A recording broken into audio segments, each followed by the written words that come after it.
In a world where magic exists, there are 4 continents, 20 nations, and various species. In Rondel, after the era of myths and swords, the current Rondel is said to be in the age of magic, having developed magic extensively. However, despite the advanced magic civilization, the political system remains a feudal one with kings and nobles, which means classism still exists. Nevertheless, this current age of magic is known as the Golden Age of Rondel.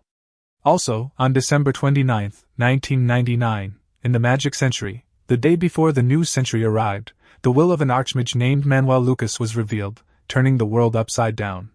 The old man informed everyone that he had hidden power, knowledge, and wealth somewhere in the world, and those who desired it could claim their ownerless fate. Manuel Lucas, the archmage who led Rondel into the golden age of the Magic Century and an archduke of the Bring-Up Empire, held the title of the Ninth Circle Lord Wizard. Upon hearing Archmage Lucas's message, citizens from various backgrounds set out on a quest to possess his legacy. Just like that, those who desired to find Lucas's fate embarked on their journeys, and numerous rumors spread. Some said Lucas's dungeon lay in the barren land of the dragons, while others believed his assets were hidden in the allied nations of Elysia, known for being a tax haven. There were even rumors of Lucas's sky fortress in the Sea of Storms, the center of the world. Regardless of their nationality, species, or social rank, everyone sought Archduke Manuel Lucas's fate. However, rumors remained mere rumors, and despite countless investigations, no one found a single clue. 20 years passed, and the mystery persisted. One day, a man found himself sweating as the system in front of him confirmed that he had acquired Manuel Lucas's fate. He felt a surge of excitement at this revelation. In the year 2007 of the Magic Century, at Lawrence Castle, the butler inquired of their young master, Adrian, if he intended to resume his studies. Adrian replied in the affirmative, stating that he planned to return the books he had read. The butler suggested he could have someone else handle it, but Adrian expressed his desire to find a specific book, so he would do it himself. He is Adrian Lawrence, the second son of Viscount Lawrence, was reincarnated and retained memories of his past life. He remembered that nothing eventful had occurred in the last moments of his previous life. He had died in a truck rollover accident, while serving in the military with just 1 month left until discharge.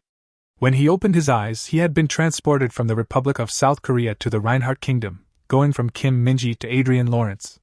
Coming from an ordinary middle-class family, he began a new life as the second son of a viscount's family who owned an estate. Although he felt confused and distressed at the beginning of his reincarnation, his past life experiences became a significant advantage in his new life. While other children his age played without much thought, he was passionate about learning, starting earlier than his peers. The teacher told his father that it was his first time seeing someone so outstanding at learning. He thanked his teacher, thinking that he was able to successfully receive recognition from those around him and fulfill his father's expectations all at once. However, if he had to say one disappointing thing, it was all gone for him. He knows that Rondel was a world with a more advanced civilization than 21st century Earth. Due to this, his knowledge from his previous world wasn't of much help.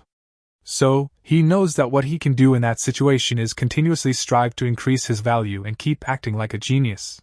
However, life isn't easy enough to be cruised through with effort alone. When he was 7 years old, someone attempted to poison him. His doctor told his maid that he was really fortunate because if they had taken action just a little bit later, he would have died, making the maid ask who did it. But he knows that the culprit was obvious. Then the woman told him that he didn't know how worried she was. He panically looked at the woman, and the official wife of the Lawrence family, Anna Lawrence, asked him if he was all right. He knows that to that woman who is of high birth, the fact that he, who is of common birth and therefore not her child, caught his father's eyes was enough to make Anna uncomfortable. He furiously punched the wall while wondering, so what if that world is so developed when the country's political system is so backward? He knows that convicting Anna without any background is impossible, making him wonder why father isn't reacting when there is no way his father doesn't know that Anna is the prime suspect. But then he realizes that his father is turning a blind eye and playing dumb even though he knows. Ever since then, he stopped acting like a genius. And about 10 years later, in the magical century of May 1st, 2019, the store clerk welcomed him to Pod Convenience Store. He's now 20 years old, smiled as he looked around. The man asked his coworker if she knew him and if he was a celebrity, but the woman told him to be quiet and explained that he is the second young master of the Lawrence family. The man was shocked to hear it, and asked his coworker if it was Adrian from the Lawrence family. Shouldn't he be one of the lords of that area? The man was about to tell his coworker that Adrian's outfit wasn't much different from a normal commoner's, but then the woman silenced him because Adrian asked him. The woman asked Adrian how she could help him. He told her that he didn't see any online point cards, and she told him that their policy had changed, so point cards can only be purchased at the checkout counter. Then she asked him how much he wanted, and he replied that he wanted all of them. After that, he left, and the clerk thanked him for the purchase. The woman angrily asked her coworker if he could get himself together, and if he didn't know that if he lost a noble's favor, he could be punished. The man apologized to her, and told her that Adrian could have told his servant to do it, so he was just wondering why Adrian came to the convenience store himself. But the woman asked her coworker how would she know and told him that she was extremely scared when she first saw him too. The man asks her if Adrian comes often, and she replies that Adrian comes twice or thrice a month. Also, as he can see, it seems like Adrian is very into games. Adrian looked at his 5 million loot worth of game point cards, and he knew that in Korean won, it'd be around 5 million won. Then his guard told him that they received a call that their young master, Cedric, is visiting his abode, making him shocked and pissed. A moment later, Adrian's mother, Sylvia Lawrence, wordily says that he arrived, and he hugged his mother while asking about his brother. But then Adrian's half-brother, Cedric Lawrence, who was 23 years old, angrily and shoutingly asked him if he was walking around the estate without a vehicle and if he was in his right mind, making him annoyed and his mother fearful. Cedric told him that if he was the child of a noble, he should think about the family prestige. But he knows that Cedric was always playing around with girls and thinks that if Cedric had not been a noble, he wouldn't even be able to take care of himself. But he also knows that if he talks back, it will just last longer, so he'll just withdraw and told Cedric that he was short-sighted and he'll make sure to mind it next time. Cedric told him that, in any case, being a commoner mixed blood isn't something to be proud of. He asked Cedric what brought him there, and Cedric replied that it seemed like their father was planning to make him take over a business called Far's Distribution, so he must have heard about it too. He knows that by our standards, Rondel's noble families are a powerful combination of conglomerates and politicians. Accordingly, those nobles are engaged in various businesses, and Far's Distribution is the money source from the mining industry, one among the businesses run by the Lawrence family. He now knows the reason why Cedric suddenly barged in there. So he tells Cedric that he understands and he'll refuse. Cedric told him that as he expected, he understood. Well, he told Cedric that if he was done with his business, he should return because he paid a lot of money to play games. Cedric tried to hold his laugh but, in the end, laughed loudly and told him that he should just do what he's doing. Sylvia asked him if he was all right, and he replied that he was. Then he told his mother that not getting involved is the best course of action. After the attempted poisoning incident, he abandoned his image as a genius and isolated himself by minimizing his interactions with his vassals. He thinks that perhaps it was because his father wasn't interested in the son of a concubine who wasn't a genius. His father became indifferent to him. Thanks to his father's attitude, he never encountered life-threatening situations again. Just like that, he lived for 10 years while trying to erase his presence. As soon as he graduated from the academy, he left the castle with his mother. However, most of the servants working there were under the influence of the official wife Anna, so he couldn't even speak freely in his own home. He overheard one of the maids teasingly telling others that Adrian was desperate and running away from reality. He silently continued walking and entered his room. Inside his room, he grabbed the game gadget from the table. He wondered if he was using games as a way to escape from reality. The game indicated that he had accessed the Chronicle online. He smiled, knowing that there's no way the system showed him that he had cleared stage 1 of the Fate quest. It analyzed his character and indicated that it had synchronized his character with his real-life body. He proudly stated that if he wanted to monitor someone, they should also do it in the virtual world. Then the system warned him that abilities in Chronicle Online would have an impact in reality. 10 years ago, when he was enrolled at the Royal Academy, he researched Manuel Lucas for his assignment. He discovered something unexpected when he saw Lucas's family crest. No matter how he looked at it, it resembled an English word, making him wonder how English could exist in that world. He guessed that maybe Manuel Lucas was from Earth too, but he told himself he couldn't come to a conclusion with just that. It might simply be a coincidence. However, it wasn't long before he could confirm that Archduke Lucas was indeed from Earth. He saw that Archduke Lucas had said those words before his death, expressing a desire to walk the California beach with Mary once again. Although he wasn't familiar with the place names as they were names he had never heard of before, it was the story of a great man, and he couldn't ignore it. He recorded the Archduke's last message and noticed that those names were also written in the records of the butler who was by Lucas's side until the end of his life. This led him to conclude that it wasn't a coincidence, and that the great Archmage of Rondel was an earthling like him. After becoming convinced, he investigated Manuel Lucas further, and evidence confirming that Lucas was an earthling poured in from all directions. He used his knowledge of Earth from his previous life to trace the path that Lucas had left behind. In the end, he acquired Manuel Lucas's legacy, which filled him with excitement. He thought he could now walk on a path of flowers. But then something attacked him from behind, confirming his fears. A sword hit the wall behind him, causing excruciating pain, and he realized that after obtaining the legacy, true suffering had just begun. He wondered if he could properly fight against this newfound threat. Archmage Lucas's legacy was hidden in an unexpected location. It was online, inside a virtual world. He believed that even if this virtual world was meticulously designed to resemble reality, it was still just a game, and pain should generally be filtered out.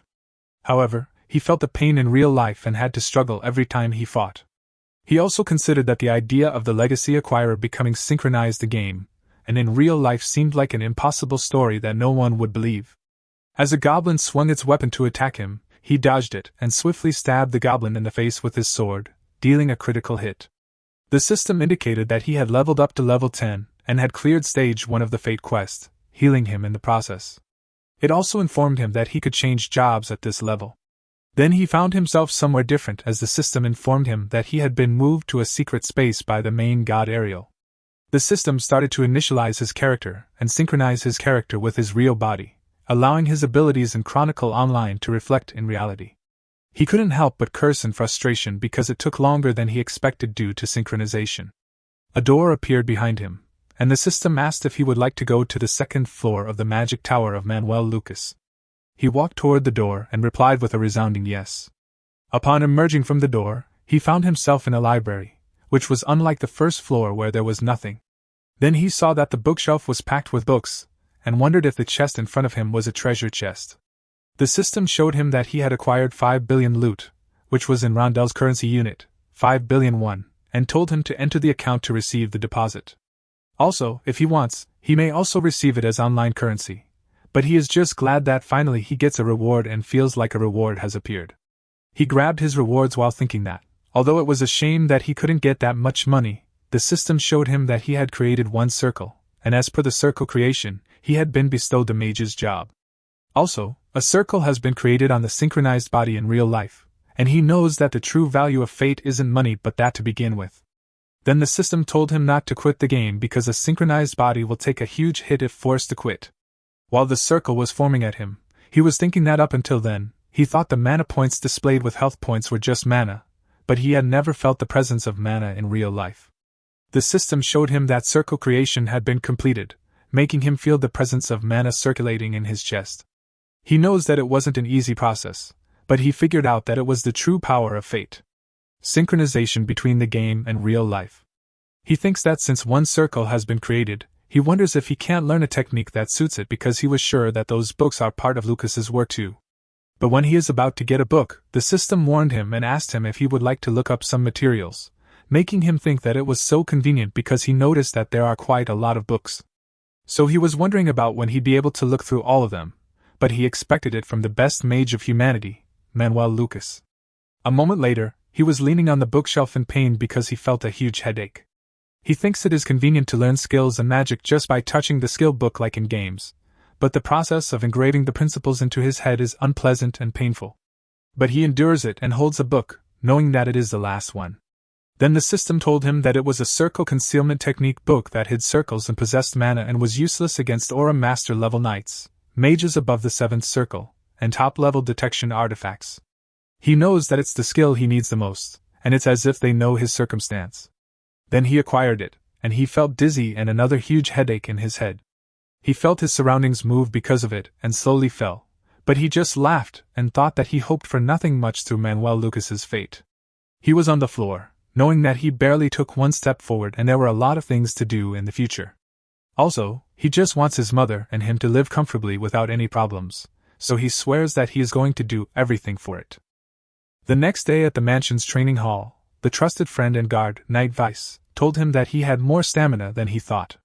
He asked Vice if he really did, and Vice honestly admitted that he was a bit surprised when he expressed his desire to improve his swordsmanship. He mentioned that he had been feeling a bit sluggish lately and thought some exercise would do him good, but the truth was he knew it would also help in the game as his in-game character's abilities were synchronized with his real-life self. Besides, he could feel his mana and stamina improving, and it seemed that his enhanced in-game stats also affected his real-life abilities. In simple terms, the skills he honed in the game could be applied in real life. He smiled, realizing that he had resolved the mana circle issue with the help of the concealment skill he had learned at Luca's magic tower. Vice noticed his smile and asked if something good had happened, making him wonder if he seemed too excited. He replied that he had acquired a valuable item in the game.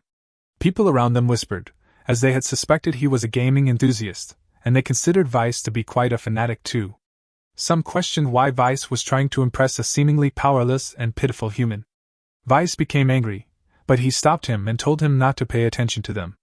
He appreciated Vice standing up for him, although he knew it was all an act. He needed to appear insignificant to avoid drawing the attention of Anna and Cedric, and being ignored as a worthless individual was currently the best situation for him. A minute later, he logged into the game, and Chronicle Online warmly greeted him.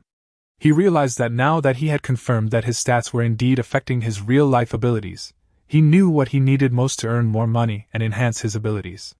It was time to spend, and he recalled someone saying that the most crucial aspect of a game was the power of one's wallet. The system loaded the store product list for him.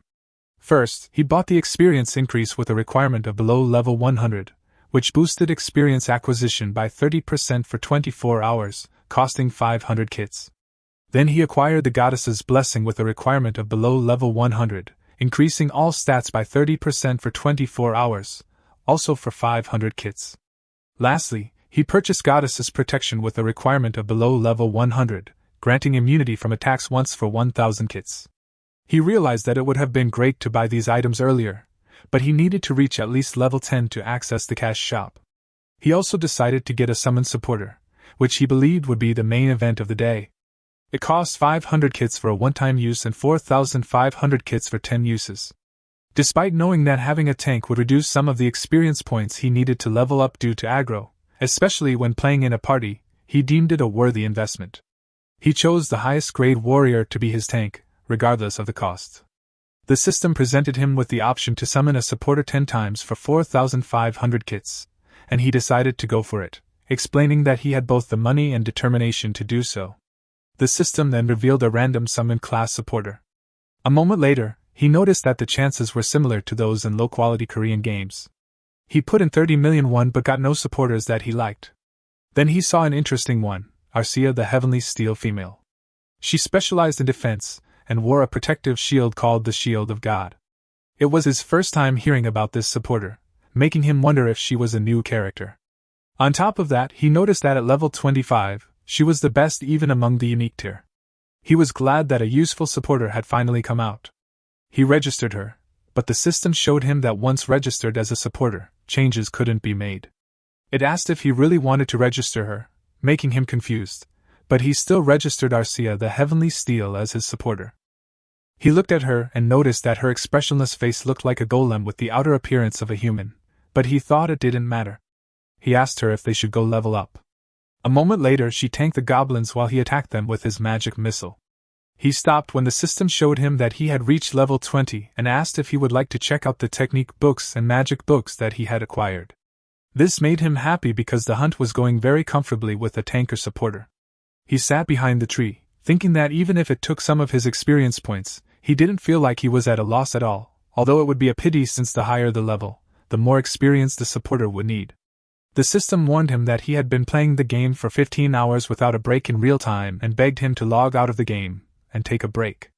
He wondered if it wasn't more difficult than practicing magic in real life. Then he logged out.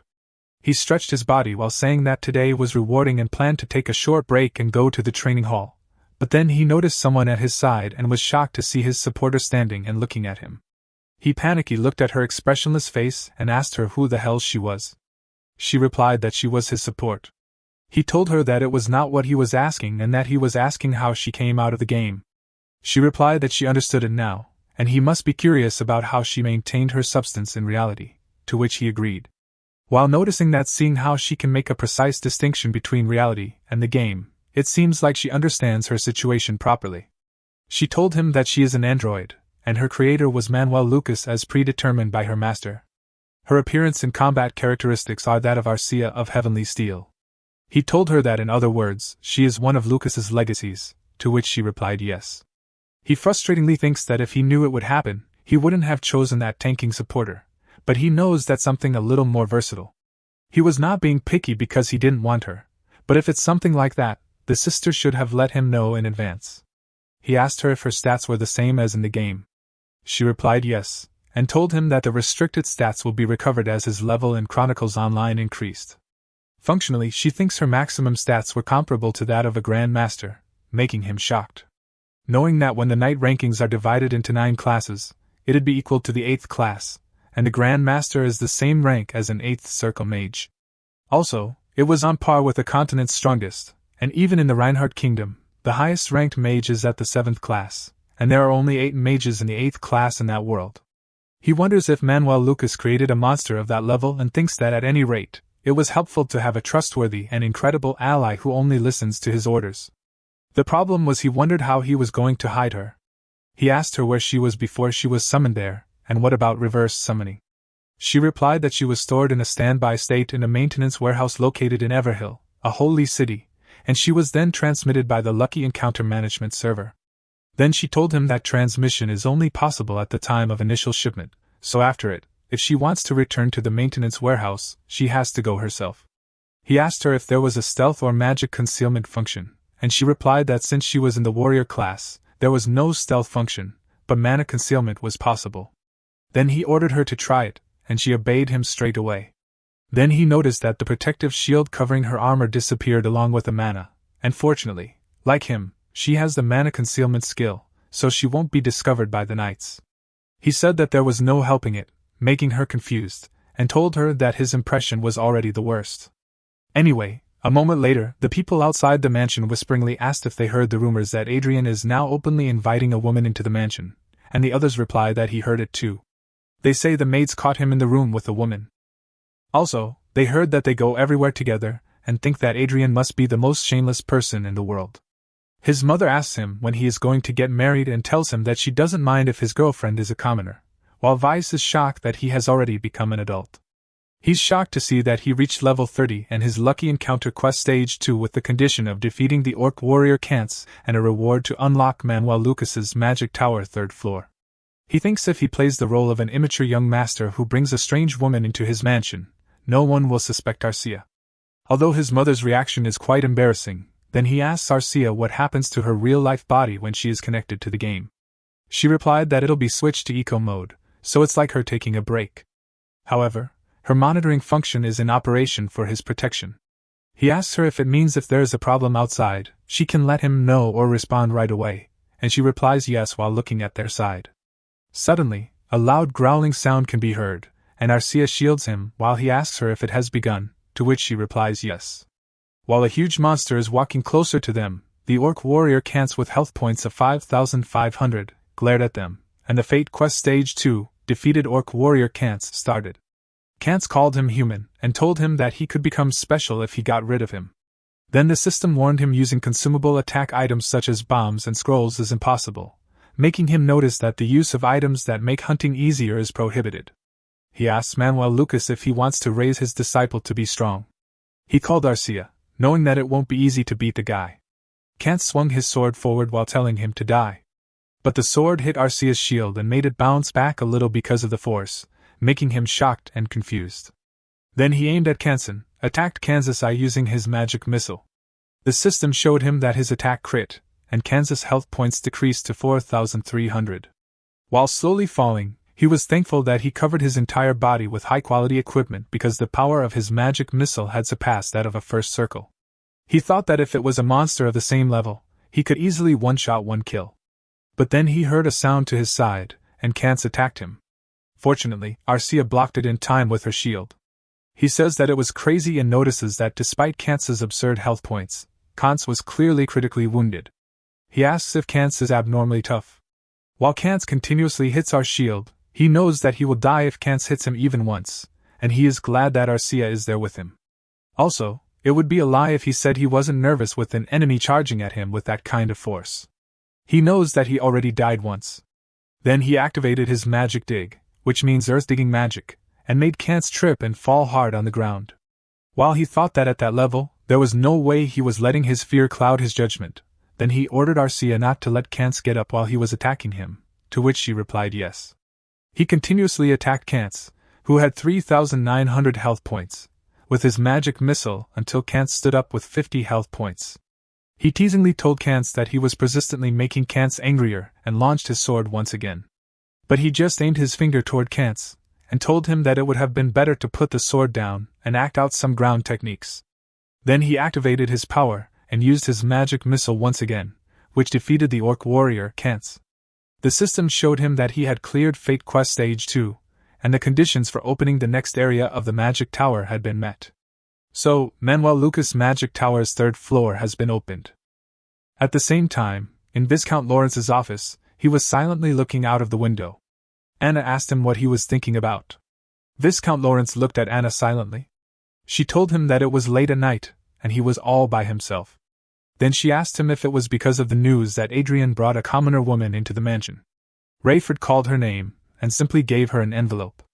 In it, she read a convocation order of local forces that says the possibility of war against the Croixan Empire increases.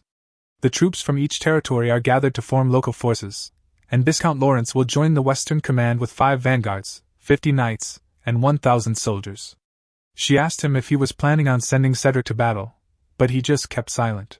Then Anna begged him to send Adrian because Adrian just plays the game every day at the mansion. She told him that as a member of the Lawrence family, Adrian should act his part sometimes. But he just asked her if she is going to summon and use Adrian when it's necessary after leaving Adrian alone all that time. She told him that it was what Adrian wanted himself and that up until now, Adrian enjoyed the rights of nobility to the fullest. But he just asked her if it was really what she thought, and she asked him back what he wanted to say. But he just silently glared at her for a moment, and told her that Cedric is the successor of the territory, and he will make sure that she and his father-in-law will not be bothered by anything from now on. So she should just follow his decision this time, making her angry and silent. Then Rayford told her that, as she said, he would send Adrian to the battlefield this time. However, when Adrian returns, he will make Adrian completely independent, and he hopes that Adrian and Sylvia will not be put in danger in the future, which includes any surveillance and secret investigations. He asks her if it should be enough and tells her to stop now and let Adrian be free. The next day, Vice happily told Adrian that his physical strength had improved dramatically thanks to his consistent training over the past few days. He couldn't believe he was improving that quickly. Then he told him that if he had worked that hard since he was a teenager, he would have become a great man. But he just smiled, knowing that, of course, his skills have improved since he's already level 30 and has reached stage 2 of the Fate Quest. Then he remembers that the reward of that Fate Quest was quite satisfactory as well, because on top of receiving a lot of money and forming his second circle, he even gained a subspace. It was like the inventory in the game. He now had his own treasure chest to hide necessary items. So if he takes good advantage of it, besides simple storage, he can use it for other things too. He thinks the fact that the stats in the game are reflected in reality. Depending on his effort, he can become a mage while possessing physical abilities comparable to that of a knight. And if he can completely absorb the stats received from fate, he may even become a more fearsome monster than Archmage Lucas. Then he told Vice that now he had finished resting, they should continue. But then the other knight called him to tell him that their lordship had summoned him to the castle. A few days later, at Lawrence's castle, he was thinking about why his father called him. Cedric, in an angry tone, asked their father why Adrian was representing their family on the battlefield. Rayford explained to Cedric that he is the sole heir of their family, so he couldn't allow him to be on that dangerous battlefield.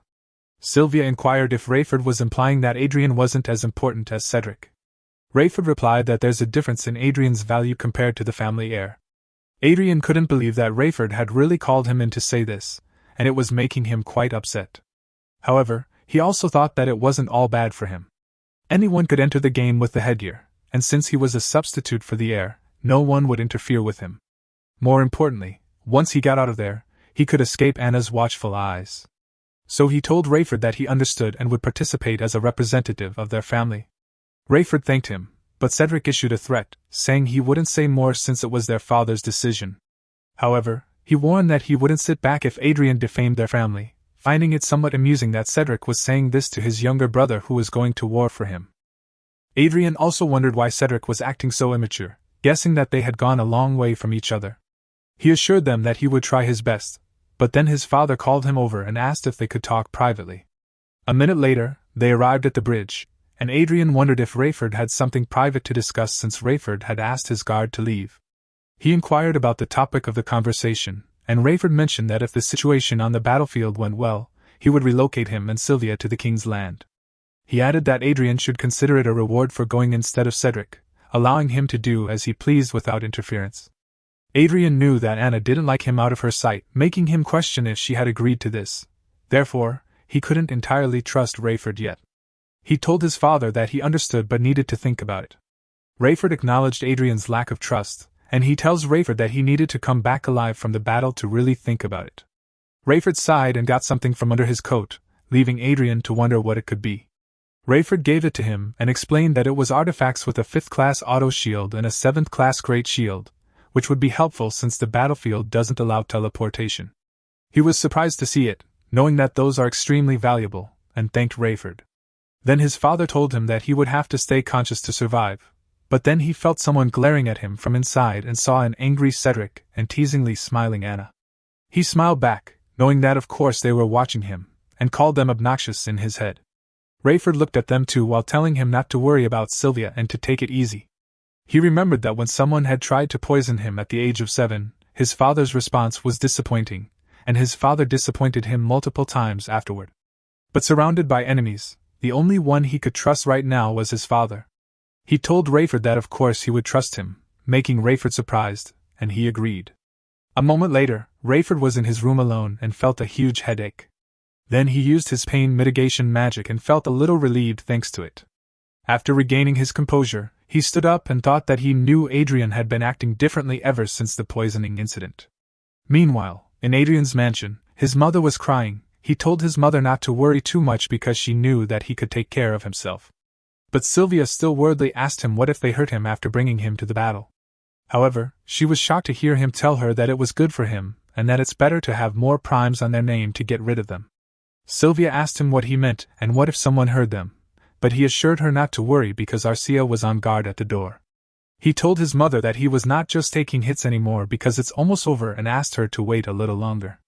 2 days later, on Lawrence Army's dispatch day, the staff, including Harmon, nervously asked him who that lady was. He asked Harmon back if he didn't know Arcia. Harmon told him that he had heard about their relationship but was unsure about bringing his lover to a possible battlefield. Inside the levitation train's conference room, he told everyone that he wouldn't discuss Arcia further, so they should think of her as his secretary. Harmon replied that if he insisted, he understood. He knows that he can't leave Arcia behind, and she will save him with her life if things turn out badly, especially because Arcia leveled up so much recently, and her stats are close to an official knight. One thing to prepare before the battle is enchanting himself for survival. He spent 200 million in 2 days in the game, and cleared the 3rd level of a lucky encounter with money. Now, he was right before the 4th level, and the rewards for the 3rd level were costing 100 billion each. The almighty cure, 3 bottles of elixirs. Currently, the elixirs are sitting nicely in his dimension pocket, and he knows that it's the perfect reward for his situation. Then he figured out that he couldn't waste any more time because the 4th level was waiting. So he told everyone that he would be resting in his room, so they should message him if there was anything. Harmon asked him what he meant by message, and he replied that he was going to play more games. Harmon was shocked to hear it, but he just asked him if there was a problem. Then someone angrily said that the rumors were true, making Harmon warily call the man Sir Dalton. He notices that Dalton is a vanguard, and a vanguard is a special force armed with force armor and a force sword. They are the center of the war and are prioritized when rating a nation's military strength. Dalton teasingly asks him if he is sure about it because he will be seen as an incompetent commander. He tells him that his reputation isn't really good already, and he brought a girl to battle, but he was going to play a game. Dalton also told him that he understood the girl part since Arcia was pretty. Then a man called Dalton glaringly told him to watch his mouth, making Dalton shocked in fear. A vanguard and vice leader of the Knights, Will.i.am, apologizes to him because his underling overstepped his boundary. He tells him that long travel like it requires a sideshow. He noticed that Will.i.am had a cold look different from his speech. Then Will.i.am told everyone that there was no reason for the Lord's deputy to care about the underling's opinion, making him realize that Will.i.am, for sure, doesn't like him either. But it was nothing to him since he was used to those responses. Then he ordered them to send him a message when they arrived, to which they replied yes. A moment later, he threw a bottle of liquid at the huge monster in front of them, which made a huge explosion and made the monster growl in pain. The item he threw was called Tears of Salamander, with an effect of 3,000 true damage, but it was an overpriced item made with expensive materials. He thinks it was really overpriced, but with 3,000 true damage with no cast, he'll take it any day. Then the system pops up in front of him, making him think that it's worked. He sees that he has reached level 80, so the main god Ariel brings him to the secret room. He was excited because it was the 4th level quest and saw the demi-lich, Immerse, with 32,000 health points welcoming them as his prey. But he also knew that he had to clear the 4th level before they arrived at West Headquarters. He looked at Immerse, knowing that lich monsters are difficult to deal with, but he thinks the lich in front of him seems stupid and slow. But then Immerse used his stone magic, making Arcea's foot turn to stone and used Ice Circle Lance spell to attack him, which made him shocked. He panicked. He wonders if Immerse cast before they got into their stances, and Arcea worldly tries to run toward him, but he notices that Arcea is late, and he needs to dodge. But even though he tries, he still gets hit in the shoulder, making him shout in pain. Immerse laughingly told him that he can hear his bones getting crushed and his flesh being torn apart. He was on the ground shaking in pain while he thought he dodged it, and that he couldn't think straight because of the pain he felt. Also, he was annoyed at Immerse laughing because he felt like he heard Immerse laugh from somewhere. But then he remembered Cedric, making him pissed, and he forced himself to stand up while Immerse laughingly told him to stand still. Then Immerse uses Fireball to attack him, but he just dodged it while running forward with Arcea in front. A second later, they appeared near Immerse. Then he used his heal magic to attack Immerse, making Immerse health points drop to 29,000. He ordered Arcea not to give Immerse time to cast, to which Arcea replied yes. He knows that the best way to go against a lich without a priest. Then he enchanted their equipment with the holy attributes and continuously attacked Immerse with it, knowing that the solution was holy attribute. Beat up Immerse, who was being attacked, asked them why they were doing physical damage with a staff while sneakily casting and cast a firewall, which released a huge wall of fire. Immerse says that if he can distance himself with it, he can win. But then he appears in front of Immerse, making Immerse shocked and telling him that he was a freak from running through the fire. But he just told Immerse to die and smashed his weapon on Immerse's head while calling Immerse a Cedric-looking bastard. Hours later, the system showed that he completed the Lucky Encounter quest level 4, but he was gasping in pain on the ground. Arcea dropped her shield and worriedly ran toward him. Then, Arcea grabbed one of the elixirs while he is remembering that they say he can't feel pain because of adrenaline during a fight, but as soon as the fight is over, he can feel it all. Arcea put the elixir in his mouth, and he slowly healed while he thinks that the servant opened the master's inventory by her own will, which means Arcea is really special. Then he thanked Arcea and told her that he felt much better. The system showed that he met the requirement to unlock the next floor of the tower, so it unlocked Lucas's 5th floor of the tower. Then it transported them to the 5th floor of the tower, and he immediately ran to the chest waiting for him. He excitedly opened it, saying they should see what the rewards were. This time, the system showed that he acquired 500 billion loots and acquired all-around glasses. He wondered what it was and knew it couldn't be random since it's a gift from Archmage Lucas.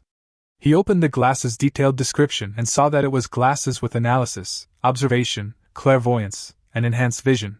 It analyzes a living thing, where objects use purpose and stats. It verifies the emotions of a living being and the truthfulness of a conversation. It can see through an obstacle, and it can see something at a distance of hundreds of meters to several kilometers away. He thinks he can see who are allies or enemies, which means it was a useful item for a doubtful person like him. Also, because he completed the quest, the 4th circle is generating for him. The next day at West Headquarters, the man asked if it was the second son of the Lawrence family because he thought the bigger one would come from the Lawrence family. The other man replied that his name was Cedric or something, and he heard Cedric got everyone's attention at an early age because of his talent.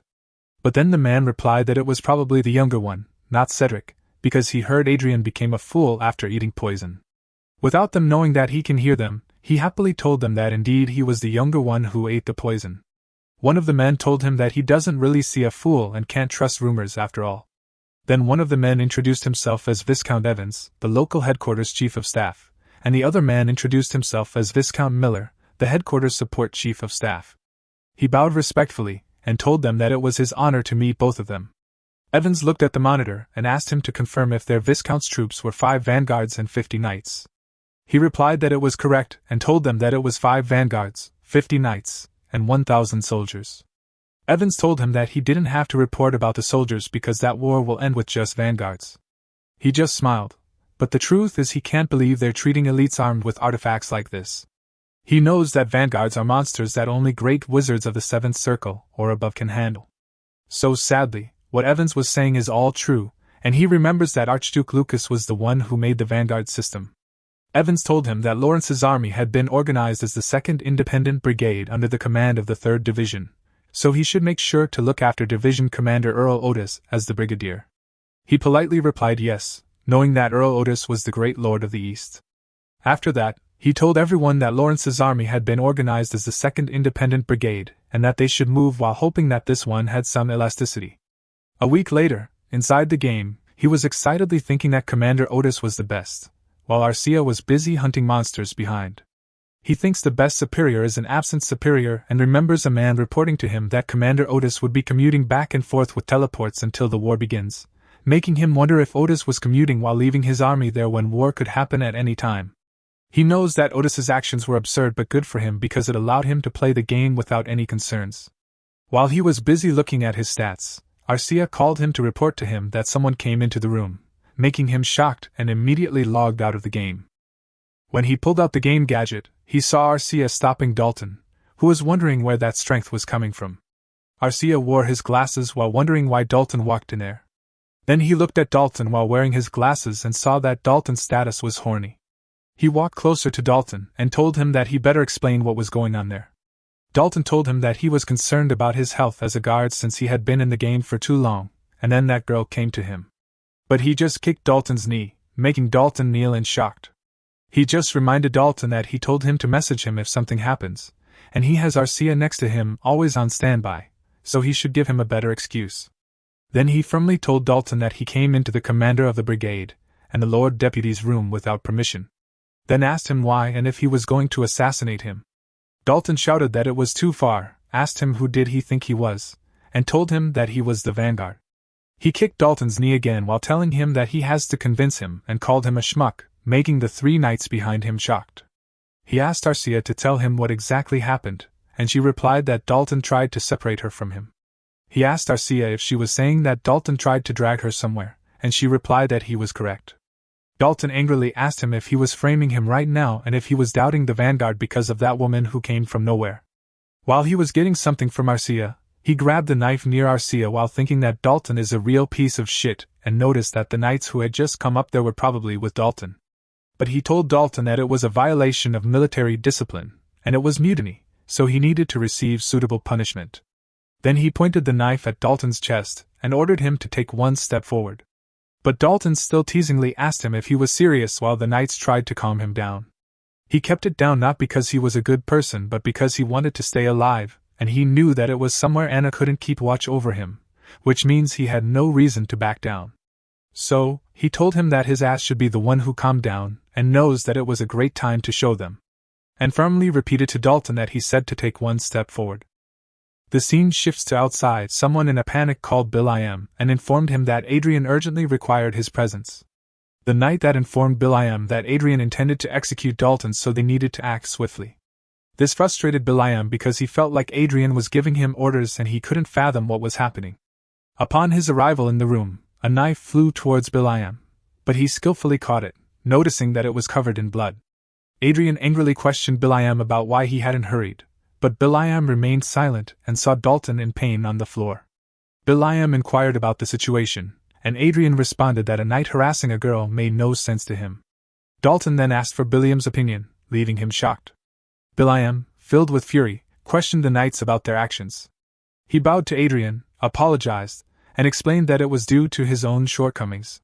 Bill.I.M. then kicked the injured Dalton on the ground, relieving him of his duty, collecting Dalton's armor, and ordering his imprisonment. He declared that the 3 knights who allowed Dalton in were also accomplices and would be sent to jail. William told Adrian that he wouldn't entertain any disputes as he was in charge. Adrian responded that it wasn't gentlemanly that they couldn't use the room due to the bloodshed. He decided to move to the next room and instructed the servants to clean up. William wondered if this was Adrian's true nature but then smiled, thinking it must be difficult to suppress it. Later, while playing a game and facing continuous enemy attacks, Adrian retaliated while Arcia shielded him. He noticed that the enemies kept targeting his blind spots while maintaining their distance. Their opponent was a corrupted knight named Zenith who currently had 12,800 health points out of 45,000. Their quest was Lucky Encounter level 5 with a requirement of level 120 and defeat the corrupted Midnight Zenith as a reward. They gained access to the 6th floor of Manuel Lucas's tower. Suddenly, Zenith pushed Arcia aside and charged toward Adrian. He told Adrian to die while launching a sword at him, but Adrian skillfully dodged in time to avoid it. This left Zenith confused, and he was shocked when he saw something coming towards him. Arcia then forcefully slammed her shield into Zenith's face, and Adrian activated his magic power, ultimately defeating Zenith. Zenith sighed defeatedly and mentioned that Adrian was just a tool for his own growth. Then, the system showed him that he unlocked the 6th floor of Manuel Lucas's tower and acquired 2 trillion loots, which is too much to deposit in an account or convert into online currency. It made him think that it's always great to see such rewards. The system then popped up in front of him once again, showing that he acquired Istro's staff, robe, armor, shield, a short sword, and an arming sword. He thought the robe and staff were the only equipment for a wizard, and the rest were for Arcia. He believed it was always good to have more gear and knew that Archduke Lucas wouldn't provide ordinary weapons either. A moment later, the knight seemed shaken and excused himself. He asked the knight what was wrong, and the knight replied that he felt a strange energy. He assured the knight that he was just checking on artifacts, so there was no need to worry. The knight replied that he understood and left, leaving him to examine the items in front of him. He then retrieved the sword from his inventory, realizing it was the 4th sword that vanguards mainly used. He knew that anyone could temporarily use Vanguard's power if they charged it with an aura-like battery. Vanguard's force equipment amplified the knight's aura, and unlike mana, aura couldn't be artificially created. He guessed that maybe Wizard's equipment also had that feature. He noticed that Istro's staff and robe had special skills related to aura storage, which shocked him. He figured out why everyone wanted Archduke Lucas's fate. 2 weeks later, he realized it had been 2 weeks since he had been appointed as the representative of the Lawrence family. He led the army at the front lines against the Croatian Empire. He told the knights that he didn't need guards, to which they all replied with agreement. The tense atmosphere that felt like war could break out at any moment seemed to have diminished. They had been just sitting, but everyone was still apprehensive of him after the Dalton incident. He thought it was a good thing he had shown them who he was. However, one odd thing was Billiam's attitude towards him, which had turned friendly. He always noticed that Billiam was curious and cautious around him. He guessed it didn't really matter since he could focus on the game without any interference. Then, he looked at Arcia, who now had the status of happy. He was confused because he had never seen that before. He wondered if she was happy because they had gone out for a walk, making him think of her like a puppy.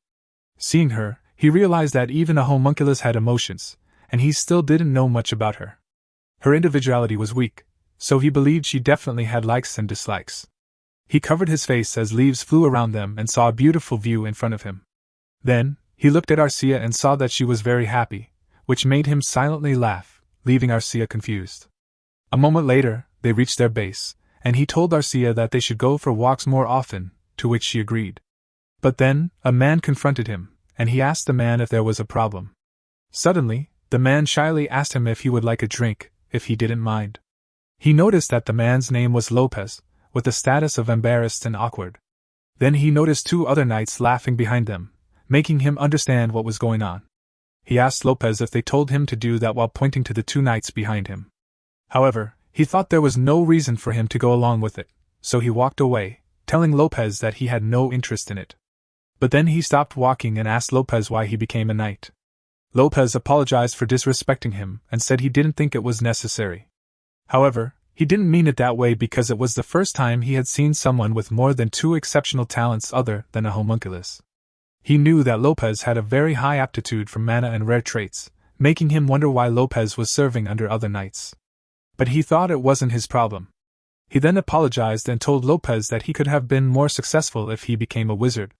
This left Lopez shocked and confused as Adrian told the other knights to stop bothering him. When he arrived in his room, he thought it was a waste not to get involved with Lopez because he didn't want any problems. However, Lopez's talent was going to waste. He also believed that if Lopez could use magic along with the Vanguard's force equipment, Lopez could become a magic swordsman. But he knew that having talent didn't guarantee success. Nevertheless, Lopez had become a knight at an early age, so there was a chance. If he could recruit Lopez, it would be great. The problem was Earl Otis because Alan Lopez was a knight in a different earldom. He needed Otis's permission to recruit Lopez, which made him wonder if he should bribe Otis. He thought it wasn't a bad choice considering Otis's personality. He didn't know how useful high and very high talents were, but he knew he needed to start building his influence, and now was the best time as he was away from the earldom. Also, he knew what to do next and told Arcia that they would be busy. On the other hand, Lopez was walking in the corridor when he remembered Adrian telling him that he could be successful if he became a wizard. Instead, he thought that at first, he just believed Adrian was an arrogant aristocrat, but for Adrian to think he should have become a wizard instead of a knight, he was also considering it. Then he informed his commander, Otis, that he came as per his orders. He walked inside the room and asked Otis if he was looking for him. He was thinking that he knows rumors are not always right, but if it's to that degree, it is a bit scary. Otis warmly welcomed him, and he saw Adrian sitting in front of his commander, making him wonder why Otis had called him. Otis told him that he probably already knew, but the man in front of him was the representative of the Viscount of the Lawrence family, Brigadier Adrian Lawrence. Then Otis told him that from then on, he would serve Adrian as his lord, which left him confused.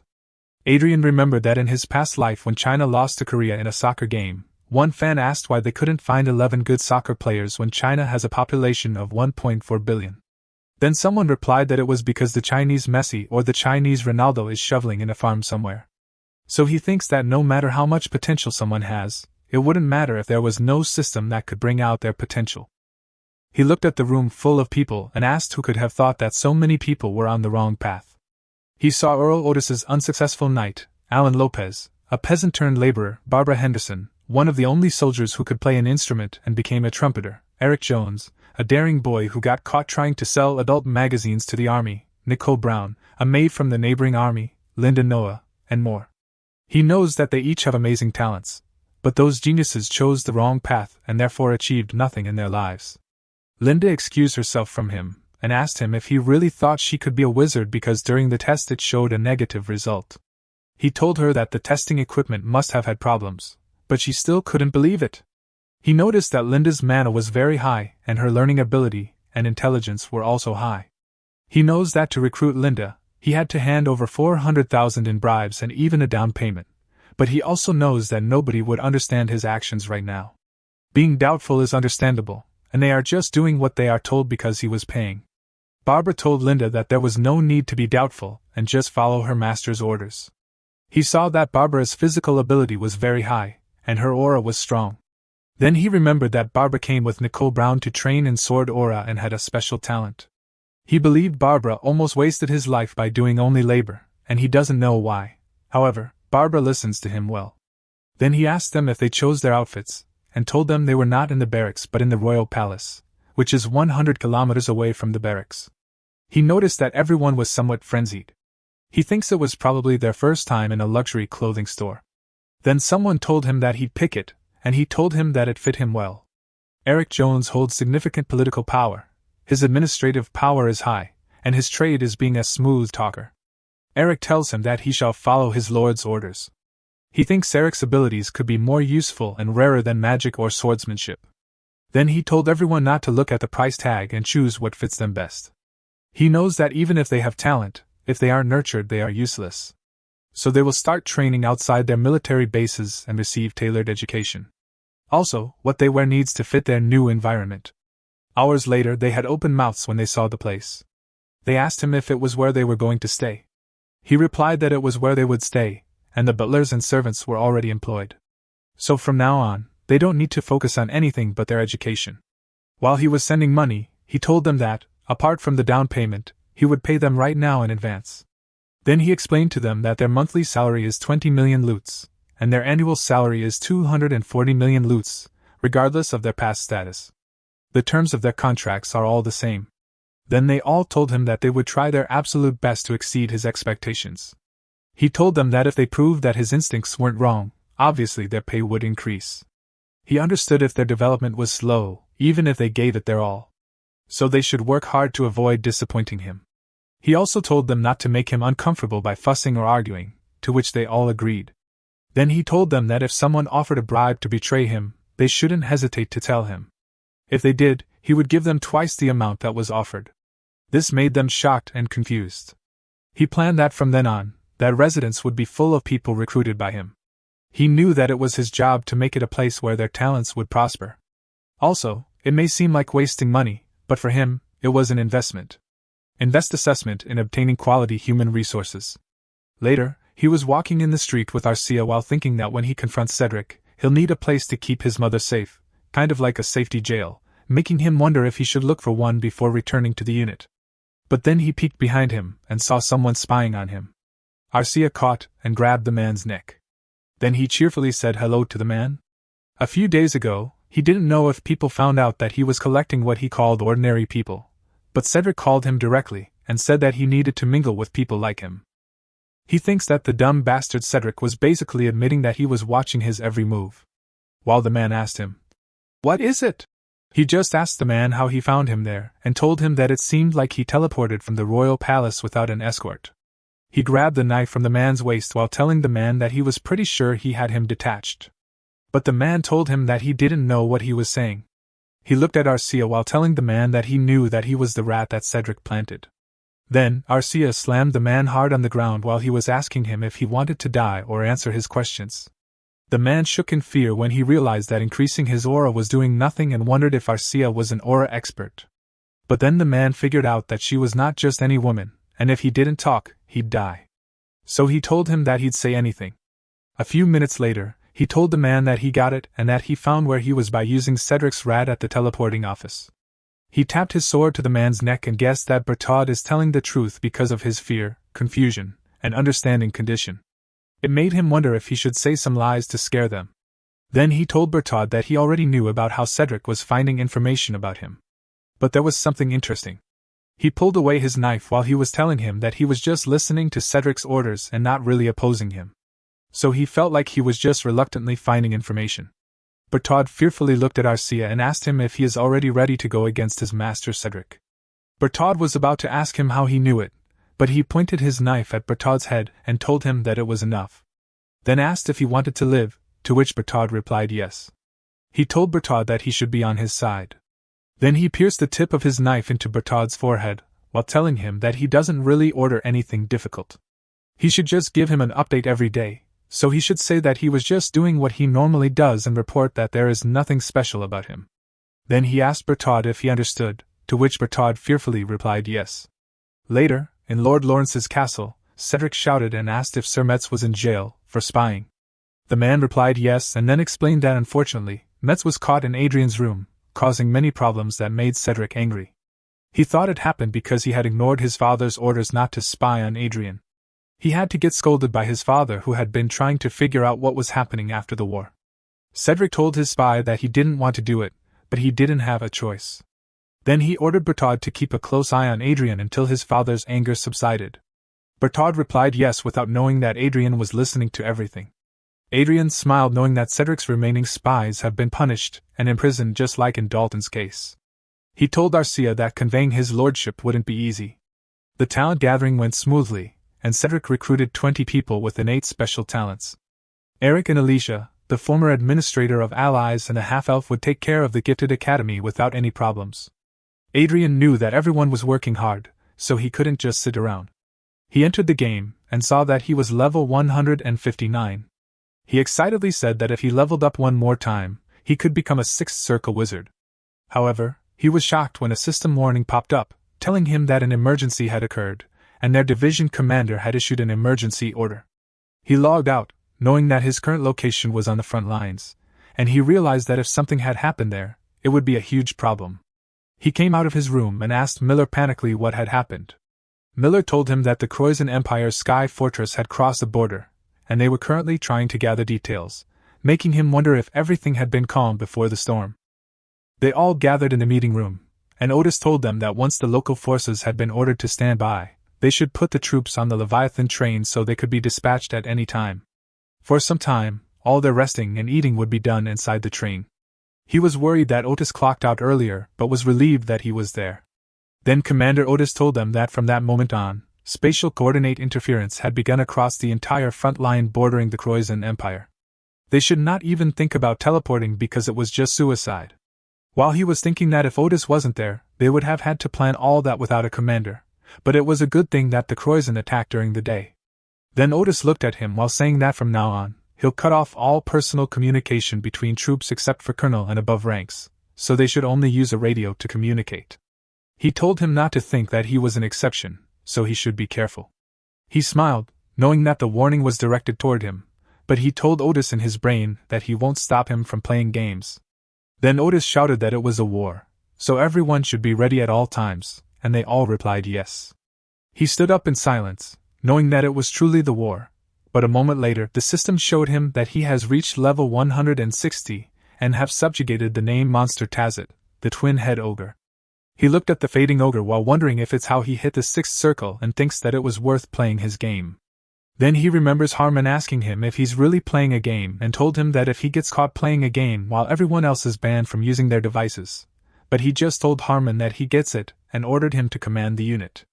He feels bad for Harmon, but he knows that it is more important to him. Then the system shows that he has received 10 trillion loot and also shows him that the money he receives will be kept in the Alicia Union Bank. Then he hears something on his side and saw a huge eagle, while the system shows him that he has received the sub-supporter Supersonic Black Eagle. He knows that there shouldn't be a sub-supporter in that game, but there is the combat support eagle that an archer could have, and there is not enough information to look at. Then he logged out, thinking that he might be better and more accurate at finding information and reality than in the game system, but when he sat up, there was nothing there, so he went outside guessing that maybe it was outside. He walks outside to look around and thinks that a big black eagle will appear like Arcia did that time, and it would cause chaos. Then he searches their surroundings when Arcia notices something and points in the sky while telling him that it is there. It flew down, making the knights panic and worriedly tell him to dodge, but when it flapped its wings, the knights were thrown away, leaving him and Arcia standing still. It glared at him, making him stunned in surprise, then it bowed to him respectfully. The knight was about to attack it, but he raised his hand to stop them and saw that it was a chimera that had the bones and leather of a black dragon. It has a body that was not easily damaged even by an aura blade with a very high recovery rate, and its basic option is a suicide dive. But he noticed that it only had one skill, which is the shared vision. He patted its head, thinking that just like how Arcia gets stronger with him, he needs to know how and under what conditions it needs to get extra skills. He thinks that the condition is likely to clear a quest. He was not sure how the suicide dive was helpful, but he knew that shared vision could be helpful because it's like getting information at the speed of sound. One of the knights worriedly called him, making him shock, and asked him what it was, making him realize that he was so focused on the black eagle that he didn't notice people gathering. He cleared his throat, guessing that it can't be helped. Then he extended his hand and asked the eagle if it wants to go with him. They gently put its beak on his hand to agree, and then he hugged it gently, which it accepted, making the knights confusedly ask why it wasn't attacking and if it looked like they were sharing their affection. On the other hand, he shyly wonders why he even does that really cringe acting and feels like it's going to bite him back later. After the war started, the war situation did not lead to tedious regional small-scale wars but expanded to the entire western border, which was an all-out war. Thanks to it, his brigade is making a debut, and the communication network is cut off so he can't log onto his game. Suddenly, one of the knights reports to him that the Croizon Empire's platoon of vanguards is approaching, but he tells the knight not to panic and fall back to reform formations. Then, he tells Biliam to lead the vanguards, to which the knight replies yes. He calmly drinks his teeth, thinking that even though it is just a game, but after fighting the monsters, it feels like he can't die that easily. While Harmon is looking at him, he asked Harmon what it was, and Harmon replied it was nothing. But when he looked back at the screen again, he was shocked to see that the enemy vanguards were going to attack. So he immediately ordered the 2nd Battalion to deploy the energy shield. Then the battalions immediately deployed the energy shield as per his order. Then the enemy launched an attack toward the shield, and when it hit their shield, it made a loud explosion, making them inside move to their positions. He was shocked that an attack from that far away was unbelievably strong and noticed that it wasn't just a test. Also, he knows that if there is no 7th circle magician or higher, it is pretty obvious who is going to win in a fight. Then he asked the knights about the situation. The knight replied that the 2nd Battalion's energy shield was down and needed 90 seconds to recharge. He believed that the energy shield meant to protect everyone got destroyed in a single attack from the enemy vanguards. He mentioned this to Archduke Lucas, regretting not providing them with magic equipment. However, he knew there was no need to envy the vanguards, for if he reached the maximum level in his game, soon he would be at the 9th circle and hold the title of Grand Master at the 8th circle. Harmon told him they had dodged a bullet, and if it weren't for him, they would have been in trouble. He humbly attributed it to his good luck. Glancing at his monitor again, he noticed that the enemy's attack force size wasn't significantly different from theirs.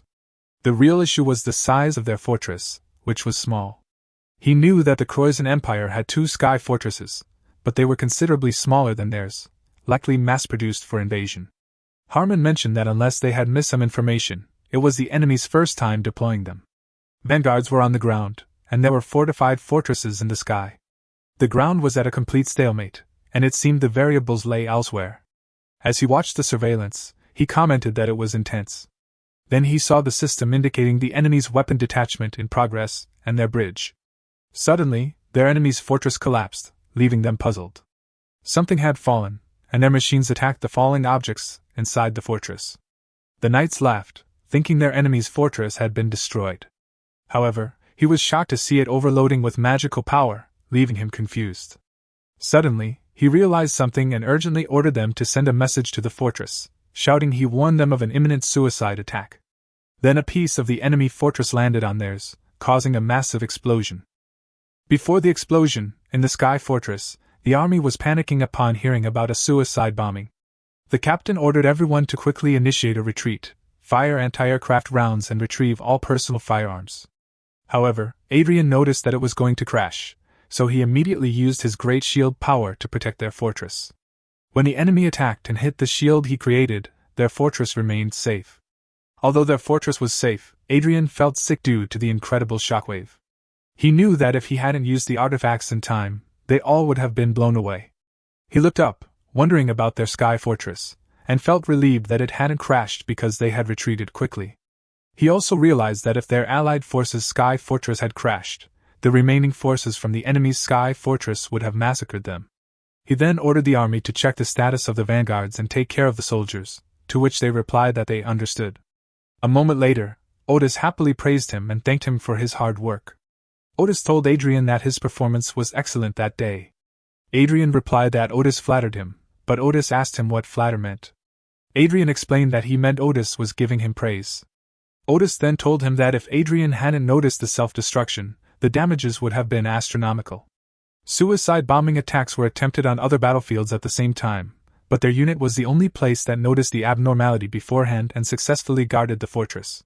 Otis also informed Adrian that he had told the local commander that today's victory was thanks to him, so he would receive a decent reward. Adrian thanked Otis, and Otis humbly told him that it was the superior's duty to ensure that their subordinates receive appropriate recognition when they make a contribution. Adrian smiled, wondering why Earl Otis was surprisingly reasonable.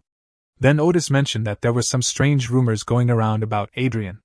Adrian asked what rumors Otis was referring to. Otis replied that he heard Adrian had tamed a mysterious giant eagle. Adrian confirmed this and said that the way he communicated with the black eagle was truly mysterious.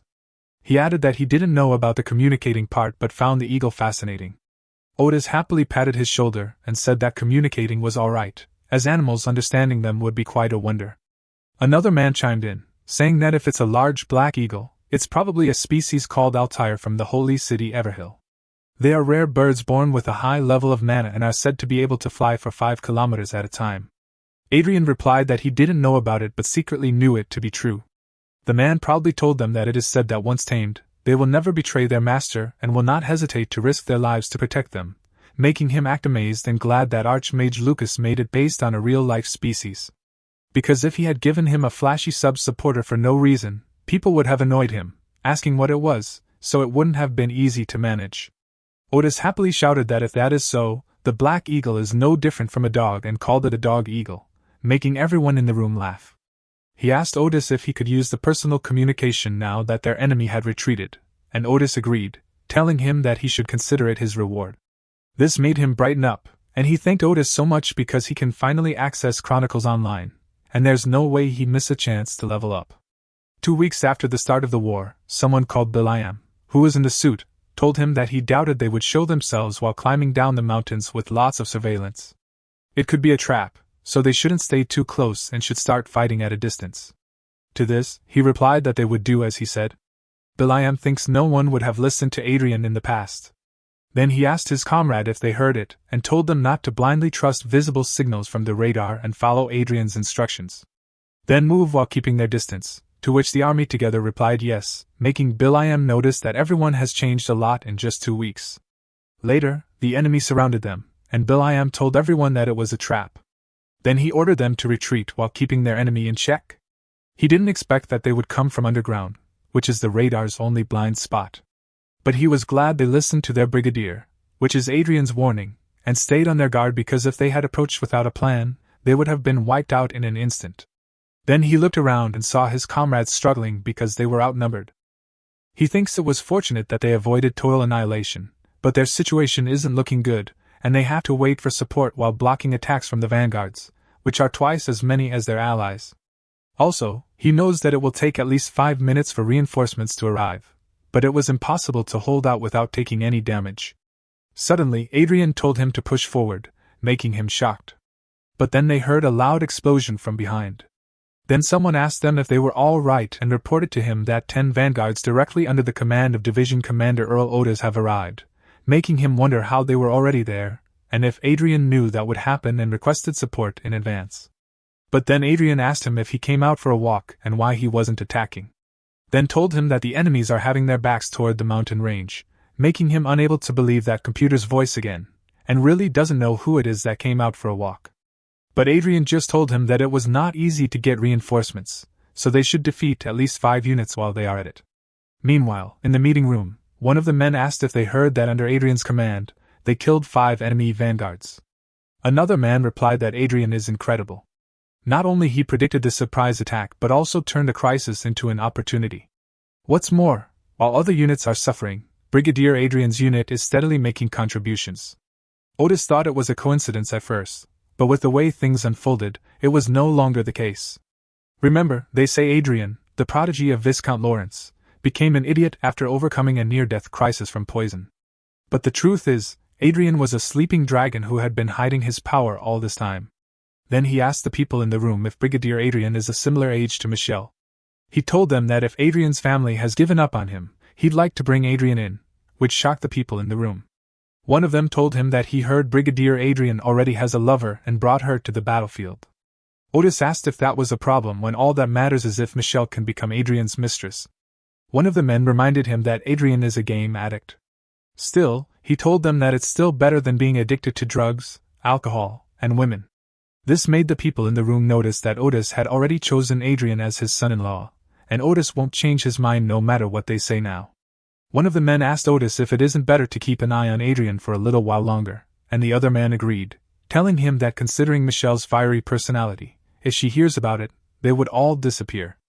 Otis said that Michelle does have a bit of a temper, which the room agreed with, so he told them to stop talking about Michelle and ordered them to send a performance report to the Corps Command. Also, be sure to include how great Brigadier Adrian's contribution was. Later, Bilayam asked him if he had a moment. He tapped Arcia's shoulder and replied that he does, but unless it's something important, he should keep it short. He noticed that Bilayam's demeanor changed from curiosity and vigilance to favorable anticipation, and he wondered if it was because he saved Bilayam in battle. Bilayam asked him why he's hiding his strength, making him unable to believe that Bilayam is straightforward. Then Bilayam told him that many of their vassals are worried about the future of the territory. If Cedric becomes a lord like him, there will surely be a crisis. So he believes that Cedric does not have the qualification to be a lord. If he has any intention of competing with his brother, he would like to support him with all his might. He noticed that his magic glasses didn't show any change in Bilayam's condition, which means Bilayam isn't lying. He knows that Bilayam is one of his father's closest aides, making him wonder if Bilayam perhaps received some kind of instruction in advance, or is he acting like this simply because he was his benefactor? He told Bilayam that he was thankful for his kind words, but he'll pretend he didn't hear it, leaving Bam shocked and stunned. He tapped Bilayam, whose condition changed to disappointment, noticing that Bilayam is surprisingly naive, and he was too rash with his remarks. Because he knows that no matter how much they try to restrict the information going to Cedric, he can't act hastily when there may be more surveillance systems that he doesn't know about. He also knows that it's entirely his job to get rid of Anna and Cedric, so he has no intention of sharing that joy with others. Then he peeked back at Bilayam, thinking that for now, he will keep in mind that there are people who are purely concerned about the well-being of the territory. Then he remembered that he heard before that he'd be awarded with a medal after what happened and wonders if it shouldn't be that big of a deal. The next day, someone told him that having made many contributions, the second son of the Lawrence family, Adrian, shall be bestowed with a second-class Golden Lion medal. Then the man called Calitz van Reinhardt, the 23rd king of the kingdom of Reinhardt, while a swarm of people were cheering for him, making him know that every piece of Vanguard's equipment is worth as much as a fighter jet. But he didn't expect what he did would be so highly regarded. He thinks Otis must have chosen him to be the figurehead to accelerate the progress of the war, and told the man that it was his greatest honor, and he will cherish it for the rest of his life. Then he tried to smile confidently while the reporter and people captured them, making him sure that Cedric will probably go crazy if Cedric sees it.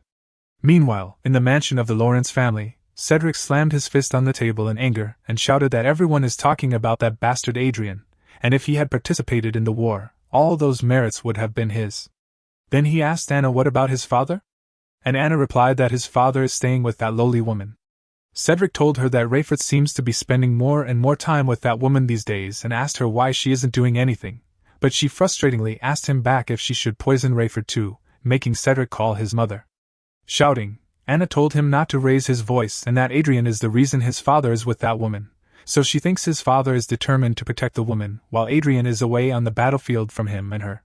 He asked her if it was true that Adrian will completely cut off his ties with their family after returning from the war, and she agreed, telling him that it was the reason why Adrian must be desperate too, since Adrian needs to find a way to make a living by himself. It must be why Adrian has thought of the war as a great opportunity because if Adrian makes a big contribution, Adrian may be able to receive a title, but still, Adrian isn't even his competitor. And she told him that his mother will make sure of it, making him think that everything is as his mother says, knowing that behind them is their maternal grandfather, and most of the Lawrence Viscounty is under his mother's control, so his father is merely a proxy who momentarily rules over that land until he hands it over to him.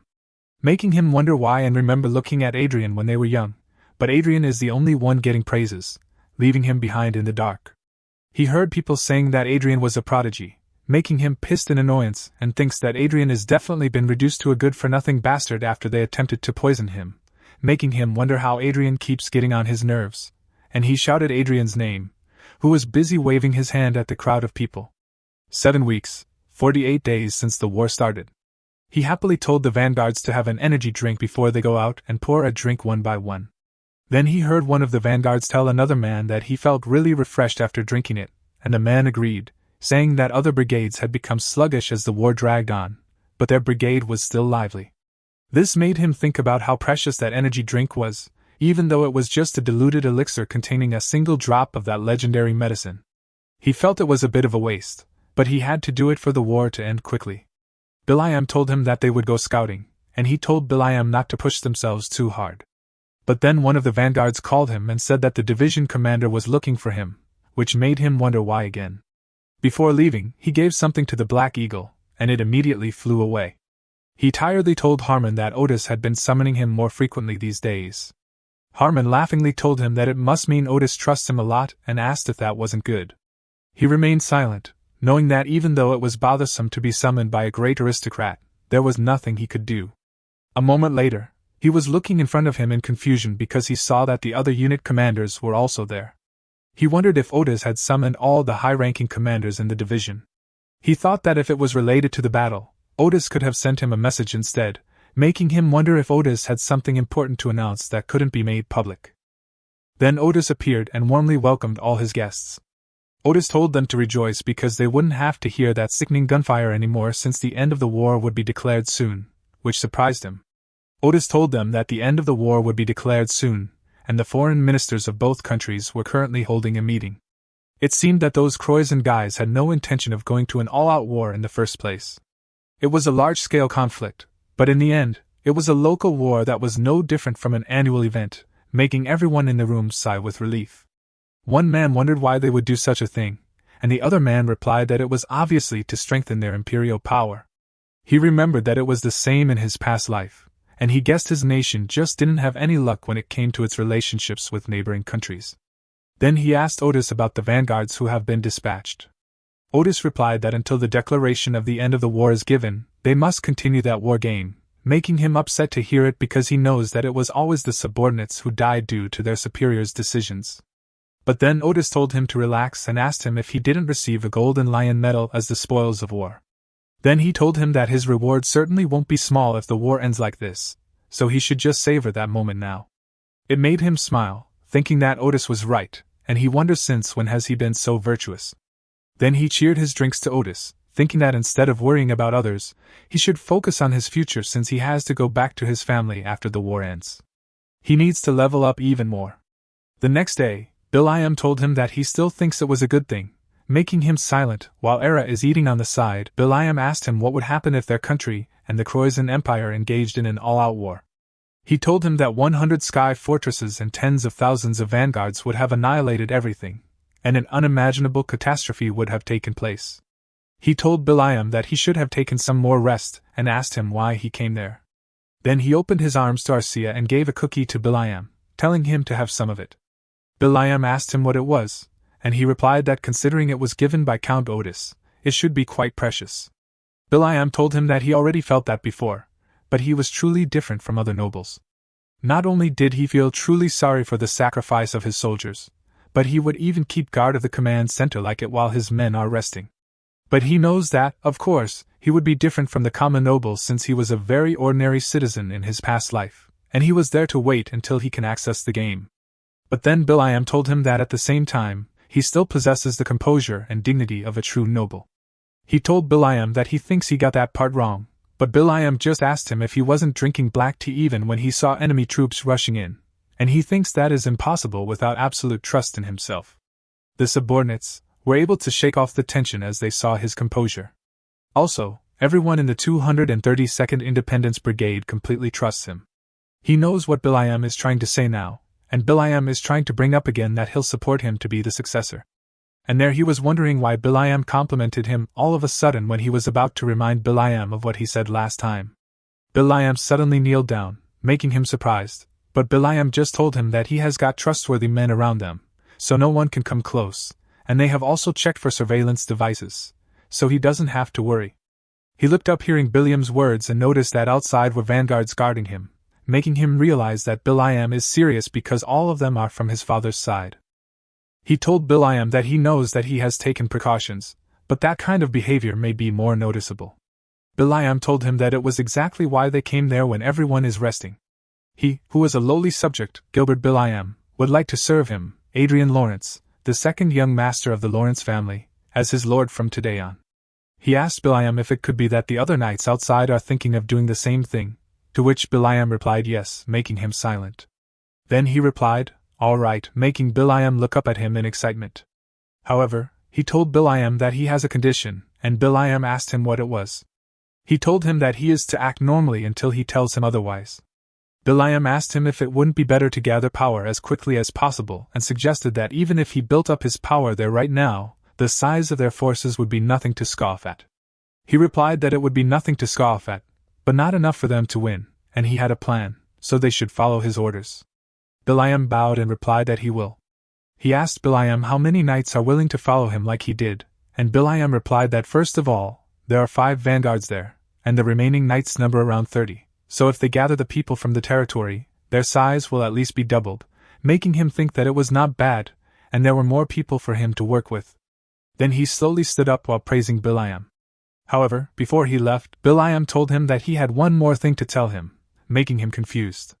Will.i.am told him that his father is planning to assign Sir Perseus to him, and he thinks it would be a good idea to recruit him in advance.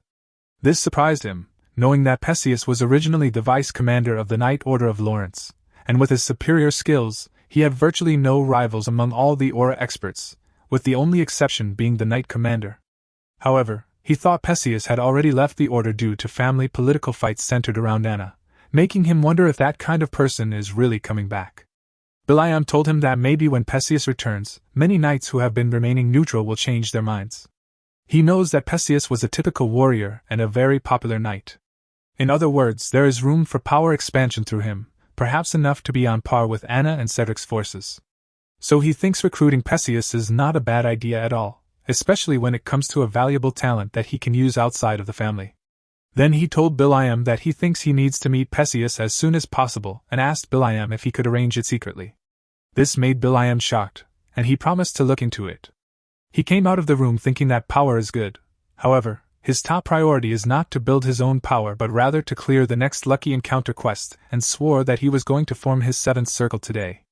But he was swimming in his blood with Arcia and Black Eagle when the system showed him that he had died, and he should try again after recovering his experience points. This part starts with before that situation happened where both Arcia and Adrian died in the game. He was loudly asking what was happening. Then he called Arcia to help him, which Arcia immediately obeyed. All that time, while clearing lucky encounters and reaching level 200, he never experienced death. He knows that it's normal to die and overcome struggles in a game, but if he dies there while sharing senses with his real-world self, the pain will be unimaginable. He noticed that Arcia always stood still against any enemies, but she's being pushed back right now. He always put his safety first in every fight, but when Arcia and Black Eagle were slashed by his enemy, which is a Death Knight, everything collapsed. Then he noticed that it was not just an aura master because the enemy also had a named boss with quest buff and an abnormally strong body, which means that one is on a different level. The last thing he saw was the system showing him that he died, and he should try again when he recovers his experience points. Then the system showed him that he was being resurrected in a nearby village. He was sitting and enduring his pain. He thinks that the senses sharing system is problematic because he can't even twist in pain since people are everywhere. He realized that it was too easy until now. Then he used his resurrection scroll, and the system showed him that his support, Arcia, had been revived. Arcia apologized to him, but he just asked her if she was okay and if it didn't hurt her. She replied that it did, but her senses in the game are far lower than his, so she can hold it in. He sighed in relief and thanked goodness that she was not badly hurt. Then he remembered that he recruited her without thinking because of her tanking stats, but as he got closer to her, he was embarrassed, hiding behind her small body. So he swore that he would try to change his combat style and thinks that if she was enduring his pain. But then he told himself that he would have to change it, in the end. He realized that fighting the Death Knight showed him a clear limit to their combat style. Arcia blocks the enemy's movement, and Crowy, which is his Black Eagle, blocks their sight or sneak attack to support Arcia, and he does massive damage from the back with magic. It worked out since they are overgeared, but it has a limit against enemies like Death Knights who can constantly keep up with Arcia. The problem is the long time between each attack. His casting time is delaying the main damage, which means the only way to keep away enemies between casts is Black Eagle's tackle. He looked at Arcia knowing that her defense worked against the Death Knight, and she ended up overpowered by him. But she can surely block one attack, and if there was one more DPS that could support her while he cast, their current combat style would work. But he knows that he can't drag someone else into the lucky encounter quest, so the only solutions he can think of now are 3. One is to use low-level magic circles to reduce casting time and increase your firing rate. 2 is to use Crowy as a fighter instead of just his hit and run support. 3 is for Arcia to stop using only a shield and start using a sword to deal damage. Then he realized that the first option was weakening himself, so it was best to change things with Arcia and Crowy. He planned to look closely into it while recovering his experience points. He told her that it wouldn't be easy, but they should give it a try. Arcia agreed. However, in the second battle against the Death Knight Pascal, the system showed him that he died and needed to recover his experience points to try again. This made him frustrated, and he asked how it was even possible. He resurrected Arcia once again, and she apologized to him. He told her not to apologize because it was his problem. This time he tried using Arcia and Black Eagle more actively in the fight, but Crowy had a hard time facing the Death Knight directly and died within a minute after the fight started. He died within 3 minutes, and Arcia followed after a minute. He thought the biggest problem in that fight was probably Crowy dying too quickly. Crowy couldn't deal much damage to the target, but the diversion helped. This means that to maintain their combat style, Crowy's survival is necessary. He wondered if he should make and equip Crowy with a chest plate. Then he thought he would have to try something and reassured himself that there was no need to be nervous because things that are not working will eventually work. Also, it was just a test to reach the 7th circle. Still, in the 3rd battle, he died, which made him punch the wall continuously in anger. He said it wasn't too bad, it was made in a hurry, but it did its job. It allowed them to fight the Death Knight Pascal longer, which allowed them to see his pattern. He told her that they started to see Pascal's patterns, which was good, so they should try again after recovering their experience points. She agreed.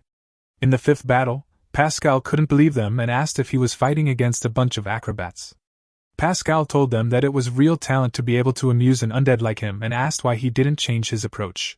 He just told Pascal that he must be confused and asked if he had heard about the human bomber. Then Croy lifted him up, and he attacked Pascal using his magic, and he also shouted at Pascal to die while continuously attacking Pascal. Pascal blocked their attacks using his sword, while Arcia was running toward him. He laughingly shouted that it was nice without noticing that Croy was exhausted. Croy slowly fell to the ground with him, making him confused. Then Croy put him down in front of Pascal.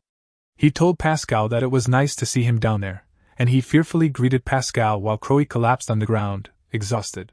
Then Pascal killed him, and the system showed that he had died. In the 9th battle, he noticed that they tried different formations this time. Pascal asked him why a wizard was in the front line, and told him that it was fun, but he noticed that this time the damage dealt went up by much more than last time. Casting magic while dodging Pascal's attacks was the biggest problem, but he managed to last 25 minutes, so he thinks it was possible. He planned to try again with items focused on their reflexes rather than casting and tried to be an evasive wizard that no one wants to be. Then the system showed that he died once more in the 10th battle. He was dodging while using his magic to attack. Pascal attacked him, but he avoided it. When Pascal went on a rampage, he managed to slip through his attacks. Then he used his magic power together with Arcia to attack Pascal. They hit Pascal, but when Pascal raised his sword and swung it at them, they were both thrown away, defeated. But he smiled, thinking that it was it, and that battle gave him assurance.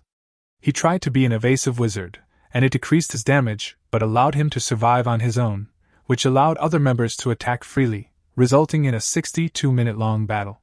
Damage dealt to the Death Knight by 84%, so he knows that he can do it if he keeps trying. He took off the game device and noticed that he had exceeded the connection time limit. He stretched his body while telling Arcia that he thought it would be over after reaching level 200, but they were being held back at an unexpected place. But then he felt something on his shoulder, and told Arcia that he felt like the world is moving slower, and asked if he was sick.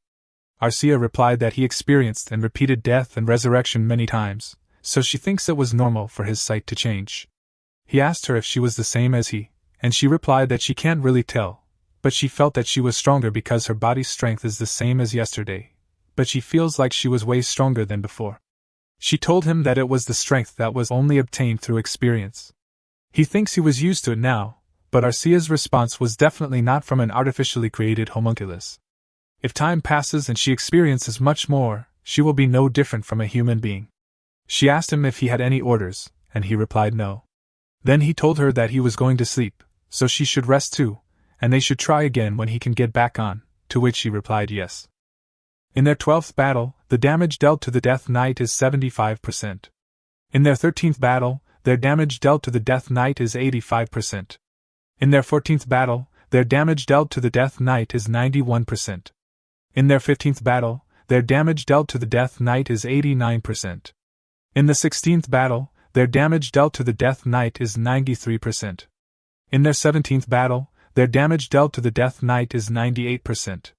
And in their 18th battle, their damage dealt to the Death Knight is 100%, which means they defeated Pascal.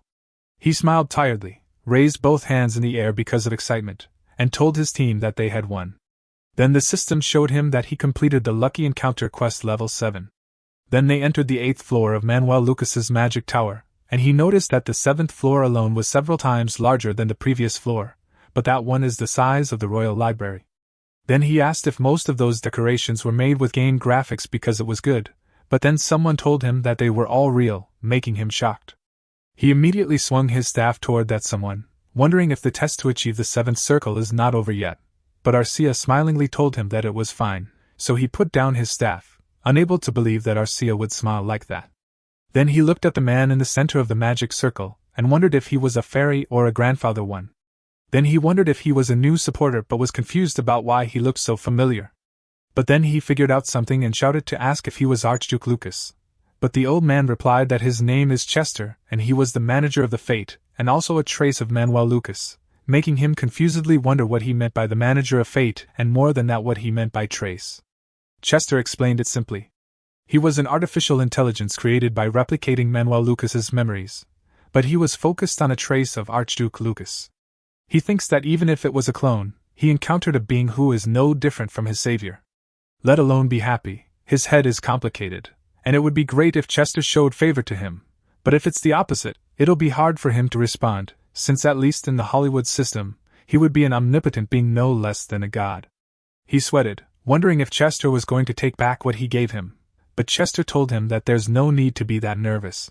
He told Chester that to think he'd be able to have an independent conversation like this, he doesn't seem like a program made with artificial intelligence at all. Chester replied, of course. Then he explained that he may not have a soul, but he does have data containing a person's life. He told Chester that although Lucas's body couldn't win against aging and died, at least his spirit remains in that virtual world. In a sense, it was eternal life. Chester told him that it can be seen that way, which is why Manuel Lucas created the Hollywood system in the first place. But that system isn't perfect because memories that were turned into data may be lost in the transfer or deteriorate. Also, more than anything, he can't see him as being alive because he just exists like a specter. Manuel Lucas thought it, even if a clone memory had consciousness, it was not his true self. If he was interested in eternal life through memory duplication, Lucas wouldn't have wandered around in virtual space like this but would create a homunculus like Garcia and engrave his memories there. He had a suspicion that Manuel Lucas's ultimate goal was to take over his body, but he was glad that it doesn't seem to be the case. He asked Chester if he may ask him why he appeared, then he told Chester that honestly, he was flustered by the difficult situation on the previous floor, and he wondered if there would be any restrictions or compulsory duties given to him. Chester slid down his staff, and a system appeared in front of him, showing him that he has granted the usage of Hollywood System Administrator authority for 5 times. Chester told him that the fate that he acquired is Manuel Lucas's everything, so naturally, various authorities are included in it, and there are limitations, as the fate hasn't been fully resolved yet, but he will be able to exercise his authority as he wishes in the future. He asked Chester what he can do with it, and Chester replied that he will be able to exercise administrator authority over all programs based in the Hollywood system, which is a virtual reality system, making him shocked because he knows that the Hollywood system only exists with features of virtual reality and is similar to Earth's internet. In other words, it means that he can control all the information connected online as he wants. But then, Chester told him that he must adhere to 4 rules when exercising administrator authority. First, administrator privileges cannot be used for Chronicle Online, which is bound with Lucas's fate. Second, he is prohibited from directly accessing another person's brain. Third, he is prohibited from stealing other people's property. And fourth, he was prohibited from exercising authority that directly has a negative impact on the world.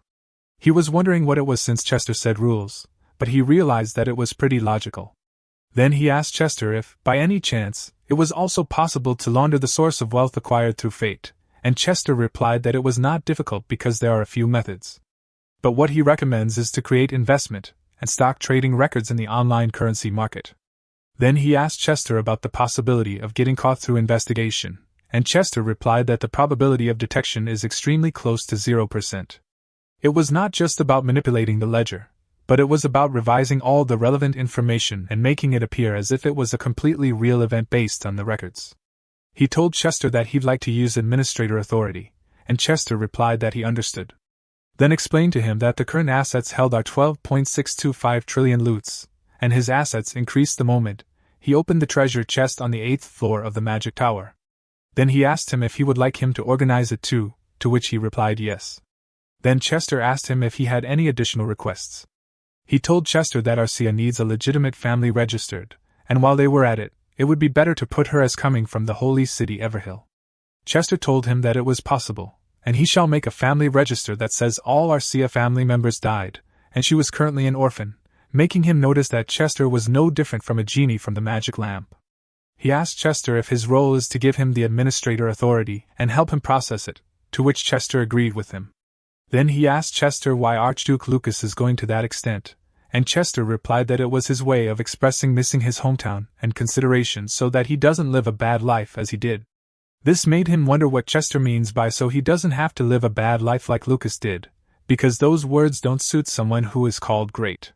He knows that if Lucas isn't in that world, if Lucas isn't an earthling like him, and if Lucas didn't leave his fate for a future generation, his life would be more pathetic than now, and he wouldn't be as bright as now. So, bending on his knees, he thanked his master for everything. But Chester told him that he was not Manuel Lucas, but he noticed that the corner of Chester's mouth seemed to tremble slightly, but he wonders if he was mistaken. Then the system showed him that he had acquired 50 trillion loot and acquired Sky Fortress Icarus. Also, the seventh circle has been created. Meanwhile, in Archduchy city of Nikhen, the former vice-captain of the Knight Order, Perseus asked the person if he said Adrian and if he heard it wrong. Biliam told him that he didn't hear it wrong, and they believe that if Adrian takes control of the territory, it will develop even further than it is now. Then he asked him if he didn't intend to support Adrian's move anyway, but he just asked Biliam back if he thinks they are the same thing. He thought he was standing up for the Lord, which is Rayford, but if he had known he was asking for a private talk to push for an immature child, he wouldn't have met him in the first place. But Biliam, with a calm posture, told him that Adrian is gifted. He told Biliam that he did hear that Adrian was a bit impressive in the war, but asked Biliam if he thinks that the object of trust is too small to believe and act on. Biliam just laughed, making him confused. Biliam apologized to him and explained that he wasn't laughing at him, and that he just remembered that he was in a similar position to Adrian not long ago. It seems like he thinks Adrian got lucky with that one and is still the same as always. He asked Biliam if he meant that Adrian has changed, and Biliam replied that he certainly hasn't. Rather, what is known to the outside world is only the tip of the iceberg, and unlike him who heard about Adrian's expertise through others, he was someone who heard Adrian's instructions directly and put them into action. Also, he did hear say that Adrian is one of the greatest geniuses in that country, but he won't know unless he experiences it himself. And even the knights who lined up behind Cedric followed Adrian during the war. He told Biliam that he was completely devoted to the second young master, and Biliam replied that he had no other choice but to be devoted to Adrian. Then he told him that he won't know unless he experiences it himself. He thinks that the story was that Adrian, who was a prodigy, took poison and became a boy of mediocrity at the age of 7. In other words, Adrian decided on a way to survive at a young age and put it into practice. Until recently, even if we set aside Adrian's intelligence, which Biliam boasts about, he has no choice but to acknowledge Adrian's patience and perseverance. Then he asked Biliam what he wants, and Biliam replied that he wants to persuade the vassals who are maintaining neutrality and leaning power balance toward the second young master. He told Biliam that it was a huge task, but it was interesting. Biliam told him that he made a great decision, but he asked Biliam what he means when he hasn't decided yet, and shouldn't he meet Adrian before making a decision. Biliam smilingly told him that Adrian said he was going to visit soon anyway, and he heard that Adrian is coming soon, so he should let him give Adrian a call, making him notice that everything was done according to Adrian's intentions. Biliam told Adrian, who was on the other line, that they were done talking, and he thinks he can come in now. Perseus is thinking that a young master who has been living for revenge for over a decade, and he'll have to see for himself whether Adrian is truly worthy to be followed as Biliam says. But then the line on Biliam's call got disconnected, making Biliam awkwardly laugh and shyly check his connection, wondering why Adrian isn't picking up the call. Then they felt the strong power of mana, and Perseus noticed that it was unmistakably a mana signature of space leaps. Moreover, with that amount of mana, he was certain that it was a teleportation of the seventh circle. When he was about to ask what on earth was going on, Adrian, with Arcia, appeared, and he told them that judging by their faces, they mustn't have an idea that they were under siege. Biliam looked confused at him, but he just told them that he does understand because they are people covered with artifacts throughout their entire bodies. Then he ordered Arcia to get rid of them, which Arcia speedily obeyed. Then she came back with a bloody sword and told Adrian that 5 assassins have been defeated. But he just asked if his expectations were too big because he heard that both of them are the strongest men in their territory, but to think they didn't even notice the assassin's approach. Perseus wonders what in the world is the situation and who is that monster with the laid-back expression beside Adrian. When he was about to ask Adrian, he cut him off by saying that he has been dreaming of revenge for 13 years since the day he took the poison and asked them if they would come unprepared. He also told them that he needs to at least have an Aura Master as a guard, making them both shocked.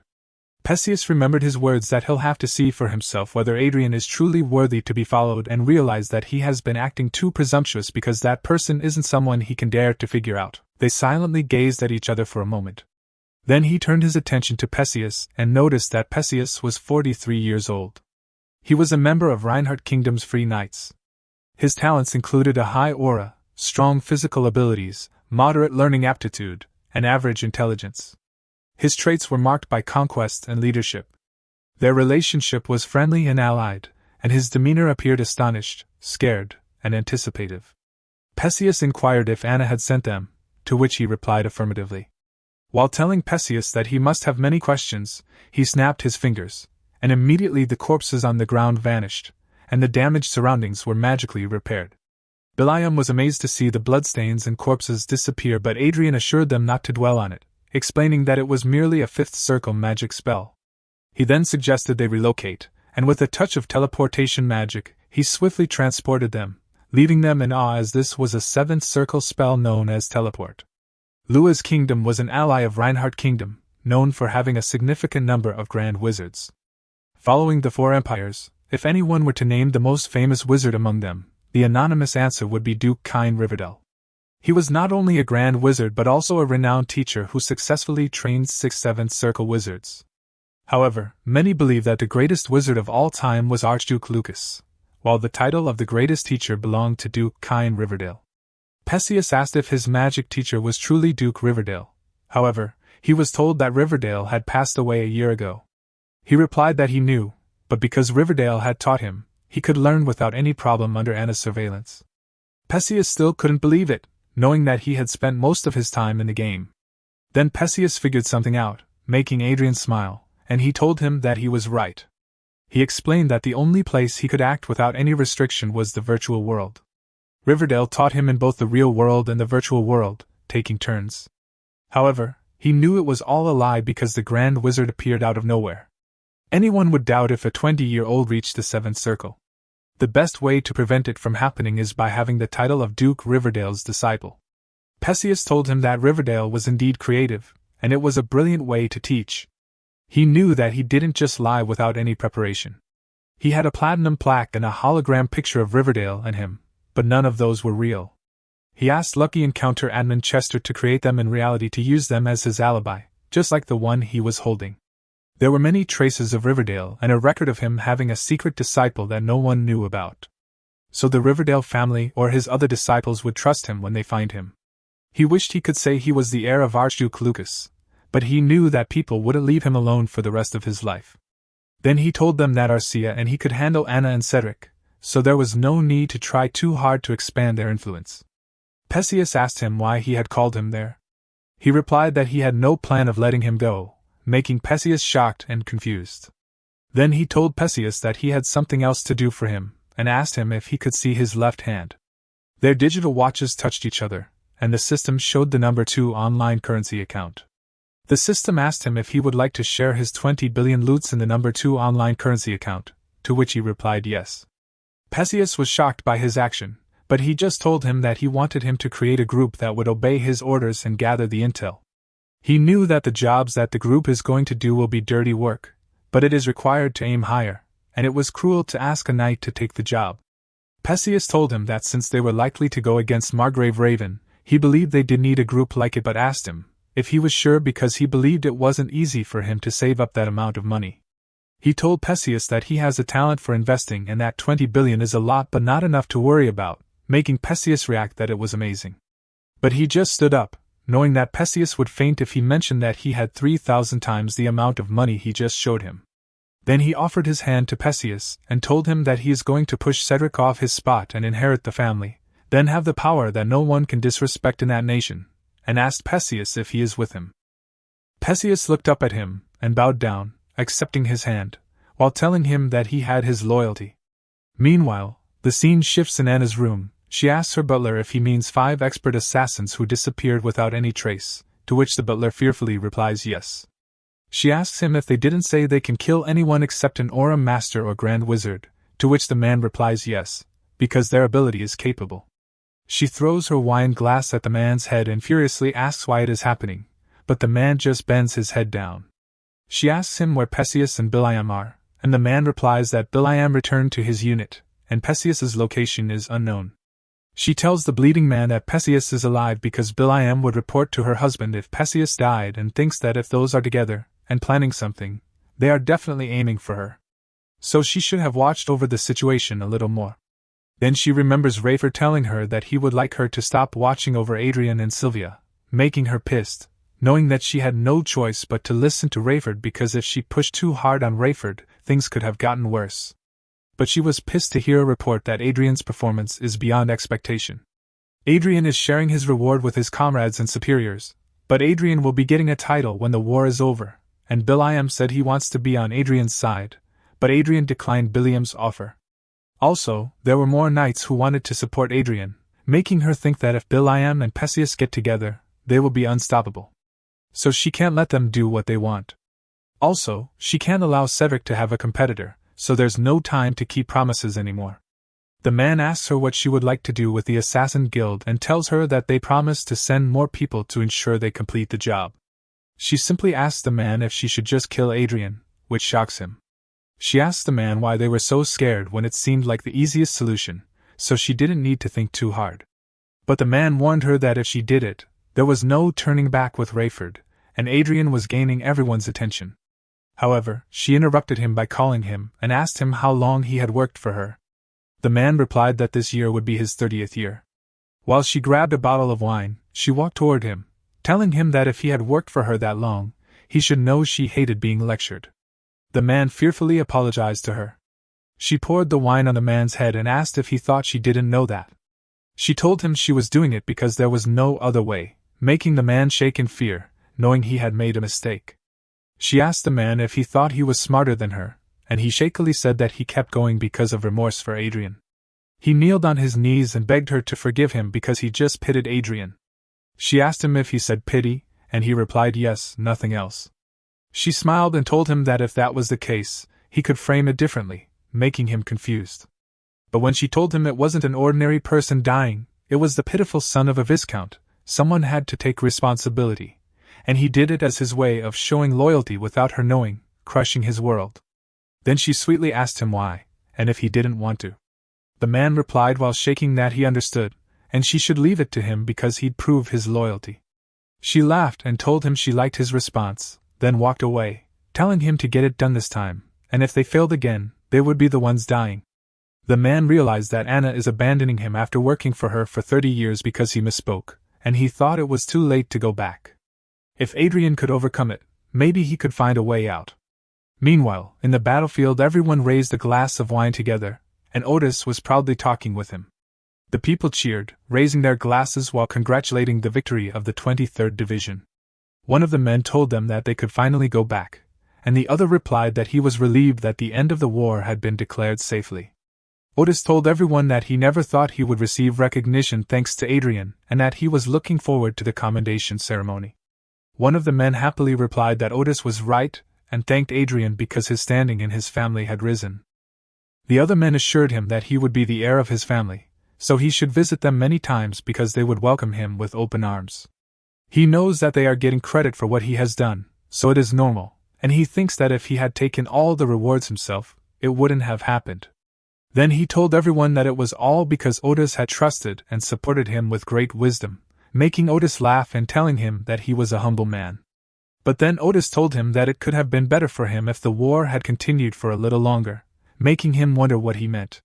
Then Otis told him that if the war had continued and he had earned more recognition, he could have become a lord, but with what he has right now, the reward will be limited to only him. Hearing this, he understood what Otis meant because he knows that there is a big difference between inheriting a title and earning one on his own. No matter how high of a rank he achieves, he doesn't have earldom. He can't pass on his title. He told Otis that it was okay and that he didn't fight expecting something.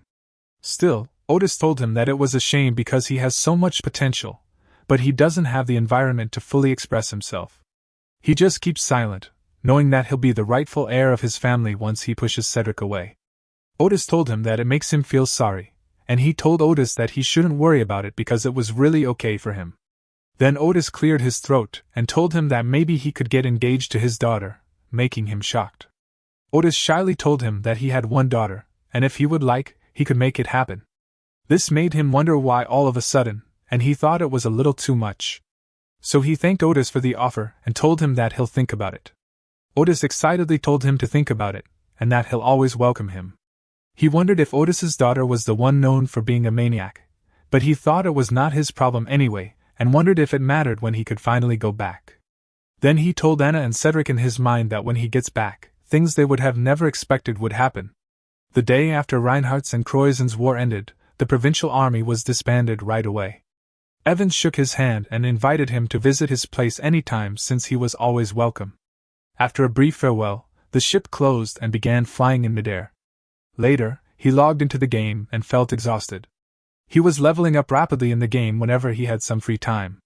He knew that the level requirement to challenge the Lucky Encounter quest level 8 was 250, and his current level was 202. However, it had been almost 10 days since he reached level 200, and he felt like he hadn't been making progress at all. He thought their combat abilities had improved significantly since the battle against the Death Knight. As they became stronger, the monsters also grew stronger. The experience point cap had gone up as well, making it impossible to level up at least once a day like before. He knew it wasn't just his problem because the party that had just slain that monster also needed at least a party of 5. This made him wonder if he should look for a new party member, but he thought he couldn't do it. It was best to avoid attention since he had the Lucky Encounter ability, and he preferred to progress slowly and steadily toward reaching the max level. So he planned to take it as a lesson and a valuable experience. When he was about to say something to Arcia, he noticed that she wasn't moving, prompting him to ask her what was wrong. Then Crow landed behind him. He asked Crow what was happening, and it tried to explain something while flapping its wings. He looked back at Arcia in a panic, wondering if something had happened outside.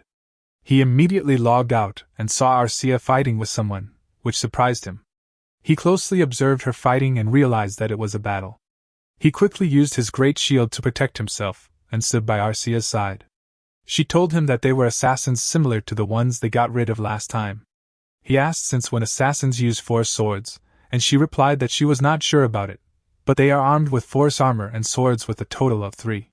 He walked closer to her while telling her that it was too clean there, considering there were 3 vanguards trying to kill him. She told him that Biliam was ready for any attacks and that Biliam stalled their vanguards. He was relieved that they had 5 vanguards, so it shouldn't be too hard. But then Arcia looked up while telling him that, however, she didn't think that one would be so easy while the ceiling of the room was collapsing. Then they saw red eyes staring at them, and he noticed that they were armored golems. He guessed Anna changed her target to him from Bilam and Perseus, but he honestly preferred it too. Then he grabbed something from his inventory space while calling Arcia and threw a sword at her, asking her if one force sword should be enough for her, to which she replied of course. Then he grabbed his Istro staff while Arcia held her Istro arming sword. The golem pointed its sharp claws at them and jumped down to attack them, but he just said that it was pitiful and told them that they had chosen the wrong target. Circles appeared on his shield spell, and he used his flame blast to attack the golems. The force of his attack got out of the ship, making a huge hole in it. Then he flew out of the hole. He told Arcia that they should go, to which she replied yes. On the other hand, inside the ship, one of the enemies told his captain that it wasn't right, and they had to back off, making the captain's enemy wonder how when they should have been done by now. Suddenly, huge explosions appeared near them, throwing the enemy with the monsters away, and the captain's enemy was furiously sweating in pain. Then shouting, he asked why is that kind of monster hiding in the Lawrence family? He flies closer to his enemy while attacking them with his magic, and Arcia was in the front, busy attacking the monsters. The captain's enemy heard his people shout, outing that they couldn't run away to kill the Archmage because he was interfering with their teleportation. The other replied they couldn't because there was an Aura Master next to him, before shouting in pain. The captain's enemy was going nuts because of the situation they were in and thought that the Archmage was not enough, but there was even an Aura Master. Then the captain's enemy ran away while shouting to his people that they were all on their own now, getting Adrian and Arcia's attention. A moment later, he used his magic power to stun the captain's enemy on the floor, while Arcia was running toward him. Arcia cut the captain's enemy's hand, making him shout in pain. She swung her sword backward and attacked the captain, and was close to beheading the captain's enemy. But then Adrian told her to wait and not to kill that guy, so she stopped in time before her blade cut off the captain's enemy's head. He got down on the ship to walk closer to the man and told him that there was no use trying to escape, making the captain's enemy wonder if they were completely annihilated because he thought it was impossible. He was about to suggest to the captain's enemy, "How about we help each other?" But then he noticed the captain's enemy doing something and shouted to Arcia to stop the man while running toward them. When Arcia checked the captain's enemy's pulse, she told him that he was dead, and it looks like he chewed the poison hidden in his molar teeth. Adrian was amazed to think that it was really how the assassins died because he thought it would only happen in novels. Since he didn't have a lot of experience dealing with assassins, he took their determination lightly. Then he heard the vanguards noisily behind him, asking Will.i.am if he was already aware of it and begging Will.i.am to say something. Will.i.am opened his helmet and told the vanguards that Adrian is Duke Riverdale's disciple, making the vanguards shocked. The vanguards panicked and told Will.i.am that Adrian must have been under strict surveillance all this time, and what is more, Adrian usually played games all the time. Will.i.am replied that Adrian was able to train without any restrictions in the virtual world. Adrian said that his teachings were conducted between reality and virtual reality, so the theory classes are also available online, yet they didn't even know it, and not just them, but everyone in the family looked down on Adrian. Will.i.am also told them that they all know how amazing Duke Riverdale was, but he thinks Adrian was able to become like him because he was special, the young genius of Viscount Lawrence. It was said that Adrian had lost his intelligence after taking poison but had been making plans for the future while lowering himself and deceiving everyone around him to survive. Will.i.am told everyone that the tide had turned, and surely they were not thinking of dying on a sinking ship. Adrian noticed that Will.i.am was pretty good at influencing others, and Will.i.am told everyone that they would arrive at the estate soon, so they should behave themselves so as not to be a nuisance to Adrian, to which they all replied yes. Later, Sylvia is crying while running toward Adrian and hugged him tightly, asking if he was all right and if he wasn't hurt anywhere. He told his mother to calm down because he was all right. Rayford told him that he had worked hard, and he thanked his father for the compliment, but he knew that in any case, it was totally normal to hold a parade in celebration of him receiving the medal on the battlefield, but it was too quiet. Rayford apologized to him because he should have given him a grand welcome. He told his father that he was okay because he was not into noisy events anyway, but he thinks it must have been Anna and Cedric's doing because who would bother to hold a parade for someone who was going to die anyway? Rayford told him that in exchange for it, they had prepared a grand banquet, so they should celebrate his return with eating and drinking. But he just looked up and saw his fortress in energy-saving mode, making him smile inside. In their mansion, there were a swarm of different dishes on the table, and Will.i.am, Harmon, and others told him that it was their greatest honor to fight alongside him. Harmon bowed his head to him, and told him that he was able to come back alive thanks to him, making his father tell him that he had learned how to win people's hearts on the battlefield. Suddenly he heard Cedric shudderingly call his name in anger, and saw that he was with Anna and others. He bowed his head to them and told them that it had been 3 months since they last saw each other, making Cedric have no other choice but to welcome him back. But he noticed that Anna looked like she'd seen a ghost. More importantly, he noticed the guide behind Anna and wondered what was up with him because he saw that the man's name is Morris Gus Hire, and his condition was relief and joy. He heard that Morris had been working as Anna's right hand for over 30 years, yet he had a favorable impression of him. He thought that if he could convince Morris, he should prove to be quite useful. But then he saw someone walking toward him. He noticed that the man was Commander Krondike, who was an aura expert too, with doubt and distrust conditions as he expected from a knight commander. His specs are excellent, still he couldn't believe that his characteristic is authority-based management, not combat ability. He knows that Anna and Cedric aren't even worth looking at, and it angers him that he was fooled by those individuals. But Cedric told him that as someone who carried the last name of their family, he has done quite a good job, even though it was not that big of a deal. He should still compliment him. He just smiled, thinking that they were full of bullshit. He'd love to send their heads flying right now, but he was going to find some justification first. Those bastards have made him suffer so much that he wouldn't simply grant them a clean death. He was going to push them into a swamp so deep that they can't ever escape from and strangle them when they are in despair. Cedric asks him if it feels good to be complimented, and calls him a crude person. He asks Cedric if he really thinks he'd be happy hearing his praises, knowing that it doesn't mean he is going to tolerate all of Cedric's actions because it would make him too much of a pushover. Then he told Cedric what he meant. It was just ridiculous how he was talking as if he was capable of doing anything, making Cedric shocked. What he wants is to create an atmosphere and use it as his justification, a justification that they deserve to face consequences. So he tells Cedric that if he had led those people to the battlefield, they would have been completely wiped out. He has already imagined him ignoring tactics and getting himself killed after charging forward recklessly. Cedric calls him a bastard and asks him how dare he. But he just continues by asking Cedric if people should know how to use their heads more as they get older. He told him that to think he is naive enough to regard his smile as him being happy is the reason why his vassals call him a moron and an imbecile, making Cedric's face turn red in anger. When Cedric was about to tell him something, he cut him off, acting like he remembered something, and asked Cedric if could it be that his ignorance came from his maternal side. Suddenly a glass of wine falls to the ground because the waiter accidentally tripped, making the tension even darker. Anna was on the brink of anger, but he playfully said to Anna that if she had something to say, she should say it directly, and stop pretending to be elegant because it doesn't suit her. Suddenly Cedric burst into laughter, which shocked everyone. Cedric drew his sword while telling him that he had become even ruder after returning from the battlefield and that he didn't even know what fear was anymore while pointing his sword at him. Sylvia fearfully told them that Adrian must be tired after coming back from the battlefield and looks tired, so for now, they should take that sword away. Then Rayford shouted at Cedric, asking him what he was doing on such a happy occasion and if he wasn't going to put that sword down immediately. But Adrian just apologized to his father because he needed him to keep quiet and watch. Cedric moved closer to them while saying that he had manipulated Adrian, and he understood why he suddenly acted this way. It must be due to that rebel's instigation.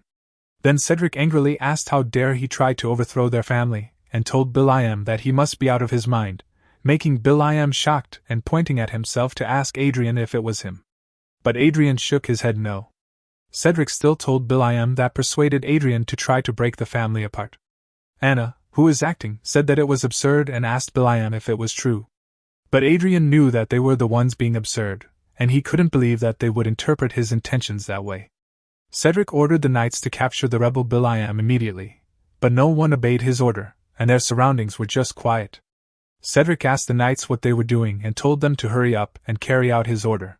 One of the knights told Cedric that if he wanted to capture Vice Commander Will.i.am, he should do it himself, making Cedric shy and angrily asking the knight named Berto what he was saying.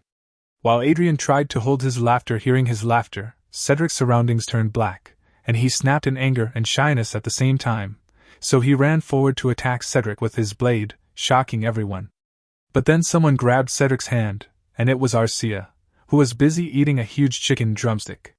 He furiously asked what was with her and told her to let him go, while wondering how she was so strong. When Cedric was about to tell her to let him go again, she hit his face with chicken, making him collapse and slowly fall down. Crone, Will.i.am, Rayford, and Sylvia were shocked to see it. But Adrian was watching in joy. Then Cedric fell to the ground, making everyone silent. He looked at Cedric with a smile, thinking that after Cedric acted all proud, he ended up being grabbed and beaten with a chicken leg by a woman half of his size. Crone walked forward and told them to stop because it was enough. Then Crone drew his sword and told Adrian that he kept crossing a line he shouldn't cross. Adrian thought the knight commander should draw his sword as if he were protecting the king as a royal guard. He asked Crone if he wasn't the one crossing the line right now. Then he told Crone that Cedric had done so many things over time that he couldn't even remember, or he simply had no shame.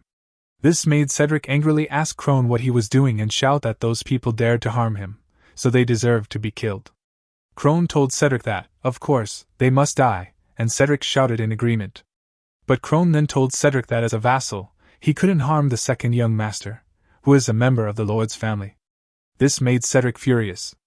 However, Crone pointed his sword at Arcia, who was peacefully eating the chicken leg, and said that it was a different story with her. There was no room for consideration for a commoner who dared to raise her hand against a noble, so he would proceed directly to judgment without a trial. Crone raised his sword and asked Arcia if she thought she was a noble just because she was a noble's lover. But when he was about to strike her, Will.i.am and the other vanguards pointed their swords at Crone. Crone asked Will.i.am what he was doing and told him to step back immediately. But Will.i.am said that he wouldn't have drawn his sword if he was going to back off. At Crone's words, he warned Crone to step away from Lady Arcia immediately. Crone asked if he said Lady Arcia and found it strange because he could see people from Cedric's faction too. Also, most of those individuals would prioritize profit over loyalty. He wondered why even such cunning individuals were willing to follow Adrian, making him think that something didn't seem right. Then a lot of knights appeared, and Cedric immediately ran toward his mother. Adrian noticed that reinforcements were there and wondered why Anna, who had always been sensitive when it came to Cedric, was so quiet, and if she had gathered the knights over the phone. Cedric teasingly told him that there was no use in regretting now, and including Bill, all of them will be thoroughly punished for their crimes. He furiously told the knights that they were in the presence of the Lord and asked them how dare the knights of the Viscount stand on the opposite side of their lord. But Cedric just ordered the knights to subdue those troublemakers immediately. Then the knights ran forward and pointed their weapons at them, making him realize that in terms of numbers, their expeditionary forces had more soldiers, but they were not armed properly, whereas Cedric's faction had more than 10 armed soldiers, and their equipment was overwhelmingly better. So if a full-scale battle broke out, it would be a one-sided slaughter. Suddenly Crone asked him why he did such a useless thing and told him that it seemed like he was still drunk on his victory, forgetting his position. Then he told him that his family's system could not be changed, and because of his recklessness, the only people who ended up seeing blood were those guys. Also, he wouldn't be killed immediately, however, even if he lives only hell awaits him, a life that is even worse than it is now. But he just keeps quiet. Rayford shouted at him to use the artifact while Sylvia was apologizing in fear. Cedric teasingly told him to run away, no matter what. Crone told the knights on their side to be ready to attack, which the knights pointed their weapons at them. But he just called them foolish individuals. He told the knights on their side that they were rebelling, and those troublemakers were trying to harm the Lord, so they should protect the Lord, and the knights on Adrian's side replied yes immediately. This made Crone wonder what the hell those guys were doing. He told Crone that anyone could tell the ones committing treason were them, and they should put an end to that boring act.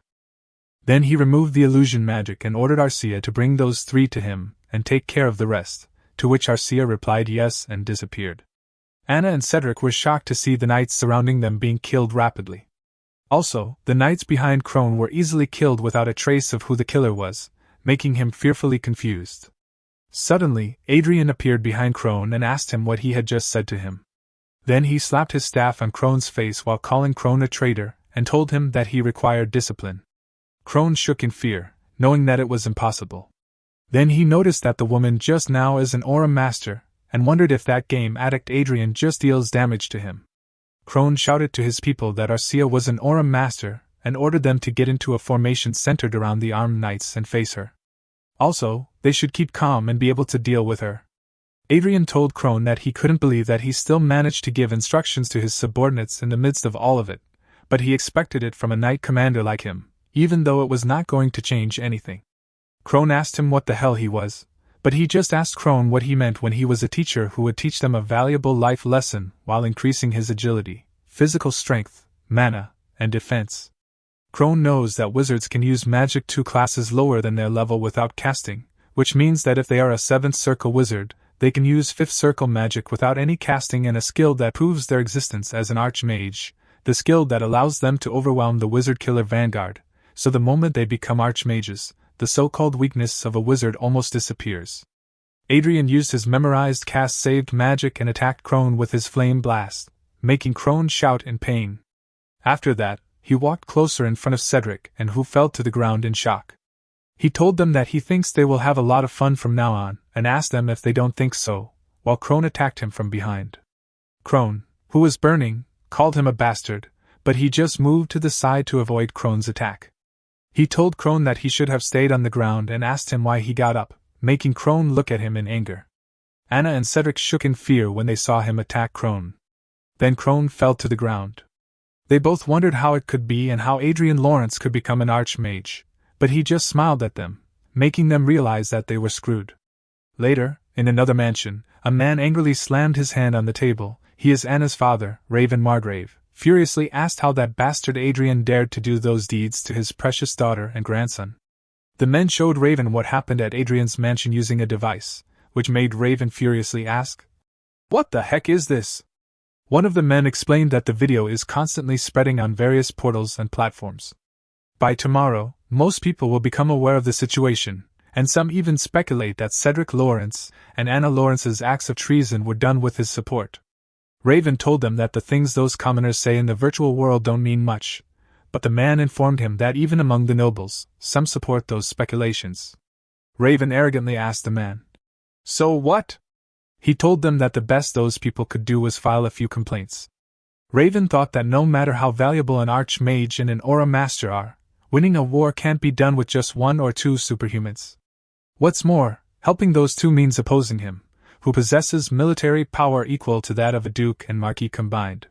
He knows it would be troublesome if someone of his title, a duke or a marquis, sided with Adrian, but that is highly unlikely since they are the ones who would least welcome the emergence of a new rival. The man told him that the royal family may intervene. Raven replied, "It's obvious because a young archmage and an aura master would draw people's attention." However, he added, "Only if it was the truth," making the man shocked and confused. He told the man that they can just turn those two into swindlers, and as long as no one believes they are an archmage and an aura master, there will be no problem. He asked the man if there was any guarantee that it wasn't an artificially created video in this age and time. Then he suggested, "We can just announce our position like saying the video was fabricated." But the man warned him that once they had it authenticated, it would be over. Still, he insisted that they can take care of it before they have the video authenticated. He furiously told them that through that video, they were exposing that he was behind Anna and Cedric, and those commoners were acting exactly as they wanted them to. They were only trying to get a justification for what they truly aimed for, his war. The man fearfully replied that it was impossible and asked if they were out of their minds, wondering if they were thinking of picking a fight with the Margrave. But he just asked the man how much their Margrave forces could be mobilized in a territorial war. One of the men replied that it was about half of their total forces. For their territory, they can mobilize 3 sky fortresses and 150 vanguards or 2 sky fortresses and 200 vanguards. He asked what forces could be mobilized right now, and one of the men replied 200 vanguards and 1 sky fortress. He told them that it was enough and wondered how a brat who is still wet behind the ears dares to provoke him. Then he declared to everyone, "It's war, and I will make Adrian regret it." Meanwhile, in Adrian's mansion, he scratches his ears, thinking they must have checked the video they released by now and are preparing to attack because his ears are itchy, so they must be talking about him. He knows the relationship between Anna, Cedric, and Raven Margrave is inseparable. His blade of revenge is only complete when it reaches Raven Margrave. However, to solidify his position, there are conditions that must be met in advance. The lady introduced herself to him as the daughter of Kyne Riverdale, Olivia Riverdale. He knows that Duchess Olivia is an archmage belonging to the Lewis Kingdom, and she was the daughter of the famous Duke Kyne Riverdale. While she is said to be the closest to the 8th Circle, the archmages in the Lewis Kingdom, her existence is equal to that of the patriarch of the Riverdale family, to which the 6 archmages belong. Unlike him, who gains strength through lucky encounters, Olivia is a true genius who reached the 7th Circle at the age of 22. She gave the ID to the men with her, and told them that it looks real to her. Then the other men told her that it definitely seemed real, making him exhale in relief. He asked her if it meant that they had acknowledged it, but she told him that, however, she was only saying it looked real, as it's completely possible to forge that platinum plaque in the first place. She attacked him with strong pressure, making the glass on the table shatter into pieces. He notices that they are putting pressure on him by resonating with each other's circles, making him feel heavy and in pain.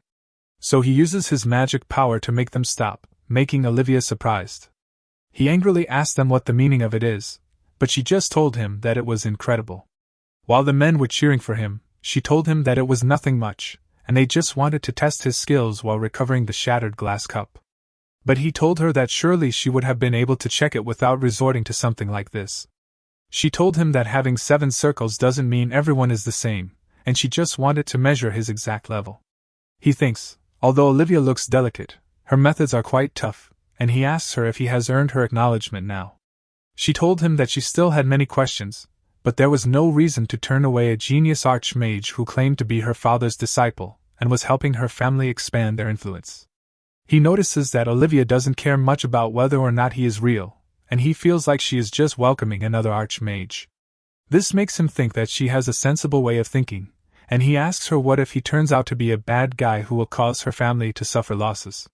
She told him that turning their family into his enemy is no different from asking for death, and she doubts anyone can afford it.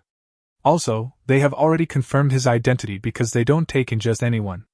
This makes him smile and think that since he has received their recognition, there is no reason to argue anymore. Then he told them that he'd like to make a request. The next day, Raven asks his butler how much longer it will take to deploy the troops. The butler replies that it will take at least 1 more hour. Raven asks if it can't be a little faster. However, a panicked man calls him from behind and tells him to take a look at that video. This makes Raven angry, and he asks what is it this time. He then sees Olivia in the video announcing that she'd like to make an announcement. Today, she officially announces that the young master Adrian Lawrence, a disciple of the former Duke of Riverdale, became an archmage of the 7th Circle at the age of 20. She also tells everyone that Adrian is a rare magic genius and a talent expected to achieve the 8th Circle. Riverdale will do their best to assist Adrian and spare no effort to support his growth. Raven realizes that Adrian is already 1 step ahead, as if Adrian had read his thoughts. The butler tells him that he can't believe Riverdale would appear, and at that rate, the royal family will undoubtedly intervene. But Raven is more upset to hear Olivia saying that if anyone tries to harm Adrian, they at Riverdale will take it as an act of antagonize against them. Raven furiously slams the video device on the ground and catches his breath for a moment. Then he tells men that they are moving as scheduled. The butler asks him what he said, but he just asks his butler if he didn't hear him and tells him that they'll be moving as planned. The butler tries to remind him about the royal family, but he cuts his butler's words by asking, what about them and if they catch up on their expedition and order them not to attack Lawrence's territory. The butler tells him that it's not about that, but the risks are too high. Still, Raven tells him that it's fine as long as they achieve their goal, and they can overcome it no matter what. The butler tells him that Riverdale is behind Adrian, so he thinks they should stop their expedition. But Raven angrily tells his butler that it doesn't matter because they are foreigners anyway, and moreover, he's sure Adrian will be relieved that they won't be able to attack him, so their surprise attack will be even more effective now. He orders his people that they have to finish the preparations and deploy their troops as soon as possible and asks if they understand it, not noticing Crow on top of them. The butler replies that he understands, and they will speed everything up even more, but with a shared vision of Crow and Adrian, he sees his enemy's every movement. Before the video, Olivia asks him if he wants her to hold a press conference, and if that's really all he's asking for, he replies that it's correct. She tells him that she understands the situation he's in and that if he wishes, she could provide further support for him as a fellow disciple. But he tells her that she just needs to reveal that he is the former Duke of Riverdale's disciple and an archmage, and that he doesn't need anything else. This makes her confused, and she asks him why. He smiles, remembering it, stands up, and tells Arcia that it's time for them to go. He thinks that when it comes to exacting revenge, he doesn't want to rely on anyone else's help. He wonders if revenge is for the sake of self-satisfaction, so he knows that everything must be done according to his plan and under his leadership. Those guys are his prey, so he doesn't want to share the joy of hunting them with others. On the other hand, Adrian's men are in underground. The knights were panicking and shouting that the prisoners had escaped.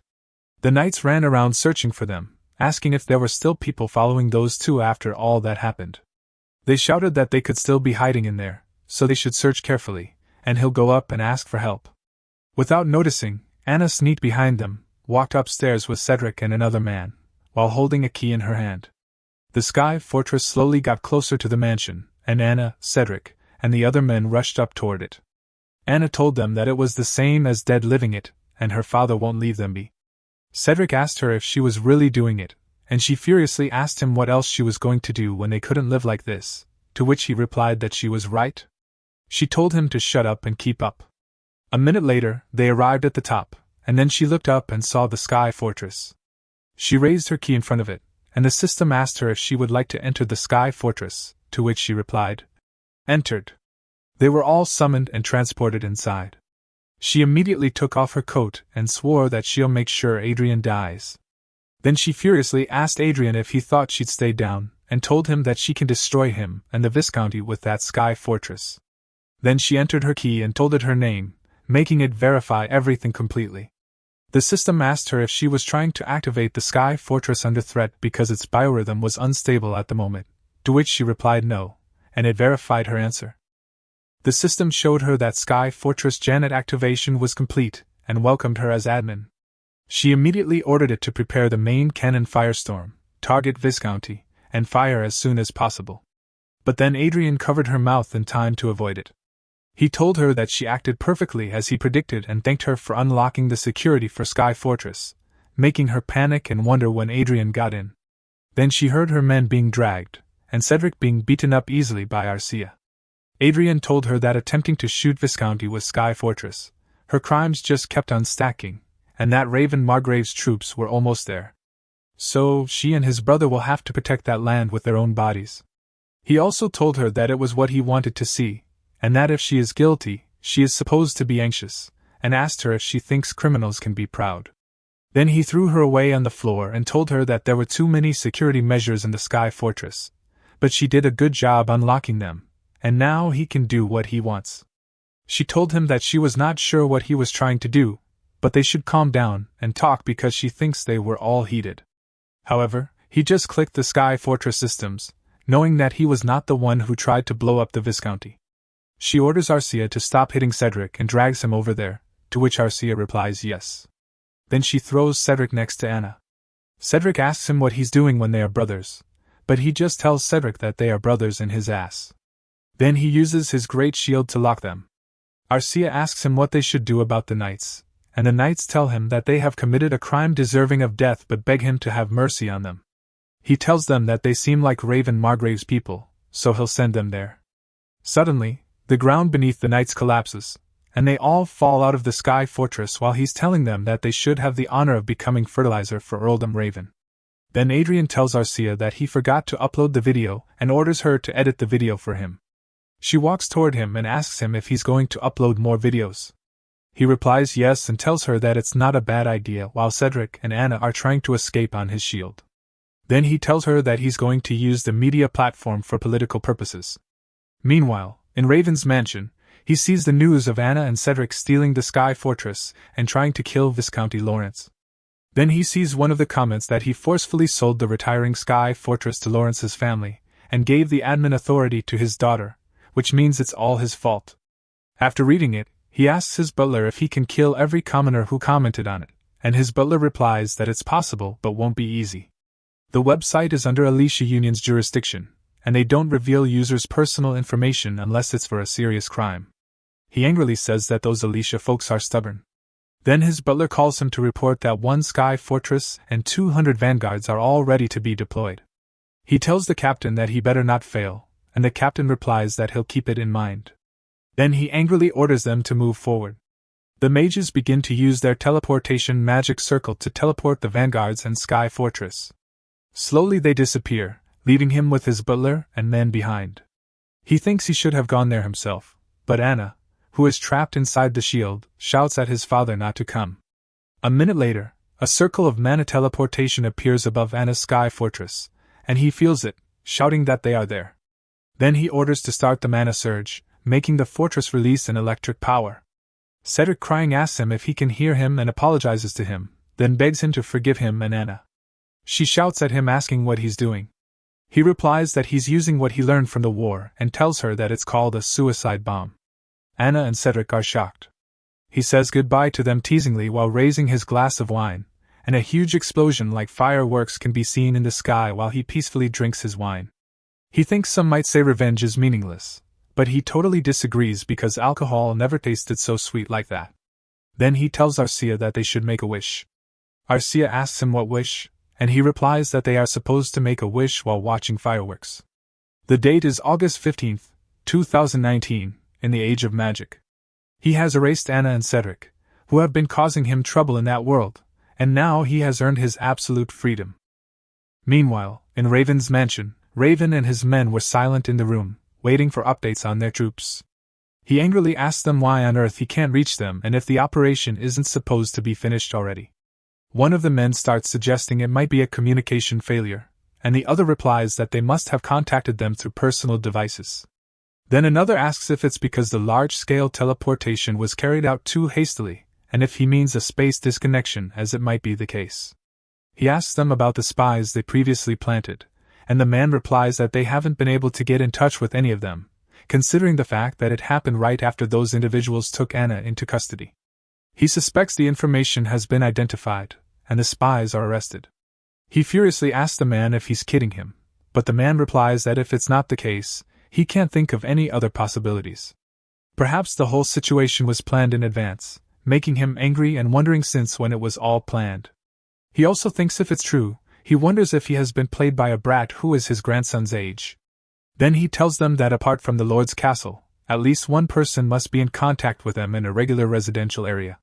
One of the men replies that perhaps it was the effect of the space disconnection, but there was no connection to the general communication either. Suddenly, a man panicky calls him and tells him that he was looking for online articles related to Lawrence's territory, and the article was posted 3 minutes ago. Then he sees a video of a huge explosion and vanguards protecting the place. The vanguards are attacking their fortress that was transported to the place, making them explode one by one and shatter into pieces. The room is silent as they watch the scene, and his butler explains to him that according to the article posted along with the video, an evacuation advisory was issued about an hour ago, and all residents of Viscounty Lawrence were evacuated. It also said that while the communication was completely cut off, a huge explosion suddenly occurred in the sky. They have confirmed that the communication was restored a while ago, and there was also an announcement released from the Lord's castle. This makes him snap in anger, and he destroys his table using only one hand, shocking and stunning his men.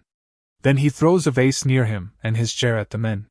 He silently looks at them for a moment, and asks how many additional troops can be deployed right now. One of the men replies that 75 vanguards or 25 vanguards and 1 sky fortress can be deployed, and any number beyond that would violate the law. He knows that if the previously dispatched troops had the strength equal to 5 sky fortresses, they must now have the strength of only 1.5 judging from the video. It's clear that Adrian sacrificed his sky fortress to carry out a suicide bombing attack, so no matter how old the sky fortress of Lawrence Estate is, there's no way their forces would be intact if they got swept away from close range by a suicide bombing using a surge of mana. This only means one thing: Adrian was perfectly aware of their movements. However, he thinks Adrian still can't do the same thing twice since they no longer have a sky fortress to blow up. The man tells him that unfortunately that number is not enough to overwhelm the power of Viscounty Lawrence, and an emergency message has just arrived from the royal family stating that the use of force against the Viscounty of Lawrence is prohibited. This shocks him, but then he laughs loudly, making his men fearful. He asks if it's the price he has to pay for looking down on that bastard. He thinks it's possible to recover from the damage, but they won't be able to do it right away. It costs around 15 trillion to build 1 sky fortress and at least 50 billion for 1 set of Vanguard Force equipment, so they need as much as 30 trillion for damage recovery alone. He can't believe that the power of their family developed for generations has collapsed due to a small mistake. He asks his man if he said that communication with Viscounty Lawrence has been restored, to which the man replies yes. Then he orders the man to get him on the phone with Adrian immediately. The Black Eagle is the same as Arcia, a supporter, but its basic method of use is completely different. While Arcia is a multi-purpose existence like a human being, the Black Eagle is an auxiliary supporter strictly focused on support. Its first skill is shared vision, which helps him a lot. He tells Raven that he can't believe he would be shameless enough to call him, and Raven acknowledges his ability because his trick worked well this time. However, Raven warns him not to think his luck will continue next time. He tells Raven not to worry because his revenge will only be complete with his death and the fall of his family. Raven asks him what he means by revenge, and he tells Raven that he may not know it, but because Anna and his elder brother Cedric loved the Sky Fortress so much, he let them stay inside. He bets they must have been satisfied as he even held such an expensive cremation ceremony for them. Raven told him that just because his strategy worked once, he no longer knew how scary that world could be. But he responded by saying he didn't know about anything else. He simply wasn't scared of Raven. Raven vowed that he would never forget today's humiliation and would definitely pay him back 1,000 times. This made him smile, hearing how Raven only gets mad at insults directed at himself. He guessed that Raven must have put Anna and Cedric's death behind him, making him seriously think that those two were so pitiful after acting so proud. In the end, it seemed they were nothing but tools. Then he asked Raven if he was currently on the 80th floor of the Lord's castle, and Raven asked him what he meant. He told Raven that he had prepared a present for him, and it should have arrived by now. While Crow was outside near the castle, he asked Raven if he had heard about memorization magic and explained that it was a magic skill to avoid casting time and allowed him to store 10 magic spells at once. He asked Raven what it would be like to have 10 seventh circle magic spells memorized which are cast at once, and if he thought it could even break through the Raven Lord's castle shield that he had been so proud of. Then Raven saw Crow in front of them with 10 circles of magic, leaving him and his men open-mouthed in shock. He told Raven that the present he sent him was 10 rounds of 7th circle magic blaze blast. Crow swung its wings forward, releasing the magic circles and attacking the castle. He laughed heartily while hearing the men panicking, telling Raven that the barrier of the Lord's castle was on the verge of breaking and begging Raven to use blink or teleport to quickly get out of there. Then he heard Raven angrily shouting his name, but he teasingly told Raven that he would pray for his safety and hung up the call, excusing himself. He stood up when Will.i.am called him and reported that, as he ordered, they had gathered the reporters in the conference hall. A moment later, the maid who was whispering behind his back before was fearfully bowing their heads to him as he walked past them. He looked at one of the servants, and remembered that among the maids and servants of the Lord's castle, there was no one who hadn't looked down on him. He walked past the servants and maids trembling in fear, thinking it was funny how they were all afraid of him. He knew it was time for him to say goodbye to his past of playing a dumbass because the second act of his splendid life had begun. In the news, it was reported that young Master Adrian Lawrence held a conference about the Sky Fortress suicide attack incident. It was revealed that Raven Margrave secretly deployed 1 Sky Fortress and 200 vanguards, all of which turned into ash in a split second. Some blamed Adrian for copying the tactic used in the war with the Croizon Empire, while others acknowledged that this was the result of great predictions in information warfare. Adrian emphasized that none of this would have happened if Raven Margrave had not planned his malicious attack, stating that he did what he had to do to protect his land. Raven Margrave's castle collapsed, and Raven survived but took massive damage from an unexpected counterattack. The most prominent headline was Young Prodigy Adrian Lawrence shuts down Raven Margrave. The Post asked viewers for their thoughts on the news, and the commentators shared various opinions. Some believed that the Sky Fortress of someone else's deserved defeat, while others praised Adrian's intelligence and saw this as a new era for the Reinhardt kingdom. There were also those who viewed it as a typical noble family feud and more. He smiled as he read the comments, thanking everyone for their support and expressing his gratitude. He told them that he would never forget it, and this made him excited as he realized he had reached 1 million followers in just a day, becoming an influencer. Will.i.am expressed his concern about people blaming Adrian for bringing down a renowned noble, but Adrian dismissed it, saying that he wasn't backing down anymore. Will.i.am remembered that Adrian had lived his whole life being suppressed, but now he seemed determined to take control of his destiny. Adrian noticed that the Raven Margrave incident had caused controversy both within and outside the country, with articles criticizing him as well. However, despite the Raven family's solid reputation, public opinion was biased in his favor, leading even those on the neutral side to join his cause. It was as if the entire nation was on his side, and public opinion was in his favor. Adrian knew that commoners were essentially slaves to nobles, but he felt different because he could benefit from the people's support. He has to prove himself that he is different from those people, and he'll do it by constantly communicating with them. He thinks discrimination toward commoners from nobles is a structural problem in Rondel, not because commoners are worse than them, and most of the talented people he found were commoners too. Suddenly, Rayford called him and told him that an order to appear came for him, making him shocked.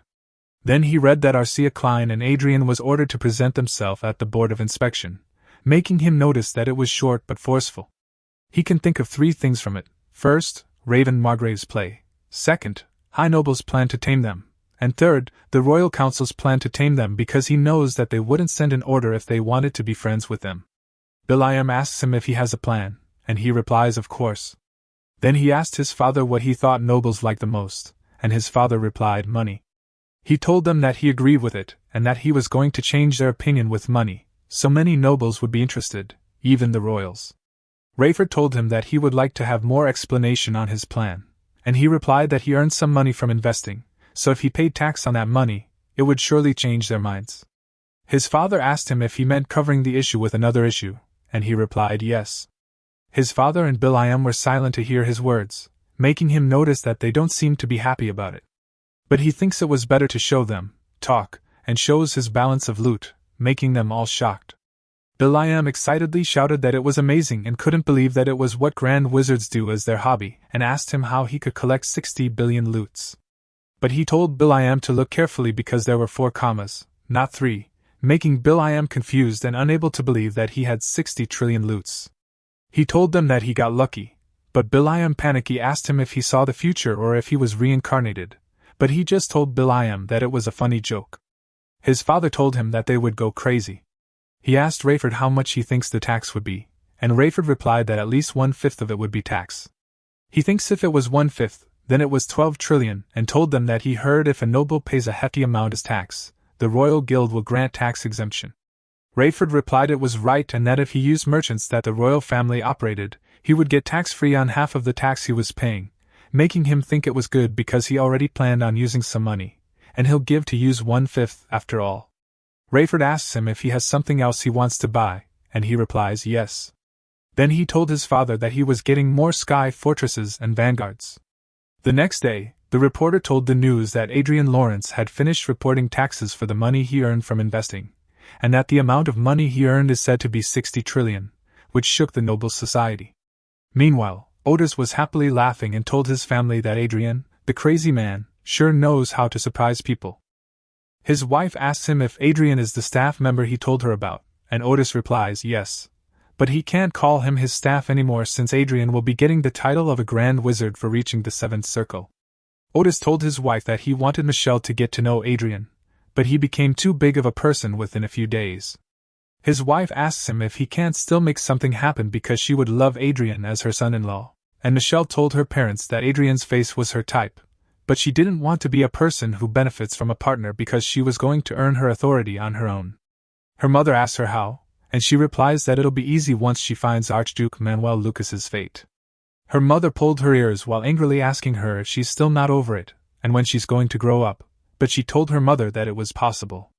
Then Otis made it sound like he realized something, making his wife and daughter stop and ask him why. He replied that it all makes sense if Adrian is the one who found Archduke Lucas's fate, and Adrian's boldness all makes sense too.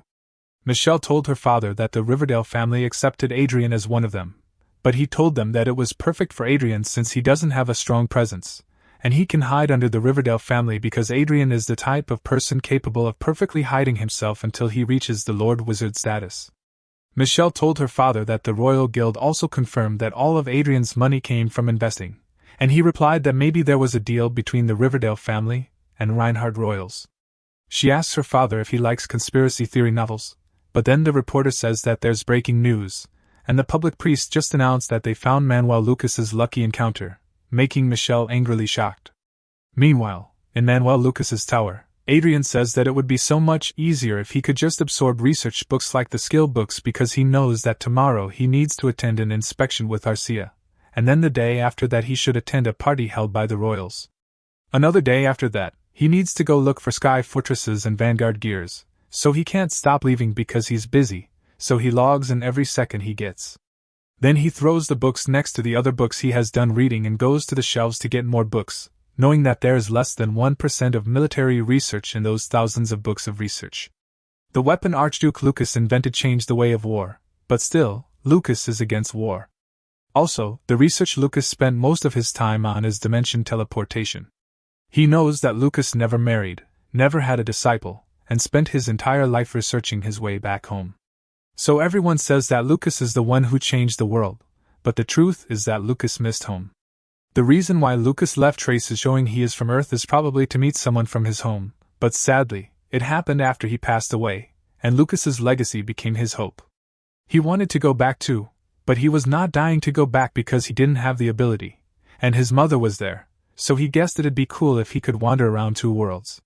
He wonders if maybe Lucas wanted someone else to finish his research, and maybe Lucas wants him to go back because Lucas couldn't. He told Lucas that if it was what he wanted, he would, and he would try his best.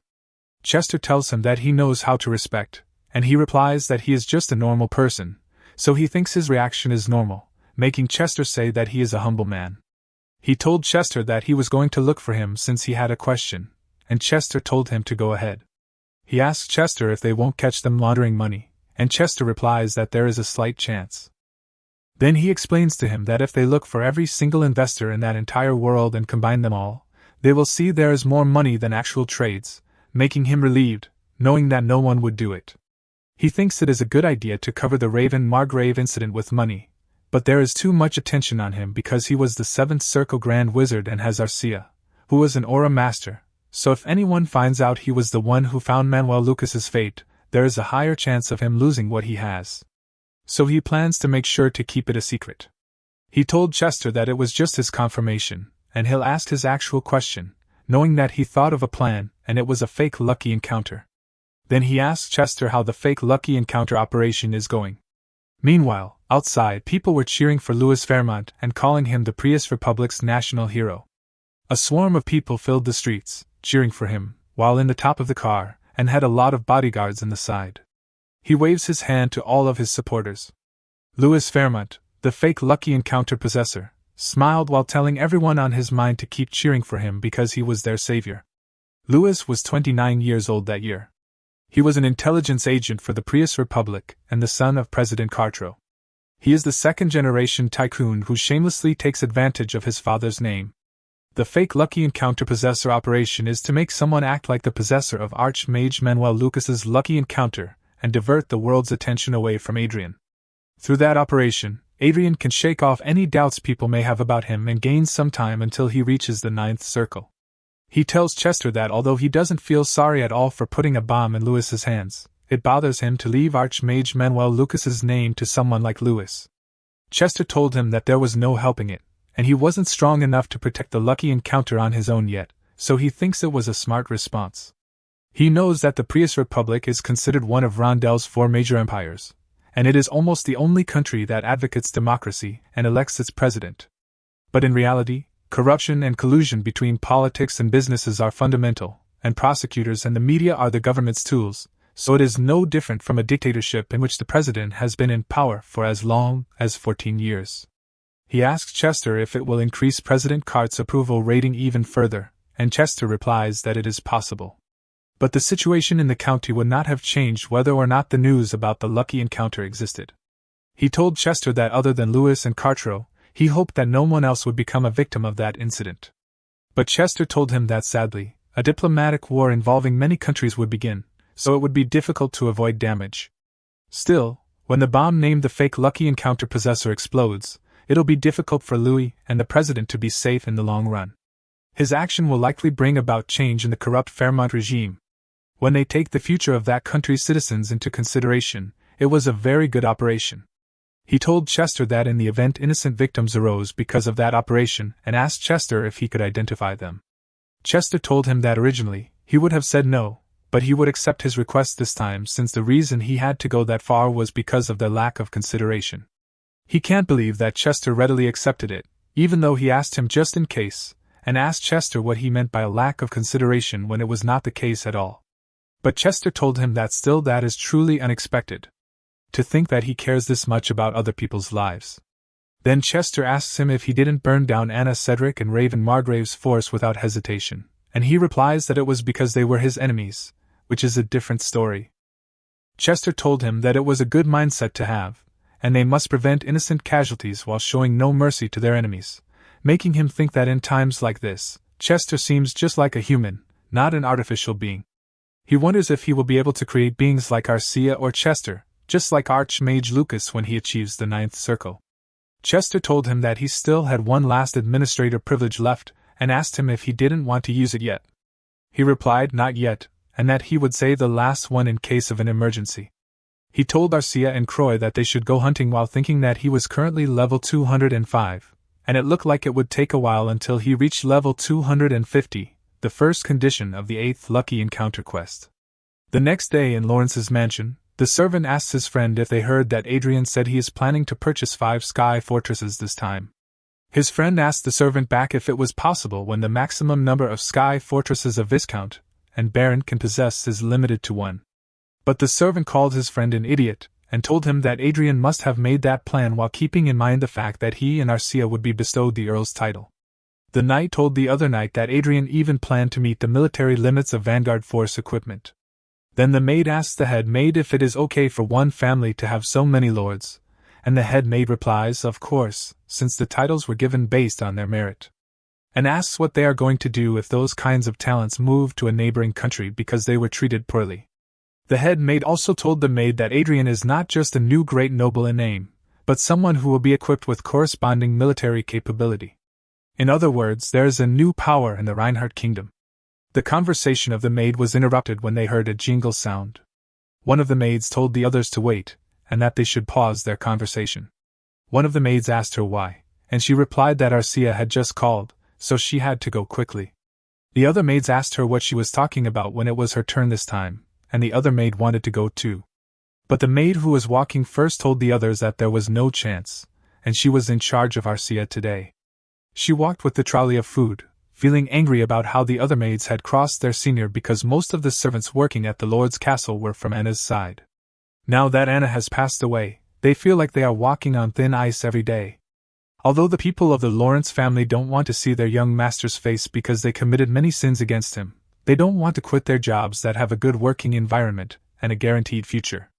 As a result, they argue with each other to see who could come and serve Arcia, which was relatively less burdensome. The maid put the pancake on the table and shyly looked at Arcia, knowing that contrary to Arcia's fearsome or a master title, she has a gentle personality and often shows a soft smile. The maid looked at Arcia, thinking that Arcia came from the same commoner background as she did. But it's truly incredible how she rose all the way to the rank of an earl with her power. Arcia asked the maid if she wished to say something to her, and the maid, shuddering, asked if she may ask her a question if she doesn't mind. To which she replied that as long as she can answer it. The maid asked her if Adrian fires the castle's managers, and she replied that Adrian is a good person, and he absolutely hates it when others have to suffer because of him. However, Adrian is cold to those whom he deems his enemies. And asked the maid if she is Adrian's enemy. The maid fearfully looked down because of her gaze and replied, "Of course not." So Arcia smiled and told her that if that was so, it was fine. Then the maid barged out of Arcia's room, making Adrian, who was outside, confused. She fearfully looked at him and ran away while apologizing to him and Arcia, telling him that he had arrived. He asked Arcia why the maid was acting like that because she seemed terrified, but Arcia replied that she didn't know. That day a rumor spread that Adrian never forgets favors and spite, and that Arcia hates people who look down on her lover. Lopez awkwardly asked him if they could really follow him to the royal castle, making him confused and asked Lopez what he was talking about. Lopez replied that it is just that Eric and he are still lacking. Then he remembered swearing that when the war against the Croatian Empire was in full swing. Besides leveling up in the game, there was one thing he was preoccupied with: discovering talents with great potential using his magic glasses. Eric calmly told Lopez that he didn't think Adrian would summon them for no reason and that Adrian must have a plan.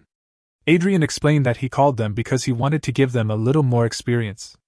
Currently, there are 4 vanguards who act as escorts, along with Lopez and Eric, who are members of the Institute for Gifted Talents. They are heading to the royal castle to be investigated by the Audit and Inspection Board for nobles. He told them that they would probably see many nobles in the royal castle today, and if they were lucky, they might even be able to see the royal family. So they should pay close attention to the individuals leading that country. It's what they have to do today. Lopez shyly replied that he would do his best, making Adrian notice that if Lopez wanted to rise up in the future, he must learn to be a little bolder. The knight informed them that they had arrived at the teleportation gate, and Adrian told the knight to depart immediately, to which the knight obeyed. They departed to the place with huge buildings. Lopez was amazed to see it, but he just silently looked out the window and knew that they had arrived at the capital of Reinhardt's kingdom, Liano. A moment later they were met by the maids who were amazed to see him with people, telling him that he looked much better in person. In the royal administrative building, the nobles were cheering for him and Arcia. The man told him that they both were very popular, but he just shrugged it off, saying the media hyped them too much. The man mentioned how crazy things had been lately because of them, making him notice that it wasn't crazy in a good way. He informed Adrian that, as expected, the major power class didn't like it, but he was famous among the non-inherited nobles, having earned his place through his own work. The man's name is Baron Harris Walker, a high-ranking administrator and a noble inspector leader. Baron possesses exceptional intelligence, high administrative power, strong leadership abilities, and a high learning ability. His defining trait is integrity as a leader, and his relationships with others are generally friendly and neutral. Currently, he feels mentally exhausted and skeptical, wondering why he possesses 4 high-end talents in the integrity leader trait. He called Baron, who immediately bowed and apologized for talking too much. Adrian, however, handed Baron his card, telling him that it wasn't about his chatter, and insisted he take the card. Baron asked why he was being given the card and whether it wasn't his own. Adrian explained that when he becomes a Viscount, he plans to appoint a talented administrator to manage his territory. If Baron is interested, he should call him, as he'll ensure he receives the best treatment. This left Baron stunned and confused. A few minutes later, Baron informed them that they had arrived at Investigation Room Number 1. He explained that only Adrian and Arcia were allowed in that room, and the inspection would take around 2 to 3 hours. He suggested that their servants wait in the lobby. Adrian then told Bilayam and his scholars that he preferred they go on a tour around the area, and he would let them know when he was done. He also offered a generous allowance of 3 million loot. Lopez asked if he was sure, and he reassured them, stating that it was just a perfunctory inspection, so he'd be fine. Bilayam, his scholars, and the vanguard saluted him and wished him to stay safe. He agreed and told them to ensure that everyone had a good time as well. Baron whispered to him, cautioning him to be careful as he wasn't certain about what might transpire inside. The chief inspector was not pleased with him, and this had raised Baron's concerns. He thanked Baron for the information and opened the door, pondering that he could always leave the county if problems arose. Inside, they were greeted by 4 men, and he was taken aback when he recognized one of them. This was the reason Baron had been worried. The group included Noble Chief Inspector Douglas Hamilton and the Second Prince, who was also the Royal Guard's No. 2 commander, and an Aura Master named Luke Wynne Reinhardt. He could understand why the Chief Inspector was present, but he wondered why the second in line for the throne was sitting in front of him. He bowed to Luke Wynne and expressed his honor in meeting the commander of the Royal Guards. Luke Wynne enthusiastically responded, noting that he noticed Adrian right away and acknowledged his status as an arch-wizard. However, Adrian pointed out that he'd be quite the spy if he didn't recognize Second Prince while living in the same country. Luke Wynne allowed him to raise his head, and the system displayed Luke Wynne's affiliations: Reinhardt Royalty, Second Prince, and No. 2 Commander of the Royal Guard. His talents included a very high level of aura mastery, high physical strength, and medium levels of learning ability, intelligence, leadership, and administrative skills. His traits were enhanced muscles and an arrogant leader. His relationships were marked as interested and hostile, and his current status was observing and curious. Adrian noticed that Luke Wynne's stats were high, as expected from an aura master, but not as high as his fame. He speculated that Second Prince probably had an aura master as his teacher, and had consumed expensive elixir and medicines regularly. Second Prince informed him that he would be leading the investigation and asked if that was acceptable to Adrian. Adrian responded that he would follow whatever the noble inspection decided. Douglas agreed to proceed, announcing that the investigation would be conducted by Prince Luke Wynne, to which Adrian replied with a yes. He observed Luke Wynne, who appeared uncomfortable, prompting Adrian to wonder if Prince Luke was uneasy due to his requests. Adrian apologized for his impoliteness, and explained that he had questioned Luke Wynne's decision. However, Luke Wynne assured him not to worry about it, for which Adrian expressed his gratitude. After they both took their seats, the investigation began. Adrian recognized that there was nothing particularly unusual about the investigation. Even if they held something against him, he had a solid alibi. Prince Luke acknowledged that there seemed to be no other solution for Adrian's situation. Still, Douglas pointed out that it had caused one-sided damage to the Raven Margrave's side. Luke Wynne countered that it was described as an ambush, but it was clearly a territorial dispute. He added that if a war had started, there could be unexpected collateral damage. Luke Wynne then asked Douglas if he believed that Adrian had completely demolished the Raven Margrave. Douglas apologized and explained that he had misspoken. Adrian was worried because his relationship with Luke Wynne was hostile. However, he thought that Luke Wynne appeared to be a fair person. Luke Wynne announced that there was no reason to continue the investigation because there was nothing to uncover. However, Douglas whispered to Prince Luke that the Raven Margrave was a significant force on their side. Adrian could hear Douglas clearly. He noticed that the majority of the noble inspectors stood behind Luke Wynne, with some people representing Raven Margrave's side.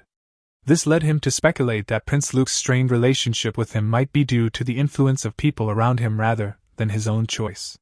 His initial impression of Luke Wynne was unfavorable, but he suspected that Prince Luke was actually a good person. Luke Wynne asked Douglas if he was expecting him to be unreasonable, and told him to stop because the matter was settled. Then Prince Luke called Adrian, who responded, and Prince Luke expressed his preference for straightforward discussions without loopholes. Adrian encouraged him to proceed. Luke then explained that he was in competition with his brother for the crown, and they were evenly matched. However, things changed, especially after Adrian's involvement with Raven Margrave, one of his primary supporters. He, however, had refused the support.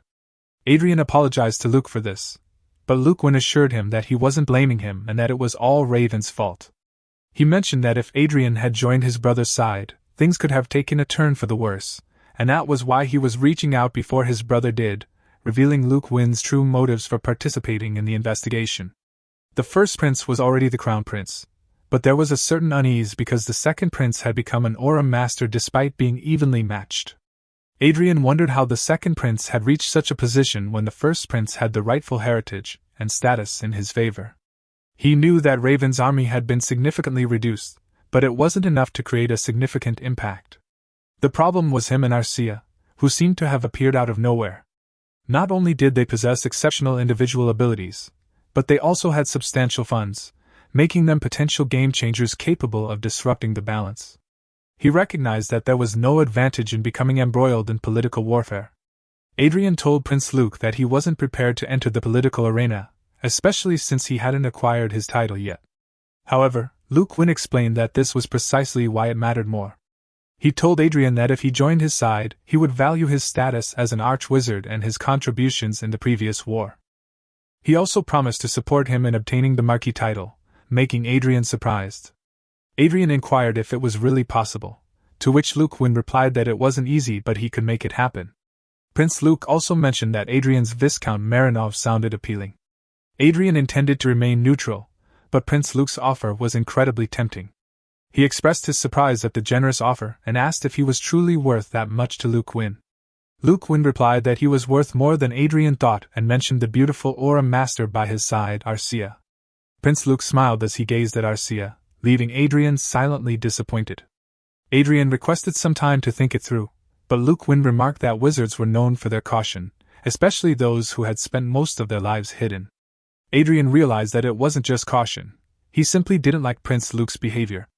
Luke offered a week for him to consider, to which Adrian expressed his gratitude. Facing each other, Prince Luke asked Adrian if he believed that the crown should go to someone with the right abilities while extending his hand. Adrian accepted it, and Prince Luke emphasized that if the crown prince ascended, the Reinhardt kingdom would decline. He urged Adrian to think about the country's future as a noble, to which Adrian agreed to take his words to heart. Prince Luke then turned to Arcia, shook her hand, and expressed his surprise at her smaller stature, adding that it was almost surprising that she was an aura master.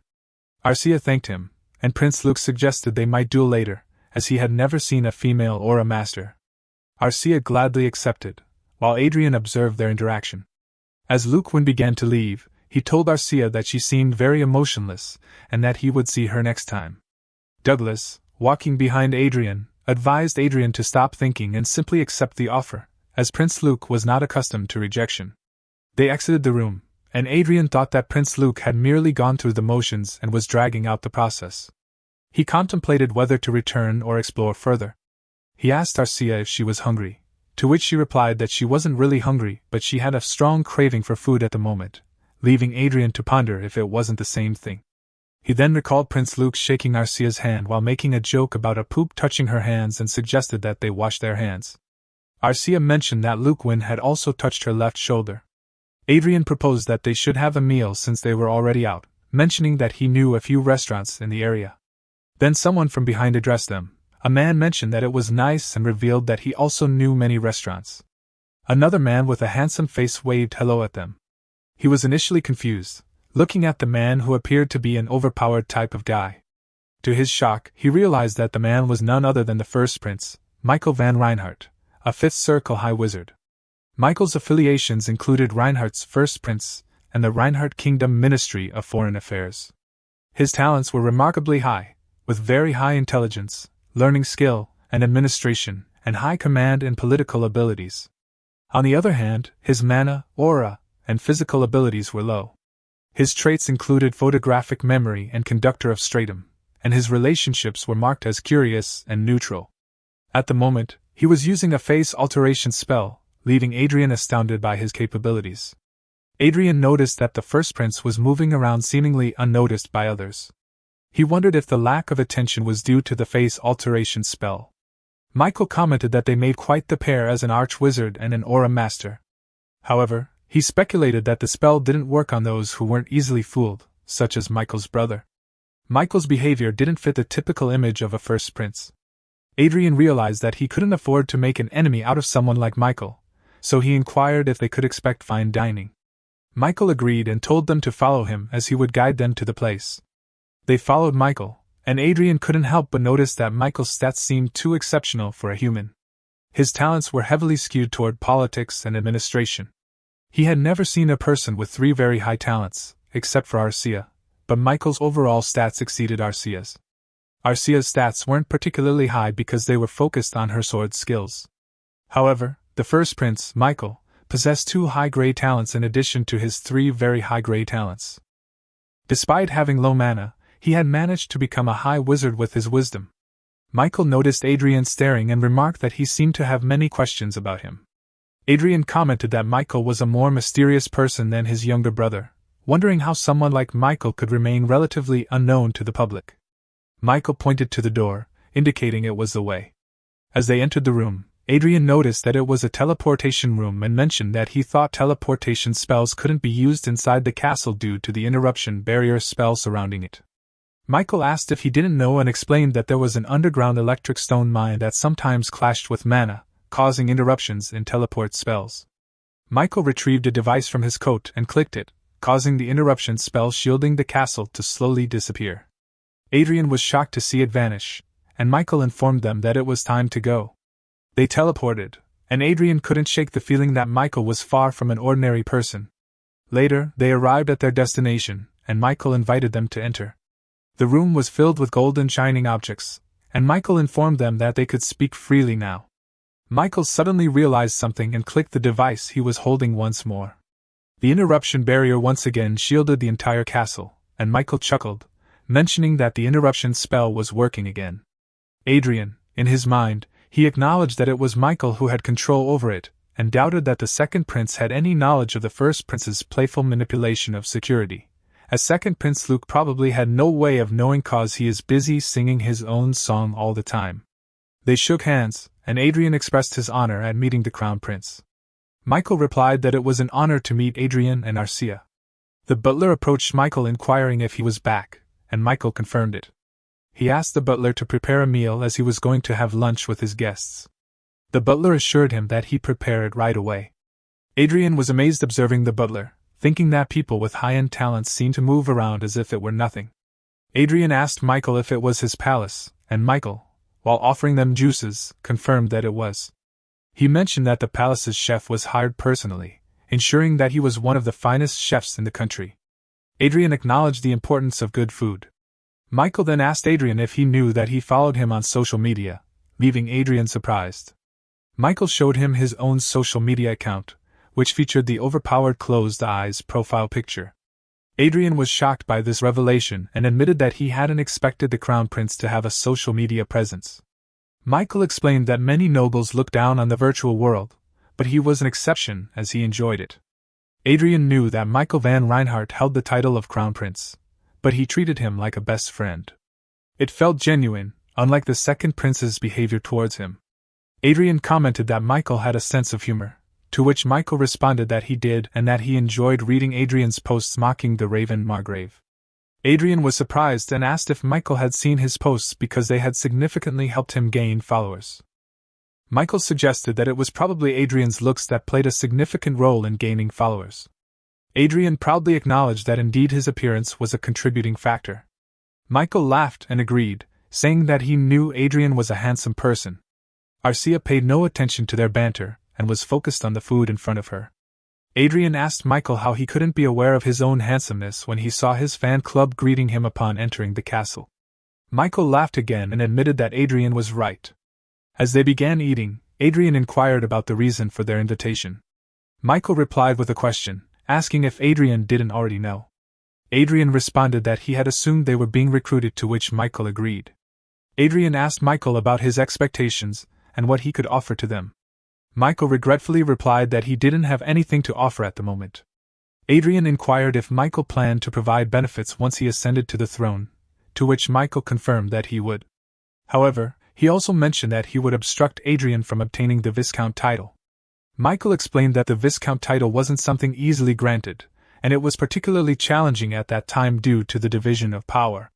He also noted that it seemed like Luke Win had promised him the title, thinking he had enough authority to do so. However, if the people on Luke Win's side disagreed, they could prevent Adrian from acquiring the title, which made perfect sense. Adrian understood that Michael couldn't offer him the title as Prince Luke had done because Michael recognized it was an empty promise, and no one would simply allow the other party to grow stronger without opposition.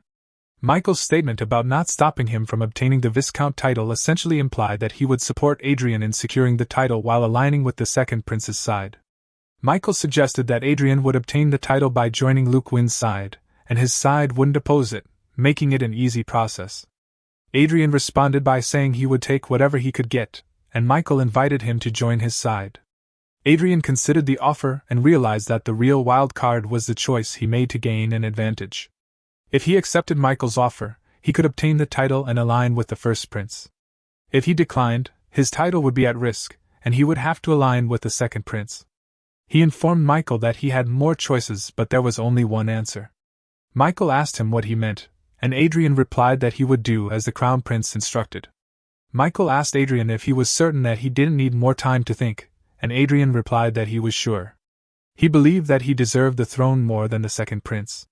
Michael reminded him that he couldn't simply make those claims to obtain the title and then remain on the second prince's side. Adrian stated that he couldn't betray his followers, and he had no intention of doing so, as he believed the first prince would likely win against the second prince even without his support.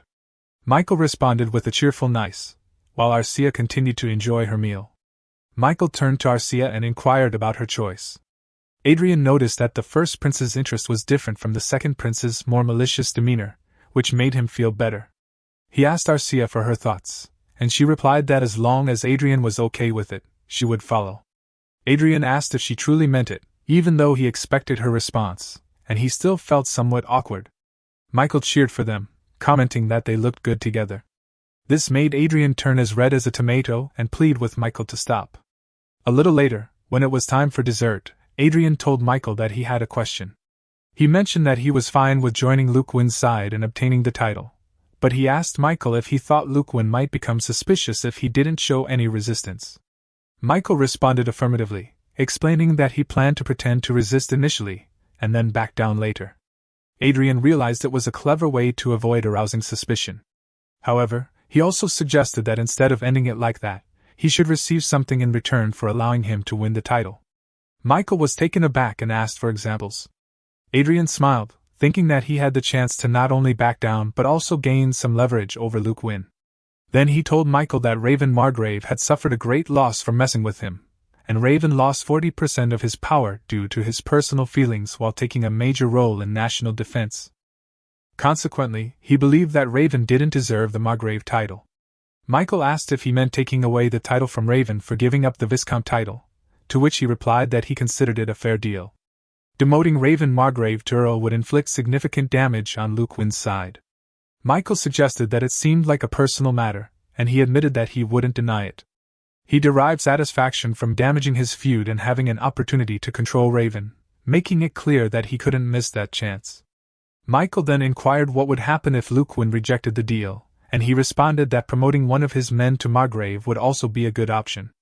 He explained that he had earned the Viscount title as a reward for his merits in war, and it was a good time to promote one of the earls on his side who had also performed admirably in war. He emphasized the significant difference between a new person becoming a Viscount to support the second prince and an earl on the first prince's side becoming a Margrave. He also noted that he could be a Viscount who possessed an aura master, implying that if Michael accepted the plan and everything went smoothly, they could maximize their profits from his betray trail. However, he noticed Michael's suspicion and confusion but was also intrigued by Michael's reaction, prompting him to wonder why he called Michael to get his attention. Michael apologized, explaining that he was a little surprised. Michael then asked him if he could reveal who he had met on the second prince's side before meeting him. He observed Michael's keen green eye, which shocked him, and he revealed that he had met Baron Walker, who had guided him, Prince Luke Win, Viscount Hamington, and 6 other inspectors for his interrogation, totaling 9 people. He glanced at Michael and pondered if he had made a mistake. He then noticed that Michael's suspicious demeanor had transformed into curiosity, which led him to understand what was happening. He told Michael that he now understood and was thinking along the same lines as him, causing Michael to laugh and ask if he could read other people's minds since he had quickly grasped his betrayal plan. He acknowledged that he couldn't directly read someone's mind but could make assumptions through his glasses. Michael became confused, concerned that there was a chance his plan had leaked because he had discussed it word by word without explicitly mentioning it. Michael told him that it was amazing and that he had been considering those 2 plans as well. He admitted that he had suggested a plan he had already formulated, which was impressive, and he felt embarrassed. Michael reassured him not to be embarrassed because it showcased his excellent decision-making abilities. Achieving the 7th circle at the age of 20 was not an accomplishment just anyone could claim. Michael also expressed his desire not to be his enemy, and suggested that they should remain friends. They both laughed silently, agreeing with the sentiment. Moments later, Michael handed him a gadget, and he accepted it while inquiring if it was a communication device. Michael confirmed it, and explained that it was a secure device that couldn't be bugged. He informed him that he would contact him on that device if there was more to discuss and thanked him for the helpful and joyful meal. Clicking the device in his hand, transportation magic appeared beneath them, and just before they were transported, Michael told him that they would meet again. He replied that he looked forward to it, and with that they vanished, leaving Michael alone in his chamber. A minute later, they found themselves in a different location. He asked Arcia where they were, and she replied that they were in storage near the entrance, revealing that it was a place Michael had taken care of. He wondered how many similar places Michael had. Realizing Michael was a meticulous person, he suggested they leave the storage, and Arcia followed him. As they were about to exit, he spotted Bilam and Lopez in the storage, both holding a variety of items. They were equally surprised to see him and greeted him with respect, concealing the objects they were holding behind them. Curious, he asked them what they were hiding behind their backs. However, Arcia tapped him to get his attention and pointed to miniature figurines of him and her scattered throughout the storage. He was astonished to see that in Reinhardt Kingdom star figurines of himself and Arcia had been stocked for sale in souvenir stores inside the castle. Arcia noticed the paper bags Bilam and Lopez were holding and asked them if they were purchases, to which Lopez shyly replied no. Bilam explained that they had merely been admiring the figurines. Meanwhile, on the internet, the trending news reported that Frias Empire's debt-to-GDP ratio had increased by 12% within the year, and there was severe corruption that had made Recess Island hesitant to consider introducing a republic. The economy showing signs of inflation had taken a backseat as the Fest Republic focused solely on its military strength. The hope of the Fest Republic rested in the hands of a lucky encounter which the president's son Louis Fairmont had obtained. A question arose about whether the lucky encounter of Archduke Lucas acquired by the president's son was even real. Someone clenched their teeth furiously, shouting as they questioned whether Archduke Lucas's supposed lucky encounter had fallen into the hands of these clueless individuals. In the Brigham Empire's Palace Gold Dragon Castle, Emperor Edward Noah Brigham passionately declared that they deserved the lucky encounter, asserting that Manuel Lucas's home country was the nation that had led Rondel into its golden age. Edward urged the people around him to speak up, questioning whether they were not investing enough effort and funds into the search for the lucky encounter. Despite their apologies, he expressed frustration and summoned the Director of Information Earl Alfred, a member of the Seventh Circle, to confirm Edward's inquiry, prompting him to ask for her thoughts on the claims made by the Frias Empire. She calmly opened her red eyes and expressed the view that it was a 50-50 situation, leaving Edward curious about her reasoning. Alfred explained that she had assessed their exploration methods, finding their approach outdated compared to their own. Additionally, the discovery of the lucky encounter had occurred in an unexpected and seemingly random location. If this was something discoverable, it should have been found years ago. Crucially, she highlighted that they had no knowledge of the core of the lucky encounter, including the ciphertext Archduke Lucas had hinted at in English. The fact that the lucky encounter was found without deciphering these hints seemed illogical, suggesting either the hints were misleading or there was more to the discovery than met the eye. Edward questioned why she still offered a 50-50 chance considering these suspicious circumstances. Already proposed 2 possibilities: either the hints by Archduke Lucas were mere diversions or someone had already found the real lucky encounter, drawing in the Frias Empire to mislead others. Edward wondered why someone with the real discovery would create distractions instead of remaining hidden. Alfred theorized that the individual might have been exposed or was an unknown variable, prompting the need to explore all potential scenarios thoroughly. Edward fell silent in frustration, concluding. Edward suggested the possibility that the real owner of the lucky encounter might indeed exist, orchestrating a grand deception to mislead the Frias Empire. Such an elaborate ruse would require manipulation on a national level, narrowing down the potential suspects to 4 possible nations. Edward listed the potential culprits: the Croizon Empire, the Elysia Allies, Lucia's Kingdom, and Reinhardt Kingdom, expressing a higher suspicion toward the Elysia Allies due to the capabilities of the elves in manipulating situations. He had also heard news from the Reinhardt Kingdom. Earl informed Edward about a young man who had achieved the 7th circle at the age of 20, causing a stir in the country. This prodigious individual had amassed assets of 60 trillion through investments. Edward found this exceptionally unusual and suspiciously talented. Earl added that no single person would likely possess the power to orchestrate everything. Additionally, the Lucius Kingdom had acknowledged him as one of their own, and investigations into his investments hadn't revealed any ties to the lucky encounter. Edward found this intriguing and questioned if it was all accomplished solely by the individual's talent, wondering about the possibility. Earl recalled that their empire had long harbored someone with talents surpassing even Adrian Lawrence. Edward acknowledged this and noted that the Reinhardt Kingdom was already entangled in succession conflicts, making it seemingly illogical for them to orchestrate such a scheme. Earl suggested ranking the potential culprits as the Elysia Allies, Lucia's Kingdom, Reinhardt Kingdom, and the Croizon Empire. Edward commanded an increase in surveillance on royals and nobles in that order, and they complied as instructed.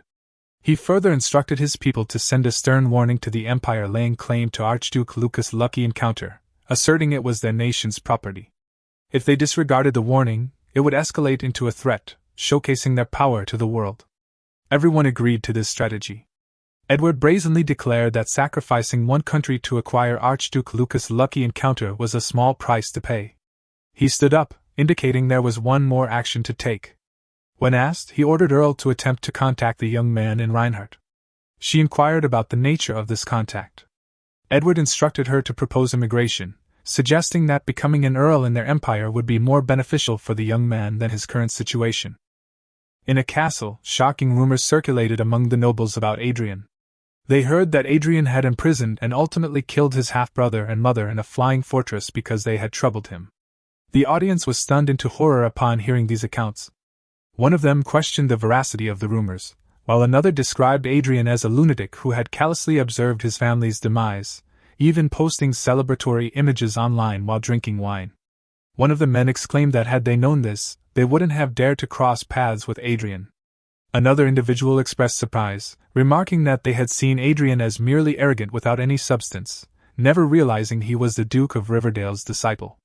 A concerned lady inquired about their safety considering Adrian's prowess as a grand wizard and the presence of an aura master, speculating that both might soon receive the earl title.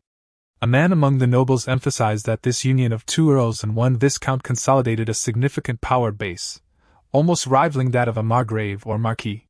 He questioned if this aggregation of influence wasn't excessive for a new aristocrat. However, a lady among them dismissed their concerns. Isabella Cascabel pointed out that Margrave Raven's struggle stemmed from Adrian's reckless intrusion with his troops. She queried whether it would have been an equal match in a direct confrontation. Agreeing with her sentiment, one of the men supported her standpoint. Another member asked if she wasn't worried given that she particularly antagonized Adrian. However, she rebuked them, labeling them as cowards and urging them to employ common sense. She emphasized that the times had changed, and they need not tremble in fear because of a single grand wizard and an aura master. She expounded on the strengths of their defenses, indicating that the flying fortress could withstand multiple attacks from a grand wizard. Furthermore, with the right strategy and sufficient forces, they could neutralize the aura master. She pointed out that, in essence, their combined power was not significantly different from an alliance comprising a Margrave family, an earl, and 4 viscounts, urging the nobles not to underestimate their strength, silencing further discussion. One of the nobles acknowledged that it would indeed be challenging to directly harm Adrian if he were to acquire the title of an earl. Another noble agreed, sharing the insight that if Adrian did become an earl, he would be a high aristocrat in name only for a while. Realizing that their fear was unfounded, they began to tease each other, lightening the mood. Isabella expressed her exasperation at their apprehension toward Adrian, calling them foolish. When asked why they were scared, one noble explained it was because they lacked a prestigious background like hers. The nobles continued to jest with each other, but Isabella's watch suddenly lit up. She stood up and informed them that she needed to leave. A man asked why she was leaving as they were just starting to enjoy, mentioning that a person named Lotus had gone to the Allies and obtained valuable medicine. Isabella replied that her father had called, making it impossible for her to stay this time. The lady encouraged her to return quickly after completing her business, to which Isabella promised she would try. As Isabella left the room, her thoughts turned to Adrien. She remembered his striking silver hair and blue eyes, a standout appearance even among their classmates at the academy. She recalled a day when Adrien had become furious, asking them what they were doing.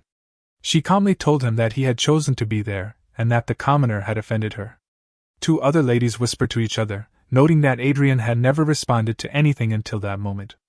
They speculated whether it was because he shared a humble background with the commoner. Isabella smugly asked Adrien if he was glad to learn that making fun of an aristocrat would lead to dire consequences.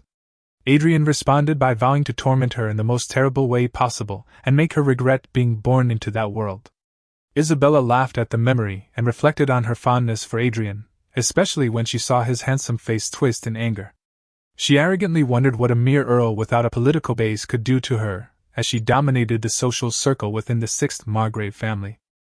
However, her thoughts took a sharp turn when she asked her father, Margrave Cascabel, what he had just said.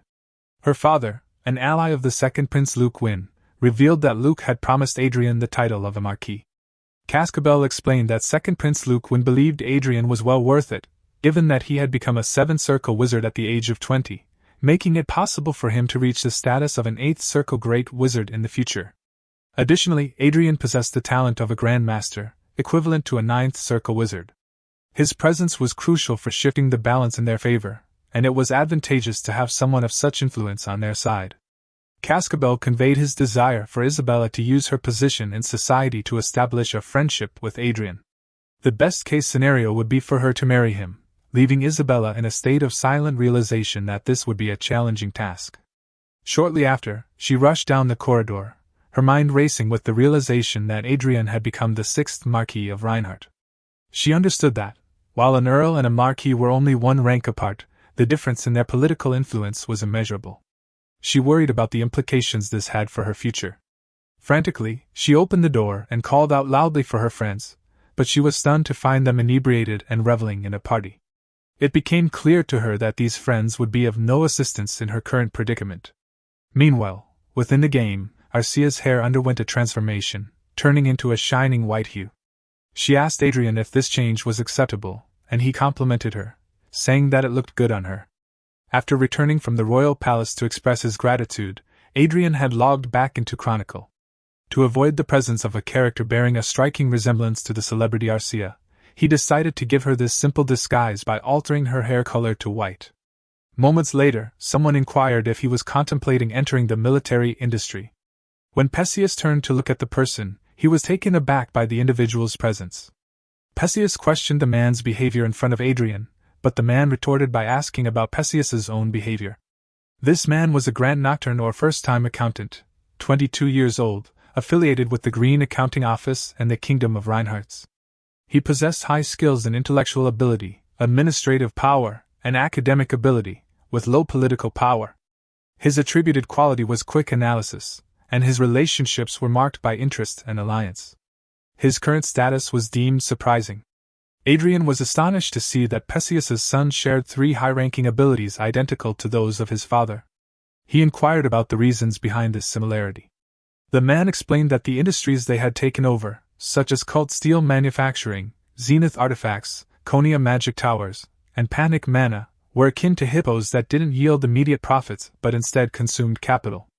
Adrien had acquired all 5 of these companies, and the man believed that it was a strategic move for future investment. Adrien grinned, acknowledging the man's astute observation. He told the man that while the mining and distribution industries, the primary sectors of their Lawrence estate, were viable, they had clear growth limitations. Hence, he saw the military industry as a promising venture in that regard. The man expressed his surprise, remarking that the plan seemed fitting for a grand wizard. He asked Adrien if he might know what specific items he had in mind, but Adrien countered with a question, wondering if the man's inquiry stemmed from mere curiosity. The man clarified that he sought to understand the priorities for future instructions. Perseus, in response, sighed lightly. Adrian smiled and indicated they would begin with vanguard equipment, leaving both Perseus and the man astonished. Perseus inquired if it was feasible, to which Adrian confirmed that they had a grasp of the force system's principles and a rough manufacturing method for the vanguard equipment. As long as their assistants followed these guidelines diligently, the production was indeed possible. Adrian knew that the manufacturing of vanguard force equipment was currently in the hands of 3 powerful families in the kingdom of Reinhardt. They are the second prince's mother's family, the Duke of Enerheim, the current king's mother's family, and the distinguished magic master, the Duke of Haines, and lastly the House of Reinhardts. Essentially, this indicated that the creation of vanguard force equipment was orchestrated by the most influential figures in the kingdom. Interpreting it differently, he believed that if they could produce such equipment, they could stand on equal ground with these formidable entities. The man expressed concern about the existing power's potential reactions. Adrian reassured him, stating that he had contemplated the response after visiting the royal palace. He explained that if they initially produced force equipment similar to or slightly less potent than the existing ones, the threats wouldn't be severe. Adrian noted that creating vanguard force equipment wasn't a feat achievable by just any grand wizard. In the kingdom of Reinhardts there were 4 grand wizards apart from him, but only 2 had the capability to craft force equipment. Thus, a sudden appearance of a 20-year-old grand wizard manufacturing vanguard force equipment was certain to attract public attention and would lead to a partial diversion of strength, inevitably resulting in some failures. Adrian informed them that he wouldn't settle for the current level of vanguard equipment, expressing his intent to be informed as soon as a good magic tower became available for purchase. Perseus and his son were initially confused about Adrian's dissatisfaction with the vanguard's equipment, but they soon realized it pertained to the flying fortresses. Their relationship with Adrian shifted from mere respect and admiration to a status of goodwill and loyalty. Both of them enthusiastically assured Adrian of their commitment, to which he replied that he looked forward to their efforts. Rayford, taken aback, let the tea drool from his mouth in shock and queried Adrian about his reference to the title of Marquis. He reminded his father that he had agreed to accept the second prince's offer, thinking to himself that he shouldn't disclose first Prince Michael's proposal to his father, as maintaining strict secrecy was crucial to avoid potential betrayal.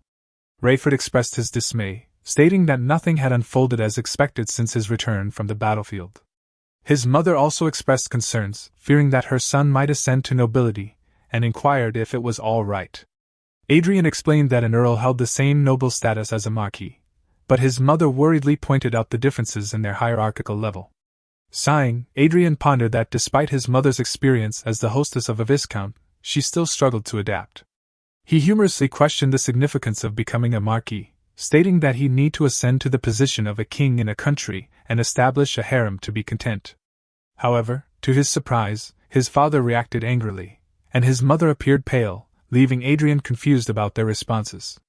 His father passionately questioned the absurdity of his remarks, particularly with his lover sitting beside him. Realizing that he had portrayed Arcia as his lover for convenience, though their relationship was not of that nature, he hastily attempted to retract his words, claiming it was a jest. However, his father sternly advised him against joking about certain matters. Adrian suggested his father observe Arcia's reaction but found her status to be complex and subtle. In a momentary blink, her status seemed to return to normal, adding to his confusion. His mother advised him to treat Arcia well and not to look at her differently without reason. He nodded in agreement and offered an apology to Arcia, who continued eating without any visible reaction.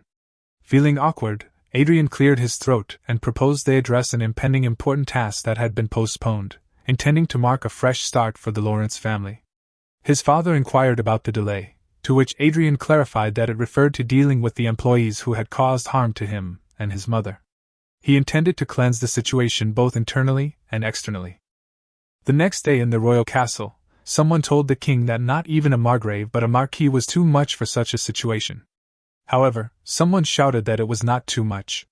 Adrian was not only a rare genius who became a grand wizard at the age of 20, but also an expert in economics who had built tens of trillions of wealth on his own. Then the men shouted that it was right, and even with Adrian's achievements in that war alone, they were more than enough to bestow upon Adrian the title of a viscount or baronet. So they should take it into account. Then another man added that Adrian also had the Aura Master Arcia as his fiancée. If Adrian left for another country that treated him better, they would lose Arcia as well. The other side still asked if there shouldn't be equity. Luke Win responded that, on the contrary, it was against equity to give Arcia only the title of a contest given Adrian's great achievements. Second Prince Luke told the king that many countries were already trying to approach Adrian because they had fallen for Adrian's talents, and some people even said that Adrian was the person who would become the next Archduke Lucas. Thus, half-hearted treatment was akin to abandoning a competent young man who would lead the future of their kingdom.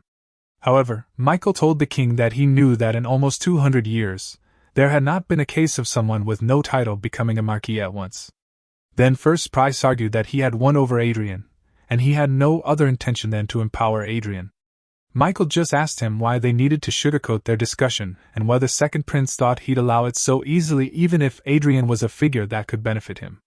This made Luke Win angry, and he asked Michael what he meant and told him that he wanted him to understand how inappropriate his comment was considering his position as the Crown Prince. Michael told Second Prince that if he accepted their request, they would accept his argument. Their request was that they should let Earl Raven step down from his position as a Margrave. Luke Win asked Michael if he was suggesting that they should give up their existing influence to gain new influence, and Michael replied that he didn't think it was a bad suggestion because Margrave Raven could maintain his position as an earl. He asked Luke Win if it wouldn't simply be adding another marquis. Luke Win shouted that it was not possible, and he could never do something so despicable as risking the well-being of his people for personal gain. This was how people trusted and followed him. Michael laughed and told Luke Win that he was quite amazing, just as he expected from a leader. Michael thought that, as he had anticipated, Luke Win refused the proposal due to the nature of the Second Prince. He didn't believe the proposal would be accepted. He told Luke Win that if that was the case, he'd make a new proposal. Michael expressed that Earl Otis, who made a significant contribution as Adrian's superior during the war, would be appointed as a Margrave, which surprised and confused Otis. Michael then addressed everyone and admitted that Adrian had made a great contribution to the war, but it was no exaggeration to say that about half of the credit belonged to Adrian's immediate superior Otis.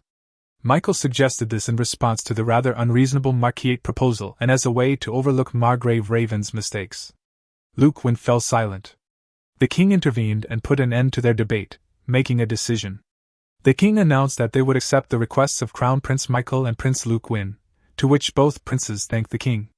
A few days later, on the day of the victory celebration, Sylvia excitedly exclaimed that it was the place as she looked at the grand royal castle. She then asked Adrian if she looked weird and if her dress was too flashy. He reassured his mother not to worry about it, and mentioned that there were probably many esteemed sons who would ask her for a dance without knowing she was a noblewoman. Sylvia commented that Arcia would look good in a dress, but Arcia told her that she liked her outfit very much. Sylvia explained that there was going to be an official ceremony, but she hoped they had time to change into a dress before the party began. Suddenly, some nobles appeared in front of Adrian in surprise, and he recognized them as Viscount Doherty, Viscount Parma, Viscount Karma, and Viscount Ronir. He noted that those were the faces he had missed and inquired where their master had gone. One of them sweetly asked him what was wrong and reminded him that they were also alumni, but he turned around and told them that he'd visit them later when he had time and that they should enjoy themselves. This left them confused, but Ronir mentioned that Isabella would be arriving later as well. Sylvia asked if they were Adrian's friends, and he replied that they were his academy classmates. Doherty asked if they noticed Arcia's gaze because she seemed as if she were going to kill him.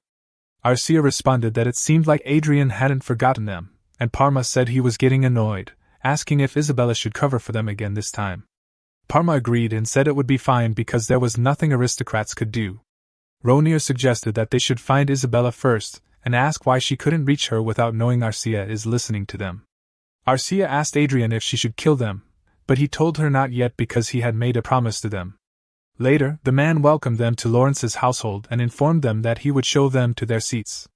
Then the man offered them seats in the front row, making them realize that these were VIP front row table seats.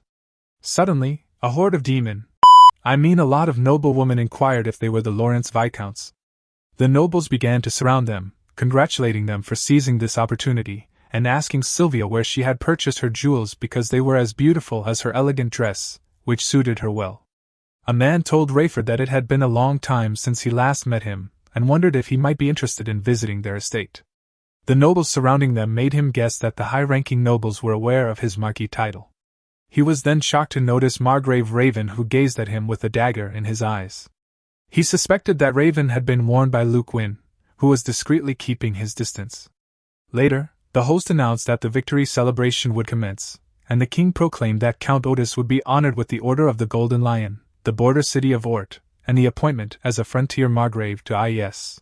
He was pleased to see that Earl Otis was also on the crown prince's side. However, he noticed Luke Wynn whispering something to the man beside him and guessed that the man next to Luke Wynn was undoubtedly the kingdom's most famous sword master, Marquis Vincent. He also observed that the Aura masters in the country were very interested in Arcia, but, as expected, she didn't match the second prince. A moment later, the king summoned him and Arcia to come forward and ordered them to kneel. The king announced that he was bestowing upon him the title of Marquis in the Marienkauf area as his estate. Arcia was granted the title of Countess in the Glendale area as her estate. Additionally, they were each given a fortified fortress. The king hoped they would do their best to protect their country. They both expressed their gratitude to the king while the nobles whispered about Adrian's title's sudden elevation to Marquis and asked if there had ever been a case of someone becoming a Marquis so suddenly. The king inquired if he had anything to say. He then addressed the nobles, expressing his gratitude to the king, the heart and fair administration of the country, as well as the crown and second princes. He revealed that as a new aristocrat within a state he had a wish to fulfill. He called Doherty, Parma, Karma, and Ronir and declared a cooperative effort to wage war on estates involving these four families. The king, the princes, and his parents were shocked and asked him to explain, but he simply smiled calmly. Calitz van Reinhardt, the king of the Reinhardt kingdom, had been growing increasingly concerned in recent days. His worry centered around the issue of selecting a successor, a decision divided between his two sons, Crown Prince Michael and Second Prince Luke Wynn. To compound his worries, a new eccentric individual had emerged in the country. A moment later, Luke Wynn angrily confronted him, stating that he must have misunderstood Marquis Lawrence's character. He had initially believed Lawrence to be a typical scholarly type, but was taken aback by his aggressiveness. In the back hall, Second Prince Luke inquired if he was aware that a new lord couldn't expand his territory for 1 year. In response, Adrian mentioned that if that were the case, he would simply dismantle those four families and revert the territory to the royal decree. Luke Wynn asked if he had no intention of backing down, to which he firmly replied in the affirmative. Luke patted his shoulder, realizing that trying to dissuade him would be futile, and expressed his disappointment with his behavior. He suggested that they wait and see what unfolds. Adrian had expected such a reaction from Luke but still wondered whether Luke would be successful in driving him out. They then left the room, and Adrian wondered if the real party had started. Arcia appeared and informed him that she had been waiting for him. However, he noticed that people were avoiding him, and he realized that even before the event had begun, everyone had exchanged greetings and expressed a desire to be friends. But now, no one was approaching them. He thought it seemed like he had been labeled as a troublemaker, and commented that it felt as though he had become the black sheep of the family. His father, Rayford, shouted at him, confirming his feelings. Adrian explained to his father that he had not initially planned to go to such extremes, but had been provoked, and he apologized to his father. Rayford asked him why he had done it, and he replied that it was for revenge, causing Rayford to fall in frustration. Rayford then advised him that taking on four families simultaneously would undoubtedly be dangerous, and inquired if he had considered the risks when declaring a territory war. Adrian responded that he had been fully aware of the risks, and reassured his father not to worry. Rayford sighed and expressed his trust in him, while his mother anxiously observed them. His father added that it had been a long time since he had attended a party hosted by the royal family, and he intended to enjoy it. Rayford addressed Sylvia, his wife, telling her not to worry and to have faith in their capable son. Sylvia nodded, and Sylvia accepted his hand, all while smiling, knowing that Rayford had been treading carefully around Anna all this time. But he was aware that he would now look after his mother just as diligently. He turned back to the nobles and asked if they should continue with what they were doing. Meanwhile, on the side, someone shouted that even territory wars should have valid reasons and asked if it made sense. Karma questioned if their actions were the reason, and Ronir replied that those were merely their childish actions from their youth. Suddenly, Parma inquired if they would lose, leaving everyone confused. However, Parma asked once again if they couldn't unite as the four families when Adrian declared war. Ronir acknowledged that it was true, but their opponent was a marquis. Parma suggested they calm down first, emphasizing that although they were smaller in comparison to Isabella, they were a noble family with a viscount. Combining the strength of these 4 families should be sufficient to deal with a newly appointed marquis. Doherty panicked and asked if that was the case. Ronier explained to Parma that it was true. With their 4 families uniting, their combined power would be greater than that of a viscount but less than that of a margrave. Parma exclaimed that it sounded entirely plausible. However, Adrian suddenly appeared behind her, energetically greeting them, leaving them shocked and calling his name. He questioned how they dared to address the Marquis by his name in such a casual manner. Parma shouted back, telling him not to make him laugh and asking if he thought they would respect him after he had declared the territory war. Adrian removed his gloves, declaring that he would make them respect him, and tossed his gloves at Parma's face. He challenged Parma to a duel, but someone behind him informed him that he was not allowed to participate in that duel. The man, along with 3 others, told him that he had provoked them first and explained that given the significant differences between the 2 parties, a duel could not be sanctioned under national law. Adrian smiled, acknowledging their quick response, and mentioned that it was unfortunate because if they had let him behead young Master Parma, he would have spared them from the territory war. The man questioned the nature of his relationship with his son, expressing concern that he might be going too far. Adrian retorted that he wasn't going too far and claimed to have a clear relationship with his son, implying that if he lost something, he expected it to be repaid. The man asked for clarification, and Adrian suggested he inquire about the details from his son. Parma then told them that the announcement letter of the territory war should arrive within a week unless they wished to have their family suffer because of their foolish son. Arrest him and bring him before Adrian. The man asked him if he was telling him to sell his son off and told him that he keeps crossing the line, but he just peeked while asking if it is so. And then he saw Isabella hiding behind in fear. Then he walked away while telling them that they'll see them on the battlefield. Parma fearfully called his father, but his father just told him that they should go back and talk. Parma was shocked to see someone and called Isabella, who was hiding behind and shaking in fear.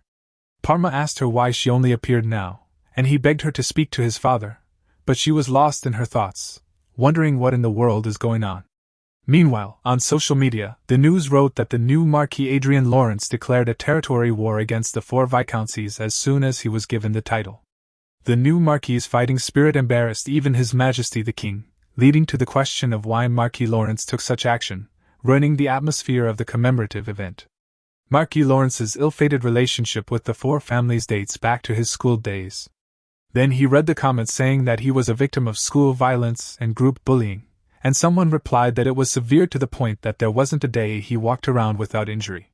The commenter replied that he heard he was from a noble family, so he wondered why he was so pitiful, and someone replied that he was only a noble on paper but he has lived a life worse than a commoner. Also, he suffered an assassination attempt at home and was bullied and violently assaulted at school, so he respected him for becoming an archmage under those circumstances, making him realize that there was no secret in that current world and it revealed itself without him having to leak it to the media himself. Also, with it, there wouldn't be any problem with the justifications of the territory war.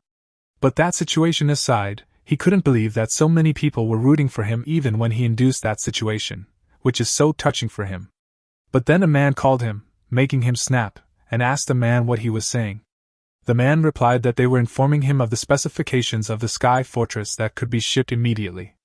Then the man gave him a book and explained to him that it was the catalogue of the Sky Fortress. He looked at it, thinking that as he expected, the Sky Fortress was really expensive, and that was why someone said that Noble will be dreaming of having one sky castle in the territory. He knows that people look at him and say that he's reckless. They also say it was illogical for him to engage in a territory war when they didn't yet have proper military power, but it was obvious that they were mistaken about something. If they ran out of military power, shouldn't they just buy some more to make up for it? Then he told the man that he'd buy everything. He knows that as of now, he has 48 trillion in cash. If he adds together the property confiscated from the vassals belonging to the Margrave Raven faction, including Anna and Cedric and their families' assets, the amount easily adds up to 70 trillion. Additionally, if he adds installments based on his credit rating, the man told him that the transaction amount is so large that half of the selling price must be paid in advance. He tells the man that he paid a lot of taxes recently, and asks if he can get some tax exemption, while Arcia next to him is just thinking about cake. The man shook his hand and thanked him for his purchase. He smiled, knowing that even if he had just bought 8 sky fortresses, he still had 20 trillion in change. He thought it was too big of a deal that it didn't feel real. Even if he excludes the prepayment, he'll be paying a whopping 50 trillion in installments. But then Otis saw them, and he was surprised to see Otis too. He excitedly calls Otis a Margrave, and Otis excitedly calls him Marquis. He tells Otis to speak comfortably and asks him if they weren't going to the battlefield together. But Otis tells him that he is the Marquis and asks if he may do it. He tells Otis that he can if he was Earl Otis, but he can if he was Margrave Otis, making Otis laugh hard. But then Otis remembers something and asks him what the meaning is he is coming there.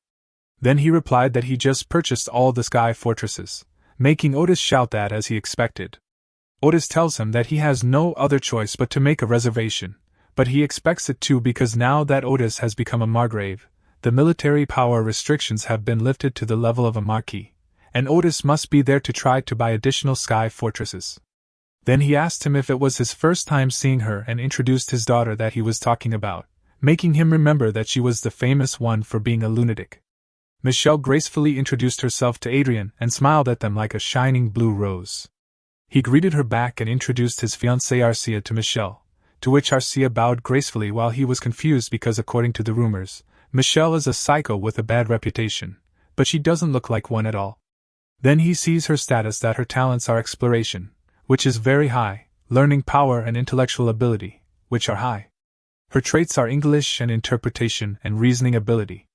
Her relationships are interested and neutral, and her current status is favor and fascinated. But then he was shocked to see one of her talents, and read it over and over again in shock, wondering what it was and if it was the English that he knows of. Margrave Otis revealed that Michelle had been tirelessly searching for Archduke Lucas's fate until it was found in the Post-Republic. He playfully teased Michelle for falling into despair after hearing it was found. Michelle, however, contradicted him and stepped on his father's foot, insisting that the founded fate is fake and real fate existed but was hidden in an undisclosed location. Adrian considered the possibility that Michelle, with her English interpretation trait, might have found the fate if he didn't possess the advantage of being born on Earth. Adrian found Michelle's claim intriguing and asked about the secret location. Michelle, maintaining secrecy, hinted that it was a difficult place for nobles to find. Adrian speculated that it might be Hollywood, a virtual reality system viewed by nobles as an escape for commoners, making it inherently challenging for nobles to locate. While Adrian thought Michelle's prediction was somewhat faint, she was surprisingly close to discovering the actual location. Michelle expressed admiration for Adrian's achievements and self-made status, preferring individuals like him and Arcia, who earn their titles based on skills rather than bloodline. Margrave Otis couldn't hold back tears as he massaged the area that Michelle stepped in. Michelle proposed the idea of playing online diaries together, and asked Adrian for permission, to which he gladly agreed. She expressed her preference for watching over self-made individuals, causing emotional distress to her father. As Adrian and Arcia walked away, Michelle and Margrave Otis bowed in respect. Arcia suggested killing Michelle because of what she knew, but Adrian deemed it unnecessary, opting to observe her for a while longer. Adrian acknowledged the need to keep a close eye on Michelle's actions. In a meeting of the 4 family heads, Viscount Doherty, Viscount Karma, Viscount Rani, and Viscount Pharma, they discussed Adrian's astounding purchases during his capital tour. He had ordered 8 sky fortresses, 400 units of Vanguard-exclusive equipment, 400 units of Vanguard-exclusive hoverboards, 8 Vanguard high-speed combat support ships, and 100 teleport artifacts. Additionally, there were 4,000 effect armors and swords for knights, as well as 20 medium-sized transport ships with seating for 500. The family heads couldn't believe the extensive list of military supplies Adrian had acquired in a single day. Viscount Pharma angrily asserted that Adrian was indeed preparing for a territorial war. At the same time, Viscount Karma labeled him as a crazy person for spending 70 trillion on weapons in one day. Viscount Doherty clarified that Adrian paid an exact sum of 140 trillion, with 70 trillion paid upfront and the rest in installments. The family heads presented in the meeting were astonished, comparing this amount to the entire kingdom's defense budget of the previous year. Viscount Pharma, realizing the gravity of the situation, expressed his agony. On the other hand, Viscount Doherty emphasized that even with Adrian's weapon purchases, they were useless without proper knightage, especially since Adrian, as a new lord, wouldn't have the necessary military strength. Viscountess Rani questioned if anything had gone according to their expectations since Adrian's arrival, suggesting that he couldn't be judged based on common sense. She warned against underestimating someone on the brink of becoming an archmage. Viscount Pharma asked if she meant to consider the worst-case scenario. Viscountess Rani agreed, emphasizing the importance of preparing for the worst to avoid confusion. A butler interjected, revealing that before Adrian was granted the title of Marquis, he had posted a night job opening on online diaries, receiving around 4,000 responses. The family heads were taken aback by this revelation. The butler added that Adrian had acquired a magic tower and an artifact production company, potentially utilizing the magicians and technicians there. Viscount Karma criticized Adrian's arrogance for acting like a lord even before receiving his title. Viscount Pharma, acknowledging Viscountess Rani's prediction, feared a one-sided massacre in the upcoming territorial war, considering Adrian's leadership and his aura master fiancé. Viscount Doherty proposed a strategy to turn the territorial war into a civil war by involving surrounding territories and gathering allies. Viscountess Rani dismissed this, stating that Adrian wouldn't be wary of the royal family, and there was no way to prepare for countermeasures. Viscount Pharma, infuriated, ordered the butler to bring the person responsible for their humiliation. Meanwhile, at Marquis Lawrence's estate in Marienkoff Metropolitan City, where Cowie joyfully flies in the sky, Adrian gazed at the city from the terrace of his building, feeling the weight of his new status. Pessis asked Adrian what he thought about the newly formed night troupe. Adrian greeted Pessis as soon as they met and told Pessis that the newly formed night troupe was pretty good, even though they were a bit late. Pessis stated that it was a miracle that in a short amount of time, they created such a nice knighthood as he expected from the Riverdale family. Adrian expressed relief that many people saw him positively. Baroness Helena, the head of security and leader of the dispatched night troupe in Marienkoff City, complimented Adrian's surprising achievements and strategic planning. Adrian, feeling flustered, credited much of it to luck. Pessis and Baroness Helena disagreed, affirming that everything Adrian did was calculated and meaningful. Adrian considered that he had only outlined a basic plan, not divulging the impressive details that had come together seamlessly, leaving everyone in awe due to a stroke of luck. Turning to Pessis and Baroness Helena, he inquired about their opinion on dispatching the knights to the territorial war immediately. Pessis expressed confidence, stating that Adrian had made well-informed choices, and there seemed to be no issues. Baroness Helena concurred with Pessis. Adrian then shifted his gaze to the sky, taking a moment to glance at the newly acquired sky fortresses ranging from first to third generation. Adrian reflected on how things came together remarkably well, creating an impressive outcome that amazed everyone. He pondered why the kingdom had provided him with discounted sky fortresses instead of the latest generation. Although they were royal gifts, Adrian saw an opportunity to use them temporarily and later sell them to smaller estates at a reasonable price. He shared his plans with Pessis and Baroness Helena, assuring them that there would be no issues. Observing the sky fortresses, Adrian decided it was time to move forward. Pessis and Baroness Helena were puzzled, prompting Adrian to announce that they were going into battle. Pessis questioned when they would begin, to which Adrian replied that they would finish preparations in 3 hours. He outlined the strategy of dividing into 4 groups to lock the enemies in their territory and capturing each territory one by one, with the main force, including Arcia and himself. Pessis raised the concern of needing permission from the royal family to attack. Adrian acknowledged this but emphasized that the permission would come eventually.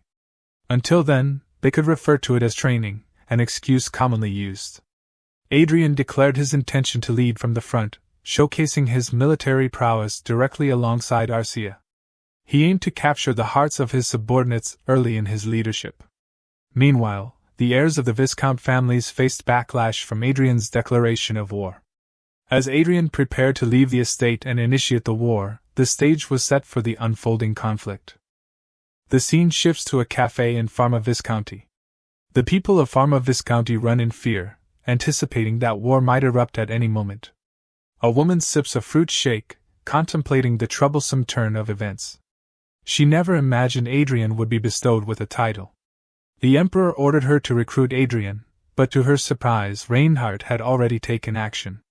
Most shockingly, as soon as Adrian received the title, he requested a territorial war with the 4 viscounties simultaneously. Earl Alfred from Brigham Empire finds it most perplexing. She must determine if Adrian is a lunatic or an eccentric person. Another woman, Duchess Olivia Riverdale, appears beside her, expressing disbelief at the unexpected visitor. In the residence of Lawrence, Adrian and Arcia sit in a room facing the representatives of Pharma Viscounty. The representatives express their awareness that permission for the territorial war is yet to be granted, questioning why Adrian deployed his troops in front of their viscounty. They demand to know if Adrian is ignoring the law. Adrian responds, suggesting that the people in Pharma Viscounty might be in delusion. His army is only training, coincidentally near the border of the viscounty. He asks if they were attacked, to which they reply in the negative. Adrian assures them not to worry because he upholds the law. He won't attack until permission for the territorial war is granted, advising them to mind their own business. Representatives voiced their concern that Adrian might attack immediately upon receiving permission. Adrian openly agreed with their suspicions. The representatives of Viscount Pharma shouted at Adrian, accusing him of crossing moral boundaries. In his mind, Adrian conceded that he might be pushing the limits, but he retorted by questioning the morality of their young master bullying him during their school days. When the man argued that permission for the territory war wouldn't be granted in the first place, Adrian received a notification on his smartwatch. With a subtle hand gesture, he muted the people in front of him and answered the call. On the other end, a person informed Adrian that, as of that moment, permission had been granted for the territory war he had requested. The muted representatives were left shocked and sweating. Wearing an evil smile, Adrian thought that the timing was perfect for what he had in mind. With a flick of his finger, he unmuted them and stated that it seemed the royal family had a different opinion from theirs. The decision was likely based on who was more valuable to them. The representatives began to panic and pleaded with Adrian to make a rational decision.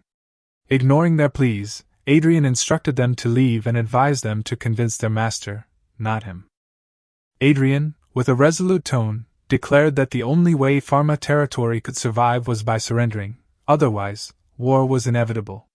Perseus then ordered his troops to activate a teleportation interfering magic spell, met with a chorus of replies confirming its activation. He further commanded the Sky Fortress and Vanguard troop to march, with the collective goal of bringing down Pharma Viscounty.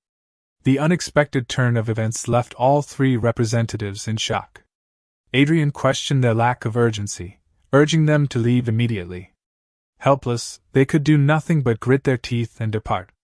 Following this, Adrian gestured towards Arcia, inviting her to join him in the war. He informed Perseus that he and Arcia would directly join the front lines, temporarily leaving command to Sir Perseus. Despite Perseus's shock and attempts to dissuade Adrian, he and Arcia exited the room promptly. Perseus wasted no time informing the vanguard group that Marquis Adrian and Count Arcia would be directly participating in the battle, with their safety being the top priority. Adrian starts to laugh thinking, someone said that even after revenge is achieved, nothing but a sense of futility would be left. In the end, revenge will breed more revenge. But Adrian has a different opinion, because to him nothing provides a clearer sense of purpose than revenge. From Anna and Cedric, up to the Academy's villains, the eradication of their existence can be said to be the starting point of his new future. And more than anything, it's fun to watch enemies screaming with their face twisted. Cut to another scene, and we witness the young master of Viscounty Pharma unleashing screams and tears, displaying sheer disbelief and manic distress at Adrian's unexpected assault. Turning to his guard knight, he desperately seeks reassurance regarding their chances of victory in this looming battle. The knight grimly informs him that Marquis Lawrence commands more than double their forces, and now with the formidable additions of Adrian, an Archmage, and Arcia, an Aura Master, their odds are perilously close to non-existent. Furious, the young master berates them, insisting that they must take action to halt Adrian's onslaught. He reminds them of the significant amount he paid to receive such disheartening news of impending defeat, and expresses concern about the dire consequences should he fall at Adrian's hands. In response, the guard knight, maintaining a stern tone, chides him for his self-contentedness in this critical moment. Instead, he suggests a grim strategy. Young Master Pharma should meet his end at Marquis Lawrence's hands by sacrificing himself. Adrian might be less incensed, potentially sparing the rest and minimizing overall damage. Trembling with fear, the young master protests such a proposition, questioning how they could suggest such a fate for the son of his esteemed master. Unmoved, the guard knight asserts that everyone in the castle shares the same sentiment. The young master's ruthless behavior has left a trail of casualties, and blaming him for incompetence rather than Marquis Lawrence is a pragmatic choice. He emphasizes the principle of reaping what one sows, and the guards express gratitude for the lesson. In the young master's mind, he clings to the belief that he belongs to the ruling class, enforcing discipline on those he deems inferior.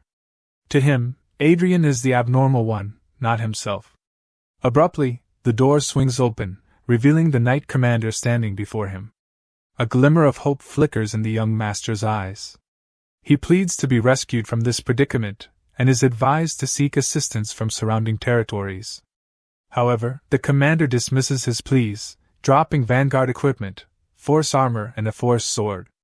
The order is clear. The young master is to wear them and challenge Marquis Lawrence to a one-on-one match. This is the decree of Viscount Pharma. Amidst his curses, other soldiers seize him, preparing to outfit him in the designated equipment. That's the time when he remembers Adrian's promises. You'll have to look forward to it. Because I'm going to torment you all in the most horrible ways.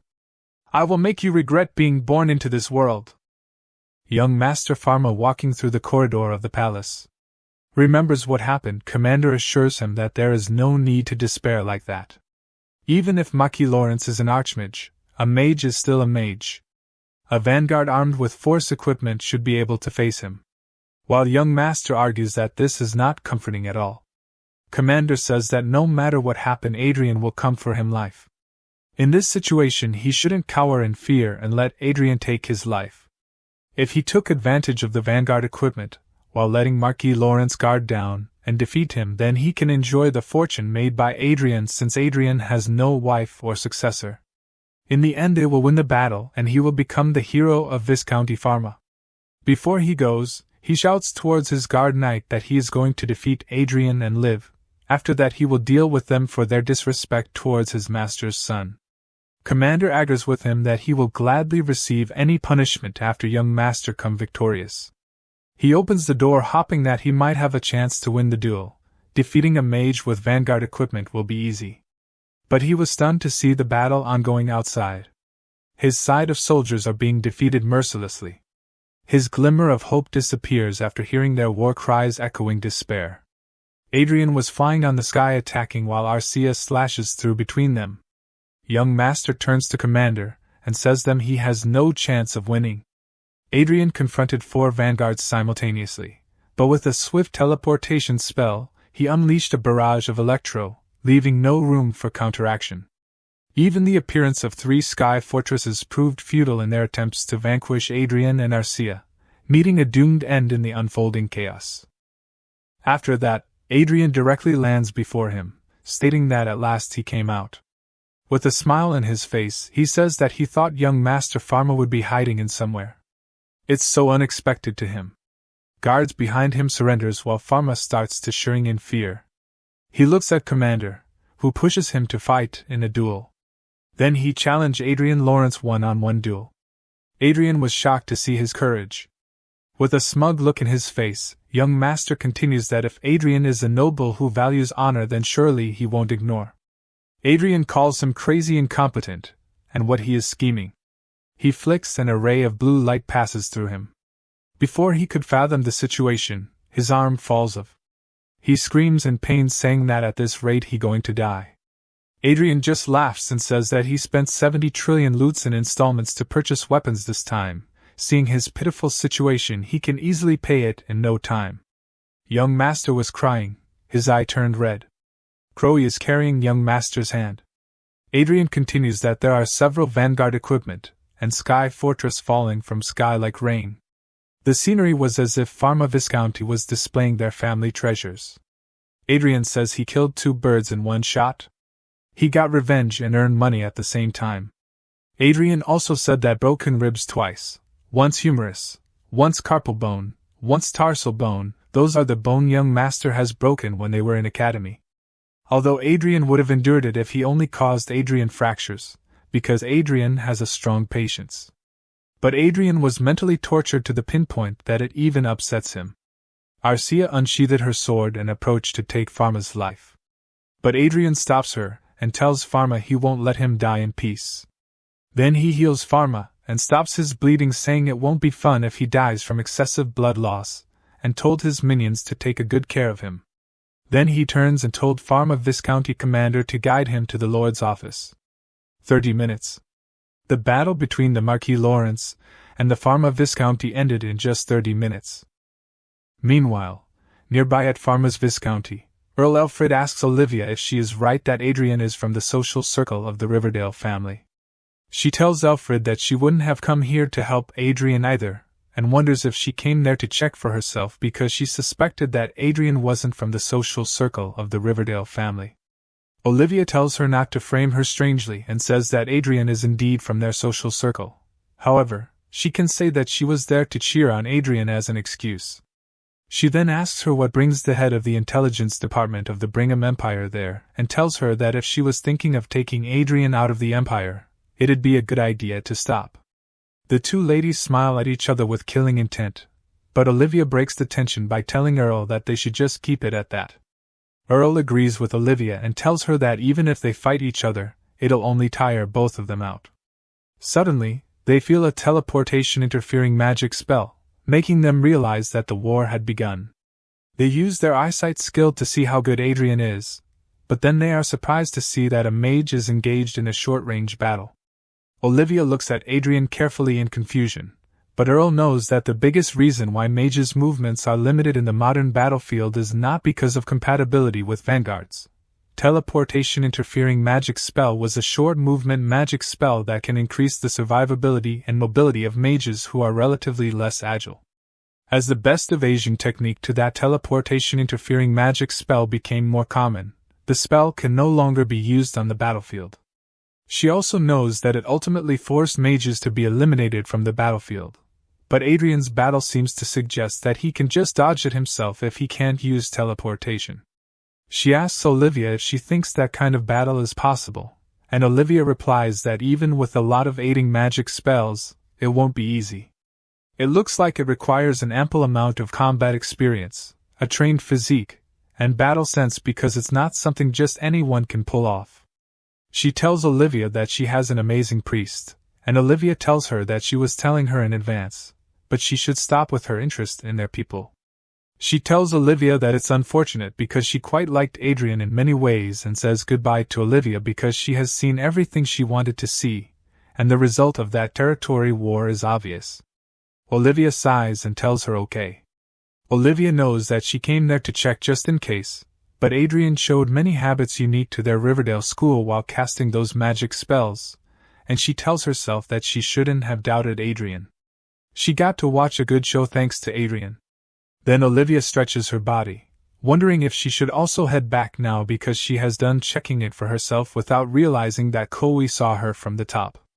Sharing Chloe's vision, Adrian also saw that Olivia and Earl had finally left, and he was glad that it looked like he had tricked them. Well then, the Knight Commander of Pharma guided him to Pharma's office, and he blew the office door open.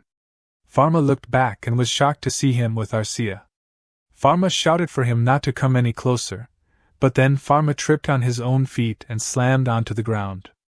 Adrian hit the ground near Pharma and asked Pharma why he didn't sign the surrender document.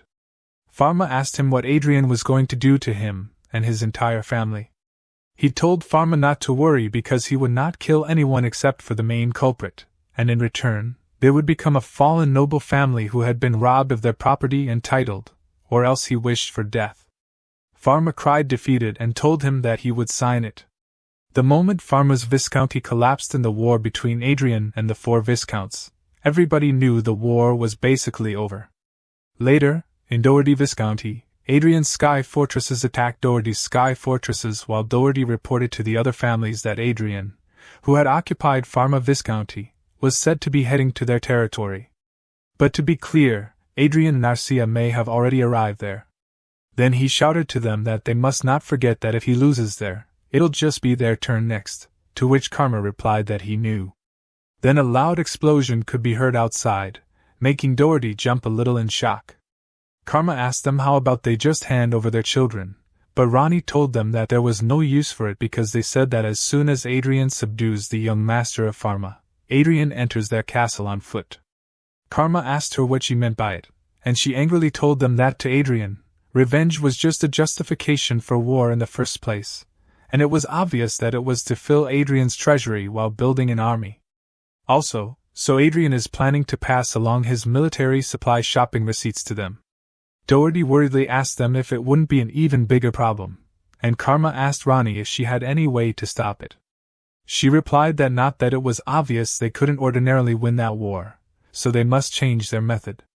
Later, Ronnie's vanguard army reported that they had arrived at the teleportation area, and a few seconds later, Karma's vanguard army reported that they had arrived too. Then a man named Dennis called his lord to report that Doherty's vanguard army had just arrived at the teleportation area as well. Doherty told Dennis that teleportation would be carried out at 12:10 based on Rondel Standard Time, to which Dennis replied that he understood. Then the vanguard commander of Karma told his comrade that it was a battle of time, and the march would be empty right now. The vanguard commander of Ronnie told his people that they should take advantage of this time to take the march's facilities and citizens hostage. Then Dennis, the knight commander of Doherty, told his people that if that operation succeeded, the tide of the war would be upturned in an instant, and they must succeed at all costs.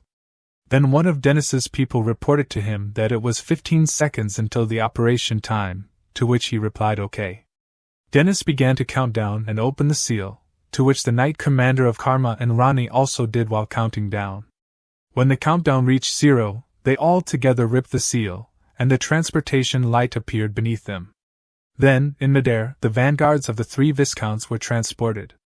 Ronnie's vanguard knight troop reported that they were online, same as Karma and Doherty's vanguard knight troop. When they were about to begin their operation, someone told them that he had prepared a welcome ceremony for all of them. They were all surprised when they saw a huge blue flying ship in front of them with Adrian Pesius and Arcia aboard.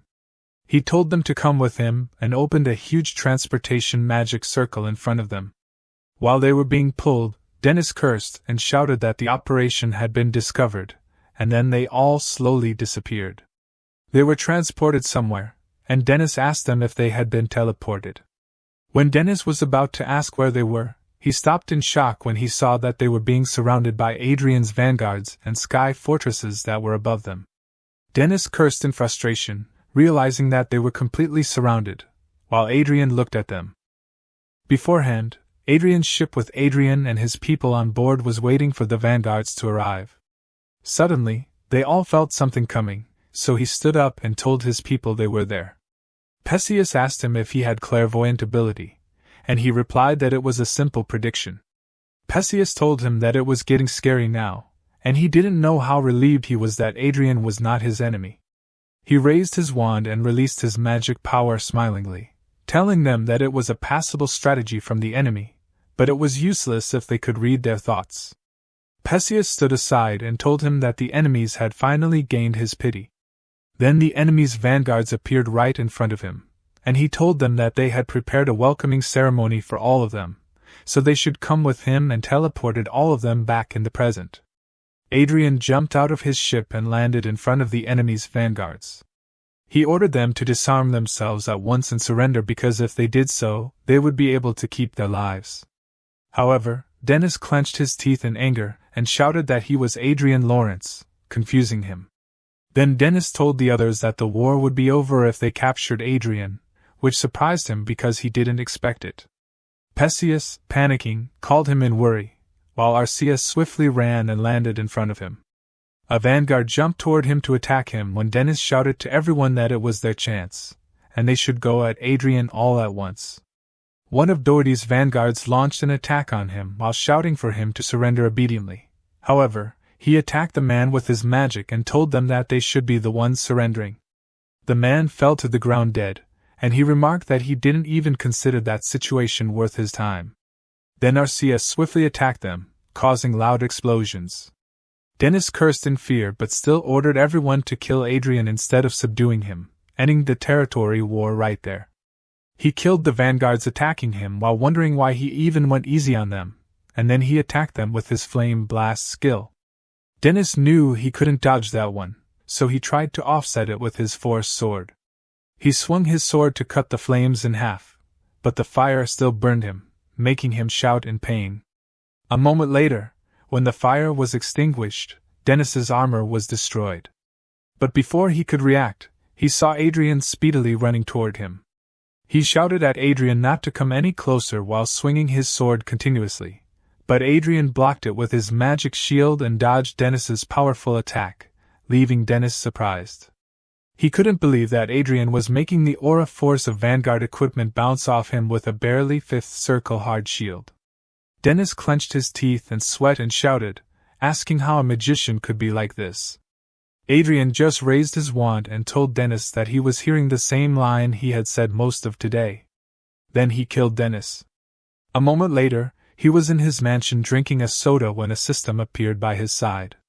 Then he noticed that there were numerous articles stating that once Adrian had gathered sufficient military power, the outcome of the battle had already been decided. Some nobles raised concerns with the royal family, suggesting that granting permission for the territory war might have been excessive. Initially, everyone had expressed concerns about the unreasonable request for the territory war, but the subsequent response had been unexpected. People were now speculating whether Adrian's sword would be pointed towards someone else. The article stating that the territory war between him and the Four Viscounty had ended in just half a day caught his attention, confirming that the war had indeed concluded. The final struggle had been a solo operation because he knew there was no way for the Vices to win, and he had been able to swiftly capture the remaining castles. The system showed him that his relationship with the vanguards was characterized by favorability, and a state of obedience akin to an employment relationship.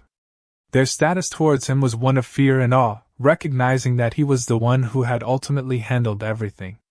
Then someone knocked on his door, and he invited them in. Arcia opened the door and walked inside while the maid commented that she was covered in dirt. Arcia replied that her mouth was bored, and she wanted cake. The maid reminded her that snacks should come after meals and that she had already eaten plenty of cookies in the morning. Arcia sat down on the sofa, causing the maid to panic and warn her about potentially staining the sofa with blood. He found it a bit noisy but noticed that Catherine had adapted well, which was a relief. A few days ago, right after the end of the territory war, the people approached Catherine, admitted they were wrong, apologized to her, and begged her for help. Catherine fearfully asked him what was happening, and he explained that it was just as she had seen. These were the 4 people who had bullied her in the past. He also mentioned that she had to drop out of school just because she talked to him who was being bullied, and he reminded her of the bullying she had endured. He explained that for political reasons, he needed some time but planned to make Isabella Cascabel and Philo Brooks apologize as well. Catherine begged him to stop, but he sighed, held her hand, and told her he couldn't fulfill her requests. He healed her wounds and told her she might not realize it, but she had been his savior, and they should keep smiling from now on. Back to the present, Adrian called Catherine, and she immediately asked him if he had summoned her. He inquired about how her days had been going, and Catherine smiled, replying that every day was fun. They looked at each other in silence, and he told her that it was good to hear. The scene shifts to the palace where Michael is taking a sip of tea and praising him, saying he has done an excellent job. It was a stroke of genius to bring Adrian onto his side. He also mentioned the disappearance of the 3 families that supported the second prince, which ultimately led to a favorable outcome for them. He was buttering up Adrian, saying that he was so touched. Then Adrian, with fake regret on his face, replied that Michael also faced some backlash since one of the families was supporting him. The prince just laughed and said that couldn't be helped since they sinned and bothered Adrian, so they should pay the fair price for their karma. Then he asked Adrian if Prince Luke didn't say anything to him, to which he replied that he was bitter about that. He also added that Prince Luke asked if he had to go to such lengths for nobles of the same side, even if it was for revenge. Michael inquired more about his interaction with Luke. He continued saying that, and he replied to Luke by telling him that the Earl of Brooks and Cascabel Margrave also committed the same sins as the 4 Viscounties, and Margrave Raven is his archenemy. Then he questioned if he should be holding back for the sake of the second prince. It's enough that he is letting them go for now at the cost of 3 Viscounties. After hearing the reasoning, Luke became silent, then he said that he would let this matter slide this time. Prince Michael laughed loudly. Then he said, in any case, this further narrowed the gap with the second prince faction. However, what he wanted wasn't a narrow victory, but a completely sweeping victory. Then he told Adrian if a civil war broke out because of the throne succession, then it would destroy the life of a country. Adrian became quiet, and thought that it was certain if a national power became unstable due to civil war, the Croatian Empire would reveal their ambition again and invade them. To avoid this outcome, Michael and he planned the game of betrayal, a complete victory for the Crown Prince. No matter what, politics is a big dog fight where people bite each other. A strategy based on betrayal is bound to induce anxiety. That may be the thoughts of an ordinary man. Then he asked Michael when should he proceed with the operation. Michael replied that they still have a lot of time. And he asked if anything happened to him. His cloudy face changed into a bright one, and he replied with a smile that Prince Luke kept flirting with his fiancée, Arcia. Now he became angry and continued that at this, he may cause a problem. Michael was so shocked that he spilled tea out of his mouth. The atmosphere in the room became awkward. Michael put the cup on the table and said that he would like to apologize to Arcia and him as a family member of Luke. He continued by saying that Luke's confidence has been a bit excessive ever since he became an aura master. Luke tends to think that any woman would fall head over heels for him if he seduced them. Adrian wonders in his mind if Luke is a kid to behave like that. Arcia cuts people often as if drinking tea, but she's just an innocent child who still doesn't know about a lot of things. And if this continues, it looks like he would be the first to blow off that greasy head of his before the actual showdown. Michael was thinking about something, then he called Adrian and gave his opinion. He said Adrian to hold the ceremony and make their relationship official. After all, he is just giving his opinion. Adrian was clearly shocked to hear what he said. He asked Michael if he was talking about their marriage. The scene shifts to the Klein earldom in Arcia's residency. He was walking in the garden, thinking about the conversation he had with Michael before. Marriage is the best option, after all, they are engaged anyway. Even if they are engaged, it doesn't mean it can be decided so easily. Arcia and he were lovers on the surface, but they are not real lovers. Arcia is one of Grand Duke Lucas's legacies.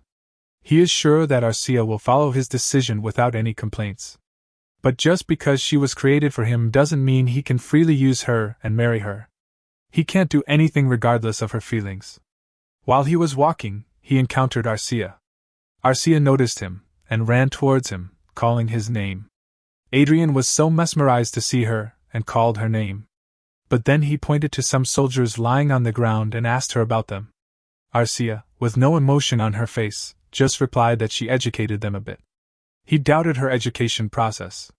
While they were talking, Catherine hurried and called Arcia. She was startled to see Adrian. He asked Catherine if something happened while wondering about her being restless. Arcia asked her what happened. Catherine hesitated for a moment, then shouted, saying Prince Luke had sent someone saying he wanted to meet Arcia. Perplexed, Adrian said Prince Luke might be insane as he is crossing the line. Arcia was not happy to hear this, and said that the second prince's gaze looked like a pervert, so she didn't want to meet him, and ordered Catherine to say they should leave. Catherine asked him what they were going to do if they got in trouble. Even if they didn't want to meet them, they couldn't harshly refuse. A man enters and greets Arcia, calling her lordship Countess Klein, and is shocked to see Adrian's presence. He asked the man why he was shocked to see him beside his fiancée. The atmosphere around them became tense as he asked what brought the second prince envoy here and told him to get straight to the point. Then the man cleared his throat and raised his hand, and a blue light emerged from the ring he was wearing. Then he brought out a flower bouquet, informing Arcia that His Highness Prince Luke had invited her lordship Countess Klein for a meal and thus sent these flowers. Arcia awkwardly received it, and then handed it over to Adrian. Then he burned it, making the man shiver in fear. Then he asked the man if that was all he had to say. It was the first time for him to face such a situation. He wanted to know the answer to the invitation. Arcia asked if Adrian was invited or not. The man replied that only she was invited. Arcia clearly refused to go, making him startled. Then the man advised Arcia to not act that way. Adrian asked him which family he was from, making him shocked. He apologized for not understanding. Adrian said that he heard to become a royal knight one had to have some kind of backing. The man was afraid and wondering why he was curious about that. Adrian happily replied that he liked bringing sky fortresses and destroying families into pieces. He might have heard the news of Adrian fighting and conquering other nobles. But in this case, he couldn't blow his head off because he was the errand boy sent by Prince Luke. But his parents won't be as lucky as him. The man tried to give reasoning by saying that he came by the order of the second prince, to which Adrian replied he was annoyed and didn't want such a lame excuse. He warned the man that from now on he wouldn't stay still if anyone came with unpleasant offers to Arcia. Then he kept his hand on his shoulder by intimidating the man, ordering him to go back and convey his message to Prince Luke. In the future, he hopes they can continue their good relationship. However, if they provoke him any further, he may go crazy and cause a huge chaos. He indirectly warned Prince Luke, declaring that the woman was his fiancée and nobody can touch her. In the royal palace, the second prince was angry to hear this as he couldn't believe it. The man agreed and said Adrian was serious and not joking at all. Luke chuckled and commented that he didn't think Adrian would be so selfish as not to see the bigger picture. The man behind him said to pull him back and added that provoking Marquis Lawrence any further than that would not bring any advantage to them. Luke furiously looked at him, while the man continued that if he really wanted that woman, then it would be better for him after he became king. Luke praised him, saying he presented a wonderful idea. He needs to educate that man, but for now, he will let him be. And he had another reason to ascend the throne. The system shows the remaining balance of 42,625 trillion won. He was lying down on a chair with his arms crossed thinking that calculations for territory war were over. He has nothing to do. Not just the cash from the 4 viscounties who lost in the territory war, mithril, mana stones, in addition, jewelry, precious metals, artworks, etc. Anything worth a penny was swept away as loot. For him, stealing the assets of his enemies and enjoying their wealth feels good. But according to him, the greatest gain of this territory war is something else. He brought something from storage. The system shows that it is celestial sword handle, which is a relic. Descriptions are: it is believed to be the hilt of a sword used by the celestials of the mythical era. It is expected to condense, strengthen, and release energy when imbued with mana or divine power, and will have a shape similar to an aura blade strengthened with force. Currently, a part of the internal divine magic circuit is destroyed and does not work. If you are a high-ranking engineer in the Holy Land of Everhill, there is a possibility to repair this relic. The material used to make this is orichalcum, 3506, a sacred bloodstone, 326. He was looking at this while praising that anyone could tell that wasn't an ordinary item. It was made of orichalcum, which is a rare mineral that is only produced in minimal amounts, about 500 grams per year, in the Holy Land of Everhill. One of these is worth as much as a sky fortress. While putting it on the table, he was thinking of visiting the Holy Land, then he would have to look into that. But for now, the urgent thing is to level up. In the game, Arcia called a vampire monster, and he turned back. Then she landed a swift knee kick on his face, which broke his teeth.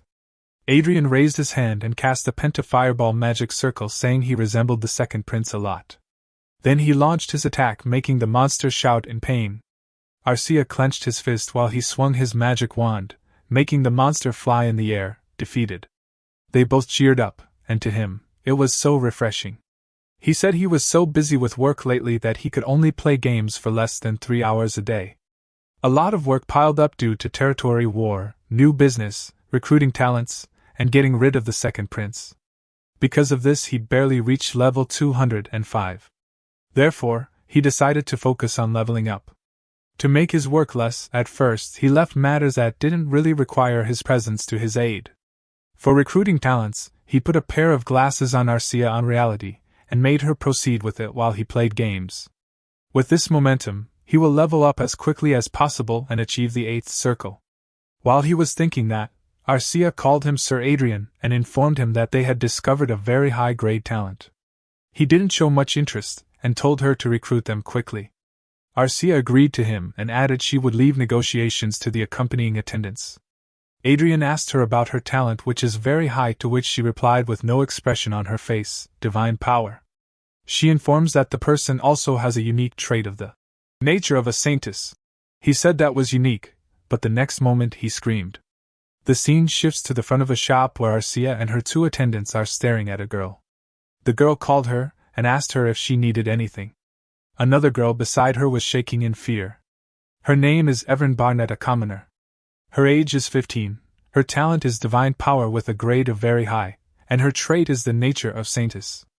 Only one god and one religion exist in Rondel. They worship the creator of this world, and a being known as the only god, Sepia. The doctrine of that one god is called Sepiaism. The headquarters of Sepiaism and the place where its leadership is located is called the Holy Land of Everhill. It is famous as a golden country that even the Brigham Empire would not dare to invade. The 3 rulers of the Holy Land are the Holy King, the Saint, and the Saintess. The Holy King looks over the overall administration of the Church, the Saint looks over the army including the Holy Knights, and the Saintess looks over all priests performing divine miracles in the world. He inquired Arcia about the whereabouts of Saintess. Arcia said Sir Eric escorted her to the Gifted Talents Hall. They meet each other. Everin and Eric greet him. She was so nervous to see such a domineering person. He welcomed Everin and checked her status. He remembered that Arcia found her working part-time at a convenience store due to her family's financial circumstances. Then he praised Arcia and Arcia thanked him. Then they entered the meeting room and sat while facing each other. He asked Everin if her dream was to become an administrative official. Everin worriedly but still smiling said yes. Then he reveals that unfortunately, her talent wasn't suited for the administrative branch, which makes her downhearted. She was cheered up thinking she could become something, but Adrian made her demotivated for a moment. Then he reveals that she has a talent for divine power, and her nature is amazing to the point that she might even aim for the position of saintess. His statement fell like a bomb in the room, making Everin confused. Eric, who was sitting beside him, was also shocked and couldn't believe what Adrian said. Then he put down the cup and said that was right what he said, but also added that she can't become a saintess just because she has the potential. He explained to everyone present in the meeting hall that the Holy King, who received the blessings of the Holy God Sepia, was elected from the Holy Royal Family by blood. But that's not the case for rest 2 positions. Saints and saintess are chosen by God's choice every 50 years, regardless of their status, which means saintess can be commoner, noble, or even beggar. Because of this, in the contest to select the saintess, one must perform well and stand out to the god. Everin asked Adrian what he suggested for her to do in this situation. Adrian cheerfully replied, since God had sent this kind of talent to him, he couldn't just stay still. He looked into it, and discovered that a contest to elect a new saint and saintess would be held soon. In that case, he plans to give his full support to Miss Everin to make her saintess. Everin was shocked to hear that, as she couldn't believe that someone like her could be a saintess. Adrian eased her mind, saying that 7 out of 10 saintess used to be commoners. So nothing is impossible. But she still hesitates. Then Adrian, crossing his hands, said that doesn't happen overnight, because to become a saintess, one needs effort and will on their part. Before the contest, she will have to learn a lot of things, including etiquette, theology, and divine magic. Then he said for that moment he was thinking of giving her a down payment of 200 million and a monthly salary of 500 million, which shocked her. Adrian thought that it wouldn't be a waste even if he gave her 10 or 100-fold the amount. Because if he could create a saintess with his own hand, that alone would give him immense power. He assured her not to think much about trivial things like money and told her to focus on becoming saintess. To make matters easy for her, he said if it is not transition from an administrator official to a priestess. Both of them are professions to manage people. Then Eric told her that His Excellency wasn't someone to joke about these things, so Everin could trust and follow him. Everin seems to be convinced by him. Adrian praised him for his assistance in convincing Everin. But then an evil idea emerged in his mind while he was looking at both of them. He put Eric here without much thought, but he didn't think the combination of these two would be a bad match. If Eric, who has political traits and talent, assists her, won't it be possible to create a synergy effect on their own, lovey-dovey, and so on. Then he said to Everin that she would be a family member of the Lordship Castle from today on. He will let her parents visit Lordship Castle anytime and told her to think of this as her own home. Everin was happy and thanked him. Then he turns towards Eric and orders him to take good care of Miss Everin. He also praised Eric for being too close to her in such a short time. Eric nodded his head and said he understood his command. Adrian smiles, looking at them thinking it will be fun to watch the Saintess battle. Look, even Eric got a girlfriend, and here you are still single. As Everil was adjusting to her new environment, he was playing game, leveling up. He called Arcia to cover her 10 o'clock direction, to which she replied yes. Then he called Crowy flies toward the orange monster scratching his right eye. Both of them charge toward him. The monster throws his axe but he easily dodges it. Then he cast a magic spell defeating the monster. After some time, Arcia was making sure that the monster was killed while Crowy was bothering him pinching his head. Adrian was so annoyed because he just leveled up by only 3 levels. Then he petted Crowy by scratching his neck gently, making him happy. He thought that although it was bothering him, he couldn't level up fast. At a time when hunting with a 5 to 10 member party is essential, they are armed with a lot of items and skills, but the combination of 3 people plus 1 supporter is helping too. The real problem was encountering with other players is increasing. They are in a safe village, 4 players not far from them are chatting with each other. While he was just about to leave, a girl from another party noticed something and ran to him. She told him that she had never seen a supporter like that eagle beside Adrian. She asked how she can get that. Adrian, while preparing to leave, said that Crowy was a wild animal that had been temporarily tamed using taming magic. And that's not a supporter. The girl felt awkward, turned around, and left while thinking about where she could capture that kind of supporter.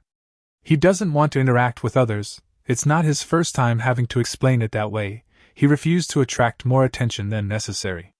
A moment later, he was on a quest mission. He was thinking of the market capitalization of the Chronicle online production company. Arcia was killing the monster mercilessly. Suddenly a string crossed his mind thinking of himself as a genius. He doesn't lack money. So he can just buy the whole company, which doesn't sound bad. If the main user base is commoners, there is a high probability that it is undervalued, so he thinks it might be possible for him to buy this. Then the system showed him the market capitalization of the world games is approximately 102 trillion gold. He was dumbfounded to see this. He started to clear his throat. It looks like the company was not undervalued. Although 102 trillion gold is not a big amount to him, it's different for the outside world. Even if he is a noble, spending that much money for a mere game will attract even more attention. At first, he thought of buying slaves and making a workshop, then again, it's not right to buy slaves as someone from a democratic country. Then he thought of using his last remaining wish ticket. That idea was knocked off since he didn't want to use it as long as it was not a major emergency. In the background, Arcia was petting Crowy, making him cheerful. She was carefully noticing Adrian being frustrated over something. Adrian starts to think again if there is any way to effectively level up, while not encountering other users. Suddenly an idea came to his mind, as there was a way without having to buy the entire game. And that is to monopolize the hunting grounds. Adrian shouts while both of them look at him, not knowing what he is talking about. The scene shifts to the Black Dragon Guild building. Inside an executive building, top members of the guild were discussing something. One of the men said that he heard that their country would double the game's access time limit. The man sitting in front of him commented that they would be in a bad position. Another woman said that not long ago, cash transactions for items were blocked, so she will have to work hard from now on. The woman next to her said that if it would be possible to sell items indirectly to a country where cash transactions are legal. Someone shouted saying if she had gone crazy, then reminded her that she would have to pay 10 times the fine if she got caught. The guild leader heard their commotion and then commented that playing game was getting more difficult day by day. Then a lady entered and told her that someone was looking for her. She inquired about the person, to which the lady said a magician above level 200. He was asking for a meeting with the guild leader, saying he has a deal to offer. Both of the men sitting there were smiling. The leader told her to send him away, as it was obvious to them that he was playing tricks to join the guild. The lady keeps her concern, saying they should meet him. The leader wants to know why. Then she revealed that he brought 10 decathlon hearts as a gift. On top of that, he's equipped with the best hybrid equipment that can be used at level 200. One of the members cursed, saying, "Decathlon, it must be cost a lot. He should be rich as hell to buy that as a gift." Considering the abilities of the equipment itself, they assume he is better than any top-level user. In the meeting room, they are facing each other. Adrian greets them and says his name is Minji. Guild leader commented that his name was peculiar. She also greeted him and said her name was Penny. Penny continues to look shiny version of him, thinking everything he is wearing is very high-priced. Penny assumed that he might be a noble. Then she inquired about the deal and the reason he came here. He replied that he would like to rent the hunting ground that the Black Dragon Guild was monopolizing. Perplexed, Penny asked if what she was listening true or not. He confirmed her doubts, saying he would like to block other users from accessing the hunting ground, as they are doing now in the Black Dragon Guild, and lease it on the condition that only he can use it. Hearing this, a shadow emerges on her face, thinking of rent, hunting ground, and monopolization. She had never heard of this term in her life. On top of that, he wants the guild to manage it, when they couldn't actually use the hunting ground. He might be joking. Adrian easily read their mind and told them that he would pay rent for this. He shows his palms, saying he should give 5 times the total profit they can earn from that hunting ground. He will be paying all of this in cash. Penny still can't believe him and asks which hunting ground he wants. He replied Calturn's Chimera Dungeon. This made Penny alert and told him to wait a moment. Chimera Dungeon is a dungeon where more than 200 people visit in a day, and it is profitable for people at max level to go to that hunting ground. If each person earns at least 50,000 loot from the hunting ground, the total profit per day is well over 10 million loot. He laughs hearing this and says this doesn't concern him. In return, they must make sure to block everyone from entering. Matter got serious. Penny asked if there was any treasure or special item in the dungeon, or if it was related to some kind of hidden quest. He cheerfully replied that he just wanted to level up. Other people in the room are thinking if he is going to burn 50 million loot a day just to level up without any particular purpose. He replied that he was solo leveling, but he'd like to enjoy the game without anyone getting in his way. Then he said if they want, he can pay the money in advance. It's fine even if they want to carry out online currency trading. A glimmer of greediness showed on her face, and she asked for how long he was going to rent. He replied that he would like to rent it for a month. And he will continue like this if he manages to level up as he wishes. But if he thinks his growth rate is slow, then he will rent another one of their hunting grounds. He is going to keep this until he reaches the max level. Hearing this, her face glowed in joy. She immediately ordered other guild members to bring tea for their special guests. Although I don't know how they will enjoy tea in the game. But they run like a maniacs blinded by money. The man sitting next to him gives a chair to Arcia to sit. Penny and others opened their account, and were so happy to see that they got 350 million for the next week. Members in the hunting ground ordered another one that Master Minji wanted to see the hunting ground. They should send a message to the guild members to empty out the Chimera Dungeon. Many ferocious beasts and monsters died in his hand. He said Arcia to notice at the EXP acquiring speed. He almost immediately reached level 220.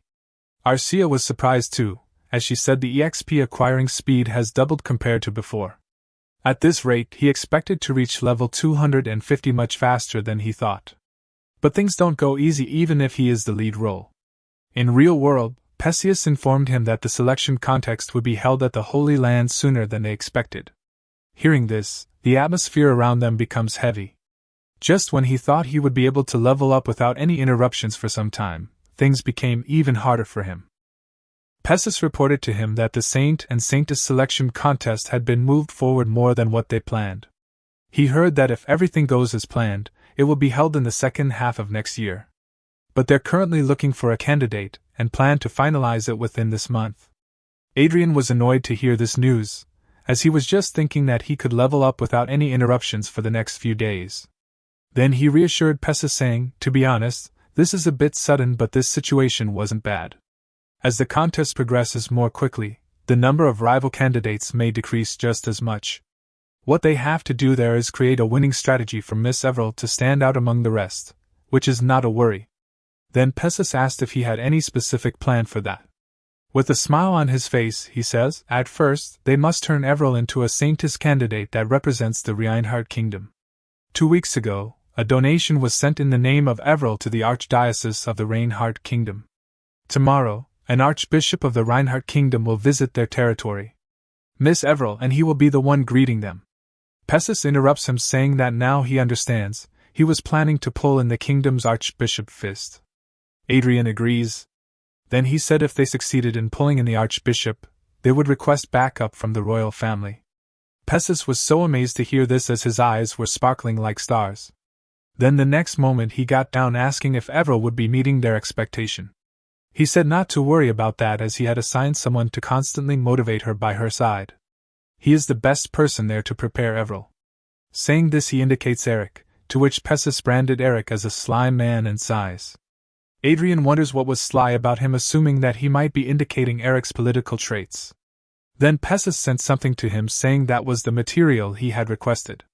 Adrian praised for his work. Pessis said among the candidates participating in the Saintess contest, these are the most influential.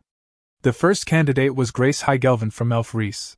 Her class is Supreme Elementalist 7th Circle, she is 210 years old, and her affiliation is granddaughter of Queen Elvenheim. The second candidate was Evelyn Francis, an aura expert, also a high-class knight.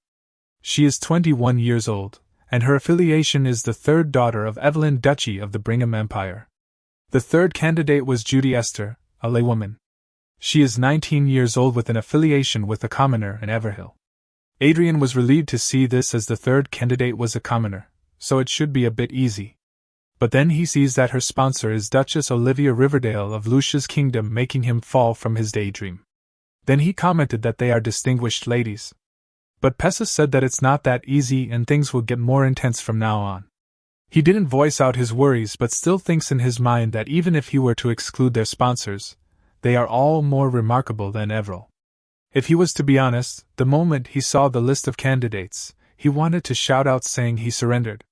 Then he said to Pessis that he already guessed that kind of high-level candidates would appear, so they should not be frustrated about it. That won't be easy, but that was not impossible. This shocked Pessis as he thought Adrian might be not serious about this. More than being prepared, Adrian believes in the potential Everil has. With a confident look on his face, he announced that he couldn't give up the title of the sponsor who made the Sanctus. Sometime later after his work was done, he yawned thinking that now he could play some games.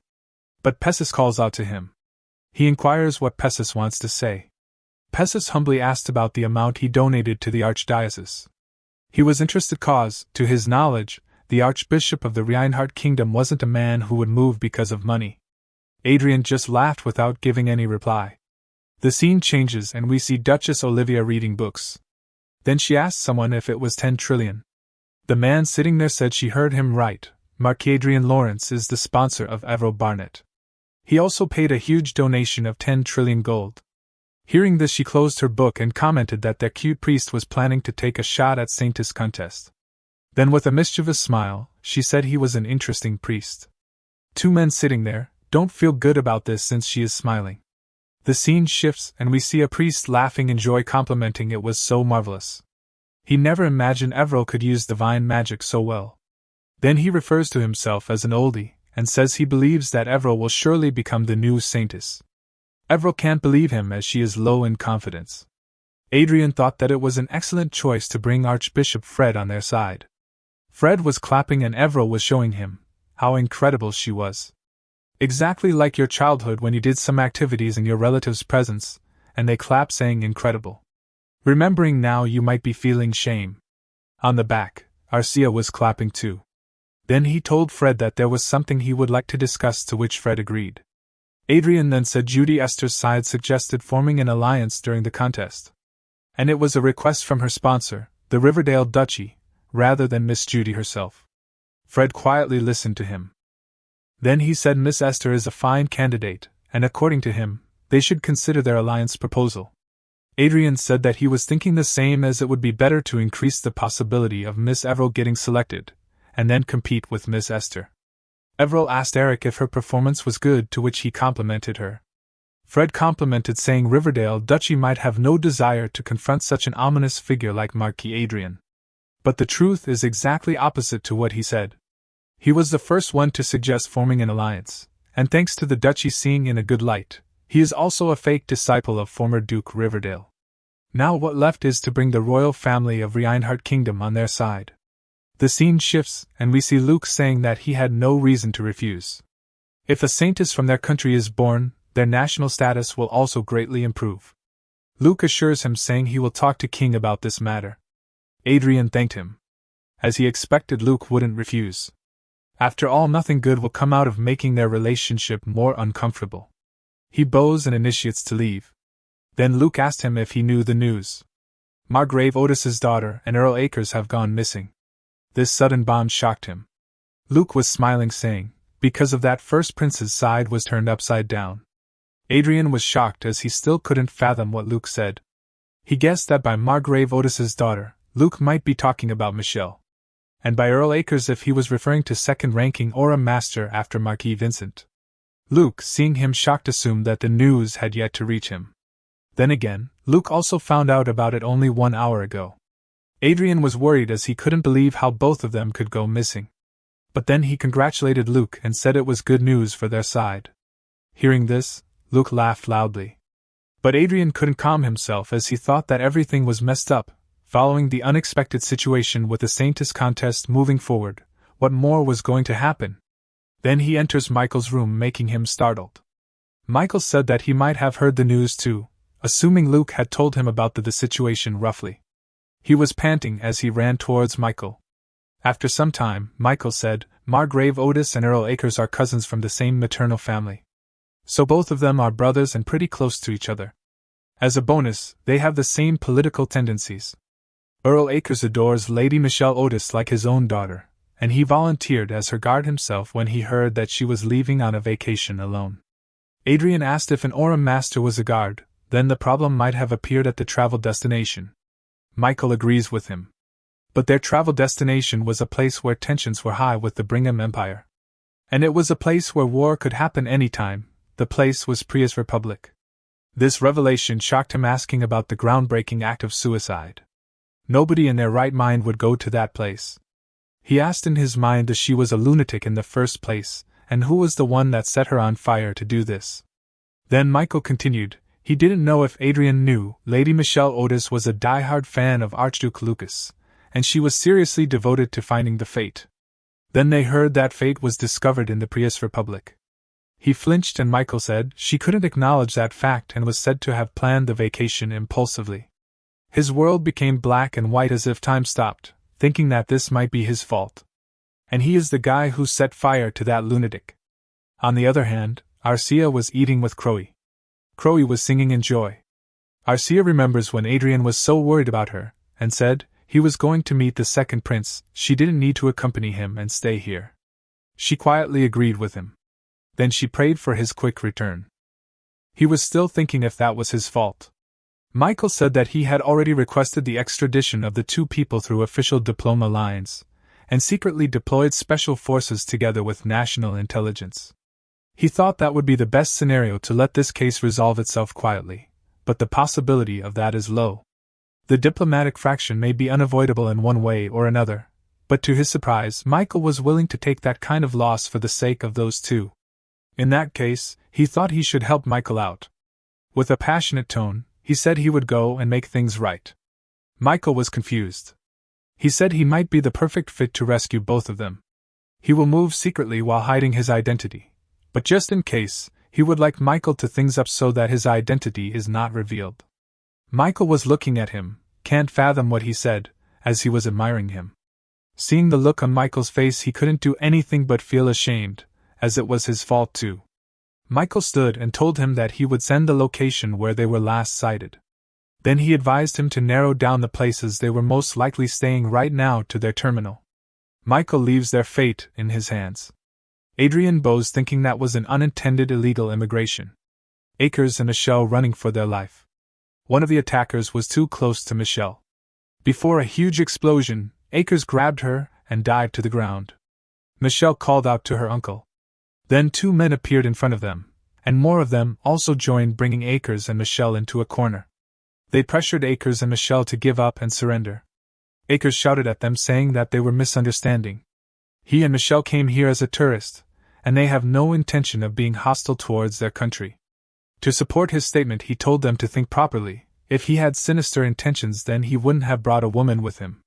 As he was saying this, Michelle, while grabbing his shoulder, was shaking in fear because, until now, she was Daddy's angel, not knowing that this world can be as cruel, as beautiful it is. A vanguard just waves off his reasoning as the moment that woman, which means Michelle, approached fate, their death sentence was decided. Thinking of this as her last day, Michelle asked for forgiveness. If she had not been so stubborn, they would have not fallen into this critical situation. Seeing no option or way to escape, Akers whispered to Michelle to notice the thin perimeter of the left siege. Then he said to her that once he said the word run, she should run to that place without looking behind. And if she roughly moves 300 meters, then she will be able to use a teleport spell. She cried and asked what would happen to him if she ran away. He grabbed his sword while smiling and said he could run away by himself without her help, so she didn't need to worry about him. Then he shouted out loud and told her to stop talking and go. Perplexed, she ran out of their grasp, running as hard as she could. Two of the vanguard run towards her to catch her. Akers swings his sword, infusing his aura and temporarily stopping them. He told them if they wanted to get her, they should face him before. One of the vanguard jumped to kill him while cursing them. Akers prepared himself even though he couldn't do anything with his injured body. Then a surge of blue aura smashed Vanguard's head, making Akers shocked. Akers looked back and was shocked to see something. Sky Fortress Icarus is using invisible magic. Inside Icarus, Adrian was still mumbling that even though he did provide the cause, logically that doesn't make sense to go to the Prius Republic in such a situation. Arcia said she discovered their target, making him shocked as he wasn't expecting to find them so soon.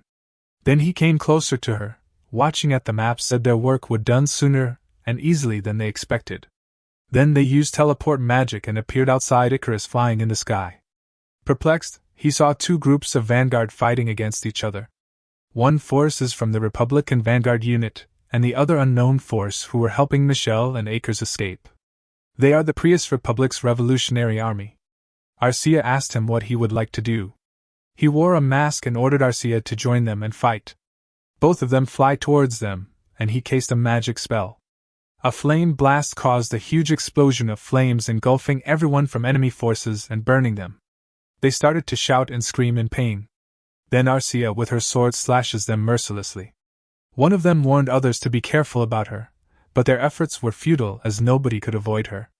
After finishing all of them, he and Arcia landed on the ground. Then he noticed Akers and Michelle. He told them that they came to meet them and they should return with him. Then he cast a recovery magic on Akers that imminently healed him.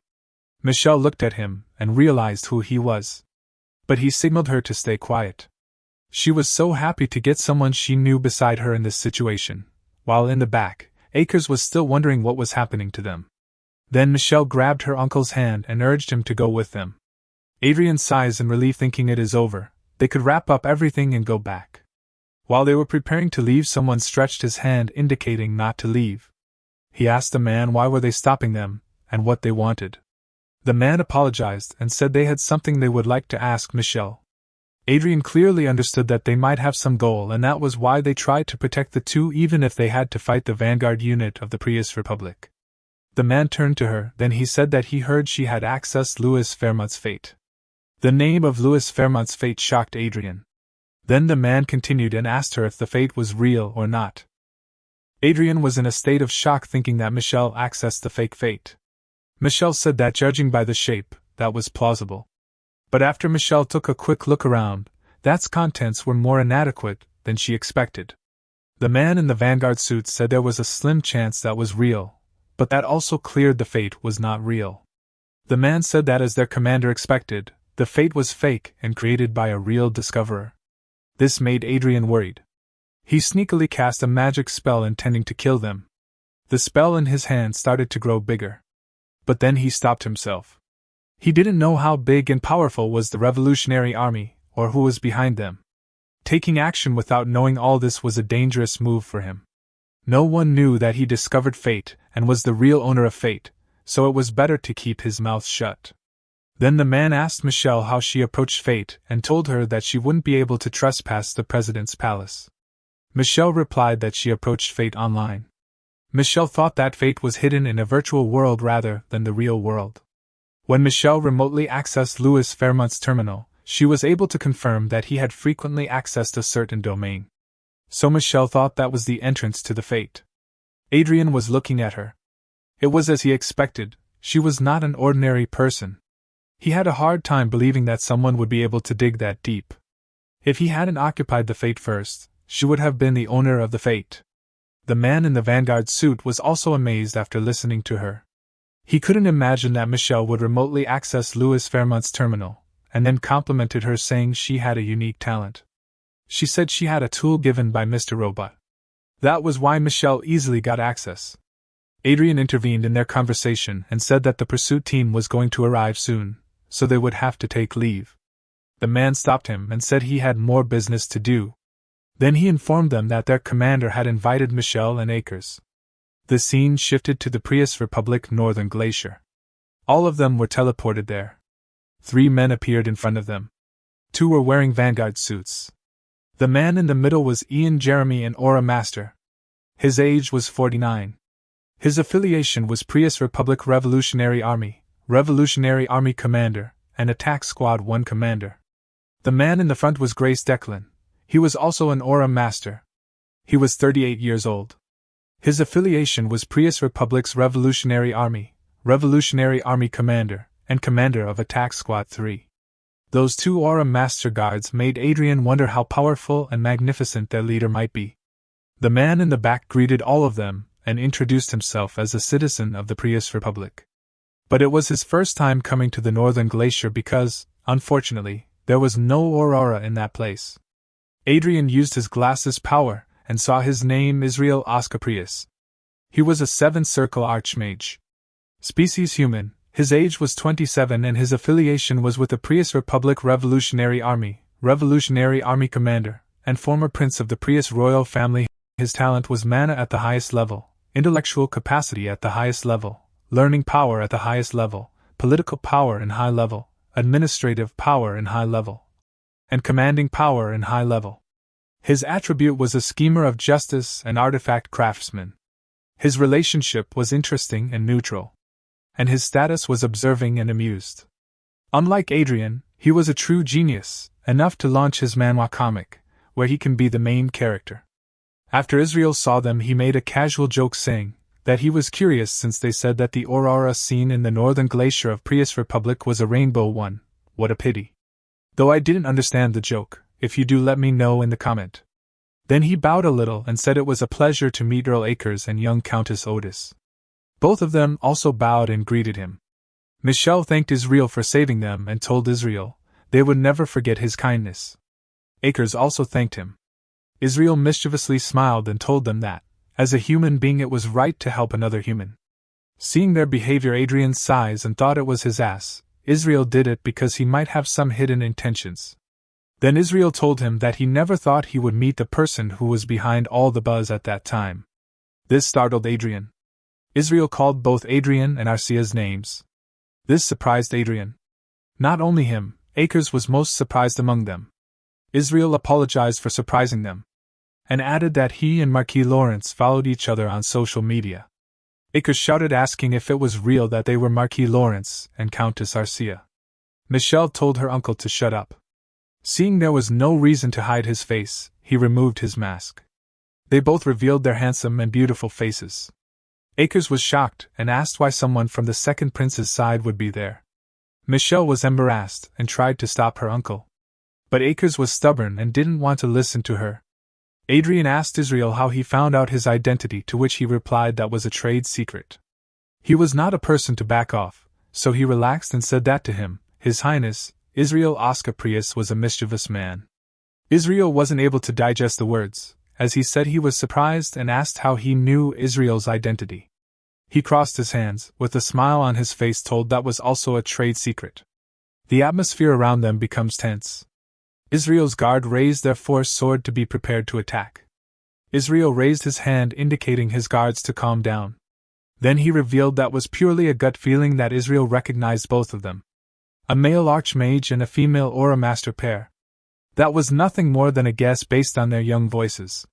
Adrien didn't change his facial expression, but he was pissed at himself because he was a fool to fall for his tricks. Israel wanted to know how Adrian found his identity. He said he had been interested in the Prius Republic for a long time. But that was a lie, as he used his glasses. Israel was a little bothered and said he really couldn't discern the depth of his wits. And he was certainly someone Israel wouldn't wish to make him an enemy. Then Israel turned to Michelle and called her.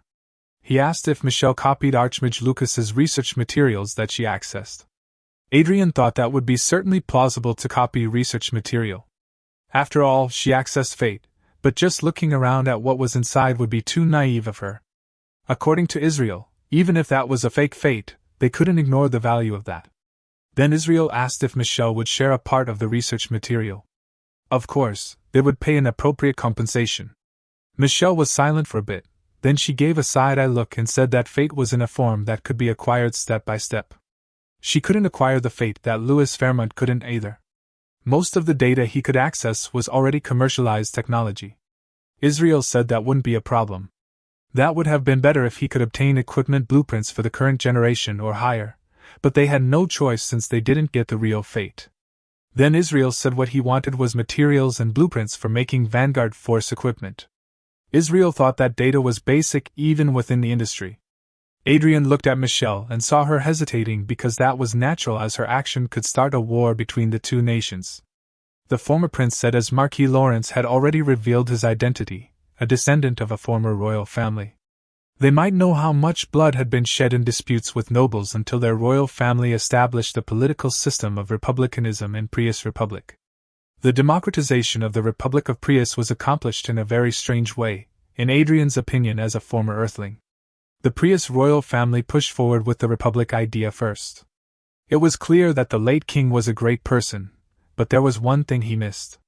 It was not a democracy achieved by the people, but he created a democratic country for the people. In actuality, it was an unnecessary democratization. The current president, Catro Fairmont, squeezed into the gap in the public consciousness that was yet to be established. As a result, that country had become a dictatorship worse than feudal countries. Israel said the future that the former king envisioned was nothing like the current situation. Adrian added if that was why Israel made up his mind to correct the former king's mistake as a descendant of the royal family. Israel agreed with him and said they would enlighten the people of the Prius Republic, introduce an undistorted democratic republican system, and set the foundation of the country straight. According to Adrian, no matter what Israel did, he had a long way to go. But they seemed to be doing better than the current regime. Then he told Michelle that to him, it seemed she had no plans on making a deal, which surprised her. She apologized because that was a too big decision for her to make. Israel looked at her and acres covered her coming in front. The situation became tense. Adrian cleared his throat and thought for a moment. In the end, if that situation continues, there was a high possibility of that turning into a transaction closer to extortion combined with threats. He thought he should be a savior for both parties. As a former citizen of the Republic of Korea, he should give a helping hand and show his kindness. At the same time, he could make a new business partner. Then he said if Israel didn't mind that that's not Archduke Lucas's fate, he could try and make a deal with him. Israel said that what he wanted was the Vanguard Force equipment's blueprint. But before Israel could finish, he said he was going to produce and sell Force equipment anyway. Then he slightly laughed and said what they were thinking was right. He already had the Force equipment production blueprint. That revelation made Akers and Michelle more surprised than Israel. Israel closed his eyes and complimented him, saying he was really a man beyond common sense. He thanked for Israel's favorable review. Then Israel asked him about the performance of Vanguard equipment he would produce. He said that he could confidently assure Israel that the Vanguard equipment he would produce was not lacking anything compared to others produced in their kingdom. Their conversation was going over the heads of both Akers and Michelle, as they both were standing there not knowing what to do. Then Israel praised, saying the Force equipment produced by Reinhardt Kingdom had excellent quality, and asked him if he had any prototype. He told Israel that he didn't have the full set, but what he had was only a Force communication device. Then he brought out a hexagon-shaped device, different types of mathematical shapes drew on it. Israel took it and inspected it carefully. He commented that the device had a unique design. Adrian said even if the performance of that device was important, but he also wanted to make its appearance good-looking. Israel was happy and complimented for its excellent quality. But then Israel looked at him, and said Adrian helping him was an unexpected situation and wanted to know why would he wanted to help them by revealing his hidden secrets. He said he liked Israel and others in the Revolutionary Army. This surprised them. Israel laughed slightly. But then he couldn't control himself and laughed out loud, saying he never had expected that he would pique the interest of Marquis Lawrence. For a former prince like him, that was an unexpected gain. Adrian said if that was the case, then they should pay a fair price. Akers shouted, raising his hand and telling them to stop immediately. Then Akers asked if they would be all right. After all, trading of technology without an approval from the royal family was illegal. Adrian calmly told him that wouldn't matter, if everyone presented there could keep their mouths shut. Akers was so dumb, as he said he didn't understand.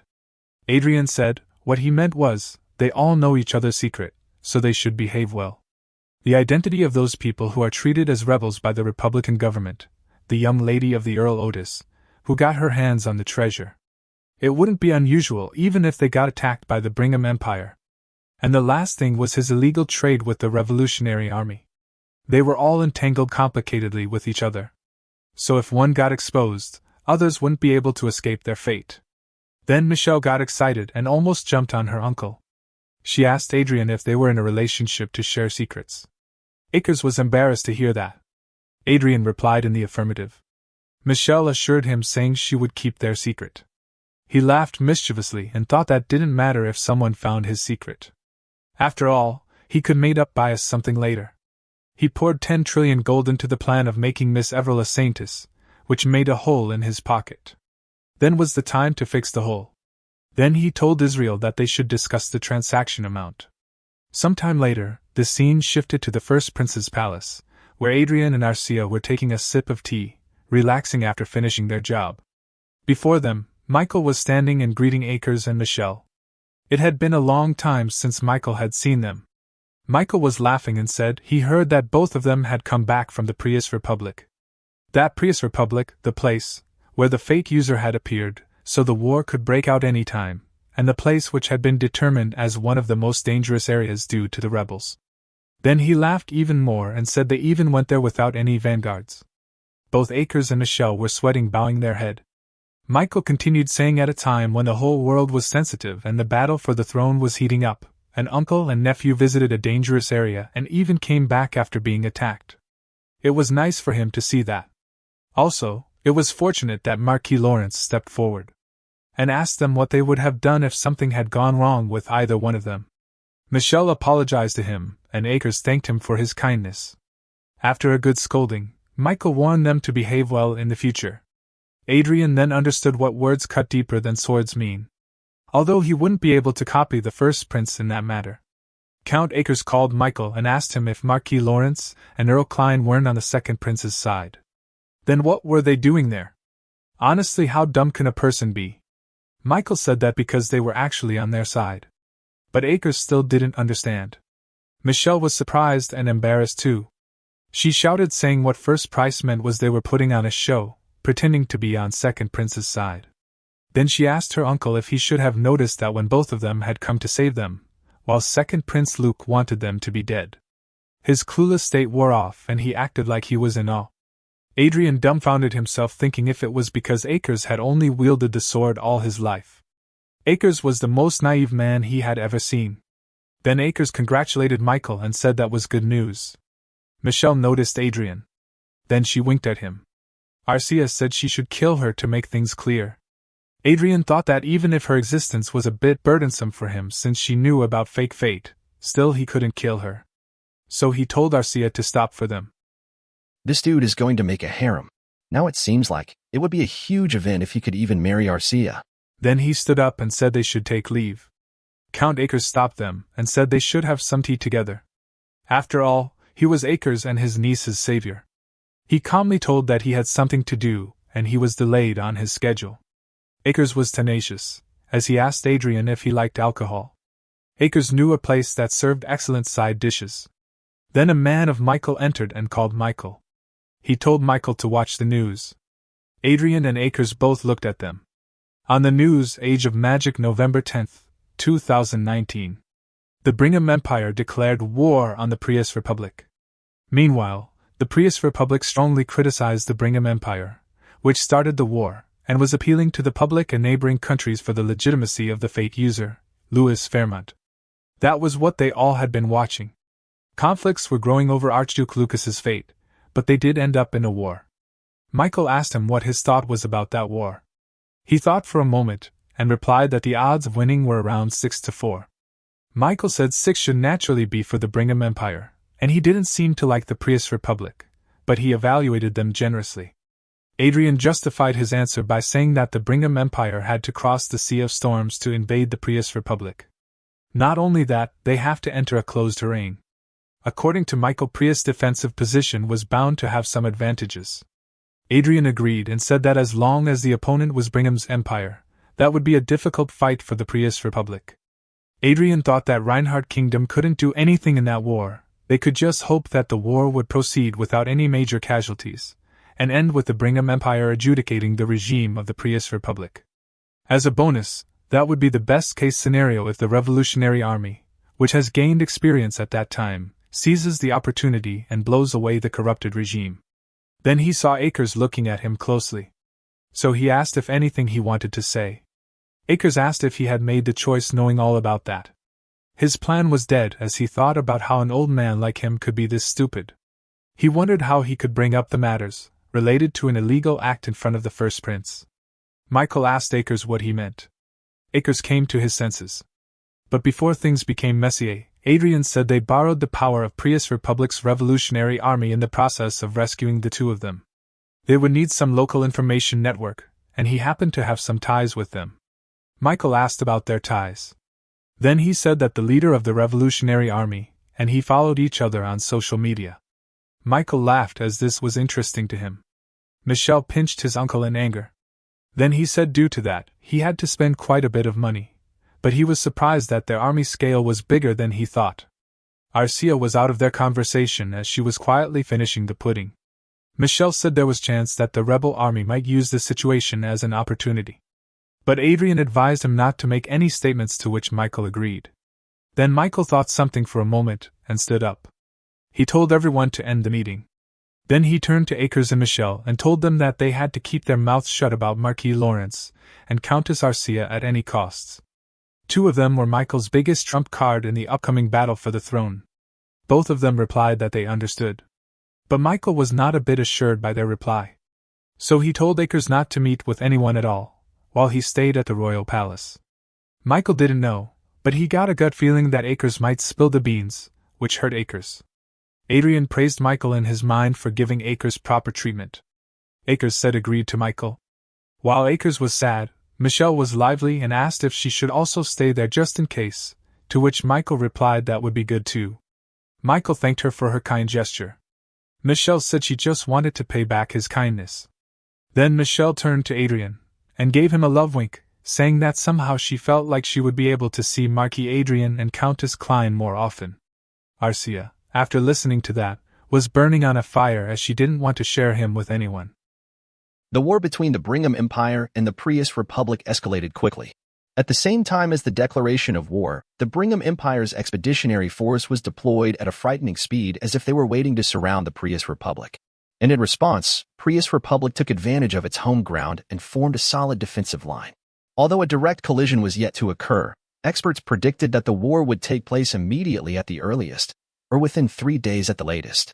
Just like that, when the world is heating up due to the war between the Brigham Empire and the Prius Republic.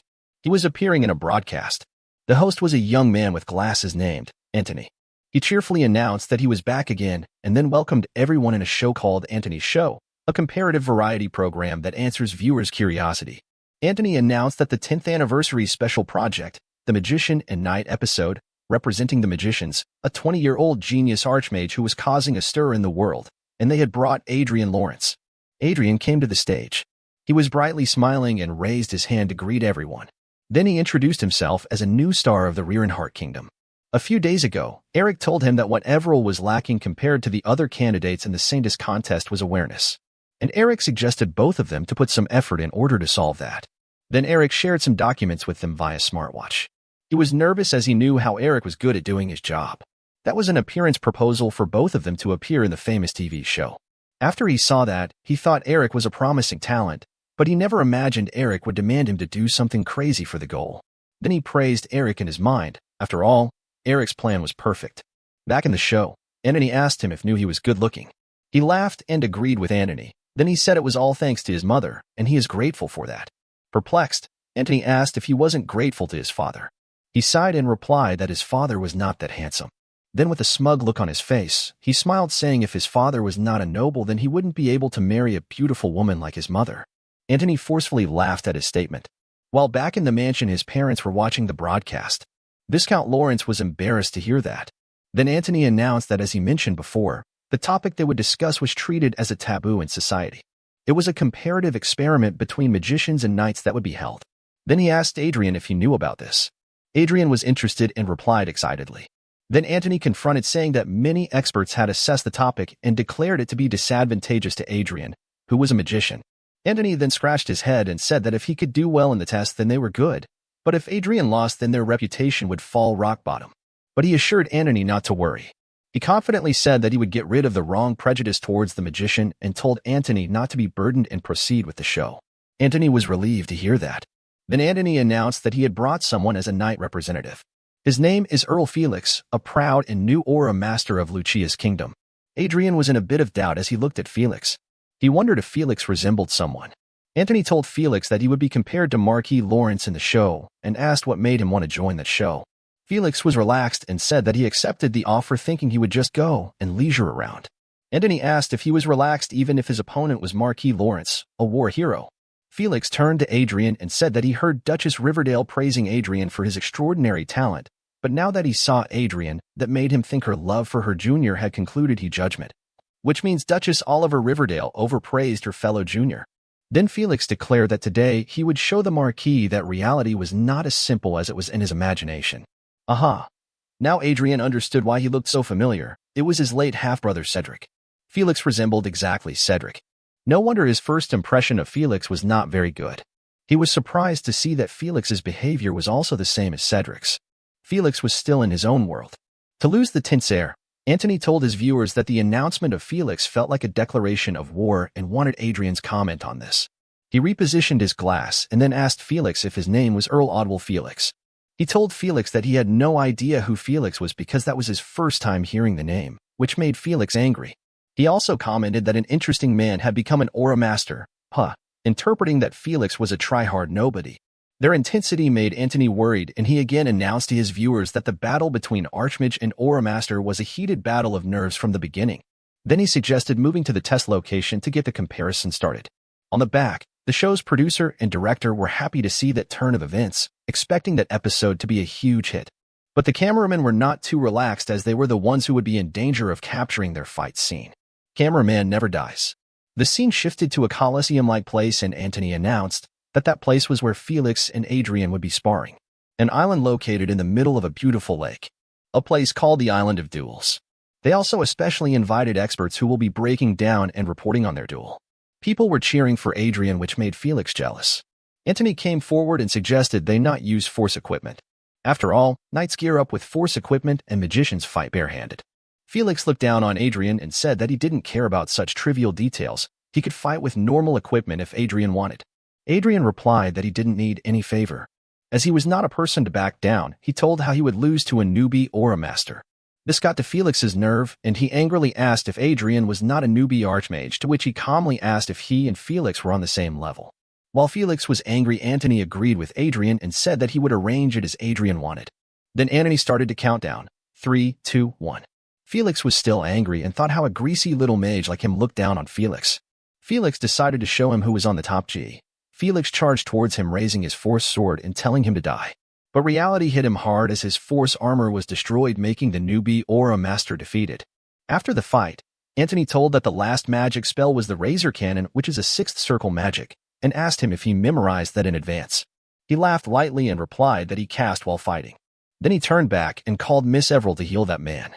Everil ran there and immediately cast a holy magic circle, making everyone present there shocked.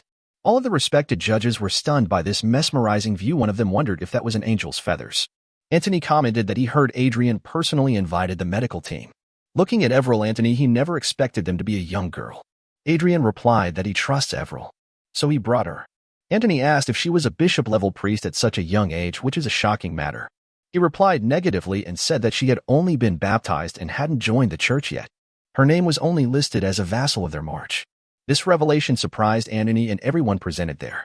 Antony said that he heard divine magic and the effect of Angel's feather could only be seen from a bishop-level or higher priest's healing of the church.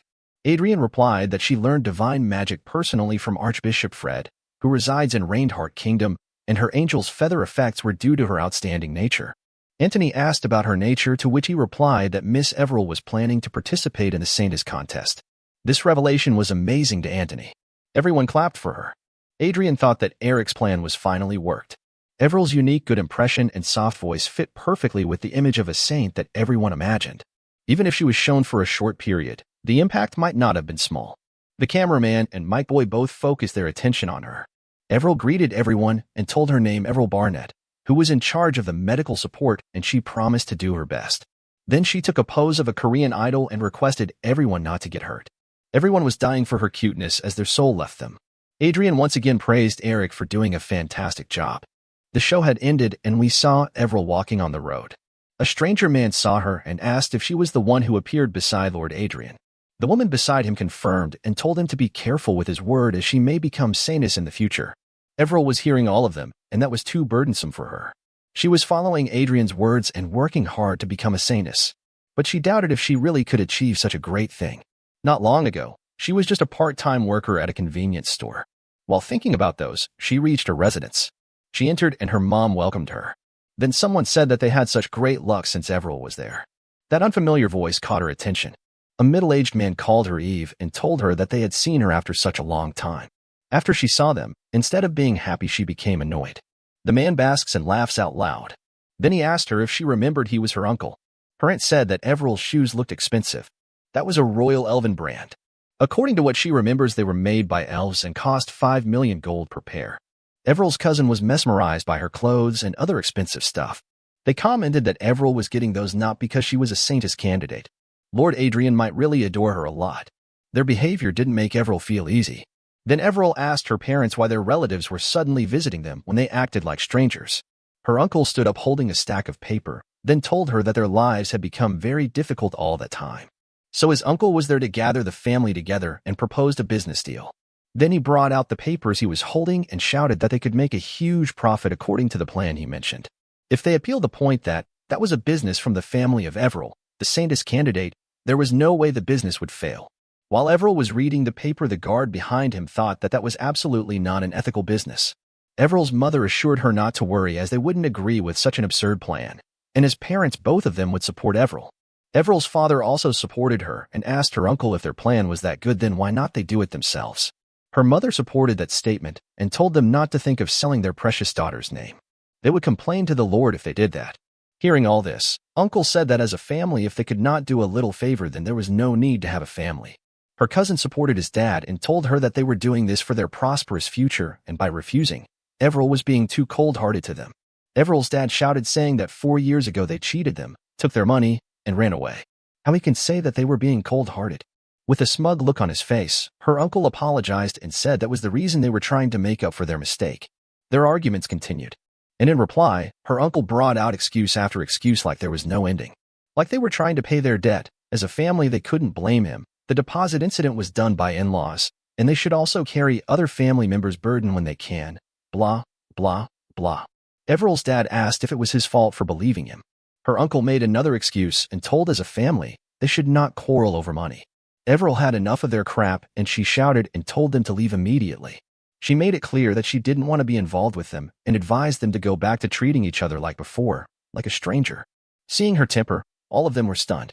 They started to explain to her that she should not talk to the elders like that. After all, they were the siblings of their parents who gave birth to her. They were just asking for her help, nothing much. She should remember how much her aunt adored her when she was young, and lots of emotional crap. Her guards couldn't stand any more of their rudeness and were going to bring out their weapons. At that time, a familiar voice asked who those were. Parasites full of beggar tenacity. Making everyone surprised, Adrian appeared behind Everil. Everil was also quite shocked to see him. Everil immediately greeted him, and so did the guards. The female guard was the 3rd Company commander of the 1st Battalion of Lawrence's Strategic Mobile Night Troop, Jasmine Trenton. The male guard was a first-class knight of the Holy Knight Troop of the Reinhardt Kingdom's Grand Church headquarters, Rick Castro. Everill's mischievous uncle also greeted him, but he shut their mouth and stopped their movement with just a flick of his finger. Then he smiled and asked Uncle if he knew what was so great about being noble. Uncle apologized and mumbled, saying how they, a bunch of lowly beings, could know what a great nobleman like him was thinking. Adrian answered his own question, saying that he could do whatever he wanted with a trash like him. Adrian could make him disappear in thin air like nothing. Then he used his magic, lifted him, slams him down like a rice bag. He turned to Everill's cousin and called him near. He also met the same fate as his father. But before he could punish both of them, mother and daughter pair knelt down and kowtow him. He asked them if they knew what they did wrong. She was afraid and replied that they were blinded by money and made Everill's family suffer. Adrian denied it and told them that was not the mistake. Their mistake was to harm one of his people. He added that their behavior was a declaration of war against him. They apologized. Then Adrian commanded the guards to arrest them while they were begging for his forgiveness. This turn of events made Everil surprised. Adrian then gave his hand to Everill's parents and apologized for unintentionally hearing their family matter. He promised that he would make those pay the debt they owed to Miss Everill's family through forced labor, compensation for psychological damage, and even interest. Her mother was surprised and thanked him. Then he invited both of them to move into the lordship castle so that they could live and enjoy the luxury of having an outstanding daughter. Her father didn't understand and asked for further explanation. Adrian explained that they would be doing this for Miss Everill's sake. They hesitated for a bit but agreed with him. Then he turned to Everil and showed an okay sign. He told them to let him escort them to the lordship castle. Everil was shy and blushing in the back. Then she looked at Adrian, and to her, he looked like a strong, dependable man. She wanted to be someone who could be a help to Sir Adrian. With a determined look, she made up her mind to chase after Adrian. She wondered if he would mind even if he had a fiancé. Then again she shook off her thought because her action might trouble Adrian. Then she again made up her mind to assist him as an aide. The scene shifted to the Brigham Empire's Francis Duchy, and we see someone tapping on a table while looking at Everil on Antony's show. She was telling them not to get hard. Duke Francis, one of the 4 greatest dukes of the Brigham Empire, was annoyed by her. Because if that kept going on, then his grand plan of making Evelyn a saint would be interrupted. He was pissed and called for Gregory. Gregory appeared out of thin air. Then he knelt and waited for the Duke's order. Gregory is an assassin of the Francis ducal family. Duke Francis ordered him to get rid of Adrian and Everil. Adrian was in his study room doing his work. Suddenly a message popped up, making him startled. That was a message from Duchess Riverdale. He opened it, and the message was some kind of unexpected to him. Duchess Riverdale told him to be careful, because Duke Francis was making a move to harm Adrian. The scene shifted to Lawrence March's Lord Castle emergency waiting room, and we see some soldiers gossiping about their comfort in the workplace. One said that was because their master was too strong. Another said that only Aura Master or higher level can harm them, so no one even comes to attack them. The third one leaned on the sofa and said about his experience that he worked at a barony before and they had a private loan business. There were so many enemies that even the reserve team was extremely busy.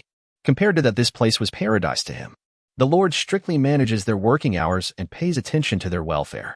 Their captain Sir Damien was eating and crying because he was so touched to see their management. Damien was sitting on the sofa and lowered his head. One soldier kept his hand on Damien and apologized for making a joke about him. He asked if they hurt his feelings. Damien raised his head and gave a facial expression like a maniac. Damien asked if they were referring him, because he forgot his name as it had been a while. Another knight called Sir Farman grabbed the man's hand. Then Farman told Damien to stop joking, as his action could ruin their plan and mission. Damien made an excuse saying people can make mistakes. But to Farman, his frequent mistakes looked like intentional. The remaining soldiers were shocked as their arguments continued because they realized that Damien and Farman were not real but some imposters. Damien said that he could erase what he did. Meanwhile, other soldiers charged at them in demand to show their true selves. Fake Damien used his power to make his eyes glow red, and immediately something happened. Other soldiers who were charging at them suddenly stopped. Then they started to look at each other as if they were falling from the sky. One started to wonder if he had fallen asleep. They felt like they blacked out for a second. Fake Farman warned Fake Damien not to blindly trust his abilities. With a smug look on his face, Fake Damien said that he was successful every time he did something like this. He could twist their memories like that and make something that never happened. Farman was annoyed by his statement. He told Damien not to forget their mission. Their target is not Marquis Lawrence, but the girl named Everil. There is no need to put themselves at unnecessary risk. Damien mocks him by saying that he looks worried today out of all days. Farman explains that before he stacked out on the Lord's castles, he had watched Marquis Lawrence from afar. Damien asks if Adrian feels extraordinary to him.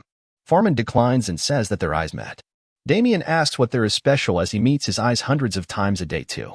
But to Farman, it is not something like ordinary. In a flashback, we see Adrian and Arcia walking through a crowd cheering their name. In the middle of that crowd, fake Farman looked at Adrian. But to his surprise, Adrian also looked at him. And he gave a very cruel smile as if his soul would leave out of his body. From then his mind is buzzing that something is not right. But then Farman says Damien forgot, assuming he may be overthinking. During their conversation, alarm rings informing everyone that intruders are in the East Wing. And all of them were ordered to get moving right away. Both of the imposters looked at the soldiers preparing. Someone shouts that the intruders are 5 expert-level assassins armed with force daggers. Another said that the Lord and his guards were fighting them. They will have to support the reserve team in the East Wing and block the assassins from running away. Meanwhile, imposters leave through the back door. Damien was happy as all the things were going according to their plan. Farman informs him that the target is staying in the very last room of the East building near the Lord's office.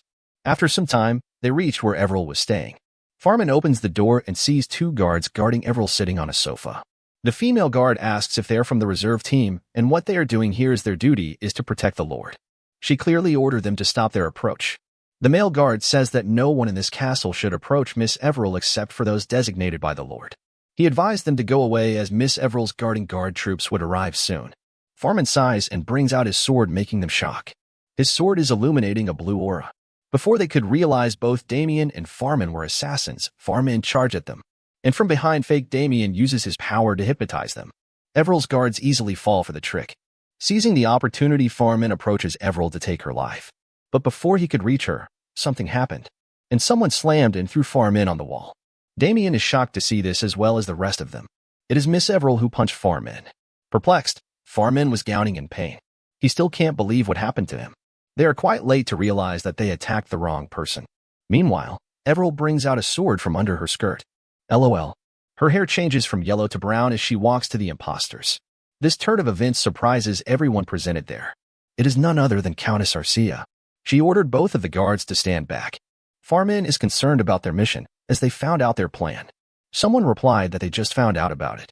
Perplexed, the imposters look at Adrian, who is entering the room. Adrian asks Farman if he remembers that their eyes met. He welcomes them into the Lord's castle. Then he called one of the imposters by his name, Gregory Hayden, and August Knox, making them surprised. He is an aura master. His race is human, age 39. He temporarily belongs to the Brigham Empire Francis Duchy. He is also Blue Moon's special member. August Knox is a top-level spirit user with a mental class Geist. His race is human, age 33. He also temporarily belongs to the Francis Duchy, and he is a special member of Blue Moon. Adrian didn't know that an organization that only appeared in fairy tales really existed. Then he asks both of them if they agree with him.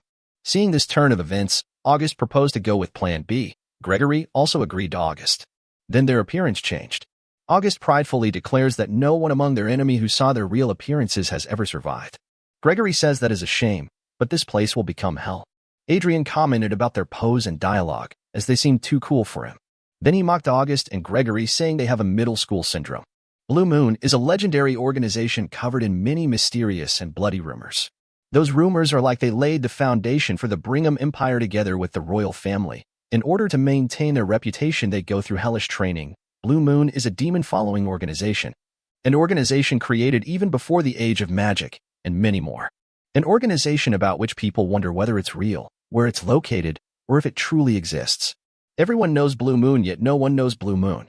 Perhaps because of its mystery and notoriety, just like witches on Earth, Blue Moon often appears as a villain in the Rondel's fairy tales. Adrian thought it was a fictional group that only appeared in the stories parents tell to scare their children. When he was young, his mother used to tell him that children who don't listen to their mom will be taken away by a blue moon. At that time, he didn't believe it as he already knew this type of fiction. But who would have thought that organization really existed? On top of that, they are a rare duo of an assassin-type aura master and a top-level spirit user. Gregory Hayden has a talent of very high aura. Physical ability is also very high. His learning power is at a high level, and intellectual ability, commanding power, and mana are at mid-level. His trait is high-speed movement or shadow fairy tale. His current relationship is hostile with a status of nervousness. August Knox has a very high talent and elemental power. His empathetic ability and physical ability are at a high level, and his learning power and intellectual ability are at a mid-level. He has traits of enhanced spirit magic and madness. His relationship is also hostile with a status of nervous and flustered. Adrian asks both of them if Blue Moon is the dog of Francis Duchy or if Francis Duchy is being used without any knowledge that they are from Blue Moon. Then he guessed that they were probably using the Francis Duchy as a temporary dwelling place. But even if they are only a pretense, what is their true motive or what Blue Moon wants? August asked if he was a partner of him. He was referring to someone special to him, and to stop August, Gregory commanded him to shut his mouth. Adrian wondered who he was, and if they are referring to their backing him. While thinking so, he summoned his magical wand. To him, they may be more naive, unlike how they look. He aimed his wand at them and said that he is not exactly their partner, but he is someone who understands them quite well. August smugly told him to die. And in reply, Adrian asks if they are capable enough to kill him. In the meantime, Arcia brings out her shield. August gives an evil smile and prepares to attack. Then he summoned a humanoid butterfly spirit. And that spirit attacks Arcia and Adrian. This is somewhat surprising to Adrian, but Arcia is expressionless as always. August and his summoned spirit smile crazily and ask if that is his first time seeing a spirit. He will play with Adrian in moderation, he declared. But before he can finish his words, Adrian attacks him, leaving a huge impact. August is barely saved by Gregory. In the process, he is shocked as this is the first time he faced difficulty like that. Adrian blows away his wand like he is using some kind of gun for shooting and blowing off the smoke. August and Gregory immediately move from there. They realize that it was a force attack. Making a little thud sound, he keeps his wand on his soldiers and says that they should not overvalue themselves as the world is vast and there are a lot of talented people. Gregory asks him if he is a magic swordsman because the last attack is a force attack. But Adrian only released a charge of aura and force as an assisting function, though. He is using Estro's arming sword. This sword is made with mithril and dragon bone. It has a function to amplify and release aura. This has a special function of storing excess aura. The staff he is holding is version 3.0. It is a force sword with high strength and amplification rate. Gregory misunderstood that Adrian was confident because he could engage in close combat against an aura master. Adrian is happy and does not choose to break their confusion. Then he raises his left hand and asks if that is what they think. Then he snaps his finger, and the next moment ceiling above them falls down and something happens. August looks in that direction. And before he could fathom anything, he is on the floor grabbing his left leg, crying in pain. Adrian smiles and says that he is also a beast tamer. August screams at Adrian and curses him. His summoned spirit is guarding him from behind. A lot of red butterflies are flying around Adrian and Arcia. Adrian wondered if that was mind control magic. August used his full force to control Adrian's mind. This is his spirit skill named Mind Control. Mental power consumption is fixed at 1%, the maximum duration is 1 hour, and automatically cancels when the distance between the caster and the enemy is more than 1 kilometer. The clearer the spirit's appearance gets, the stronger the control becomes. Adrian is under his mind's control. But the next moment he asks them what they are doing, while Arcia in the back is yawning. Perplexed, both August and Gregory look at them chit-chatting. Arcia, with an innocent look, says that she is slowly getting hungry and asks Adrian if she can just get rid of them quickly. Adrian smiles and tells her to wait a little. This makes August angry and he charges towards Adrian. He again uses his mind control attack, but he failed this time too. Adrian again asks what they are doing. August can't believe that he failed. Even Duke Francis, who is a powerful grandmaster, could not escape his mind control. The Fate user abilities in Chronicle Online are carried over to reality. For them, means Adrian and Arcia, whose debuff defense ability is almost at full level, such attacks are useless. Adrian smiles at them and asks what happened. He asks if their combat power is 0 if mental attacks don't work. This statement surprised August as their weakness was revealed to their enemy. Gregory is also worried as Adrian sees through everything. He cannot figure out Adrian's identity even when he is right in front of them. Marquis Adrian Lawrence, a genius mage who became an archmage at the age of 20, the last disciple of Riverdale Duke, who is called the greatest teacher of all time. That is not all to him. The person in front of him is looking at him as if he knows everything happening, as if he was in Adrian's grasp all the time. A monster, that would be a perfect definition to describe Adrian. His hand starts to shake and the grape on the sword loosens, and then it falls on the ground. Adrian looked at them. Blue Moon, he thought that was a waste to kill and dispose of them, so he played tricks, but this is working even better for him than he thought. Both of them are in a state of fear and lost their will to fight. Adrian approaches to them. Then he raised his hand. They shouted not to go near them, but instead of killing them, he used a recovery spell making them shocked. Then he says to them that he has no plan to fight them. To be exact, he has no plans of fighting Blue Moon. He smiles sweetly and says that he would like to meet the leader of Blue Moon. It would be kind of them if they conveyed his word to their leader. Gregory shakingly says that he understood, and August nods his head. Things are going well according to Adrian. Then he apologized for killing everyone in the detached force. He hoped for their understanding, and they are Duke Francis's people anyway. A lot of dead bodies are lying around the Lord's castle. Then he waves a hand as if he is signaling some dog to leave. They immediately left, asking for forgiveness, and disappeared. While they are running away, both Arcia and Adrian are looking at them. Adrian asks Arcia about her opinion. He wants to know if he looks like some kind of big shot. Arcia smiles a little looking at them and says that is amusing. Then he sighs and is concerned about making Everil a saintess as a difficult work. Just like that, time passed quickly. Age of Magic, November 25th, 2019. A proclamation was sent from the Holy Land Everhill to the entire world. Having selected 15 Saintess candidates and 11 Saint candidates, the contest to select 2 leaders to lead the church begins.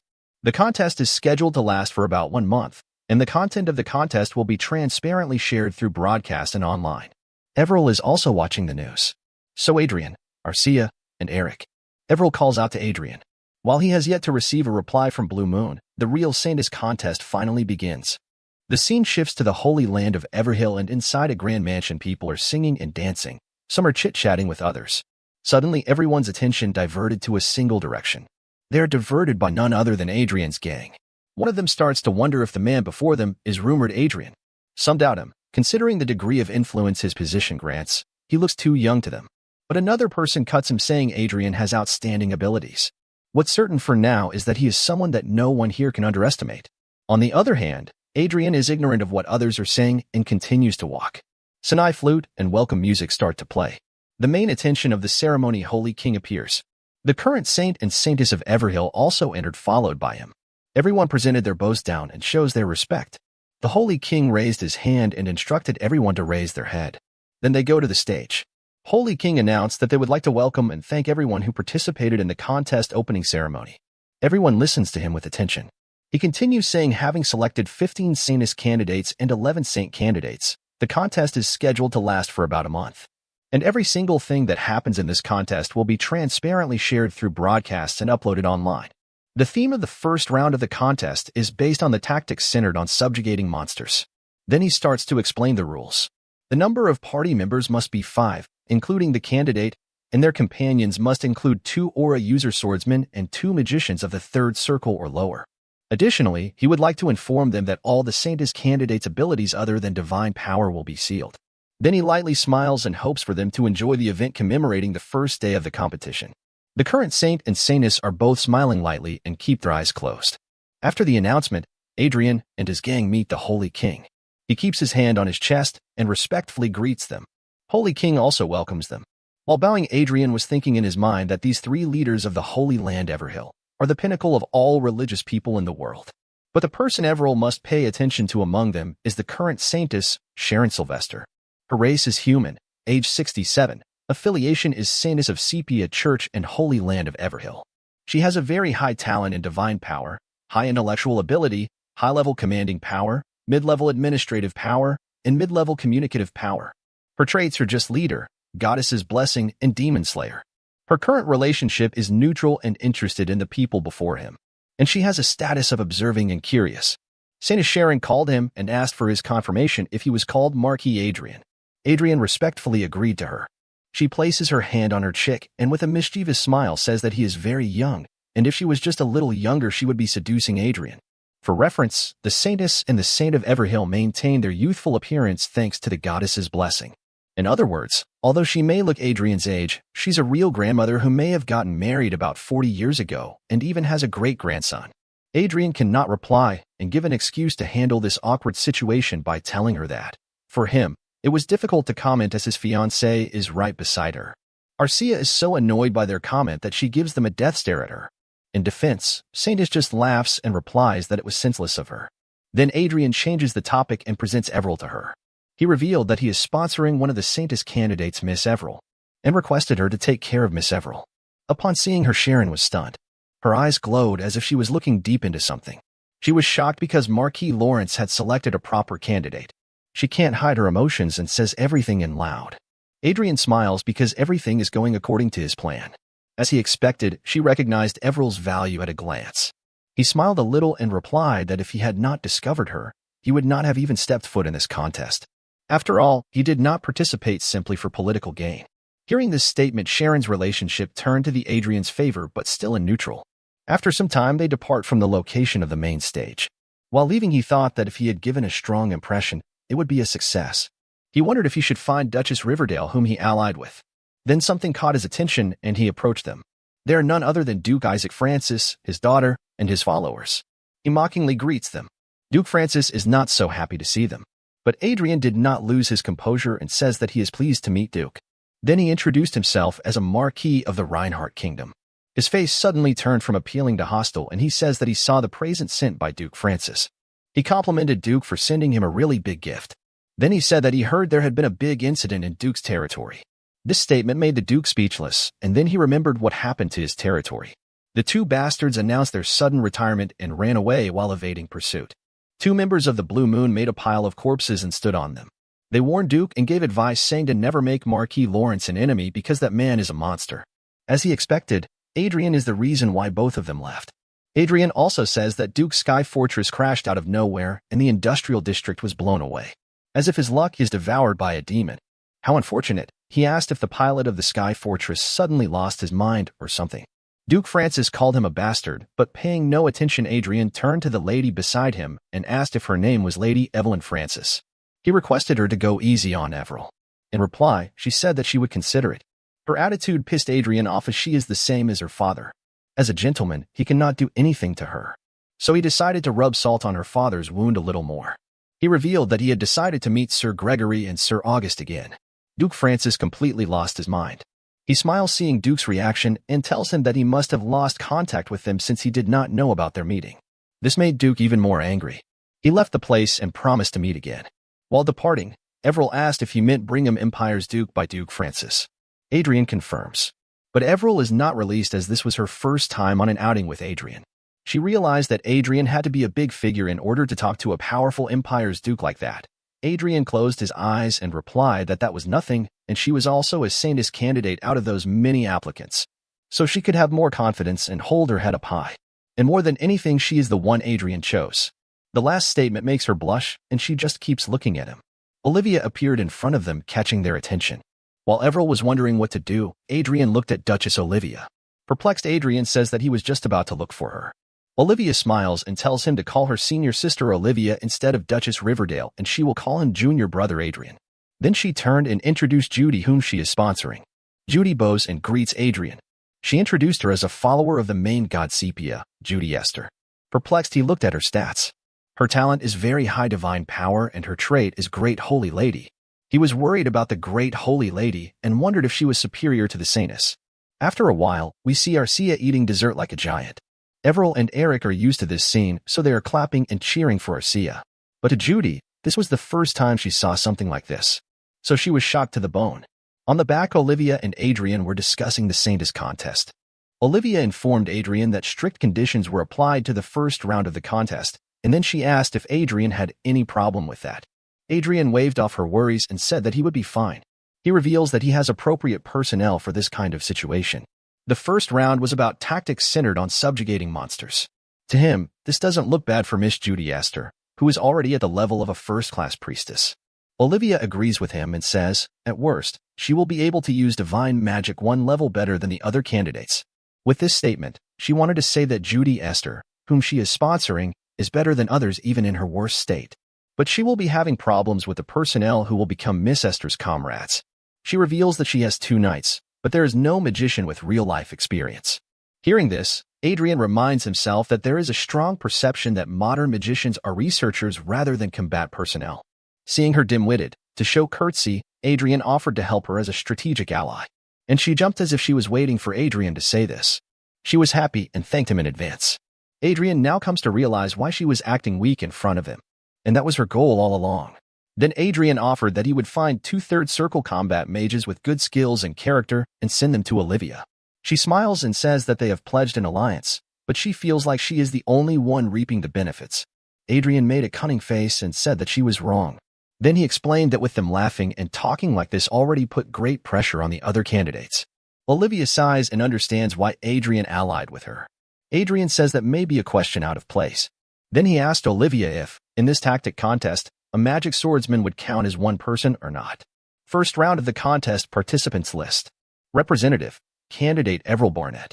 Swordsman 1, Barbara Anderson, aura user. Swordsman 2, Andrew Dillon, aura user / first circle. Mage 1, Alan Lopez, 3RD circle / aura and mana user. Mage 2, Linda Noah, 3RD circle / mana user. Among the Mage 1, Alan Lopez, 3RD circle / aura and mana user, caught her attention, and she starts to laugh like a baby holding her belly. The priest in front of her shakingly asked what they should do. Current Saint has commented about Adrian that he is an interesting guy. The priest standing there said that with a knight who can use magic, it is clear that other candidate will express their dissatisfaction. Saintis replied that it is their fault for not clearly stating that hybrids aren't allowed. Then she instructed him to proceed with the current situation as it is. Even after her assurance, priest placed his concern that there would be controversy over fairness among other candidates. Saintis raised her hand and told her that they couldn't modify the rules now. Finding loopholes in the rules is also evaluated as part of one's ability. After a while, she was leaning on the sofa in a comfortable position. She repeats his name, Marquis Lawrence. He is more interesting than she thought. The scene shifts and we see a wolf-like monster attack Everil, opening his mouth. Her guard knight pushes her back and comes in front of her to save her. Seeing their dedication, Everil casts a holy magic called Holy Defense, and immediately a golden circle surrounds them, creating a defensive shield. This sudden appearance of the holy shield throws all the monsters that were approaching them. The theme of the first round contest is monster subjugation tactics. While their supporter mage and knight subjugate monsters, Saintis candidates help them with their holy magic. Saints and Saintis were also registered as mercenaries and led a 4-person party consisting of mages and swordsmen to subjugate monsters. Cameras follow each candidate at all times, and the situation of the contest is revealed through broadcast and online in real time. A separate channel is assigned to each candidate, and the viewership rating of each individual can be seen as the number of supporters they have. Suddenly 2 men appeared behind her with lots of monster corpses. With a joyful smile, they asked Miss Everil if those were the monsters they caught. They offered to take it away if that was right for her. She is surprised by them and their dedication to her. Another man comes to her and asks if she is Miss Everil. The man holding a dead giant snake monster was happy to see her. He thanks her because they have been enjoying her broadcasts. Then he also offered his hunted monsters for the competition. Everil can't do anything but stand there, because all of this is new to her. Many people gathered there to offer their hunted monster core as a tribute. Perplexed, Everil wants to stop them. But before that could happen, a little fight broke out. They are fighting because all of them want to be the first ones to offer their tribute. Perplexed, Everil turned to the cameraman beside her and asked if they could just let them continue their fight, as she was worried that this event could turn into something big. Perplexed, the cameraman replied that this was his first time too. At the beginning of their appearance on broadcasts, the elves received a lot of attention from viewers with their gorgeous looks. Humans are the biggest audience group in this broadcast, and they are mad about elves. But with their characteristic stiff personalities, they focused only on the tasks and carried them out with perfection, turning the atmosphere of the broadcast itself into a documentary. No matter how pleasant they may look to the eyes, if the content is boring, people are bound to get bored. Those commoners wonder if they should watch something else. That's why the moment the contestants started to settle down, viewers began to move. Unlike the channels of the other candidates, Everil's channel contained entertainment and development elements like youth dramas, which began drawing much interest. Moreover, Saint and Saintis candidates from high-ranking noble families became villains, and public opinion was increasingly weighted toward Everil. A Saintis candidate acts smug and asks why she should do as they say. One of the Saintis candidates refuses his helper's proposition, saying he does not want to do the work of commoners. Duke Francis's daughter Evelyn has the most nasty personality. She told them that she hired them to do the dirty work, so they should do it by themselves. While her troops were trying hard to defeat monsters, risking their life, some of them were on their knees in the process. She did not even flinch and continued to enjoy her tea. The scene changes and a mercenary soldier is saying that the world points fingers at mercenaries, calling them low-class people who risk their lives for money. But according to him, Miss Everil is different. She treats everyone kindly without discriminating. He is standing on the dead giant monster, and a lot of other mercenaries surround him. He raised his hand and told others that the other channels were ridiculous. He thinks that even without their help, someone like Miss Everil would have easily become the Saintess. All of them present their cheers for Everil. Ever tried to stop their overexcitement as she was a little embarrassed by their behavior. Suddenly a white-haired old man appears beside her and says to her that everyone sincerely wants Miss Everil to become the saintess. They did this out of their own volition. He assured her by saying she should not feel burdened by that. He continues saying that he may look like this, but he can guarantee that he looks the most rogue among all the mercenaries, yet she approaches him first and casts healing magic on him. In his mind, she is like an angel to him. He almost cried while saying this. A young man appeared behind him and asked why he was praising Miss Everil when he was the first one among them who scolded Miss Everil in the beginning. The old man becomes shy and loudly asks if he is the only one. In the beginning, the young man also picked a fight with her, talking about how he hates newbies loitering around in his hunting ground. While Everil smiles lightly, the young one replies that he is just worried that Miss Everil will get hurt. While both of them continue their fight, their captain comes in front and offers all the monster corpses they had hunted. Everil was worried about them and said that they were people who fought for their livelihood, so if it was all right for them to give her. Captain smiles and sighs, saying they are doing this to set the stage. Everil did not understand and asked what he was talking about. He says that if Miss Everil, whom they helped become saintess, then their reputation will also increase. The old and young man is still fighting but agrees to their captain in the meantime. Everyone in that group cheers for her. Seeing this, she becomes shy and her face becomes red. Then she also raised her hand and promised that she would do her best in the contest. And this time, everyone cheers even more for her. Her guard knight commented that it is a very young drama and this will give them a hefty amount of viewers. Current viewership rating of contest channels. 1.52% Everil Barnett. 1.16% Lloyd Heigelvin. 0.95% Grace Heigelvin. 92% Judy Esther. The scene shifts and we see Reinhard Kingdom's Archbishop Fred wearing merchandise of Everil. He was happy to wear all those as money can make everyone do anything. Adrian awkwardly smiles in reply. Then he corrects his composure and reveals the reason why he wanted to be with Archbishop Fred in the Holy Land. While they are discussing all those, Arcia is looking at the banners of Everil. He asks the priest presented there if those are called merchandise goods. Then she revealed that she saw something similar in the capital Lionel too. Adrian brought out the orichalcum and placed it on the table, making Archbishop Fred. Archbishop Fred immediately recognized and asked if that is orichalcum. The next moment he is shocked to his bone, realizing that is not just a lump of orichalcum. There is divine power subtly flowing inside. Adrian nodded his head, indicating that Archbishop Fred had guessed right. The thing in front of him is a relic, and it is predicted to be 20,000 years old. Archbishop Fred proposed to advertise about it. Adrian, in his mind, everything is happening as he expected. As soon as Archbishop Fred saw the relic, he thought about how he could use it to benefit Everil. But Adrian does not want to use the relic like that. He proposed that with an outstanding artificer, there is also a possibility to repair this relic.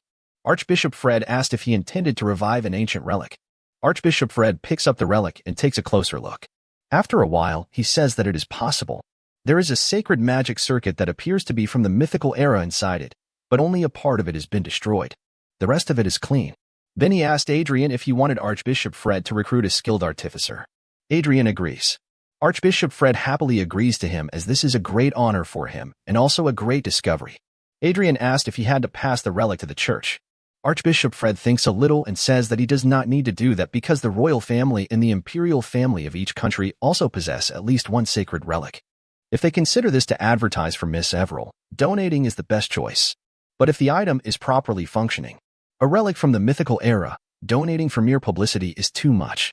And even if he doesn't donate it, there are many ways to advertise with relics. Adrian smiles and laughs lightly and agrees with him. If he is, to be honest, he wasn't thinking about donating it in the first place.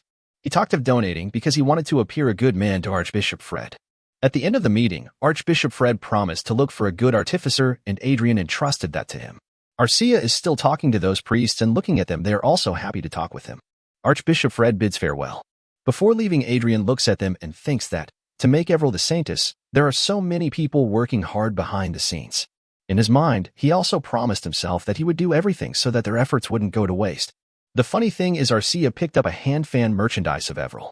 On the broadcast channel, someone is watching Everil. Hearing everyone cheering for Everil, she bites her nail. A few days later, Archbishop Fred introduced Adrian to one of the top 3 holy artifact artificers in the world. A dark-toned, huge-looking man introduced himself as Kobe Ventry.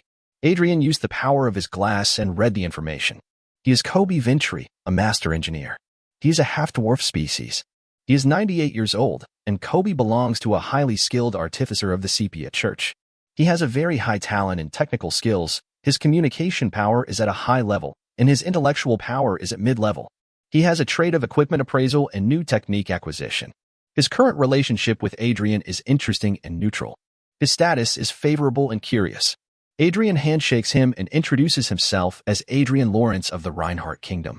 Kobe told him that he had seen Adrian a lot through broadcasts and online news. It is an interesting matter to him to meet such a famous man in real. Then Kobe took a close look at his robe, making him wonder. Kobe said that he couldn't analyze Adrian's robe easily. It seems like Adrian possesses a great treasure. The next moment he apologized because an artificer's inquisitive mind makes it difficult not to observe new equipment when he sees one. Adrian is surprised seeing him recognize it at a glance just by a rough look. He thanked Archbishop for introducing him to the right person. He brings out the orichalcum and tells him that this is an item that needs the attention of Kobe. After taking a closer look, Kobe said that was a handle of a sword with ancient divine magic. He asked Adrian if he was right. Adrian agrees. Adrian requested Kobe to repair it so that he could use it properly. After thinking a while, Kobe said that it was possible. He has also seen similar items somewhere deep within the church, and compared to those, this one is almost in its original condition. Adrian was so happy to hear this that he could jump, breaking his noble composure. He asked Kobe if he could use mithril for the blade since it is difficult to obtain orichalcum. Kobe declined and told me that this handle does not need any blade. Adrian did not understand him and asked to explain. After a brief pause, Kobe said that this is a finished product in itself. Kobe told Adrian that this sword handle does not need a blade, rather, this is a finished product in itself. He continues saying that the sword that defeats evil, the sword that cuts through the darkness, has a lot of nicknames, but the most famous name among them is the Holy Sword. Adrian heard all this until he heard about the Holy Sword. He is shocked to his core, thinking about how can a holy sword come to him out of nowhere. Kobe says that although they vary in form and function, there are surprisingly not many items that could be called holy swords. There are only 3 holy swords currently in the church's possession. He heard that there exists 6 holy swords in the whole world, and if he were to add this one then, it would be a 7th. Adrian, not focusing on that, asked him what he meant by not needing a blade. Hearing this, Kobe pointed his finger on a red stone placed on the sword handle and said, "Once this sword is in its whole state, a sword made of divine light will be created from this divine bloodstone." Adrian asked if it would look like a magic sword. Kobe denies it and says that this sword is more holy and beautiful than that type of low-class sword. According to the literature he read, this type of holy sword blade is comparable to an aura blade and has a much higher power output against demons. Adrian could not even say a single word and continued listening. Kobe says that it is a highly versatile item that can convert all kinds of energy into a blade, regardless of whether it is magic, aura, divine power, or elemental power. Adrian was still wondering how such a powerful weapon could be kept by a countryside viscountcy. If Kobe had not had the opportunity to see the literature related to the holy relics thanks to the grace of the previous saint, even he would have passed by without noticing it. There is a high possibility that even Adrian's 3 subordinates don't know what that is for. So Kobe can understand why this is known only as an ordinary lump of orichalcum among ordinary people. Adrian asked Kobe if this thing is in a completely activated state, then how valuable will it be? Kobe was startled and then breaths out. He says that in the worst case, Adrian can buy one big city. And to be honest, it is hard to put a price on it. This revelation greatly shocked Adrian, and in his mind, little cute angel Arcia was singing and cheering for him. He was so happy hearing this, as if he won a lottery. He immediately corrected his composure and then asked Kobe if he could get it repaired right away. Kobe touches his chin and says that he will need a divine bloodstone and a few new tools. But before he can finish, a status screen pops up in front of him. Kobe points to it and says to Adrian that he paid more than what Kobe wanted. Adrian smiles and says Kobe to think of that as a labor cost and material cost. And then he promised Kobe to give twice if he succeeded in repairing it. Kobe closed his eyes and said that in this case, he would not refuse it. The value of the item is just that good. Then he smiles and shows an OK sign, tells Adrian to give him a week, and he will give his all to fix it for the sake of his honor as an engineer. After a while, Adrian is walking by while smiling. He is thinking if he can form an aura blade level blade with mana, then he can just step up and play the role of a magic swordsman. Or he can even connect it to a magic staff and use it like a spear. People around him wonder why he is in such a good mood. But such a good time did not last long, as he got a call from one of his subordinates, Arcia. He is shocked as he leaves Arcia in charge of Everil security. He asked Arcia about what happened. In the place where Arcia is, people are in a very bad situation. One is injured, laying on the ground, as if they were attacked by a gang of thugs. Arcia reported that Miss Everell had been kidnapped. Adrian shouts out saying, "What?" The scene shifts to the Dragonland and the Croizon Empire borderline. There we see volcanoes and many volcanic rivers. Everell is there floating in the sky. Two men stood there, one with a magic wand and another one with a sword. The man with a sword is very pissed and cursed her. He asked why he was not able to attack her. Another one is a little calm and said that she may have linked to an 8th circle artifact. They were ordered to neatly get rid of a sloppy Saintus candidate. So he thought this would be easy, but this is getting troublesome now. Someone says that they are fools and advises them to attack her mind. The magician asked if he was telling the truth because it was his first time hearing about this. The swordsman asked the magician who he was talking to. The magician asked if he become mad. A moment later, both of them realized that there was a third person beside them. This was none other than August, a special member of Blue Moon. Even if you and I know August, that is not the same for those two. So they asked who he was. August pointed his finger to his face and asked if they were talking about him. Then he raised his hand while activating his mind control spirit magic and replied that he was just a passerby. After some time, we see Adrian and his gang are shocked to see something. Gregory bowed and greeted Adrian. Adrian awkwardly said that he was hoping they were not the culprit. August, startled, said that they caught the culprits who kidnapped Miss Everell. And there they are. August was horrified to see Adrian, as his last meeting was not so pleasant. Before him, there are two men tied down. Adrian asked for Miss Everell, to which Gregory replied that she was resting inside the cabin. And because Adrian was prepared from before, she is safe and sound. Gregory rashly replied that they had yet to confirm the culprit's backing. After a little investigation, he came to know that those attackers were hired by a middleman. Adrian was not surprised and thought that unless they were fools, there was no way they would do such a foolish thing and leave their tail behind. But Adrian was concerned about something else. He asked Gregory why they helped him. After all, he punished them greatly in their previous meeting. Gregory replied that this place was their playground and they were passing by. Adrian is not someone who will believe in coincidence. He replied that Miss Everell must be the luckiest person in the world to help them. By saying this, he is interpreting that if Gregory wants him to believe such trash talks. Gregory finally understood that he could not fool Adrian. So he revealed that this was an order from their leader. In that order, it was said that Miss Everell seemed to be in danger, so they were ordered to save her and make up for what happened back then. Adrian asks what about the makeup. It was Gregory's first time seeing the leader get that furious. Their leader said that Francis Duchy was of no value to them any longer and ordered them to move their base. In other words, what happened with Adrian back then was because of their individual decisions, without any involvement of their leader's will. Gregory said that Adrian guessed correctly. At Blue Moon, they do not have much interference from the leader. Excluding truly necessary orders, acting autonomously is almost guaranteed. But ever since the assassination attempt on Miss Everell last time, instructions were given to the entire Blue Moon not to harm anyone involved with Marquis Lawrence and Earl Klein. He was shocked to hear this. The more he heard about their stories, the stranger this is becoming. He thought that their leader is being too wary of him. Gregory bowed and said that they had washed off what happened back then with what they did today. Adrian closed his eyes and then thanked them for saving Miss Everell. He promised to forget about the ill feelings back then. In the back, August is happy to hear this. But then he said that in truth, their ambush did not pose any threat to him whatsoever, so he really cannot call it an ill feeling. His bold statement made both of them awkward. Then he asked if their leader was accepting his request considering the flow of things. Gregory replied affirmatively and said that their leader welcomed his visit, and they are here to convey that after this matter has been resolved. Adrian, in his mind, thought that they were inviting him to their base more obediently than he thought. He wonders if this is a trap. Well, judging by these faces, it does not seem to be one. And even if this is a trap, he is confident enough that he can get out of it. Then he gives Adrian a device and says that this is the password and terminal that Blue Moon uses. It is linked to Gregory and August's terminal, so Adrian should not hesitate to call them anytime. Adrian feels like his secret communication equipment is piling up.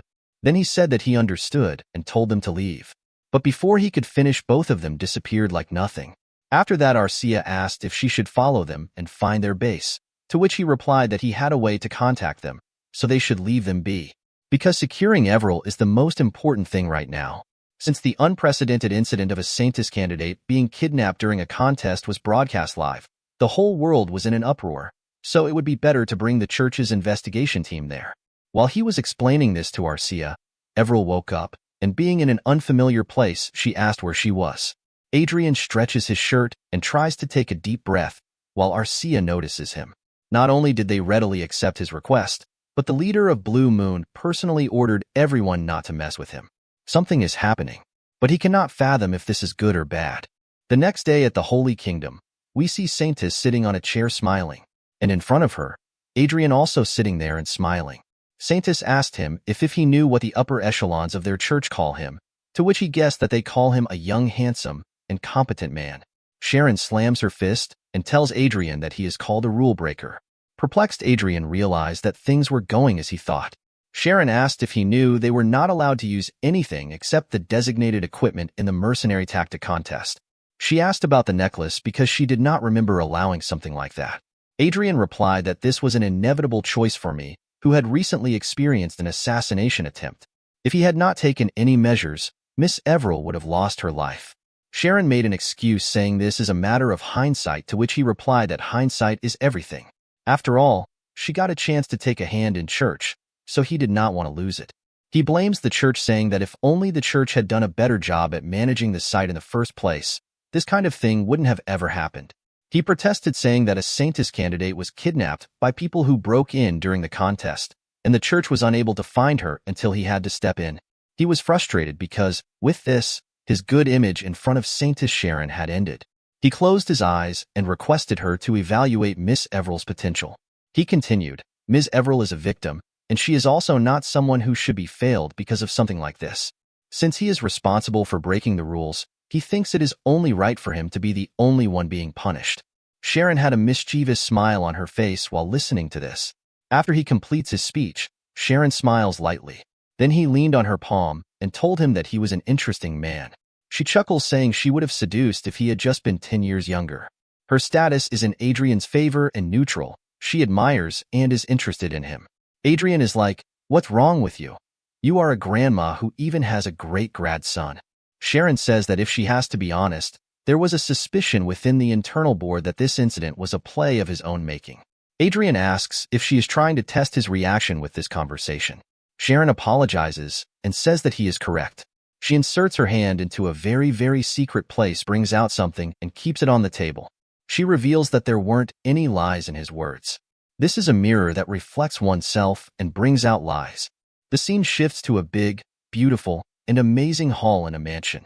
All the Saintess contestants are present there along with current Saintess Sharon Silverstar. They start to wonder why the Saintess has summoned them.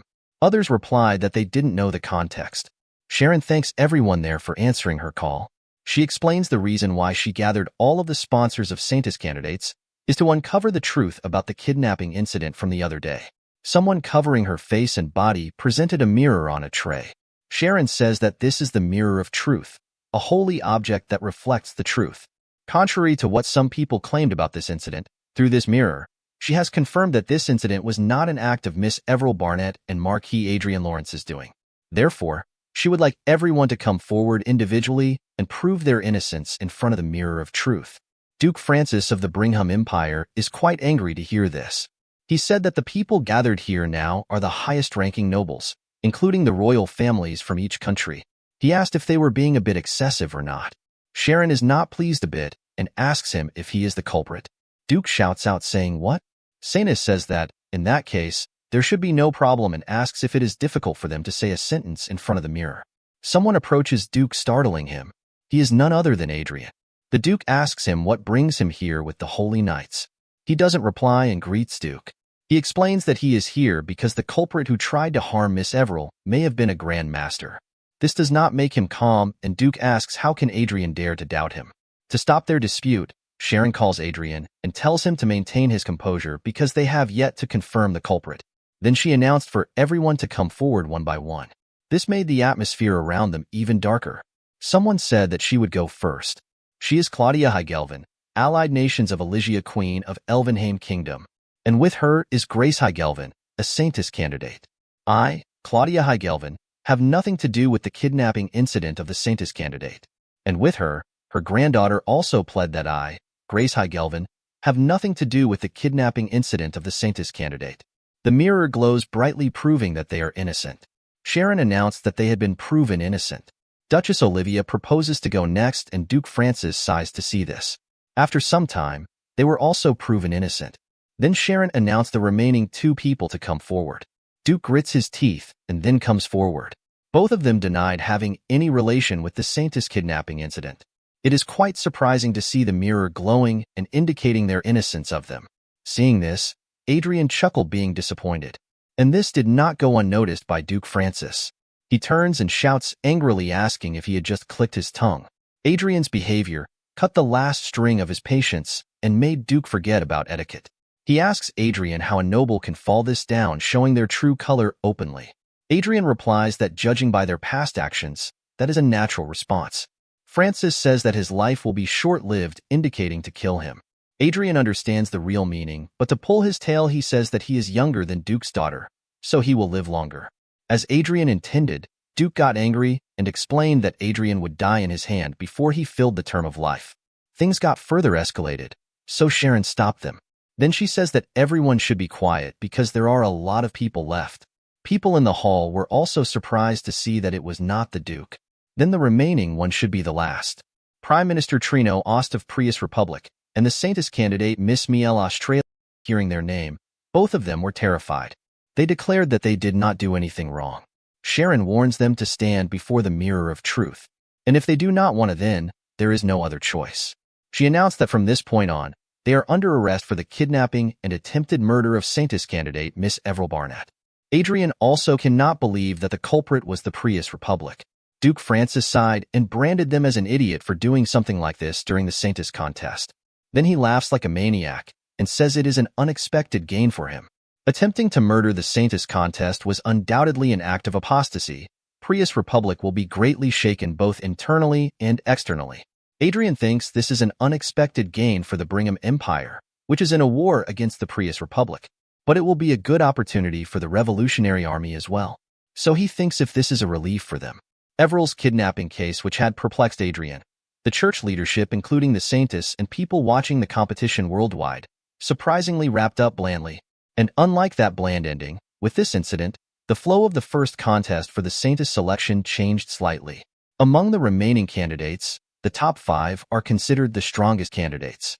Elf Queen's grandmother, Grace Gelvin, possessing the nature of a Saintess, Everil, one whom they allied with, Esther, Duke Francis's daughter, Evelyn, and the powerful nation of the Eastern Triton continent, Princess of the Roberto Kingdom, Xia Lin. After the Prius Republic's candidates' humiliating elimination, they started to actively support Princess Xia Lin, saying they would support the amicable continent of Triton, and the original 4-way match unexpectedly became a 5-way match. To Adrian, from the perspective of Prius Republic's government, which was in turmoil both internally and externally, they must have needed something to divert all the attention from them. Even so, it is only a matter of time before the Republic collapses, whether because of the Revolutionary Army or the Brigham Empire. And then Princess Xia Lin will fall like a kite with a broken string, so it is not something to worry about. Then he stands up and orders Arcia to level up together, to which Arcia agrees. After the kidnapping incident, the awareness of Everil and her popularity increased, and Adrian officially released the force equipment he developed, Fencer 1.0. There was no problem in the territory. The magic tower was also doing well, and he did not have to worry about Everil either. He could finally relax for the first time in a while and make the most of each day, or so he thought. I am George Vason, the leader of Blue Moon, a man with long hair said, sitting on a sofa in front of Adrian. He cursed himself for not getting a single day of break. Adrian laughs and compliments, saying the refreshments are wonderful. Blue Moon Chief was relieved to hear, since he paid extra attention to it because important people like him were coming. Arcia, with no expression on her face, was munching on the snacks. Suddenly the playful atmosphere becomes gloomy and strange to Adrian. On the status window, it shows that Baron George Vason is an aura expert, age 49, he belongs to the Croizon Empire. Lord of Vason Barony is his disguise, and in actual, he is the leader of Blue Moon. But the interesting thing is his relationship with Adrian is favor or ally, and status is interested or nervous. Watching all his talent at a high level and the trait of excellent actor in hiding, Adrian was somewhat impressed. He thought that George Vason was certainly an excellent man with 4 high-level talents, but he had doubts about George being a leader of a legendary Blue Moon. Moreover, it hasn't been long since they met, yet he is showing such a favorable reaction towards Adrian. The shocking thing is, how can their relationship be ally? He had a feeling that the information written on the screen was not all there was to him. After a brief pause, Gregory, the Blue Moon leader, ordered both of his minions to stay outside, which shocked them. He ordered both of them not to eavesdrop and stay back completely. They hesitated but could do nothing and left. Adrian told George that no one is listening to them, so they can openly talk. Adrian asked about his true identity. George did not reply and stood up, shocking both of them. Adrian wonders what's happening all of a sudden. His status changed to nervousness. Arcia immediately takes her position to defend Adrian, but suddenly something happens. Shocking both of them, George knelt down and says meeting Adrian is an honorable matter for him because he is the one who took after the great magician, Manuel Lucas's legacy. Adrian was like, what the heck, how did he know? After some time, the environment was kind of lightened. Breaking the silence, Adrian asked if he was related to Archduke Lucas. In reply, George said that he was correct.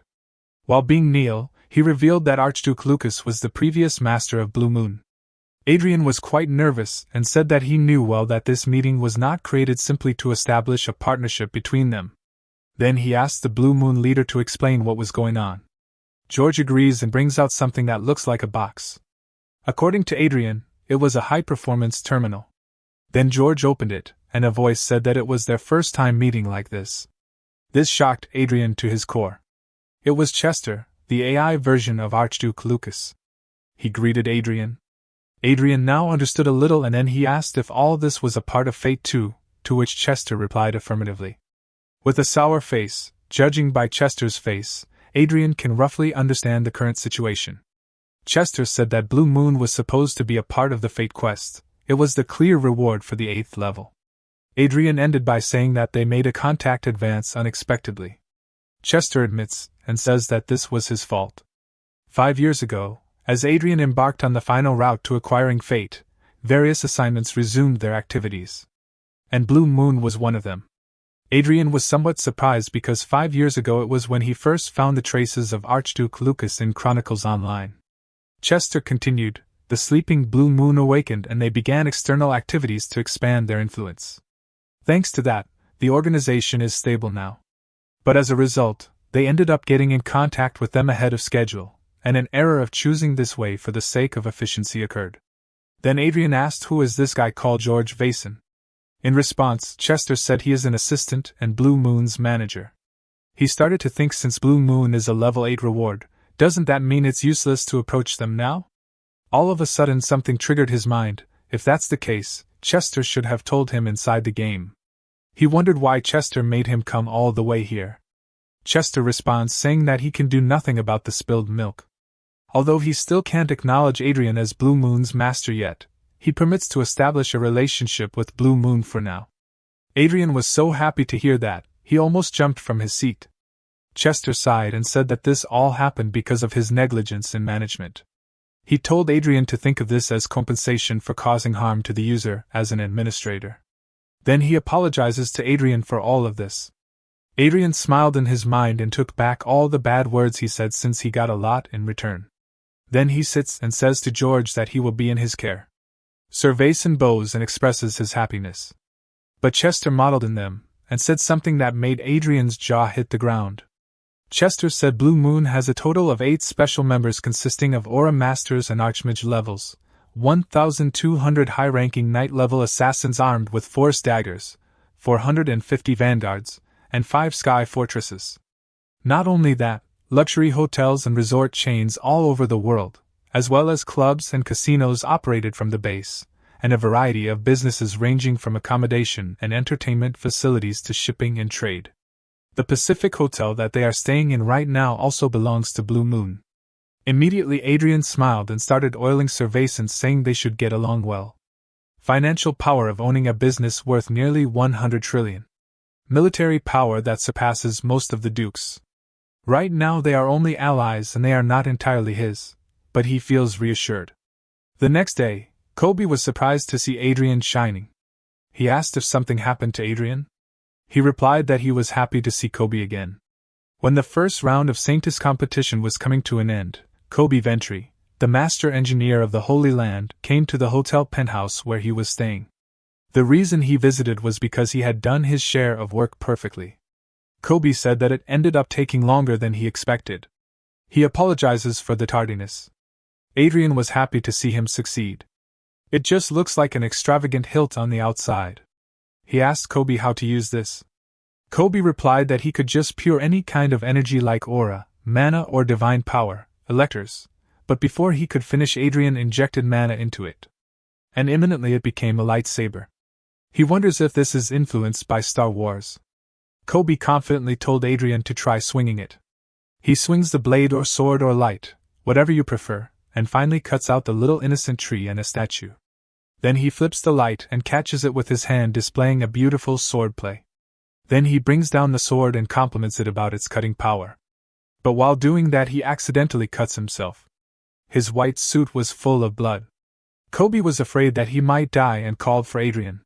But he had a sense of it since he was still laughing and said that he did not feel that he was cut. Arcia stands up and continues to walk toward Adrian with a worry-free face. Kobe now started to shout out loudly since Adrian fell on the floor. Arcia picks him up and then brings out a potion from her dimension storage space. Then she started to pour it on the wound, making Kobe shocked. Suddenly Adrian sits as if he is back from death's door. Arcia calmly told him that according to her analysis, it appeared that considerable training was required to use this item. Kobe asked Adrian if he was alright. He is shedding so much blood. Adrian told Kobe to rest assured because he wouldn't die with just this. Hearing this, Kobe was embraced and says that a relief to him. Although Adrian said that this was the biggest threat to his life since his reincarnation other than Rondell and Anna's attempted poisoning. Suddenly a system window popped up telling him to choose the holy sword's name. He picked it up and asked Kobe if this sword had any name. To which he replied negatively and told Adrian to give it a name. Adrian called it Excalibur, since he is an earthling so he should name it befitting itself. Holy Sword Excalibur, which is a holy artifact, embodies all types of energy, including aura, magic, divine, and elemental power in the Holy Blade.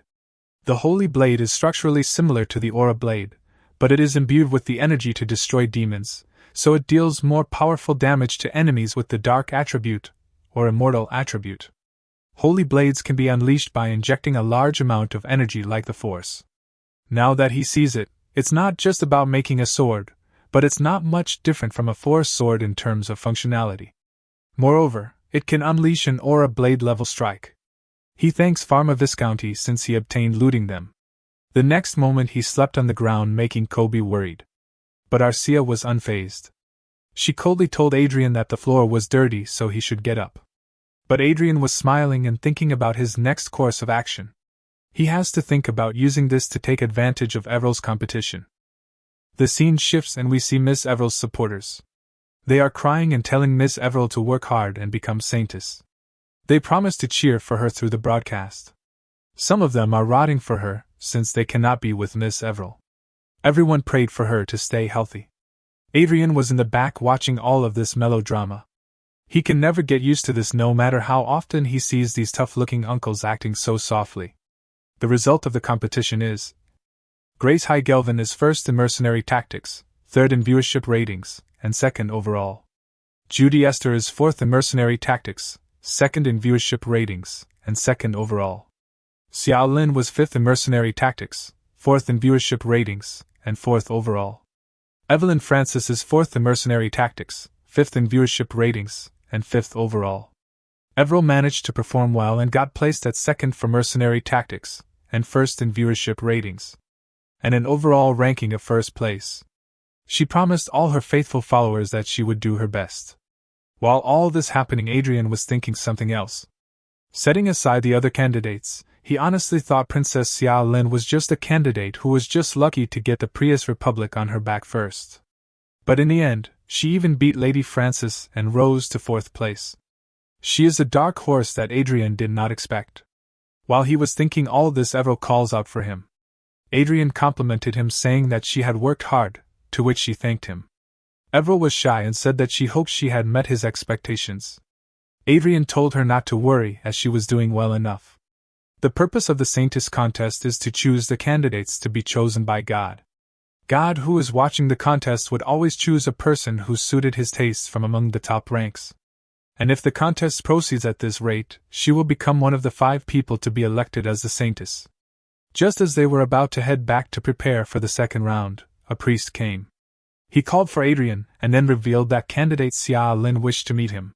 He was somewhat surprised because there was no reason for them to meet in person. In her residency, Xia Lin welcomes Adrian and Arcia with flattery. Adrian also complimented, saying that with the intelligence of Princess Xia Lin, the future of the Roberto kingdom looks bright. Then she turned to Arcia and did not leave her out of flattery. And both of them greet each other. And their flattery continues. It's their first time personally meeting. But she looks smart, and Adrian likes her personality. Together with Everil and Esther, Princess Xia Lin is one of the candidates who didn't hesitate to use sacred magic on other people. Even though she comes from the royal family, her candid behavior was unexpected. Anyway, it's good that the dark horse he was concerned about is looking for him on her own accord. Then she pointed to a blonde-haired middle-aged man and said that he was her sponsor who was requesting this meeting. The man gives his hand to handshake and introduces himself. He is Gracia Valen, chairman of the State Council of the Prius Republic. Adrian was annoyed by this. The chairman of the State Council must be one of the top 3 people of the Prius Republic. There are so many things about the Republic that pricked his consciousness that he is reluctant to meet them. For Prick 1, he handed over the fake fate. As for Prick 2, he supported the Revolutionary Army. He was annoyed by this but could not express it. So he simply shakes his hand and says that he is looking forward to the date with beautiful Princess Xia, but an unexpected intruder has appeared. Interpreting, he came because Princess Xia requested an audience, but he felt uncomfortable. After all, Gracia Valen was here too. He cannot understand the thing that for someone who is busy with the war against the Brigham Empire these days, why is such an important person looking for him? Valen laughed, and told him to keep his patience since they would be discussing all night long. Then he opened the door for Adrian and welcomed him for a meal. Adrian was gloomy at first, but then he was surprised to see what was in front of him. Cooked rice, stewed fish and leaf-wrapped dishes, aged pickled vegetable broth. And even the main dish, rib stew. Adrian was shamelessly gulping down, keeping his dignity aside. Princess Xia Lin's clothes, which bear an uncanny resemblance to the hanbok of the Goryeo dynasty, were very familiar to him. And even the food is similar to Korean food. The taste of home that he hasn't tasted in a long time. Suddenly he got his senses back and saw that both Princess and Valen looking at him. He was embarrassed to see this. And Princess Xia Lin just laughs at seeing her like this. He apologized and said that the first food of the Roberto kingdom he was eating suited his palate very well.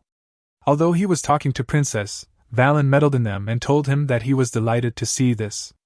To be honest, a really bad thing is happening in the Republic. Adrian can figure it out since they are in a war with the Brigham Empire. But Valen declined and said that it was rather a domestic issue. For some time, they have been troubled by the activities of an anti-government group that declared itself as the Revolutionary Army. Adrian is speechless as he thinks that the Revolutionary Army threatening the positions is a bigger problem than the Brigham Empire threatening the country. Valen continues by saying that the anti-government group even produces its vanguard equipment. But they found out that the equipment has quite a bit in common with the new Fencer 1.0 core, which the Lawrence Magic Tower is currently producing. Adrian said, which means the force equipment of their magic tower has got a rip-off. Valen apologized and said that government organizations around the world may have done it knowingly or unknowingly. Well, Adrian has predicted that much. They probably have not been able to analyze the core with the password on it anyway. He thought he should just feign innocence. He apologized and said that he may not know what kind of similarity the Revolutionary Army equipment has with their magic tower's equipment, but they must not be the same items. Valen tried to clear the misunderstanding by saying that he did not exactly request this meeting because he was suspicious of Adrian, but it was not enough to make a claim.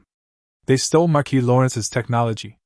Adrian kept the glass on the table, crossed his fingers and said, in other words, he was trying Adrian to indict the organization called the Revolutionary Army of the Republic that stole his technology. Valen laughs and says that he is correct. Because his country is at war with the Empire, and the immoral group is shaking the crisis-ridden Republic from within. Adrian now finally understood his intention, as they needed a scandal to break the people's trust in the revolutionary army. In any case, they are smart when it comes to mean-spirited things. He gave a mischievous smile and asked what will he get in return. Valen promised to pay a hefty amount. In the name of the Republic Army, they will buy 100 force units of Lawrence Magic Tower's force equipment, and they will buy it at 10% more expensive than the regular price. After hearing this, he turned to the princess and asked about her opinion, to which she acts like she does not understand. Then Adrian asked her if she thought he should accept the offer or not. It is right to inflict a blow on the revolutionary army for the sake of the politicians of the Republic of Prius. She was troubled by this question, as she couldn't talk against the Republic since they were backing him. And also, as a human being, can't trouble the revolutionary army. So she clearly said that she would not dare to interfere in this matter. Hearing this, Valen shouted to her as they were backing her, and how she could not take their side and support them. But the princess continued, saying that as a representative of the country, she made the choices of the government of the Republic. To Adrian, this answer is perfect. Mentioning her position as a representative of the country and taking the side of the Republic, while not expressing her personal opinions until the end. That would be the best choice for a princess who is receiving support from the Prius Republic. It's a bit bittersweet because it reminds Adrian of his past life where they had to keep an eye on the powerful countries around them. Valen smiled and said that there was no need to even ponder over it. If Adrian just agrees, then he will get 50 trillion. Then he asked Adrian to confirm if he would accept the offer, as if he was sure that Adrian would accept. Adrian asked what he meant, sprinkling salt on his wound. He cleared that, as Valen said, there is no need to ponder over it, then he shall refuse that offer. Hearing this, Valen shouts, saying what does he mean? He was in his delusion and threatened Adrian. So he activates his magic and stops his movement. Then he said that Valen had a misunderstanding about the situation. Because they are in the Defteron continent. Currently, the Brigham Empire and the Prius Republic are at war. And both are on different continents divided by the Sea of Storms.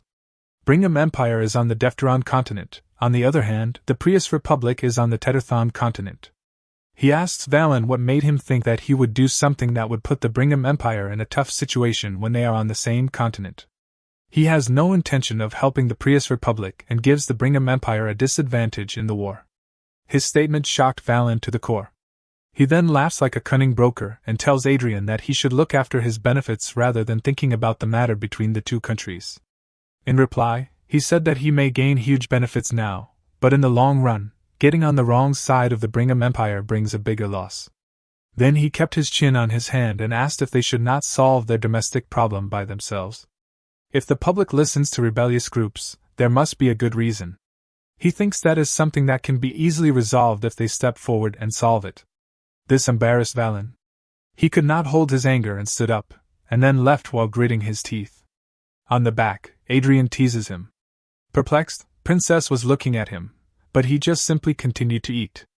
Then he turned to Princess Xiaolin and told her that the intruder was out and they should enjoy their meal. The scene shifts somewhere, and we see someone shouting and saying that Marquis Lawrence has a careless side that doesn't think about the consequences. Then he presents a screenshot as evidence. A picture of him, Arcia and Valen was posted on Stargram. The caption was, "I made an appointment to meet Princess Xiaolin today, but Chairman Garcia of the Republic appeared out of nowhere." The hashtag false claim request, hashtag this is what a conspiracy is, hashtag Brigham Empire I am scared. His posts got 138,547 likes and 8,321 comments. He continued, clearly to post such sensitive information on the online diary at such a sensitive time. In response, the vengeful Prius Republic government even declared economic sanctions. Clearly, the king was annoyed by this situation, and the crown prince was laughing while the second prince sat like an idiot trying to look cool.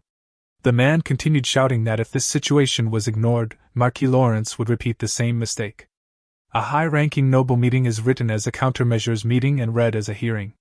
His post quickly spread all over the world, causing an uproar not only in the Prius Republic but also in the Reinhardt's kingdom. The man points at him and says that it is his duty as an elder and a senior in the aristocrat society to teach a young child right from wrong through discipline. Perplexed Adrian thought it was Marquis Ali Trotton. He had never exactly made him an enemy, but he did not know why Trotton was being hostile. They are even in the same second prince faction. Meanwhile, Margrave Otis raised his hand and King permitted him to speak. He said that the Prius Republic and their kingdom did not have much trade volume. It was less than their neighboring Geordie kingdom. Even if such a country decides to impose sanctions, the damage does not seem to be significant. They can just ignore it. He was wondering if this was just blowing matters out of proportion. Then both of them started to fight like lawyers with their reasoning in court, and the game of order, objection continued. Not only them, others also joined. At this point, Adrian did not know who was on his side and who was not. Their conversation gave King a headache. Then he saw something. He saw Countess Klein raise her hand and permit her to speak. Adrian was quite surprised by this, as she always kept quiet, but what happened to her now? Some are asking if she is going to protect her fiancé. Arcia said that she wanted to ask something because did not understand something. And that is, what Adrian did for him to stand like a criminal in the middle of the court. To which Tatron replied that he carelessly exposed the secrets of the Republic government to the world. In defense, she said, Adrian did not lie but told the truth as it was. Tatron said that was the problem.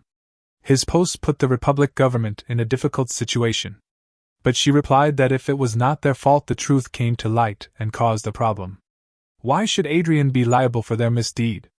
Adrian was shocked to see her defend him like this. Tatron can't argue anymore, and King himself also supports Arcia. But Tatron tried to argue, saying that no matter how dishonest a transaction is, it is against morality to expose it and put another party in trouble. King cleared his misunderstanding that morally wrong and illegal are two different things. And even if he were to punish Adrian, he could only do so if Adrian agreed to the dishonest transaction.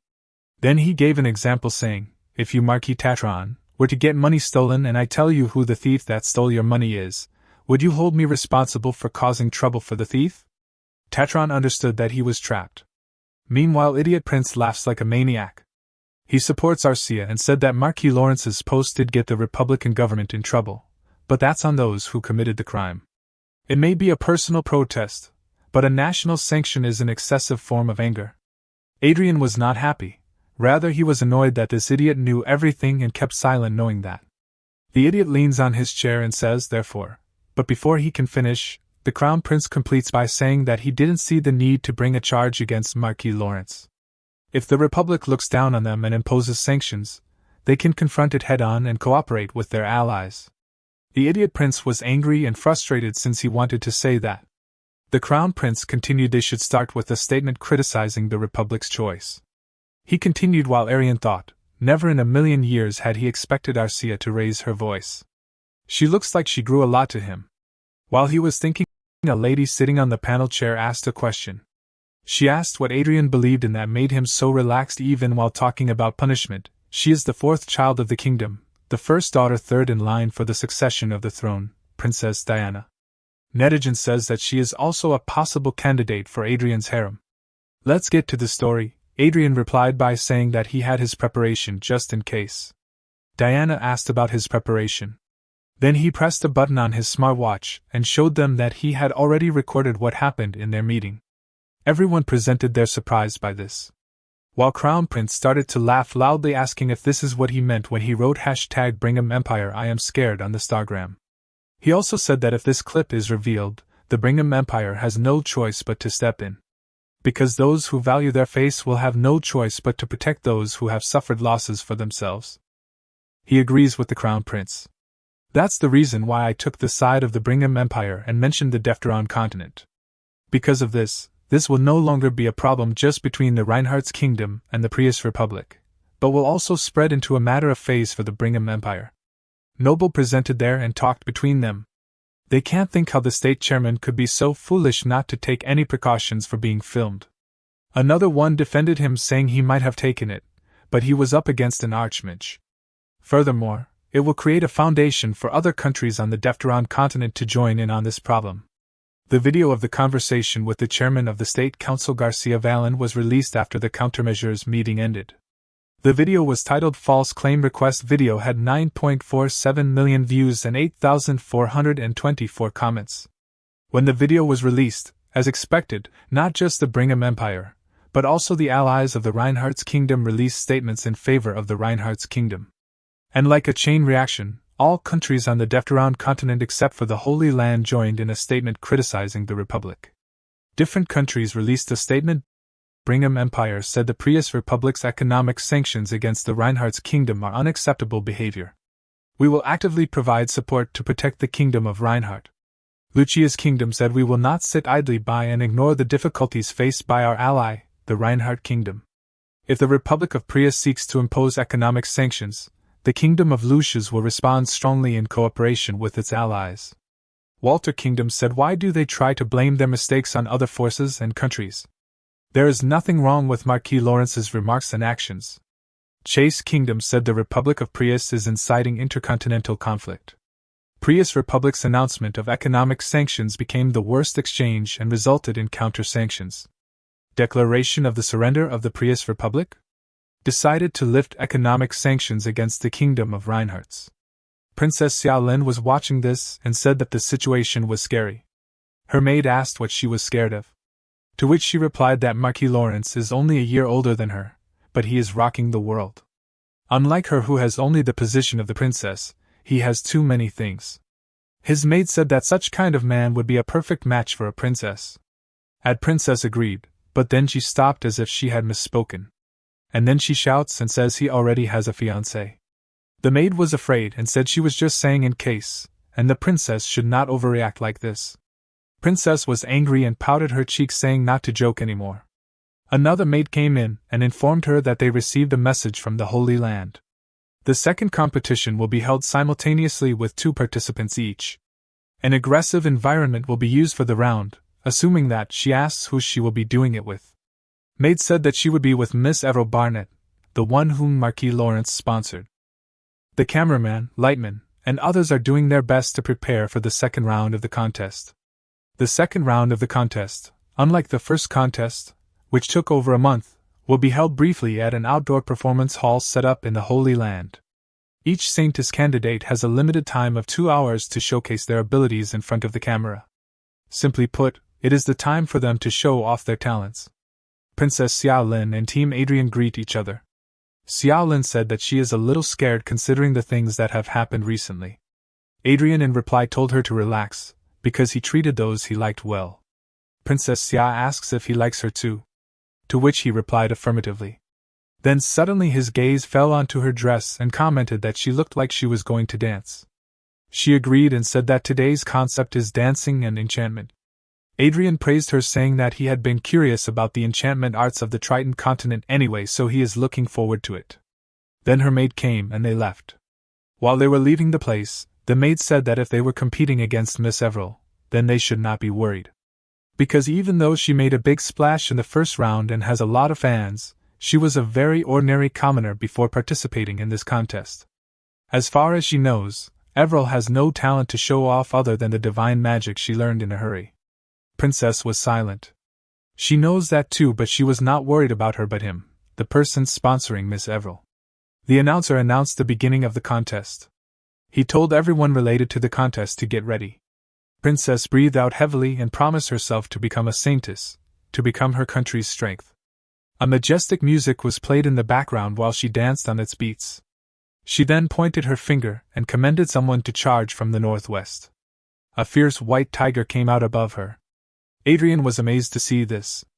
To him, it may be only the 4th circle at best, but its extravagance is as good as any archmage's.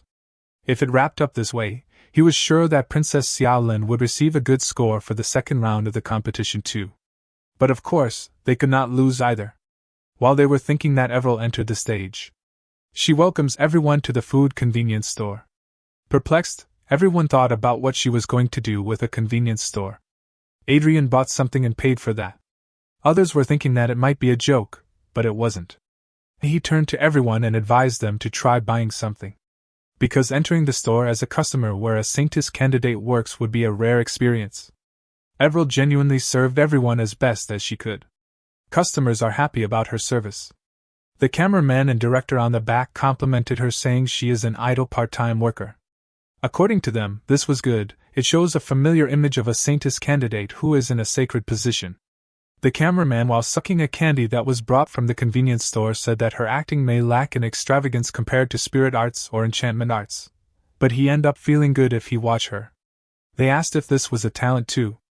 Adrian was happy as he was expecting this kind of reaction. The emphasis was on portraying her as a familiar presence, no different from the common viewers. Rather than forcing artificial talents and performances, the aim was to amusingly highlight the advantages unique to Avril. Well, this idea actually came from Eric Jones, not himself. But soon the public started to grow bored. They asked if she was only going to show herself working at the convenience store. Because there is nothing special aside from the fact that the part-timer is candidate Avril. And also wondered if they are showing this for the whole 2 hours. While showing her enchantment arts and dancing, she concluded that they succeeded in making the saintess candidate feel familiar. But that's all. Because people who are tired of monotonous acts are coming back to her side of the stage. She was nervous because Avril was sponsored by Marquis Lawrence, but before she could finish her thought, Adrian announced that they continuously could not show her to keep working. Every matter requires a beginning, development, and conclusion. Then he flicked his finger, and a red and blue beam blasted on the stage where Avril was working. Everyone was shocked because they could never imagine the stage to explode like this. But that was not all there to be shocked. Because something else was waiting for them, as Adrian wanted her to see a diverse variety show. People presented there were people and could not believe that they were watching Countess Arcia in this cosplay. She started to laugh like a witch. Then she said, I am the gluttonous Aura Master Demon, who craves meals 3 times a day and snacks Arcia Klein. In the name of the devil, I shall take everything here.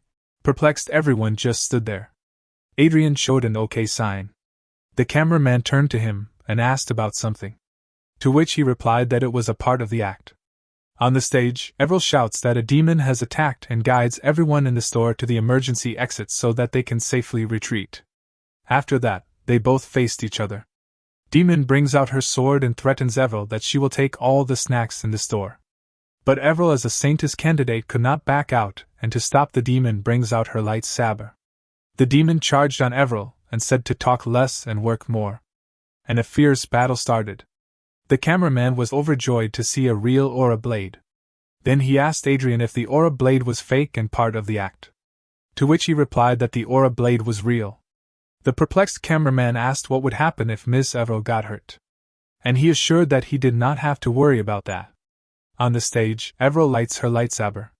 And Adrian commented that she could use her saintess blade to defend herself. Then both of them charged again, and their swords clashed, making a huge amount of energy wave. Adrian immediately creates a shield to protect the crew members. Some even fall on the ground due to the events. While fighting against Countess, Avril was feeling a little tired. She wonders if it was because of her nervousness. Doing it on stage was more tiring than she thought. But it was doable since Arcia was keeping up with her just as they had practiced in the past. That time Adrian guided them on how to keep pace. He also told Arcia to slow down since she is not fighting against an actual swordsman but a saintess candidate. Avril, on the stage, was just moving her body as she remembered. In the meantime, Arcia falls back. She was acting like Avril was a tough nut to break. She mocked her, saying how a mere part-timer gave her a tough time. According to the script, Miss Arcia will fall back while saying that. So it was her time to shine and deal a final blow. Then she gathers all her divine power on the tip of her sword. And then she shouted, saying Excalibur. Crew members and others, including Princess Xia Lin, was shocked to their core. And then she slashed Arcia into half. The weather was sunny and energetic outside the studio, but her slash made a huge explosion, throwing Arcia out of the studio.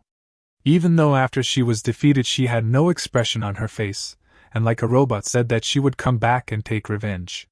In the background, the narrator said, Like that, a convenience store that almost fell into the hands of the snack demon was saved by Avril Barnett. The director asked Adrian what they had just done. He made an innocent face and answered that if there weren't some twists and turns. And asked if they enjoyed or not. The director said that was fun, but what was the story about? To which he said that it's a story about Avril protecting the convenience store from demons. Then he dropped a bomb, saying that they should know the sword that Avril used was a real holy sword. I think that was the most shocking news of all that. On the other hand, Princess Xia Lin and her tiger aka Wet White Far Cat are also in an indescribable situation. Outside of the studio, Saintess was quite angry with him and his team. But both of them just smiled at each other. She calmly told them that their points had been deducted. And some chameleon reporters took their photo quietly. The next day Adrian was looking at the daily news about the incident that happened in the Saintis candidate selection. The headline was that the Saintis contest committee deducted points for candidate Eva Barnett's second round of contest as it could not be viewed as entirely her efforts. The post has 2,316 comments.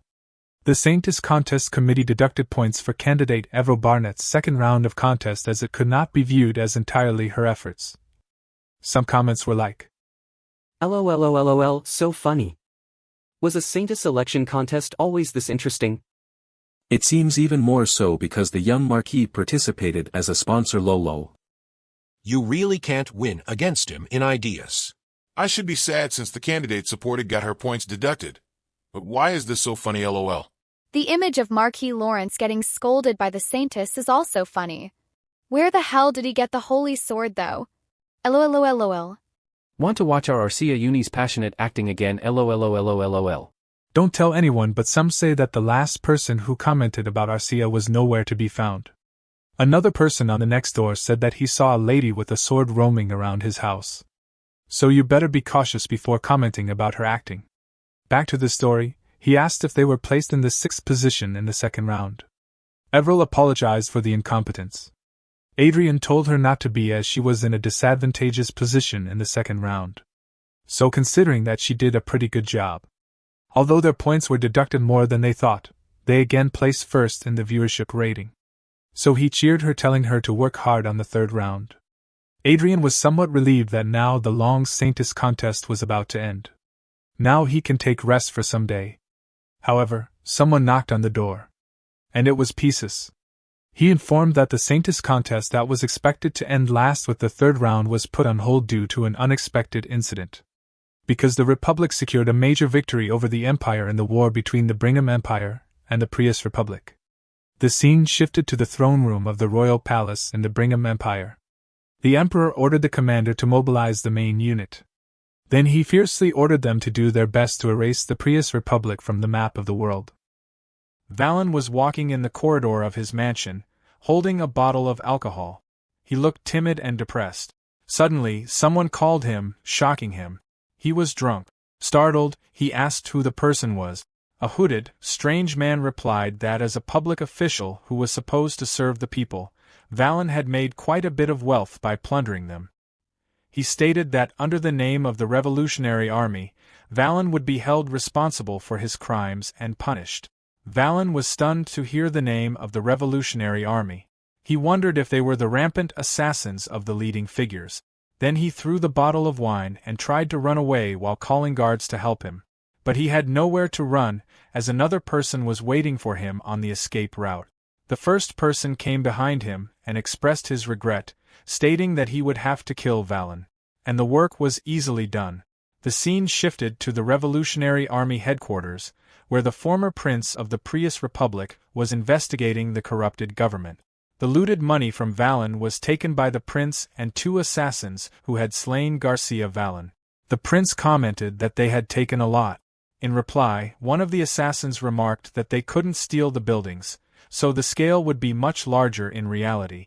While marking a cross on Valen's picture, the prince suggested that both assassins would do well even if they set up an assassin group. He continued by saying it was unexpected, noting that he thought they were half joking when they said they favored a revolutionary army, but he had no idea they would actively help by providing information and assassinating key figures. The hooded assassin then removed his hood and revealed his face. It was none other than Marquis Adrian, and beside him was Arcia. A few days ago, when Pieces had mentioned that the Republic secured a major victory over the Empire in the war between the Brigham Empire and the Prius Republic, Adrian got a headache and called them foolish bastards. He thought that the best course of action for the Republic in this war was to take advantage of its home ground and drain the enemy's weapons, manpower, and money to resolve the situation politically. He believed that the great victory of the Prius Republic had deeply hurt the pride of the Brigham Empire, which would soon turn into blind hostility and burn down the Republic. He realized that the possibility of resolving the situation politically had gone down the drain. He asked Pieces about the gap between the forces of the Prius Republic and the Brigham Empire. Pieces replied that the Brigham Empire's losses due to the major defeat were 92 sky fortresses and 2,300 vanguards, while the Republic also faced great damage, but it was only 20% compared to the Empire.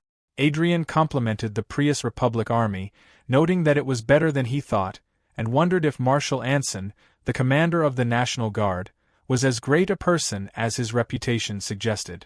Pieces confirmed this, adding that Marshal Anson originally only wanted to prolong the war and minimize troop consumption.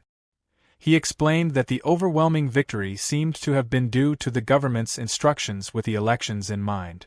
Adrian, annoyed, remarked that these fools were prioritizing preserving their own status over the safety of the country.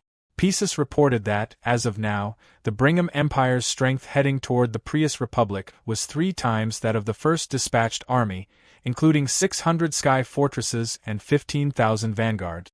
Adrian noted that combined with the remaining troops, there were 708 sky fortresses, and even if they gathered all of the Prius Republic's sky fortresses, they would have around 500. Pieces said it was about 460. Everil was a little worried to hear their conversation, but Arcia, as always, remained uninterested. Adrian thought to himself that no matter how selfish he was, his wrong choice put the survival of 500 million people of the Republic at risk.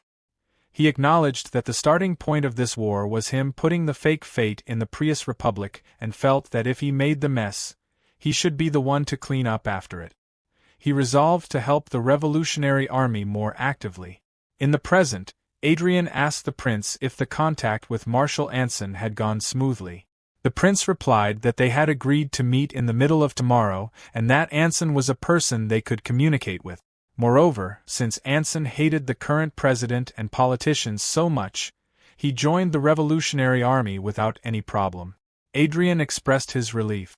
The prince continued, saying that up until then, everything had been going smoothly. However, then he opened the screen. Adrian completed his sentence by pointing out President Fairmont and Louis Fairmont. The prince said that the problem was that they couldn't capture the two. He explained that the presidential palace where they were staying was tightly monitored by aura masters, archmages, 2,000 vanguards, and 10 sky fortresses, making it impossible to sneak in.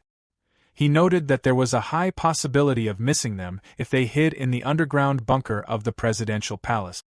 He pointed to Lucas's picture and stated that in Lucas's case, the Fate user, it was also a problem that they had to somehow capture him alive to negotiate with the Empire. The prince mentioned that if they joined forces with Marshal Anson, it might be possible to take the capital city, but it would be very difficult to achieve victory in such a short period of time. He expressed concern that the longer the battle lasted, the more time it would give the president and politicians to escape. Adrian summarized by saying that all they had to do was secure new recruits as soon as the battle began. Inside the Prius Republic presidential palace, a military officer approached President Fairmont and urged him to consider the situation on the front lines a little more.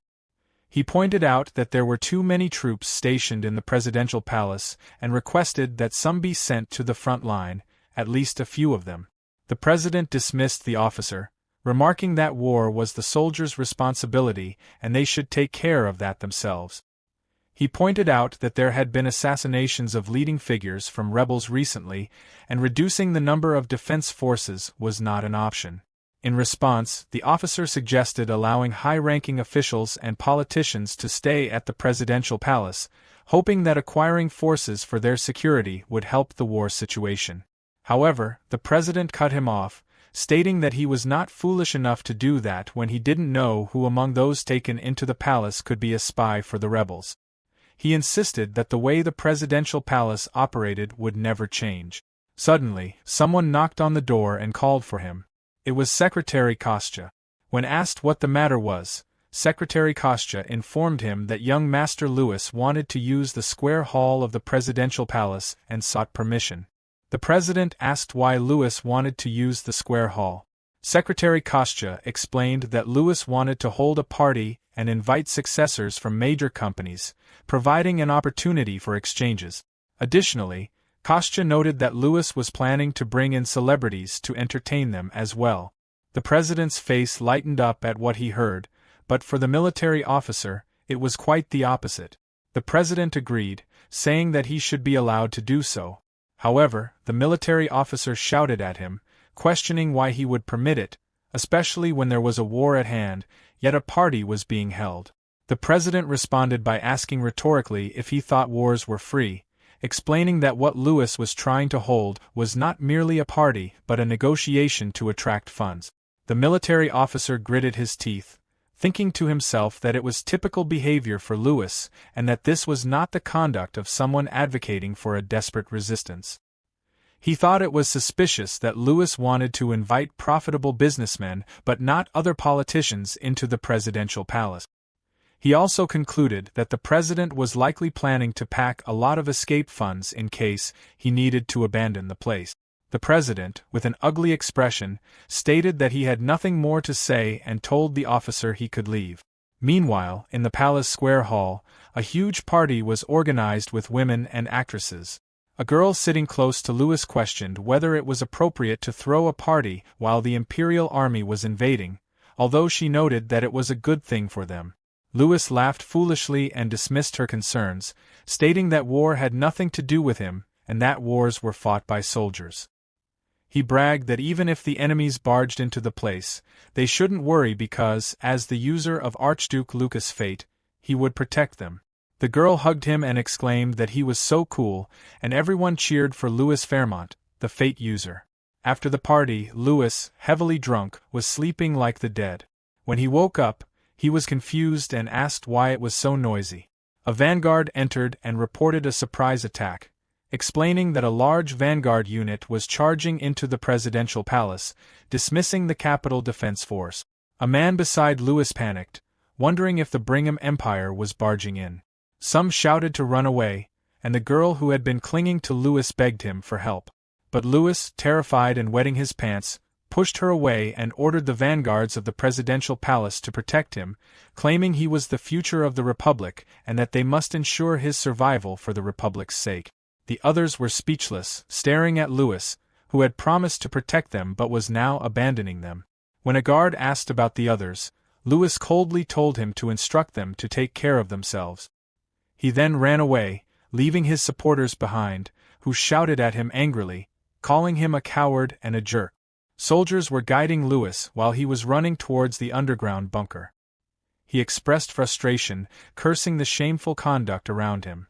Suddenly, the road ahead of them exploded, creating a massive smoke and fire. After the smoke disappeared, he noticed another group of vanguards and wondered why the presidential palace bodyguards were there. One of the palace bodyguards shouted that Lewis was present. They charged at him, declaring they would no longer tolerate corruption in the country, including that of the Fairmont family, for the Republic's future. Lewis fell to the ground, and one of his bodyguards helped him up, urgently guiding him to safety while addressing him as Your Excellency. While standing up, Lewis cursed the perceived betrayal of his guards, questioning their loyalty. He inquired about General Laminus, the one responsible for the presidential palace's defense, and demanded his presence. A guard speculated that General Laminus might be near the bunker. Lewis ordered a soldier to quickly summon the general, noting that traitors were hiding among the palace's vanguard. A soldier nervously reported to Lewis that the National Defense Forces, led by Marshal Anson, were marching in alliance with the Revolutionary Army.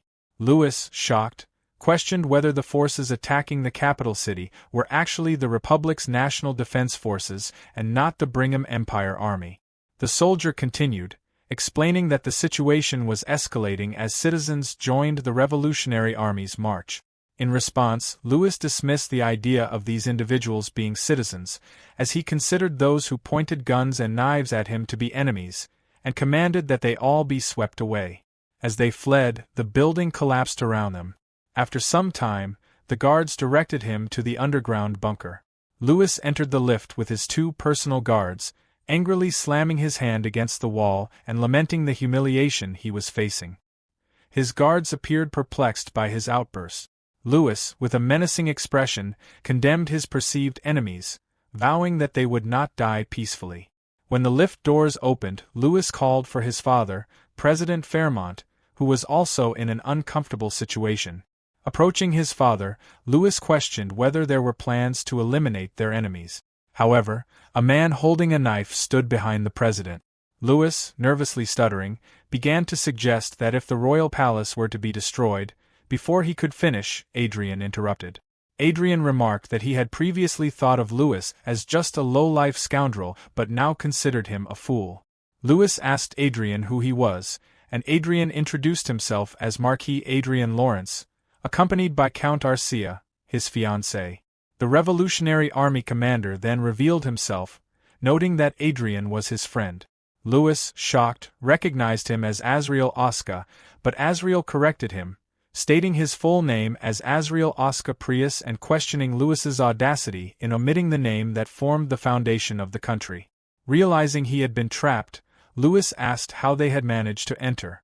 A few hours earlier, in the presidential office of the Prius Republic, President Fairmont had acknowledged the unusual circumstances of meeting Marquis Adrian Lawrence.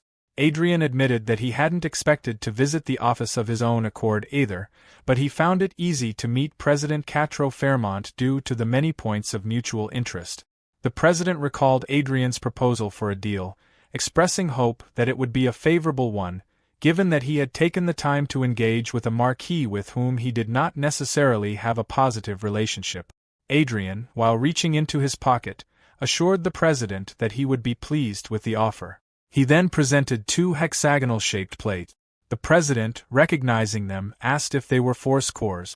Adrian confirmed that one was the force core of Fencer 1.0, developed at his Lawrence Magic Tower, and the other was the force core of the vanguard equipment used by the Revolutionary Army. Shocked, the president questioned whether the Revolutionary Army's core had indeed been created from Adrian's technology. Adrian affirmed this, admitting he had initially thought it was mere rumor, only to discover that the revolutionaries had indeed stolen his technology. The president smiled and requested Adrian to issue a statement condemning the Revolutionary Army. Instead of just a statement, Adrian offered an apology, acknowledging the president's unjust accusations due to his oversight, and presented 2 gifts. He surprised Fairmont by displaying information about companies whose stock prices were expected to surge in the near future, explaining that Fairmont could view this information between 2 to 10 times at most. The president was smiling with joy after receiving a huge reward as compensation. While handing a piece of paper to him, Adrian mentioned that there was a second gift. The president asked what it was, and Adrian explained that it was the location of the headquarters of a rebel group that called itself the Revolutionary Army. This surprised the president even more. The president, in disbelief, questioned how Adrian had obtained such information, but before he could finish, Adrian replied that the source wasn't important. Fairmont's bodyguard came closer and informed him that the Revolutionary Army headquarters had been confirmed to be at that location. Adrian expressed his trust that Fairmont would take action against the thieves who had stolen his technology, suggesting confidently that Fairmont would indeed do so. Fairmont laughed and assured Adrian that he would, emphasizing that they were dealing with a criminal organization that couldn't be ignored. He acknowledged that they had received great help from Adrian. Adrian modestly replied that it was a matter of honor for him as well. Fairmont, amused, remarked that honor was indeed important for nobles. Adrian smiled mischievously, thinking to himself that he had completely erased any suspicions Fairmont might have had about him. He considered himself a blessing that had taken all of Fairmont's worries away. Fairmont then stood up, suggesting that they move somewhere more comfortable, but before he could finish, the whole palace shook. He nervously asked what was happening. One of the on-duty vanguard reported that it was a surprise attack, stating that a large vanguard force was attacking the city as if to siege it. Fairmont, alarmed, suspected that it might be the Brigham Empire and immediately commanded the guard to move to the underground bunker. Adrian stopped him and urgently asked if the teleportation restriction could be lifted. Fairmont replied that he could not do that. While hugging frightened Arcia, Adrian questioned if Fairmont expected him to flee alone by breaking through the Brigham Empire siege. Deep down, Adrian thought that at that moment, he was an important acquaintance to Quatreau Fairmont, someone Quatreau couldn't abandon. After all, Quattro couldn't pretend not to know him. Fairmont found himself in a dilemma, and the president resigned, suggesting that they all move together. Throughout this, Adrian explains to Lewis that after entering the bunker, everything becomes much easier. He described how they had incited a fight within the presidential palace, splitting the security forces and using the chaos to take the president hostage while inviting his friends. Lewis gritted his teeth upon hearing this. Former Prince Azriel Oscar Prius advised Lewis not to be so miserable, telling him that he was an extremely valuable asset, a gift that he intended to present to the Brigham Empire to end the war. Lewis, panicking, tried to run away, calling out for the guards to save him, claiming he was the user of Archduke Lucas' fate and the president's son. Azriel Oscar, leaving the president behind, approached Lewis, grabbed him by the shoulder, and told him he wanted to punch Lewis a few times, commenting that Lewis had been acting up too much simply because he was the president's son. Lewis's expression was one of shock and fear, as if he had witnessed something terrible. A loud noise of shouting then echoed throughout the whole presidential palace. After some time, Prince Azriel Oscar asked Marquis Adrian Lawrence what he thought about becoming the president. This surprised Adrian. Then Azriel asked Adrian if he would like to become a naturalized citizen. In reply, Adrian asked Azriel if he had gone insane and told him that rather than becoming a president for only 5 years, it was better to keep being the lord of a territory, adding that Azriel's jokes were really cruel. Azriel laughed and supported Adrian, saying that he supposed that was true. At that time, Fairmont and his son Lewis were beaten up severely. Adrian asked Azriel if Marshal Anson hadn't said he would appoint him as the interim head of state affairs, and advised him not to think about attracting foreigners like himself, but to just do it well. Azriel replied that, to be honest, he was worried if it was all right for him to rise to the position, as he had been a member of the royal family. He wondered if people would protest, saying it was a return to the system of bankruptcy. Adrian responded that, honestly speaking, it would be a lie to think such protests wouldn't appear at all, but it was also true that there was no suitable person other than Commander Azriel. Adrian added that Marshal Anson had also said he didn't like the idea of a military leader next to the dictatorship. Azriel remarked that he felt like he was being handed over a bomb. As Adrian raised his wand while preparing to leave, he told Azriel that, for him, it would be perfect if Commander Azriel became the president, as it would be easier to get the promised compensation too. Azriel asked if he was leaving. Adrian replied affirmatively, saying that he should because he had a lot of things to do. Azriel called for Marquis Lawrence, and Adrian looked back. Azriel and his guards saluted him, and said they had been very much indebted to him. Adrian felt awkward, and said that it was burdensome, but Azriel replied that Adrian deserved at least that much courtesy. Adrian thought to himself that his guilty conscience was bothering him, as he was one of the causes of the mess.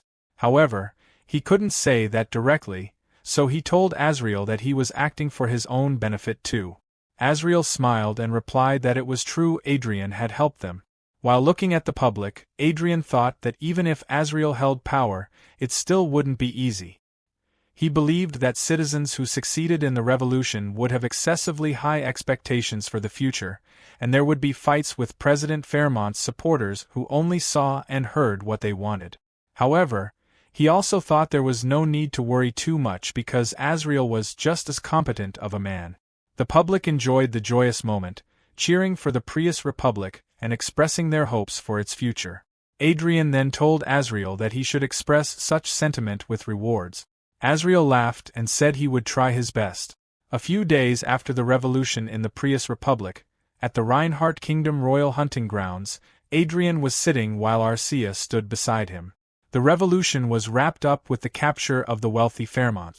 Leading the revolution, Azriel took charge of state affairs temporarily until the next presidential election. Marshal Anson, the current highest authority in the Republic, appointed Commander Azriel of the Revolutionary Army as the head of administration to run state affairs on behalf of President Fairmont until the next presidential election. Former President Fairmont, who was a hotbed of corruption and deceit, was sentenced to death through a jury trial. President Fairmont was sentenced to 1,350 years in prison, and his appeal was dismissed, leading to his execution by death. His son, Louis Fairmont, was handed over to the Brigham Empire, along with the fake fate, in exchange for ending the war.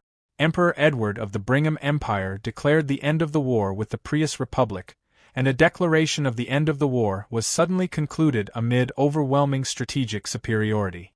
Adrian wondered if there was a secret deal between the two countries. Looking at the news, Adrian thought it looked like Azrael was doing well. He thought to himself that with this, the matters with the Republic, which he had been concerned about all along, were sorted out, and now he could focus on the Saintis contest and leveling up in the game with peace of mind. That was what he thought when suddenly a man with a bow and arrow approached him and mentioned that it seemed like His Excellency was bored. Adrian thought to himself that because of the second prince, he now had to entangle himself in useless friendships. He replied to Marquis Troton that he was not greatly interested in hunting. Troton remarked that it was unfortunate. Then he said that he had heard a rumor that the Prius Republic had taken a step back during the fall of President Fairmont, and asked if that was true. Adrian was quite surprised to hear that and thought to himself if the rumors had already spread. He replied to the man affirmatively. The servants behind Troton whispered, wondering if it could be revenge for something that happened in the past. One of them questioned if being the president of a republic was the same as being the emperor of an empire, and whether Marquis Adrian attacked someone just because he didn't like them. Another person noted that it wasn't just an attack, as Marquis Adrian had even joined hands with the Revolutionary Army and sent a person of the caliber of an emperor to the guillotine. Adrian could hear them all and acknowledge their chatter. Still, people behind him were chatting, suggesting that a mere nobleman couldn't have possibly done all of that. But before they could finish chit-chatting, Arcia pointed out that they could hear everything. Adrian praised her for this, thinking she did well. Marquis Troton, who had come before to talk to Adrian, apologized for his servant's rudeness. Adrian replied that he didn't mind it. High society is originally like that. Adrian had mentioned the concept of a masquerade, where one might smile on the outside but keep their true thoughts hidden on the inside. Troton, keeping his anger inside himself, asked if Marquis Lawrence rarely socialized and mentioned that there were many nobles who wanted to befriend him. He added that since Adrian was a seventh circle archmage like them, there shouldn't be anything wrong with active interaction. A red-haired man came into the frame and accused Troton of being shameless. He pointed out that after attacking Marquis Adrian at the last meeting and insisting that he should be punished, the man was now trying to get close to him. This accusation embarrassed the man with blonde hair. Adrian then inquired if Marquis Vincent was also there to get close to him. Vincent responded by clarifying that he should not be misunderstood and stated that he wouldn't approach Adrian for such an obvious purpose as Troton. Troton shouted and told Vincent to watch his words. Adrian was curious and wondered aloud about the relationship between Marquis Troton and Marquis Vincent, questioning if they didn't get along. Vincent then turned to Arcia and noted that it was her first time hunting in a competition. He encouraged her to show her dexterity, remarking that her military art was famous due to her victory over an aura master on TV, though many people were still curious about her skills, having never seen them in person. Someone was watching them from a distance. It was the idiot prince. Adrian noticed him and thought that the second prince had likely ordered him to come. Vincent then announced that he would prepare 2 ogres, suggesting that it would be enough to showcase Arcia's skills as an aura master. Arcia agreed and Adrian urged her to wrap it up quickly. Arcia prepared herself with a shield and sword. Vincent expressed concern about her light equipment and suggested that she wear a headpiece just in case, but Arcia insisted that it was enough. The idiot prince was eager, saying that they would finally get to see Countess Klein fight in person. Adrian hinted that the idiot prince would be surprised when he saw her skills, to which the prince responded with interest, asking if she was that good. In front of Arcia was a giant ogre in a huge cage. When the gates opened, 2 giant ogres charged at her. Arcia wielded her shield and prepared for the fight, which ended easily in her favor. Both the idiot prince and Vincent were perplexed, while Adrian stood beside them, smiling. Arcia had successfully defeated the monsters. Later, while inside the car, Adrian was trying hard to control his laughter. He eventually gave in, laughing loudly and commenting that he should have recorded a video of their jaws dropping, noting that the more he thought about it, the funnier it seemed. Arcia paid no attention to him and looked away. He reflected on how they had subtly looked down on Arcia for being the only female aura master in the country, feeling that this served them right. He thought that he had gone to a place he didn't want to go but unexpectedly had a good laugh. He patted Arcia, complimenting her on a job well done. However, something seemed to bother him, and when he looked at Arcia closely, she suddenly fell as if she had lost her senses. Hearing him calling Arcia, the driver was surprised and looked back. The driver addressed Adrian as Your Excellency, and asked what the matter was. However, before he could say anything further, Adrian commanded him not to come in, to which the driver awkwardly agreed. Adrian lay on the floor of the car while holding Arcia, continuing to call her name. He thought about what was happening, noting that she had lost consciousness all of a sudden, something that had never happened before. He wondered what would happen if she never opened her eyes again. A few moments later, Arcia opened her eyes and got up on Adrian. Still holding her head with her hand, she referred to Adrian as Sir Adrian. He got up and asked her what had happened. Arcia explained that when she took the hit, the connection with the Hollywood system had been forcibly cut off for a moment, causing an error that made the entire system crash for 10 seconds. She added that she did not know the reason for the error. Adrian, worried, asked Arcia if she was okay. She assured him that she had only passed out for a moment because of the shock and that nothing was wrong with her body. Adrian thought to himself that the Hollywood system had never experienced any errors in the 50 years since its development was completed. Due to its high stability, which was considered perfect and flawless, even public institutions, finance, and military sectors were linked to the Hollywood system, making it no exaggeration to say that everything in the world was connected to it. Adrian gritted his teeth, realizing that such a near-perfect system experiencing an error was not a matter to be taken lightly. He then instructed the driver to return quickly to the Lord's castle. On the way back, Adrian considered that even if he did not yet have complete knowledge, the administrator privileges of the Hollywood system were likely one of the rewards for the Fate quest. Although it might not be immediate, the system could eventually become his, so he would need to investigate it in detail. As Adrian was lost in thought, Arcia observed him closely. Then, unexpectedly, Arcia did something that shocked Adrian. She held his hand, trying to calm him down. He smiled at her and reflected that more than anything, he was worried about the potential problems such incidents could pose to Arcia if they happened again. After returning to his mansion, Adrian immediately went to his room and put on his goggles to play games. He arrived at Manuel Lucas's magic tower on the 8th floor and called out for Chester, who appeared from behind and noted that Adrian had logged in sooner than expected. Adrian informed Chester that Arcia had just passed out and had mentioned an error in Hollywood that caused all systems to go down.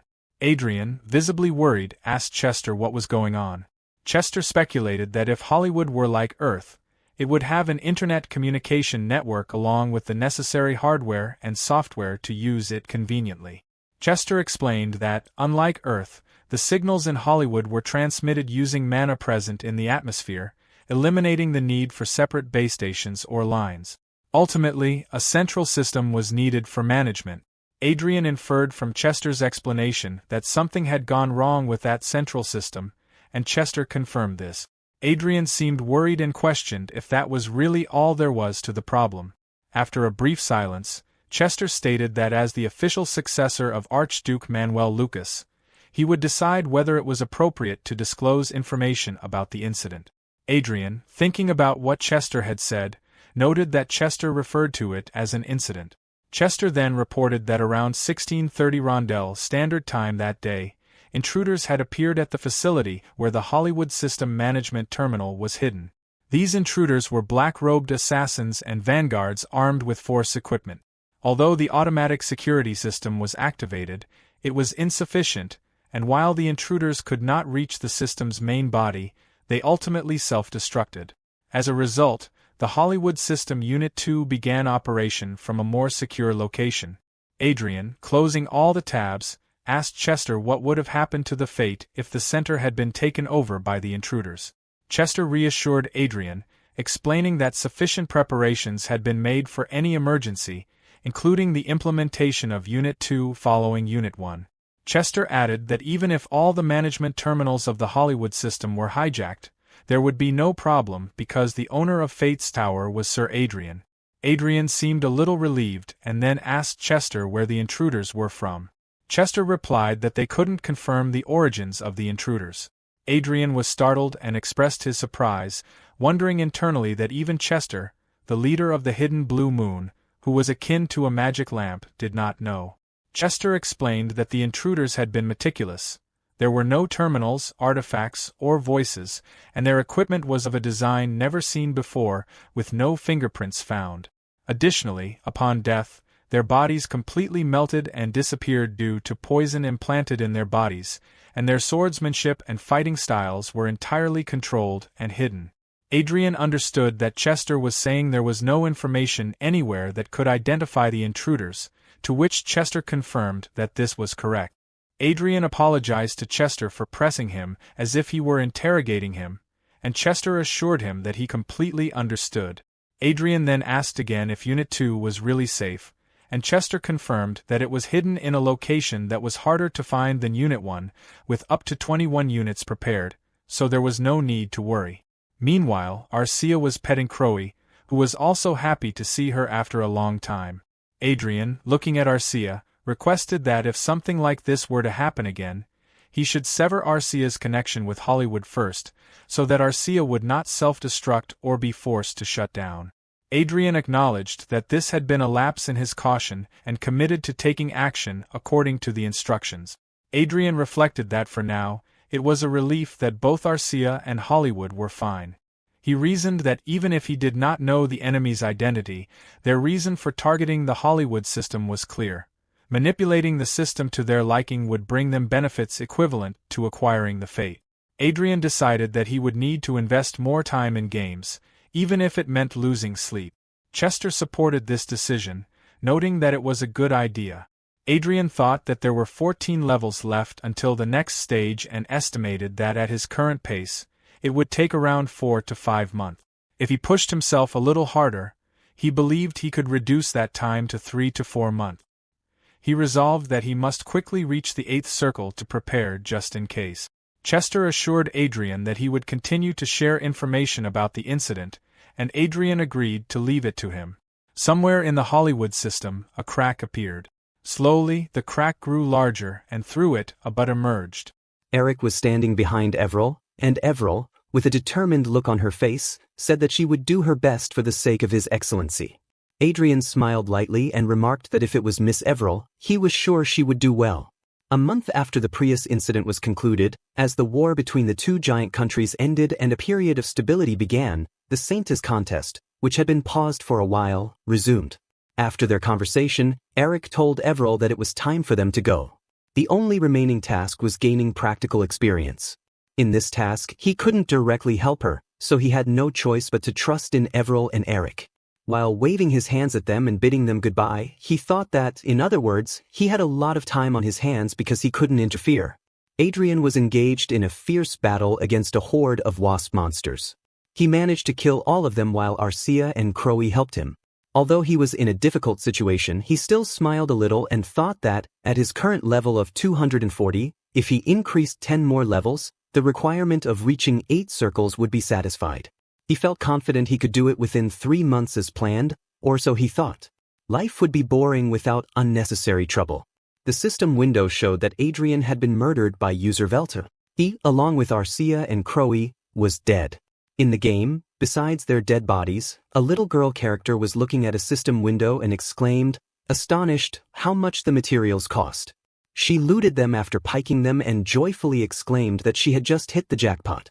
Adrian wondered what was happening as the system window appeared, notifying him that he had been resurrected at the starting point and had lost a part of the EXP earned as a penalty for resurrecting. Arcia, lowering her head, admitted how embarrassing the situation was. Adrian reassured her, acknowledging that something like that had happened to them because of some crazy lunatic. He asked if she had lost any items, to which she replied that she had lost a bracelet and considered themselves unlucky. They were still in the game, in a safe village. Adrian, while checking his status window, thought that considering how big the loss was, he was sure the culprit was a rogue from the thief world. He wondered if the rogue earned a lot of money from being an expert at PK. It seemed they had heard rumors of a pushover spending a huge amount of money to rent a hunting ground from the Black Dragon Guild. The rogue was selling all the stolen items at the auction house. Adrian was infuriated, considering the situation. On a shop, the stolen items were listed, including a level 19 enhanced Phantom Tiger's bracelet priced at 52 million loots, sold by Velta. Adrian was not someone to be petty over some coins, so he thought he would just consider it as helping the less fortunate. 50 million loots wasn't much money to him anyway. He believed the time spent recovering his EXP would be more productive than seeking revenge. He then handed Arcia another bracelet and thought that, aside from this, he would have to lodge a complaint with the Black Dragon Guild, to whom he had paid for the hunting ground. The guild master apologized deeply and asked for the user's nickname, promising to issue an order to kill him. Adrian revealed that the user's name was Velter and added that he was selling the equipment they had dropped. The guild master, with a determined look on her face, promised Adrian that Velter would be dealt with and that they would strengthen the barrier so that outsiders couldn't infiltrate the hunting ground. Adrian, looking at her, thought that, at this rate, he shouldn't be killed by a piker again, or so he believed. However, the scenery soon proved to be the opposite, as he and Arcia were being chased by a gang of pikers. While running away, Adrian shouted in disbelief, wondering why they were flocking in herds this time. Unfortunately, luck wasn't on their side, as Velta was waiting for them on their escape route. Licking her long dagger, Velta greeted them gleefully, saying she had returned. This time the guild master came to their rescue. The guild master warned Minji to watch out, while one of the attackers ordered their group to get Adrian and Arcia, pointing out that the speed gap was too large. In the meantime, Crowy got caught in a chain and was struck by arrows, crying out in pain. Adrian pulled out a teleportation scroll and thought they should get out of there first. However, luck was again not in their favor, as the system notified him that Velter had used a teleport-disrupting scroll. Adrian was surprised and questioned what was happening. A man appeared behind him, preparing to attack with a giant sword, demanding Adrian's items. But Adrian, displaying impressive reflexes, dodged the attack. One of the pikers angrily wondered how a character at Adrian's level could dodge so well. Another piker charged at Adrian, while Arcia tried to fight back. Adrian, looking at her, thought that even though it was him and Arcia together, taking on max-level players seemed nearly impossible. He mumbled to himself that he didn't want to resort to this. Adrian then shouted, declaring himself a nobleman and asking if they really thought they would escape unscathed after messing with him. However, no one paid attention to his warning. A hooded man laughed, mocking Adrian's claim, while the man with the giant sword joked that if Adrian were a nobleman, then he must be the Emperor of Brigham.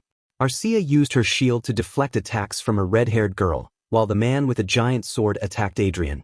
Adrian, realizing their intention, remarked that they seemed set on dying. But they ignored him, laughing as they noted that the game developers didn't get involved in player disputes. Adrian was struggling to hold them off and thought he would win if he could buy more time. He was sure reinforcements from the Black Dragon Guild were on their way, but before he could finish his thought, he was suddenly stabbed from behind by Velter, the little girl character from before. Velter taunted Adrian, laughing at his efforts. The system displayed once again that Adrian had been murdered by user Velter. The pikers rejoiced over their catch, quickly looting Adrian's items and fleeing. Adrian's character lay dead on the ground, and the system once again notified him that he had been resurrected at the starting point and had lost more EXP as a penalty. The previous scene replayed with the guild master apologizing, explaining that she hadn't expected the group to gather like that. Minji, also known as Adrian, didn't say a word. He lowered his head, crossing his hands as he sat on a bench. After a moment, with a menacing voice, he mentioned that it had taken 3 hours to recover the EXP lost from the previous PK and another 3 hours to recover the EXP lost this time. He counted the total, 6 hours lost, and laughed bitterly. His tone sent a shiver through the guild master. Suddenly, Adrian began laughing maniacally, declaring that they were asking for trouble. Meanwhile, elsewhere, a man holding a beer can was laughing hysterically, sitting on a chair. He commented on how insane it was, wondering how much the stolen items were worth. The man, Velter, remarked that he had gone to the hunting ground just in case, after hearing that a madman had rented it and had already obtained items worth 100 million. He speculated how much more money he could earn if this continued. Velter recalled how Adrian had been bragging about being a nobleman before he died, but scoffed that at best, Adrian would just be a nobleman who had been pushed out of a family competition, which wasn't his concern.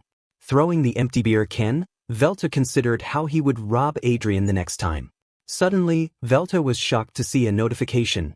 Black Dragon Penny was seeking real-life information about several users, including Velter, offering generous rewards. The rewards ranged from millions of loots for providing real names, to billions for offering more detailed information about the user's residences. Velter, completely perplexed, muttered in disbelief at the staggering amounts and the 10 trillion loots account balance displayed in the notification. His hand shook in fear as he tried to click on the status window, thinking to himself that there was no way this could be real, and it must be a joke. Comments on the post reflected disbelief and alarm.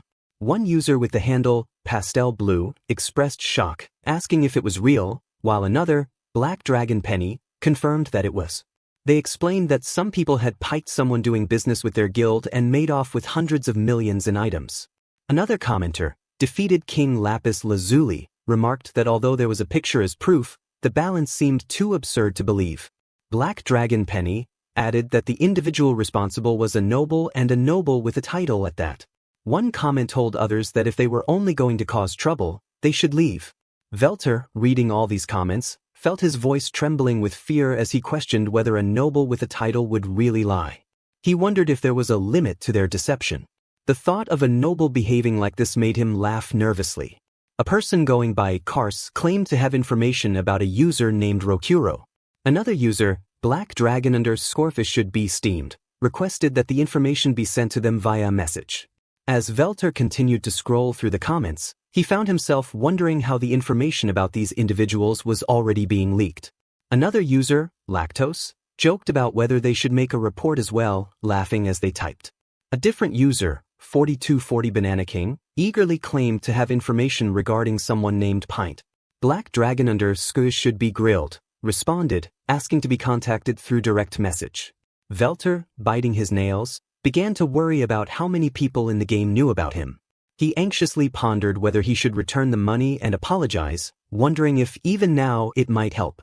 He thought that perhaps begging for forgiveness might make them let it slide. However, he quickly dismissed the idea, knowing how nobles behaved. He realized there was no way they would listen to his excuses. Velter then had a revelation. He needed to contact the customer center. He thought to himself that no matter how much the game company neglected its users, it surely wouldn't turn a blind eye to criminal activity. When he called the customer center, the voice on the other end thanked him for contacting the World Games customer center and asked how they could help. Standing up in concern, Velter explained that he had a request regarding the game Chronicle online. The voice asked for his nickname to confirm his identity, and Velter replied, stating that his name was Velter. The customer center responded, acknowledging his identity, and asked how they could assist him. Velter explained his situation, telling them that someone in the community was openly seeking his personal information with the clear intention of harming him. He expressed his concern, stating that he didn't think it was right to overlook such criminal activity. The customer center representative asked if Velter wanted the post deleted and whether they should take action and then contact him at his current phone number. Velter confirmed this. After ending the call and venting his frustration, Velter sat back in his chair with a sense of relief, thinking that he was now safe.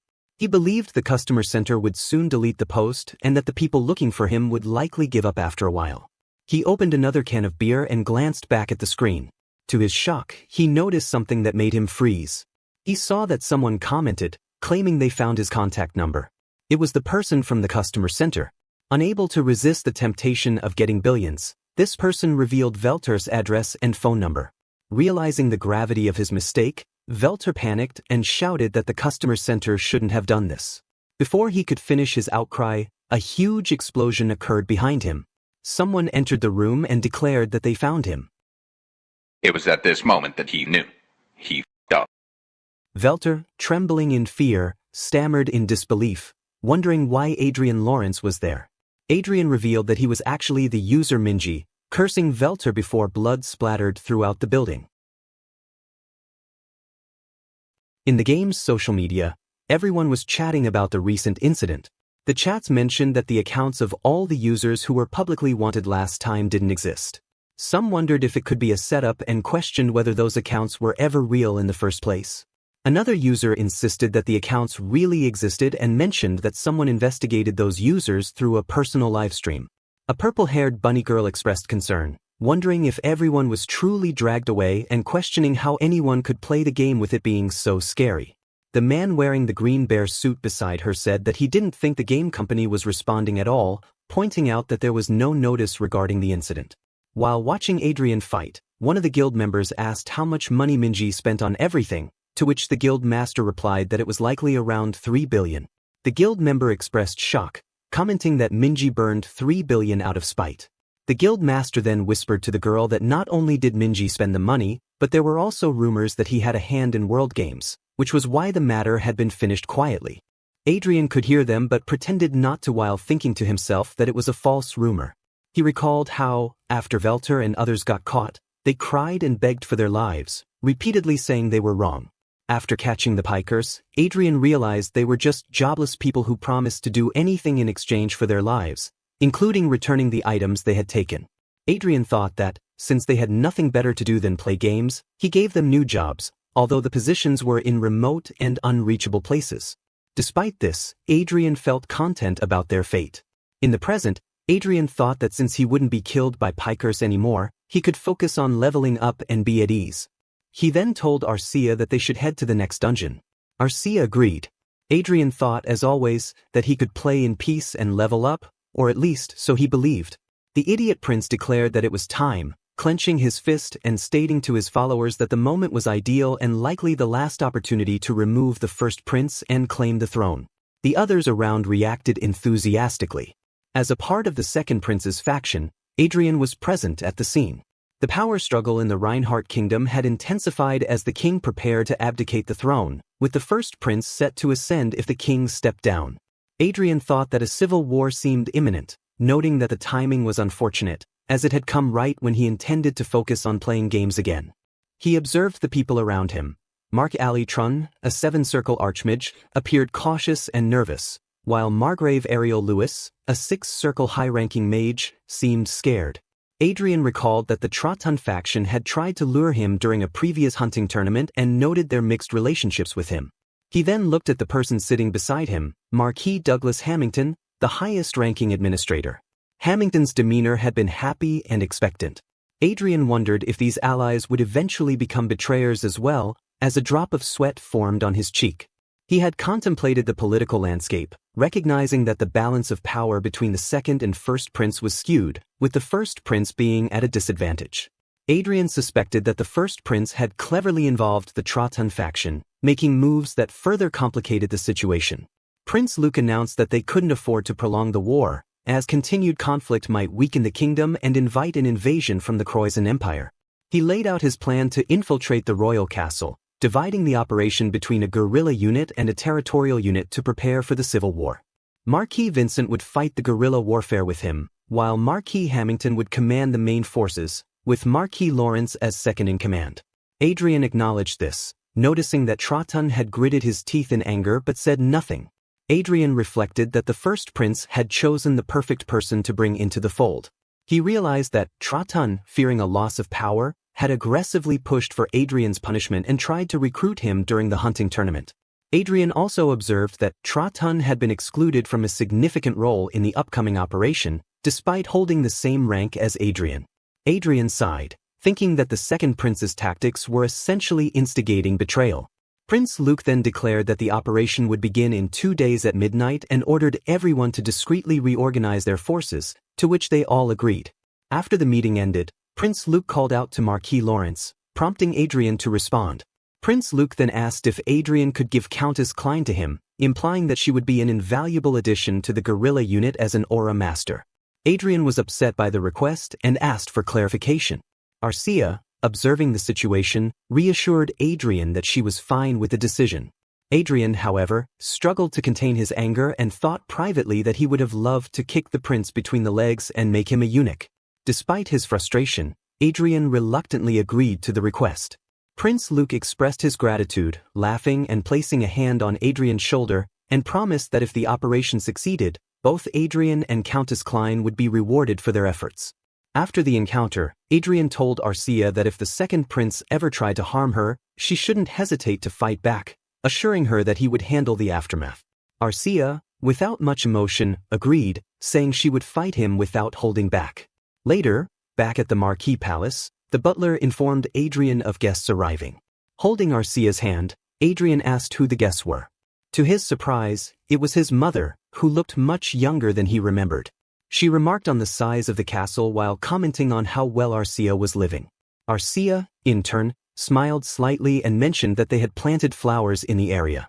Adrian asked his father if this was the first time they had visited the territory. His father responded by saying that nothing could be more unpleasant than visiting one's child's home and interfering with everything. Adrian reflected on how his parents had chosen to guard their territory and decline many invitations from central nobles, all to protect him.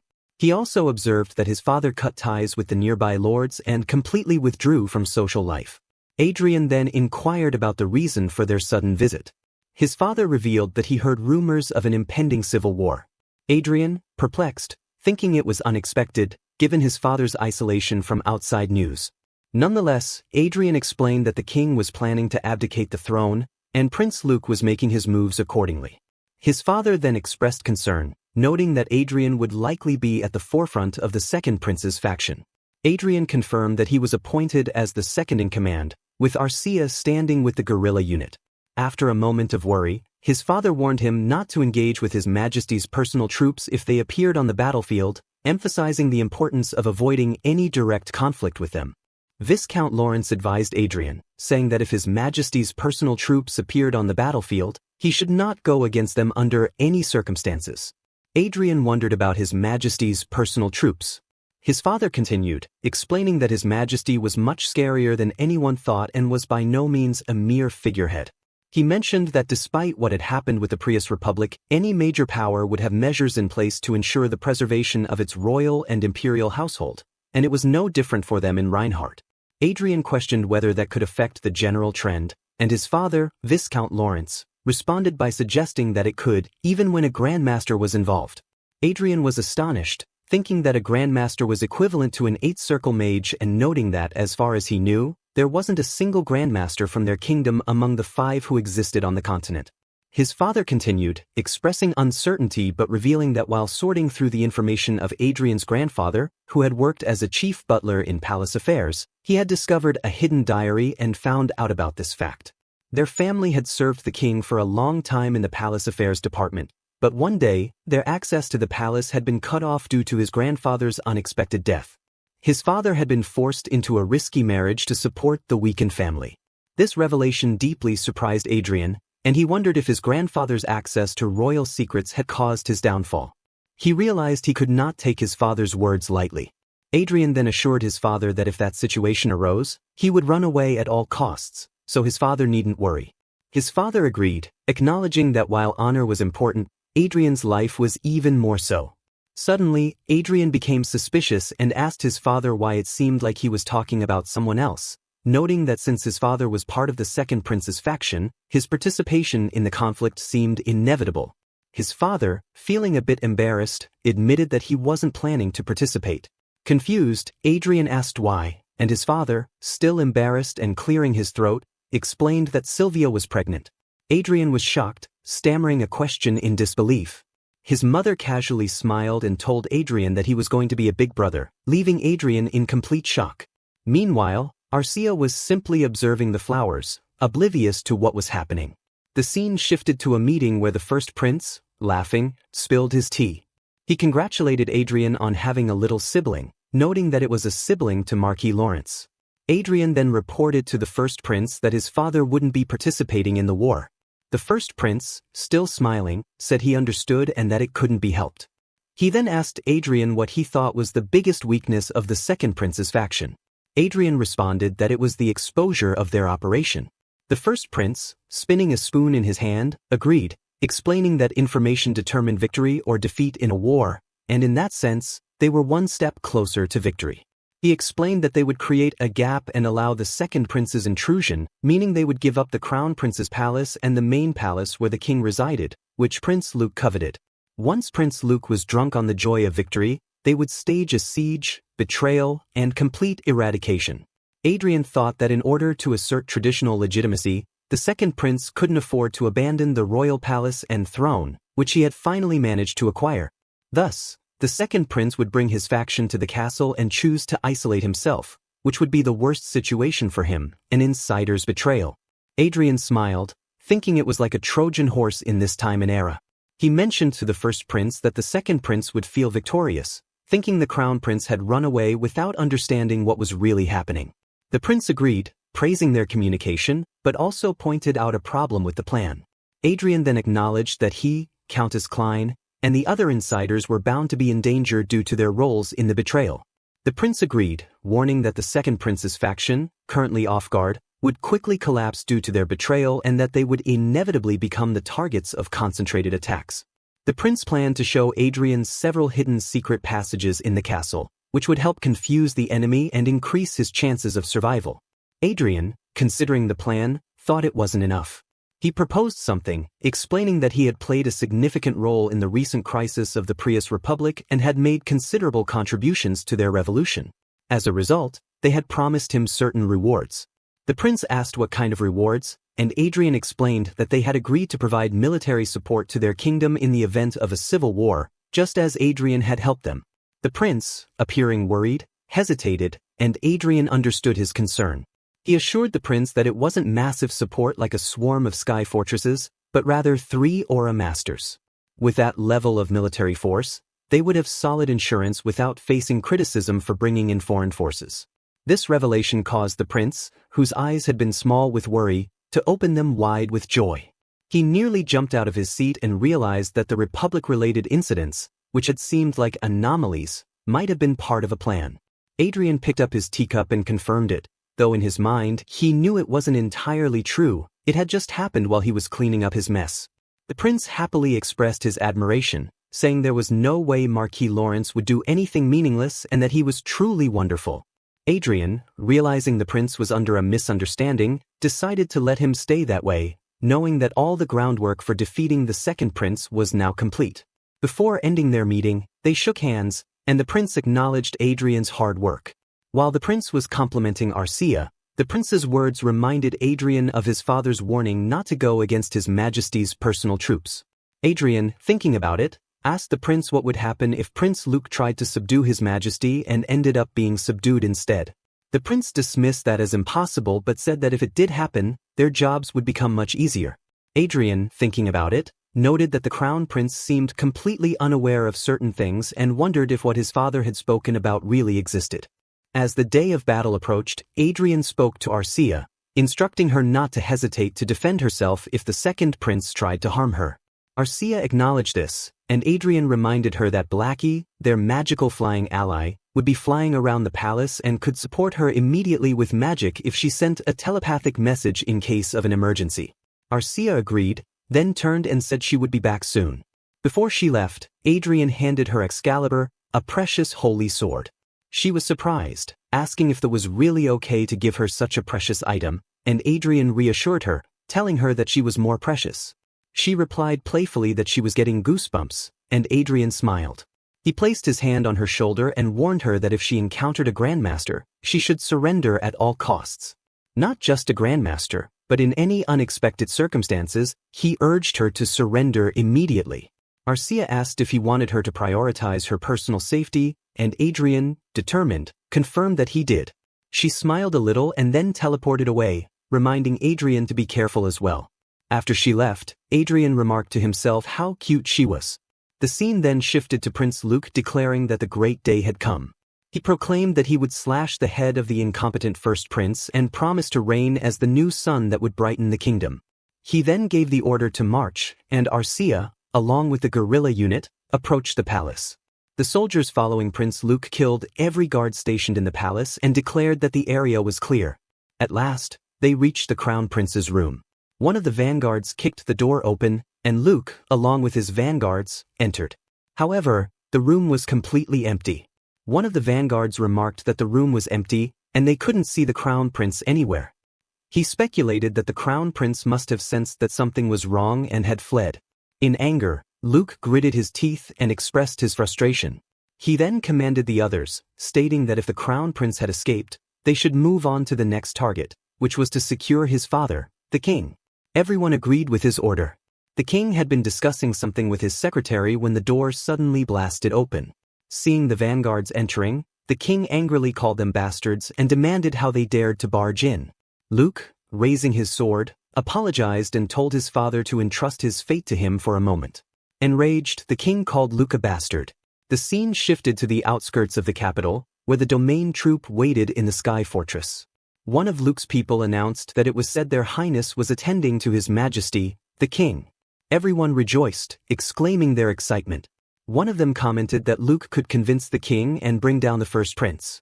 Another person added that Luke didn't even need to convince the king since his majesty was already in his hands, allowing him to do whatever he wanted. They all concluded that the title of crown prince now belonged to his highness Luke. Adrian overheard them talking but remained silent. He then turned to the commander and pointed out that this wasn't the time to be idle, and they should move their squad to the capital immediately. Adrian predicted that once it was revealed they had secured the king, the first prince would surely send his rescue forces. The commander agreed with Adrian and raised his hand, commanding all troops to unveil themselves and head for the kingdom's capital, Lionel. Their role was to protect both the king and their next king, His Highness Luke. While this was happening, Adrian smiled to himself, thinking that everything was unfolding as he had predicted. The commander noticed Adrian's expression and asked if something was bothering him. Adrian quickly corrected his posture and dismissed the concern. He then commented that he found it surprising the first prince fled alone, suggesting he prioritized himself more than his father. The commander speculated that the situation must have been urgent, as people act selfishly when their lives are in danger. Adrian agreed but thought to himself that, while the commander might be smiling, he already knew that once the war ended and he had served his purpose, they planned to dispose of him. Despite the commander's smile, Adrian noted that the status window revealed a mutual benefit relationship, though it also indicated malicious intent. The commander then stated they would need Adrian and Dame Klein's help to stop the first prince's desperate attempts and asked if they could trust him. Adrian reassured the commander, but in his mind he thought he would kill them first before they could betray him. He also couldn't forget others who had wronged him. During their conversation, Adrian addressed a man named Margrave Raven, suggesting that it was time for him to let go of his animosity and questioning how long he intended to remain indifferent. Margrave Raven cleared his throat and denied knowing what Adrian was talking about.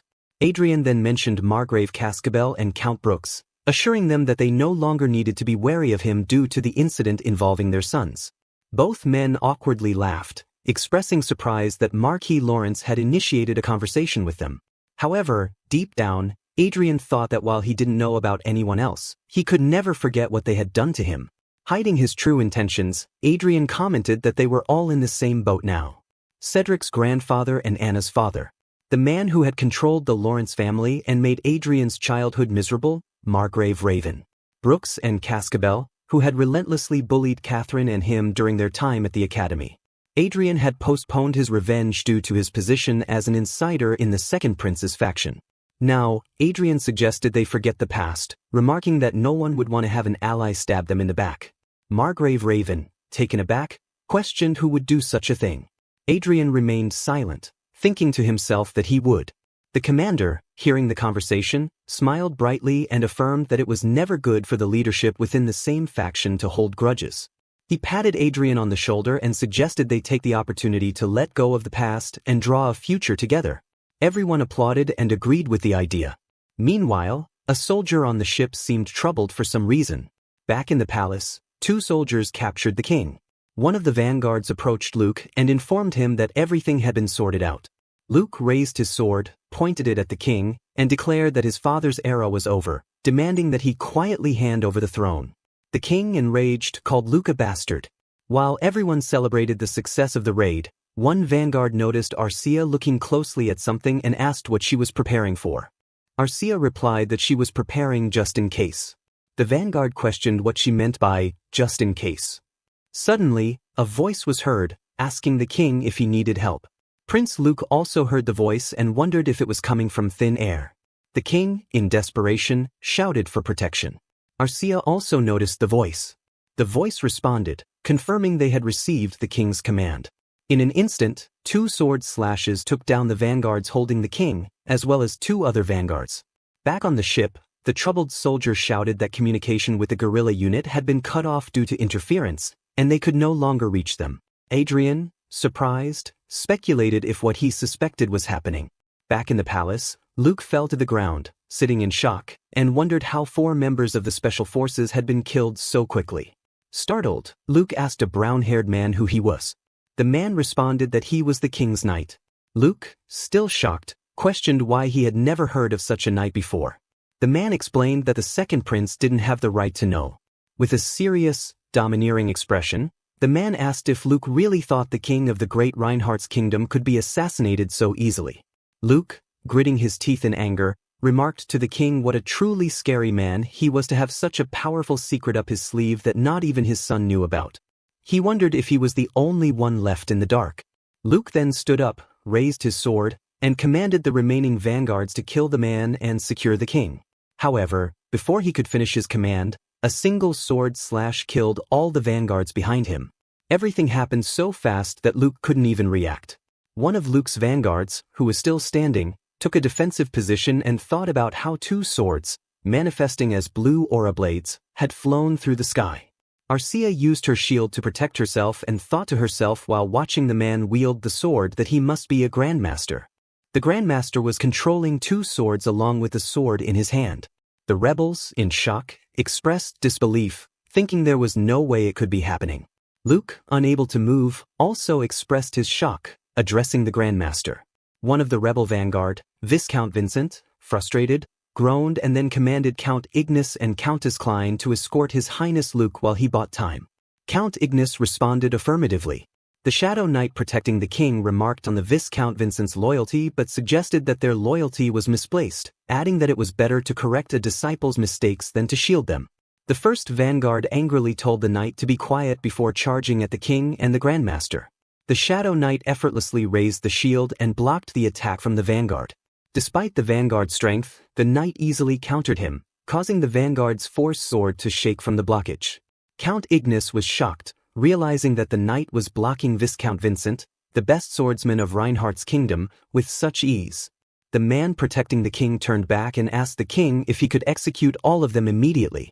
The king, with a gloomy face, refused, stating that they were important forces to the nation.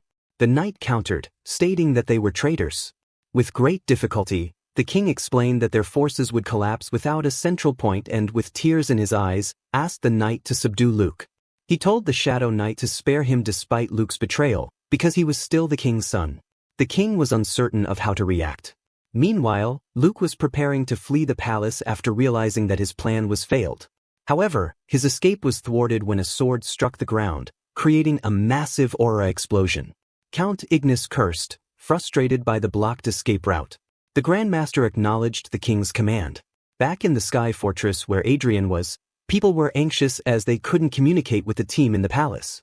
One man shouted in frustration about the failure of even the encryption devices, while another clarified that encryption devices prevent eavesdropping but are not meant to break communication barriers. Someone suggested they needed to find a way somehow. Adrian stood there in shock, realizing that a Grandmaster had indeed appeared. He connected his consciousness with Crowy to get a clear picture of the royal palace and then flew towards it. Through Crowy's shared vision, Adrian saw the Grandmaster controlling 2 swords made of aura and realized that his father was right. Relieved, he noted that Arcia was fine and mentally urged her to surrender if the situation became dangerous. Adrian decided to trust Arcia for now while focusing on his own responsibilities. Adrian then turned to the Sky Fortress commander and pointed out that scattering would make communication even more difficult, suggesting that they wait to assess the situation before acting. He then requested permission to re-infiltrate the royal palace, to which the commander, surprised, asked for clarification. Adrian reminded the commander that he was no ordinary magician but a battle mage whose combat power rivaled even that of an Aura Masterclass Vanguard. Furthermore, as an Archmage, he emphasized that there was no better reinforcement for His Highness than himself. One of the commander's men whispered to him, advising acceptance of Marquis Lawrence's loyalty. After considering it, the commander agreed to assign elite knights to Adrian. However, Adrian requested only 3 subordinates he was in sync with. The commander agreed, giving Adrian control over the operation and momentarily deactivating the teleport shield magic as per Adrian's request. Back inside the palace, Luke was being pushed back by the Grandmaster. His guards expressed concern for his well-being, while Luke, looking at them, thought that with 4 Aura Masters rushing at him, escape seemed impossible. He wondered where this monstrous Grandmaster had come from. Suddenly, something unexpected happened, and Arcia was taken by surprise. A loud warning came about the ground, revealing that an aura sword that blocked Prince Luke from escaping. Luke, aware of the Grandmaster's abilities, acknowledged that he couldn't block the sword. But Arcia, with a swift swing of her sword, blocked the telekinetic sword with ease, surprising both the Grandmaster and Luke. Arcia gave a cold exhale. The Grandmaster, still blocking attacks from Viscount Vincent, was taken aback by Arcia's skills. The rebel fighting nearby praised Arcia for her performance. Grandmaster, observing Arcia, thought that he had underestimated her, believing she would be the easiest target due to her youth. He noted that her defensive stance was strong, as if she were more of a defensive knight than a swordsman. He also recognized that her equipment, particularly Excalibur, was special. Luke, observing Arcia, felt proud and greedy, thinking that the woman he had claimed was proving her worth. He thought about her military skill and beauty, believing that he could not let anyone else have her. Despite the plan going awry, he believed he could still turn things around by fleeing and setting the royal palace on fire, eventually using civil war to seize control. He fantasized about making Arcia Klein his own once everything was over. While Luke was lost in his scheming, Arcia looked back at him, seemingly aware of his thoughts, and swiftly swung her sword. Meanwhile, Adrian, with a single flick, executed his enemies, Margrave Raven and others. Back in the palace, blood spattered everywhere. Luke's expression of greed turned to shock. Adrian and Arcia, both in rhythm, completed their task, announcing the execution of 3 offenders. Viscount Vincent fell to his knees, shouting in desperation for the prince. The king, equally shocked, called out for Luke. After a few moments of silence, Grandmaster asked Arcia if she had been pretending to be on the same side as the second prince while waiting for the right moment to kill him. Arcia calmly responded that the original plan was more complicated, but thanks to the Grandmaster, things had been resolved easily. The Grandmaster then inquired why, if her goal was to kill the second prince, she had blocked his sword. She paused before explaining that she had been waiting for the perfect chance to take him out herself without any consequences, and she did not want to let someone else do it. Viscount Vincent, crying as though his only son had died, cursed Arcia, calling her a wretch, and lunged at her with the intent to kill. But at that moment, the window shattered, and Crowe entered, surprising Vincent. Crowe used shackles to bind the Viscount, and Arcia, seizing the opportunity, attacked him. The Grandmaster, all the while protecting the king, observed the events unfolding and wondered if Crowe was a mythical beast. Crowe then bowed his head and delivered a message from Adrian, identifying himself as Mark Adrian Lawrence. The Grandmaster asked why Marquis Lawrence was seeking the king. Adrian requested that the Grandmaster resolve the situation before a war broke out. While looking at the Grandmaster, Adrian reflected internally, wondering if the Black Knight could be the late Marquis Gabriel, since it was said that he died from a mana overload, but it must have been a cover-up. A status window then appeared, revealing details about the Grandmaster, confirming that he was indeed the former Marquis Gabriel James, now a Grandmaster and commander of the Shadow Knight Order. Marquis Gabriel questioned whether it was too early to conclude the royal succession simply because Prince Luke was dead, arguing that the second prince's faction forces were still intact and that it might be possible to support another royal family member in place of Prince Luke. Adrian, however, replied that it didn't matter, as that wouldn't happen. Surprised, Marquis Gabriel asked why. With a twisted smile, Adrian revealed that 72 notable nobles, including Marquis Hamilton, the leader of the rebel army, were already under arrest and that any delay would only magnify the chaos.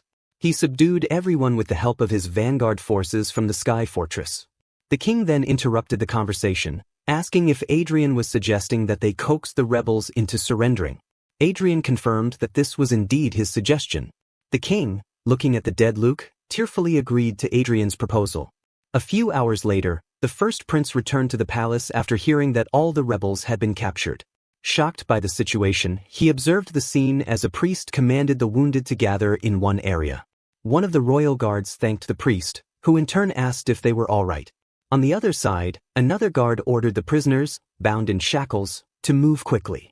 Adrian, Arcia, and another vanguard appeared beside the first prince, and they knelt before him, congratulating him on his victory. The first prince, in a tight position, tried to smile but internally thought that it was not his victory, but a defeat disguised as one. Because although he was going to be king, but the true powerhouse is actually Adrian and his forces, which can even challenge the royal authority. Adrian, knowing the truth, smiled mischievously. All of this had been brought about by a boy barely 20 years old. The coup led by the second prince had ended in failure, and the struggle for the throne concluded with the first prince's complete victory. Despite this, the punishment for the second prince's supporters was relatively light, likely because the first prince had secretly encouraged the second prince's rise. While the heads of the families that supported the second prince were executed, their families were spared. However, all noble families associated with the second prince's faction had their titles downgraded by 2 ranks. One man shouted in frustration, asking how his family could face such humiliation, blaming his sister for their father's beheading during the chaos without even having a chance to appear in court. He wondered if the same fate awaited him. Lady Cascabel, terrified, tried to speak, but her brother angrily told her not to call him brother and declared that their only option was to offer her to Adrian in hopes of protecting what remained of their territory. Lady Cascabel, horrified, cried out that she didn't wish to die. Her brother harshly told her to shut up, insisting that if she didn't break the chain of resentment, everyone would die, because Adrian was more than capable of carrying out such a threat. He cruelly added that he wouldn't kill her, reminding her that her friends who had been captured earlier had also escaped death. A few months later, the king announced that the title of Duke was being granted to Mark Adrian Lawrence. To distinguish him from the Lawrence barony, the title L was added, making him Duke Adrian L. Lawrence.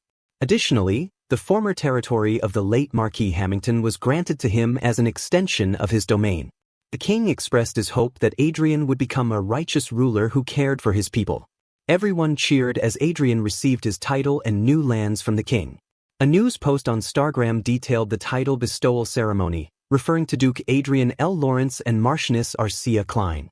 The post garnered over 3,450 comments, with some commenting on how Adrian was rewriting the kingdom's history and speculating on the Saintis competition's outcome. Others remarked on how they were relieved to see Margrave Cascabel's fall. Someone replied that Adrian be a wall one can never surpass. The word never surpass echoed through somewhere else as the but virus was active in Fate system. Meanwhile, in the virtual world, a virus looked like but was active in the Fate system, hungering for more data. Several complaints had been reported about the game malfunctioning, with players experiencing account and NPC disappearances. Chester, investigating the issue, discovered that a bug was responsible for the malfunctions. When the bug tried to attack Chester, he easily caught it, surprised to find that it could talk.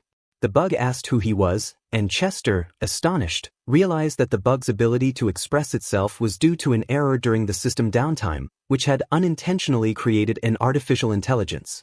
He then decided that, while he would have loved to experiment on the bug, it was causing too much destruction. After capturing the bug, Chester was surprised when it transformed into a heart-shaped creature. Thinking it might be useful, he considered putting it into a doll to serve as an errand boy in the real world. Hearing this, the bug's heartbeat quickened with fear as if he was caught by a work devil. After a few days in his mansion, Adrian smiled while Arcia and Catherine stood behind him. He reflected on how nice power felt.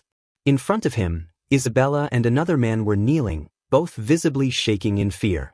Adrian noted that even his worst enemies were kneeling before him.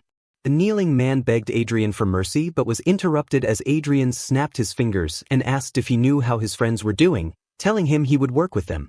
Following Adrian's command, soldiers grabbed the man's hand and took him to the mine, where he was to work for the rest of his life. The man continued to shout, pleading for forgiveness.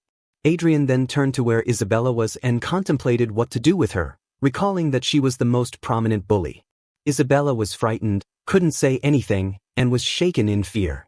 Adrian then asked Catherine, who was also a victim, what she would like to do. Catherine responded with a bright smile, saying that she was satisfied with Isabella kneeling before her and that Adrian should do whatever he wanted. Adrian considered her response thoughtfully and, after a moment, remembered something. The scene shifted to the game world, where Adrian reminded Chester of his request for an animal to be made into a doll. Chester, combing his long beard with fingers, asked if it was ready. Adrian replied that he had happened to find something suitable. Chester inquired about the kind of beast Adrian had prepared. Looks like Adrian likes to snap a finger instead of calling or ordering. Adrian snapped his finger and explained that he had initially considered a flying-type beast like the black eagle but decided that a human would be better. A girl fell to the ground, startled. Chester, a little surprised, reflected that he was planning to turn the creature's brain into a blank slate and create a puppet but wondered why Adrian chose a human. He speculated that it might be for revenge because it was so unlike him to behave like that. The girl was none other than Isabella, who looked around, not knowing where she was or what might happen to her. Adrian acknowledged that she had been a significant villainess in his life, comparable to Anna or Cedric. Chester, closing his eyes and combing his beard, commented that things had gotten out of hand, as he had initially thought it would be a flying beast, and remarked on the difficulty of altering a human's brain. Adrian responded by noting that humans could perform complex tasks and asked Chester if he agreed. Hearing this conversation, Isabella, filled with fear, asked Adrian what he meant, mentioning her brain and a doll, and admitted she was scared. Meanwhile, Adrian received the bug virus from Chester. And then he approached Isabella, spinning the bug in the air, which emitted a dark aura and frightened her. Isabella tried to resist and fell to the ground, begging Adrian for forgiveness, but Adrian covered her mouth to silence her. He reminded her of his previous words and, with a cold smile, told her that he intended to make her regret being born in the most terrible way possible. Isabella, sobbing in terror, cried as Adrian forcefully fed her the bug virus. Before losing consciousness, a flashback of her past appeared in her mind, and she regretted not showing complete affection to Adrian rather than her twisted interest. She remembered how she used to love Adrian but had shown only jealousy and bullied Catherine instead. The bug fully took control of her mind, embedding itself deep within. A few days later, Adrian's life continued smoothly while he dealt with the rebellion of the Second Prince faction and the victory ceremony. Everil successfully completed the final competition with outstanding results, leaving only the goddess's final choice in the selection process. The selection process that had taken place over several months is now left with only the goddess's final choice. In the Holy Land, Everhill, Adrian walked with Duchess Olivia and her group, who pointed out the place where the goddess's final choice would be made. Adrian remarked on the size of the altar and wondered if it was a pyramid. Someone from behind explained that the goddess's path was a sacred place only the saintess and saint could ascend, and Adrian recognized Duke Francis, who noted that those who were not permitted could not proceed forward, as if blocked by an invisible wall. Francis mentioned hearing that Adrian had become a duke and noted that he must be quite busy. Adrian thanked him, smiling. Olivia whispered to Adrian, remarking on his boldness in speaking to Francis, given how cautious he used to be. Adrian whispered back that he was only responding since Francis initiated the conversation. Francis sighed and clarified that anyone not permitted by the goddess could not enter, not even grandmasters or grand wizards.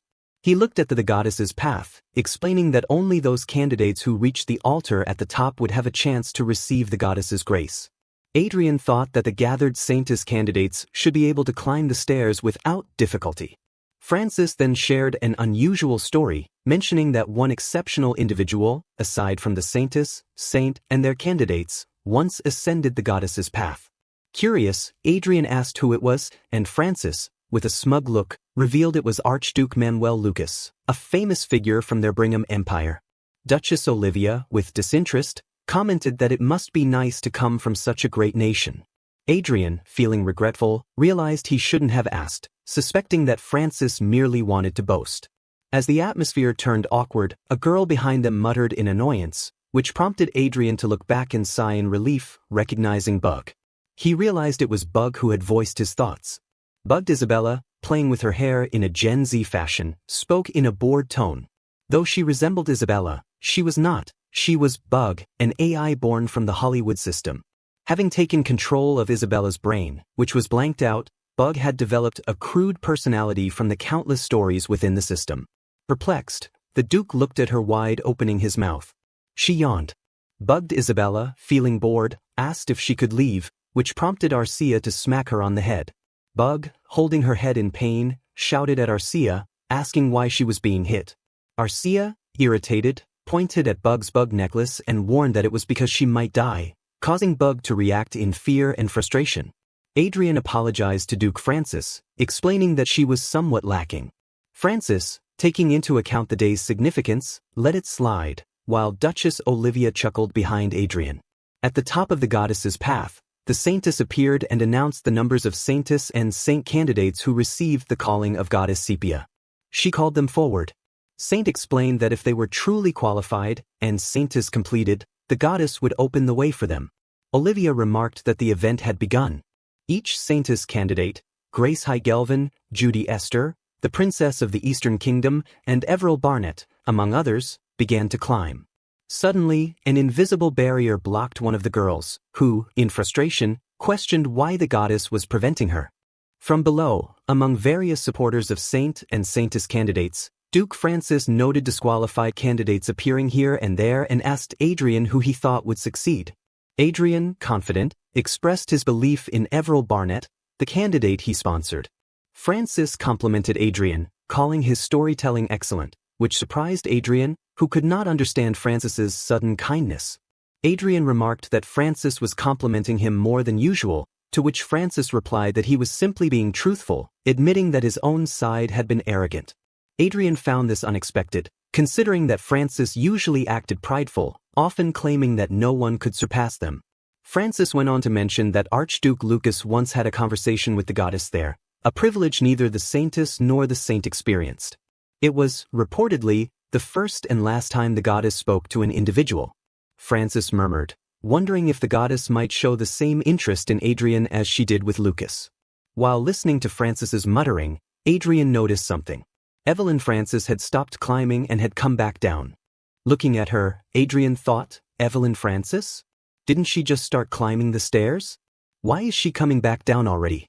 When she came down, she announced that she would yield the saintess position. This surprised everyone along with Duchess Olivia. Adrian thought, the Francis duchy renouncing their position? Duke Francis approached his daughter and received her. After he left, Olivia, with a dumb look, remarked that they had gotten them real good. Adrian, also dumbfounded, thought that he now understood Duke Francis's previously quite friendly demeanor and how he had talked about the competition as if it were someone else's story. While it was expected that Evelyn would embark on the path of a goddess, the likelihood of her surpassing the other candidates to become a saintess was low. Adrian loudly stated that they had chosen honor rather than clinging to a slim chance. Olivia smiled a little, calling Duke Francis a slimy old bastard, and commented that the difference between yielding and being eliminated was significant. Now, she added, Evelyn would be remembered not as a candidate who was eliminated but as one who had graciously yielded her place to the other candidates for the title of saintess. Then, looking at the ascending saintess candidates, Adrian thought that he was honestly surprised because Evelyn's renunciation was unexpected, but those walking on the path of a saintess were the ones he had expected. The remaining candidates were Judy Esther, Xia Lin, Grace Heigelvin, and Everil Barnett. The 14:1 probability had decreased to 4:1. Everyone knelt before the current saintess, Sharon Silverstein, who raised her staff and began to chant, "O you who have been granted permission to embark on this path, pray to the goddess Sepia." Her prayer was stopped in the middle as she sensed something. A golden light emanated from the top of the altar. It was indicating something that made even Saintess Sharon turn back and take a look. Arcia, as always, stood before Adrian and protected him from any future dangers. A flow of energy even made Adrian uncomfortable as he thought, what's this energy? Could it be an advent? Meanwhile, a woman appeared from the source of the golden light, a very beautiful woman. She was wearing a dress made of void with stars. Her hair matched her dress as well. Everyone on the altar knelt and greeted her as the greatest being. Someone murmured in awe, calling it good heavens and noting that the goddess was there. Looking at the divine being, Adrian thought that he had believed being chosen by the goddess was just a matter of conveying intentions, but now he realized it involved her actual advent. He noted how flustered the saintess and saint were, guessing that they had not predicted this either. Adrian wondered if someone had caught the goddess's attention to the extent that she would descend herself. The goddess then declared that she would make her choice. She looked at Adrian Lawrence, which shocked him, and continued by identifying the boy as Jihad. She then pointed at Everil and mentioned the girl Everil, warning them to be wary of the fall of the Black Star with the chaos in the world never ending. Then the goddess returned to the gate of heaven, and the door closed. People began voicing their thoughts, calling it an oracle, questioning what it meant, and wondering if she was warning them about demons. Some worried if it was about the end of the world. Bug on the floor muttered, frightened, that the outside world was darn scary. After everything that had happened, along with all the official work and other staff members, it was now time to say goodbye to Everil. She stood in front of Adrian and expressed her gratitude for all the time they had spent together. Adrian, along with Eric and Arcia, told her that she, too, had worked hard. He added that if she ever needed help, she should call him anytime, and he would do his best to help. Everil, somewhat surprised, asked if they could still meet even after she became the Saintess. Adrian assured her they could, which made Everil happy as she smiled. Selected by the goddess, Everil would assist Saintess Sylvestane for a year to learn the duties before inheriting the title of Saintess. Everil bid farewell as she left with Saintess Sharon. Watching them depart, Adrian thought that while the story of the goddess Sepia descending after 300 years overshadowed the results of the selection competition, excessive attention might have only burdened Everil, who came from a commoner background, so this might not be all bad. But one thing bugged his mind: the oracle of the god, with the chaos in the world never ending, be wary of the fall of the Black Star. The Holy Land and major nations conducted investigations into the goddess's oracle, but they couldn't find any clues. Adrian, while playing the game, thought he had felt like their eyes met back then, but he wondered if it was just him. Someone behind him then warned him not to get distracted, informing him that there was a trap on the ceiling 30 meters ahead and that 2 dragon demons were approaching. The girl healed Adrian and then laughed, exclaiming in excitement. Isabella had now turned on her gaming mode, remarking that virtual reality was her, a bug's, home ground. She showed a victory sign and winked, saying that it was like shooting fish in a barrel and even jokingly urging insects to praise the Lord. But Arcia from behind kicked her, making her yelp in pain. Isabella angrily asked what was up with her, pointing out that she acted coy in front of that guy, Adrian, but only gave her trouble. However, another kick from Arcia quickly brought her to apologize. Meanwhile, Adrian in the corner commented that he had definitely leveled up faster because they had a healer. Chester added that considering all the events Adrian had experienced in reality, his growth was quite remarkable and asked if he was getting enough sleep. Adrian admitted that it was hard to get proper sleep and explained that since he was not a genius like Archduke Lucas, he had to at least give up sleeping comfortably. Chester assured him that he was still an impressive man. Adrian, shyly responding, told Chester that even if he tried to flatter him, nothing would come of it. Chester innocently replied that it wasn't flattery. He said that there was no need to compare himself to Archduke Lucas because Adrian possessed magical abilities as an ordinary person, and it was the truth. Archduke Lucas, he added, was born in a special environment where he couldn't help but be proficient in magic. This statement made Adrian serious, and he asked Chester what he meant by a special environment where he couldn't help but be proficient in magic. Chester explained that there was no particular reason to hide it. Archduke Lucas had been a magician from the very beginning. At first, Adrian was shocked, then, with a funny expression and perplexed, he exclaimed in disbelief. Adrian, shocked, asked Chester if Archduke Lucas was truly from Earth and if he was a magician from the beginning. Chester, floating in midair, explained that magicians had existed on Earth as well, though their abilities had deteriorated over time, and only a few of them remained, living like ordinary people. Chester revealed that Archduke Lucas was the eldest son of a declining family of magicians. Chester went on to describe how, despite being a magician, Archduke Lucas couldn't do much more than create small flames or sparks at his fingertips, an ability even less effective than a handgun. Chester explained that Lucas had dedicated himself to researching mana amplification in hopes of reviving his family. Adrian, taken aback, speculated whether it didn't been a mere coincidence that Lucas had crossed over to this side. Chester, smiling, confirmed that Adrian was correct, adding humorously that it wasn't as if Lucas was hit by a passing truck or something. Adrian felt stunned to hear this, especially since he himself was transmigrated with the help of the infamous Truck-Kuan. Chester continued by explaining that, in the end, Lucas was involved in an accident and ended up in this world too. However, unlike Adrian, who had reincarnated after death, Lucas was transported to this world when he was caught in a powerful magic explosion that tore through space itself. As a result of this explosion, Lucas had accumulated mana at the level of an archmage. Chester explained that Adrian had gained his own fate as a consequence of being thrown into another world.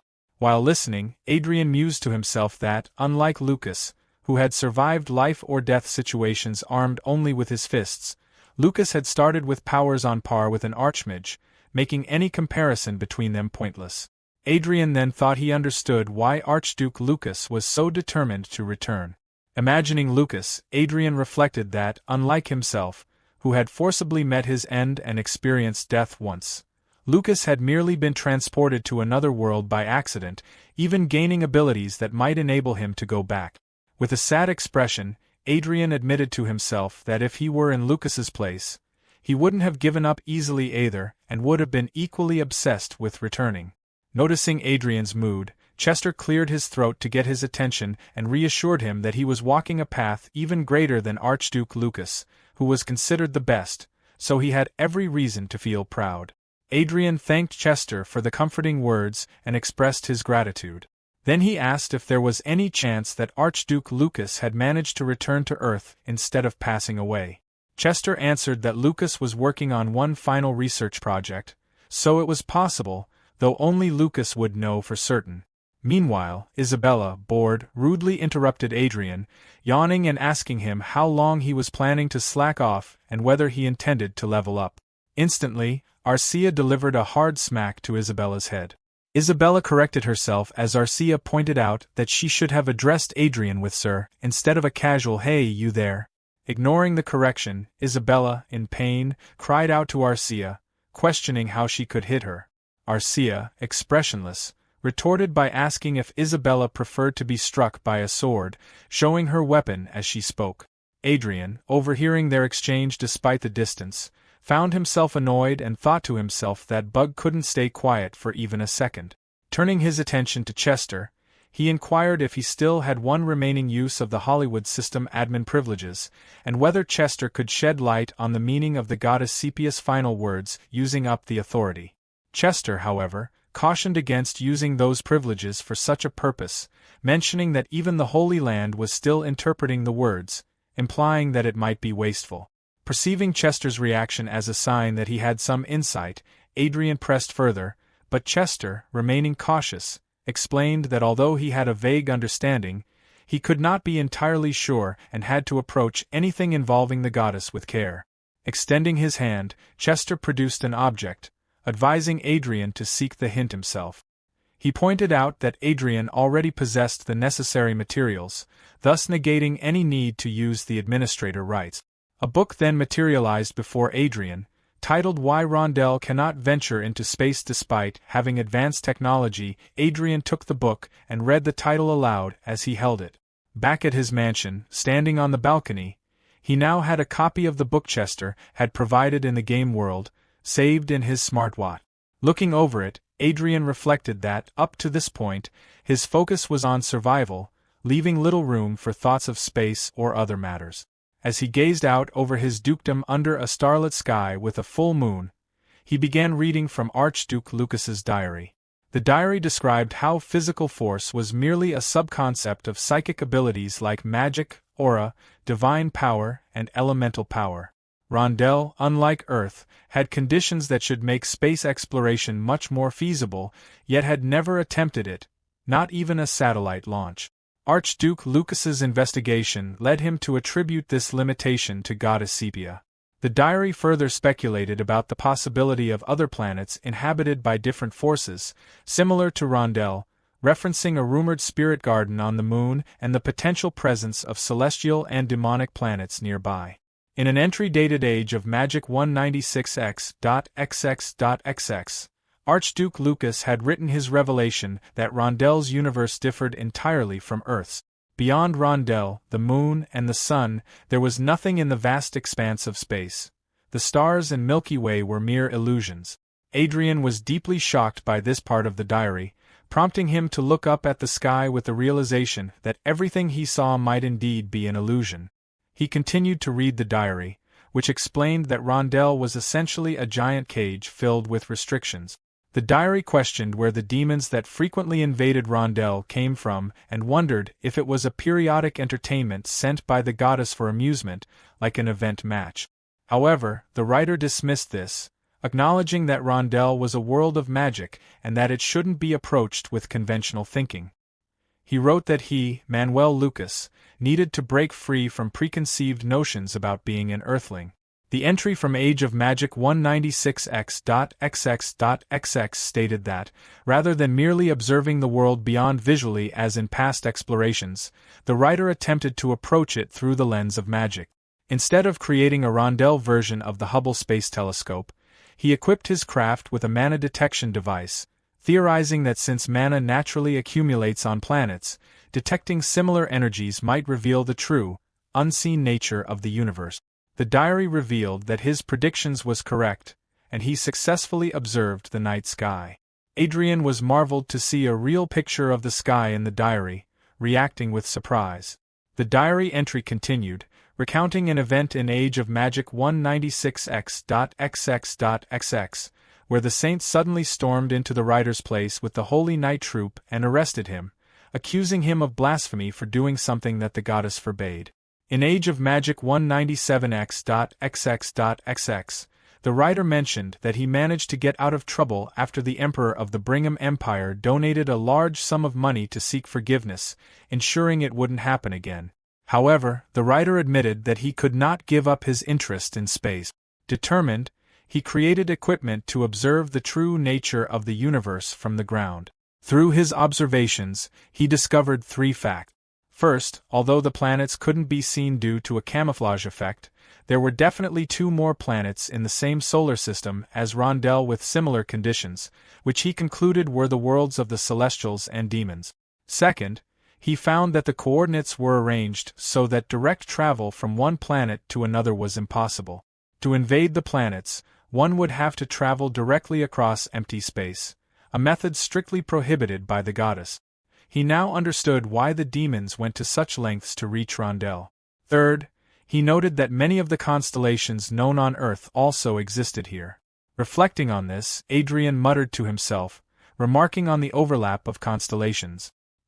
He thought back to the diary's suggestion that Rondel's and Earth's night skies were similar and remembered feeling a sense of disharmony while observing the night sky for a long time. He realized that the stars in Rondel's night sky were mirrored, with their left and right orientations reversed compared to those on Earth. This realization led him to think that Rondel might be a world on the other side of the Earth he once knew. The very thought of this connection made him tremble. Adrian leaned on the railing of the balcony and, while grabbing his head, thought about Chester's words, realizing Chester had said he wasn't sure but had a vague idea. Adrian finally understood what he had meant. He pondered whether the black star that the goddess had spoken of referred to the planet on the opposite side of this hidden world, perhaps even Earth. Frustrated, he admitted to himself that, even before Chester recommended this book, he had suspected the black star mentioned by the goddess could represent a different planet entirely. But now he questioned if this world might indeed be Earth's other side. If that were the case, the goddess's prophecy could imply a rising issue between this world and Earth, which, if true, might indicate a global threat. Adrian wondered why the goddess had spoken of it in such vague terms. Thinking over these complex ideas, he grew irritated and mentally shouted, asking what he was supposed to do and why he couldn't simply be told what was going on. Feeling hopeless, he admitted to himself that it wasn't as though he could share this material and questioned just what the goddess wanted from him.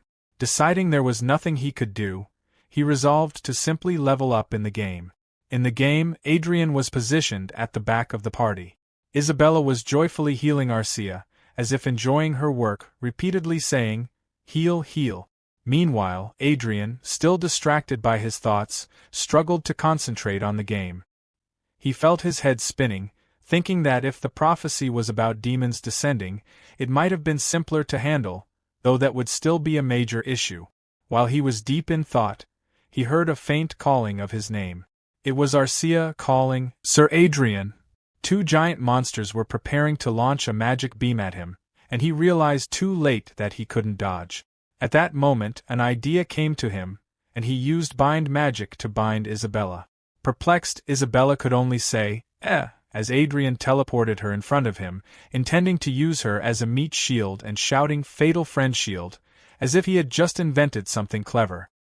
He mentally apologized, admitting he couldn't afford to lose his experience points. Isabella, terrified and angry, cursed at him, calling him a little piece of sure dash. A few minutes later, the system notified Adrian that he had leveled up to level 250. He sighed as Arcia clapped for him, pleased that he had defended at the last minute. Crowy was also happy that Adrian didn't lost any experience. In the aftermath, the burnt ashes of Isabella's remains lay behind them. After they defeated the monsters, the system announced that they were being transported to a secret space created by God Ariel. As he drank a health recovery potion, Adrian asked Arcia if Bug shouldn't be considered a contributor to some extent. He mused that it would be nice if she could participate in the fate quests and hunt missions, but lamented that she couldn't enter because she wasn't a contributor. Arcia replied that even if Bug could enter, she wouldn't have been able to this time, as she had already died. Adrian agreed, acknowledging her point. He reflected on his progress, noting that it had taken around 1 month to level up from 1 to 150, 2 months to reach 200, and nearly half a year to reach level 250. This was their first raid battle in half a year. The system then notified them that a named monster, Valak, was summoned. Both he and Arcia prepared to face the giant creature. Determined, he reminded himself that all he could do was keep trying, as his path was already set. With a resolute attitude, he turned to Arcia and signaled it was time to proceed. Meanwhile, in the home country of Princess Xiaolin, the scene shifted to reveal several people lying dead on the ground. A woman was at the point of a soldier's sword, and an ugly, fat-looking man smirked at the sight of her. This woman was none other than Princess Xiaolin. With tears in her eyes, she swore that she would kill him and take revenge at all costs. Valak, the lava dragon, had a full health bar, breathing flames and throwing fire at them. Arcia, acting as the tank in the party, created a shield to protect Adrian from the attack. Both were determined to survive and complete the quest. Arcia lunged an attack, surprising the lava dragon, shifting from the left while Adrian cast a spell from the ground. Their synchronized attack put the lava dragon in a dangerous situation, reducing its health by 30%. The whole area was filled with smoke and dust. Furious, the lava dragon, having already lost one of his wings, charged at them, referring to them as lowly vermin and slashing flames again. Suddenly, something sparkled in the sky, and a powerful blue beam struck the lava dragon, making him shout in pain. It was Crowy, Adrian's tamed flying beast. Adrian used shared vision with Crowy to attack the lava dragon from above. Adrian thought that Tarnus was definitely a strong monster, a raid monster with a significantly higher difficulty level than the Death Knight they had challenged when they reached level 200. Yet, he wondered why he didn't feel as if he was going to lose. The 3-member party attacked the lava dragon simultaneously. When Valak had only 20% health remaining, he forfeited, admitting defeat. Adrian was perplexed, wondering if the named monster had forfeited because the set program was unfavorable for it. The system notified that the conditions for opening the next area of the magic tower had been met, also announcing the opening of Manuel Lucas's 9th floor magic tower. Back in the library, Chester praised Adrian, acknowledging his hard work. Adrian replied that Chester must have been watching, to which Chester confirmed, noting that Tarnus was no match for Adrian and Arcia and expressing his surprise, as he had expected an extremely tough battle. Chester sighed, hinting that the next challenge would not be as easy, as the final gateway was heavily intertwined with Archduke Lucas's antics. He also noted that this was the end of Arcia's growth. Adrian, however, was not greatly worried about that. Chester, intrigued, asked if he truly felt that way. Adrian, smiling, confirmed that he had felt it during the battle, that their extremely trained teamwork produced a synergy effect beyond imagination. He assured Chester that a day would never come when he found Arcia useless, remarking that she was no different from a human and that her potential for growth was limitless. Adrian believed she would continue to grow. Hearing this, Arcia felt quite delighted. Chester, turning away, remarked that considering his successor's growth somehow made him feel both sad and joyful. He acknowledged that it was what was to be expected from the successor of Archduke Lucas. The system window notified Adrian that he was granted 5 access rights to the Hollywood System Administrator. He had acquired 200 trillion loots, which would be paid to his Alicia Union bank account, and this account had been additionally registered on the terminal. Adrian also gained the Sky Fortress Aegis, 2 automatic vanguard units of the Aura Master class, control over the information and assassination organization known as Blue Moon, and the underground base Hecate. The 8th Circle had been formed. After receiving all these rewards from the Fate Quest, he finally woke up. When he got up, he saw Arcia standing beside him, along with several men kneeling before him. They joyfully greeted him as the Master of the Full Moon. Adrian, looking at them, smiled, satisfied that he had achieved the Blue Moon intelligence. In the capital city of Reinhardt's kingdom, Lionel, a man was pestering Duke Adrian, expressing his honor to meet Duke Lawrence and Marchioness Klein. He reminded Adrian of their encounter during a ball and flattered them, saying that they looked beautiful as befits the kingdom's greatest couple. Introducing himself as Marco, the head of the Planning and Coordination Office of the Ministry of Justice, he mentioned that his family had recently hired a skilled chef and offered to treat Adrian to a meal if he agreed. Adrian, feeling annoyed, informed the man that he had an appointment with His Majesty. The man left looking gloomy, which Adrian noticed. Then, Adrian asked the black-haired man beside him what had happened. The man scratched his head and admitted he never expected to be suddenly pulled into the spotlight like that.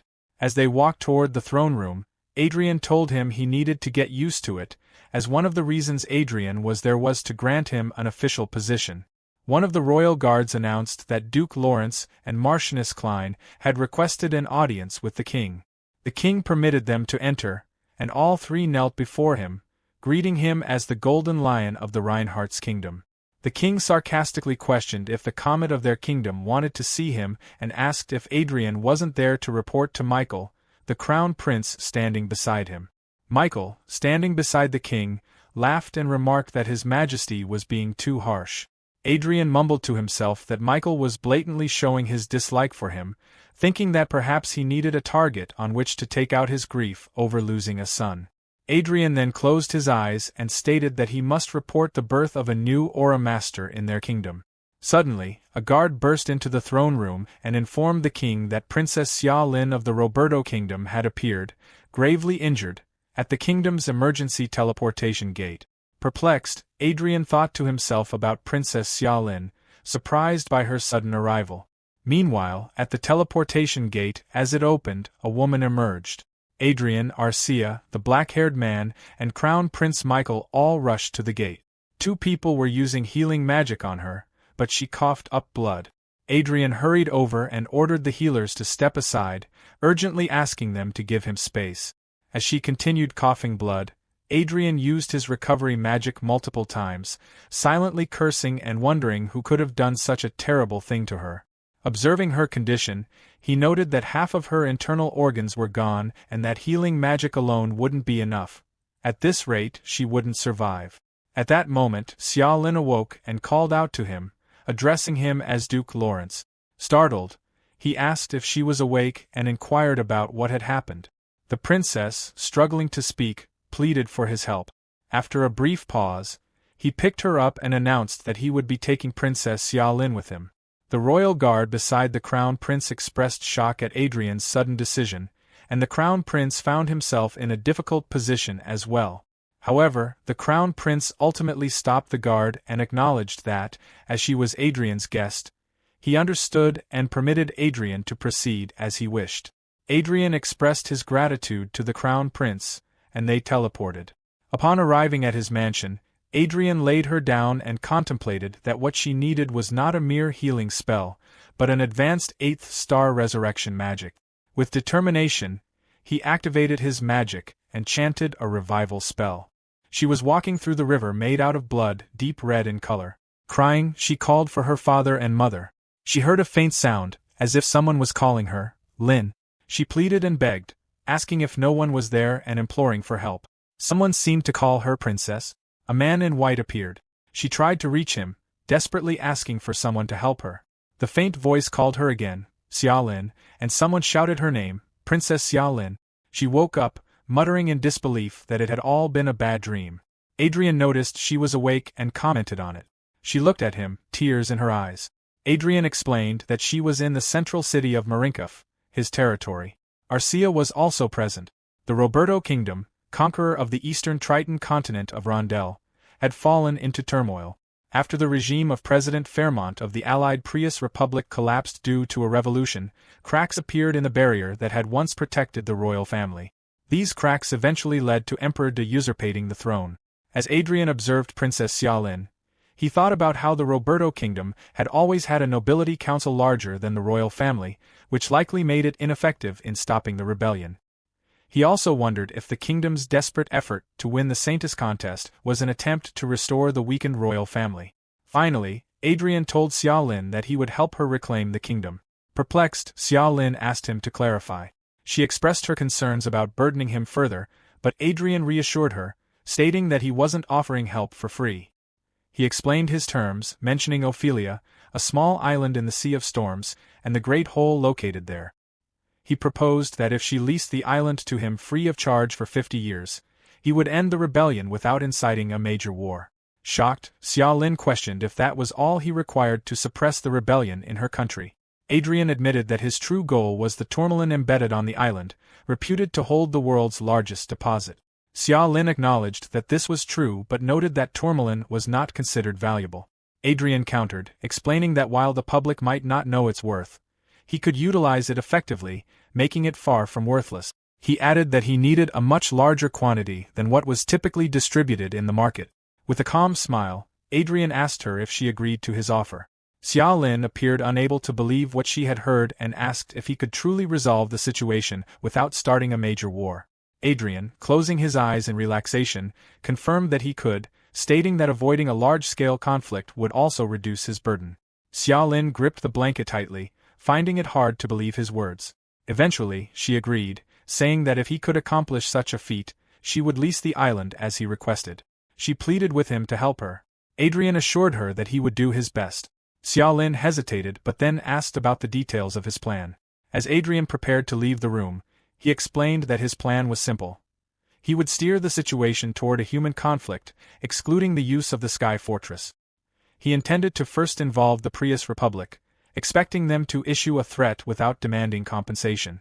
With a sly smile, Adrian remarked that he would begin by frightening the leader of the rebellion army, Emperor De Lien. The scene shifted to the Prius Republic, inside the president's residence. The new president commented on Duke Lawrence's apparent interest in the affairs of other countries, mentioning that after the Prius Republic, it seemed his focus had shifted to the Roberto Kingdom. Adrian responded nonchalantly and took the opportunity to congratulate the president on officially assuming the position, no longer just as an acting president. Asriel, in turn, thanked Adrian and jokingly remarked about how Adrian had managed to acquire a large tourmaline mine from him through a 50-year lease. He added that the mine also produced valuable opals. Adrian downplayed the claim, noting that the mine didn't produce much opal and questioned Asriel's suggestion that he had ripped him off. Their light-hearted conversation caused Princess Xiaolin to grow tense. Asriel then asked Adrian what he planned to do with the tourmalines, but Adrian kept his intentions a secret.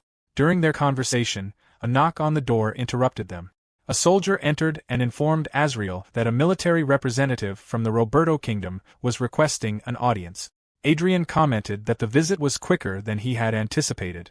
Soon, an old, overweight man in a red robe entered and declared that it was an infinite honor to meet the president. He was accompanied by an aide. With a sly grin, the man introduced himself as Great Feudal Lord Wenduin, the Minister of Military of the Roberto Kingdom. However, his gaze shifted to Xiaolin, who was seated nearby. Adrian mocked the man by mispronouncing his name as Wendumin, when awkwardly cleared his throat and corrected Adrian, reiterating his title. He then turned to Adrian, recognizing him as Duke Lawrence of the Reinhardt's kingdom, and mockingly expressed disappointment in Princess Xiaolin, suggesting that she was relying on foreign powers in pursuit of a prize. Xiaolin, serious in her response, retorted that such remarks were not appropriate for someone like Lord One.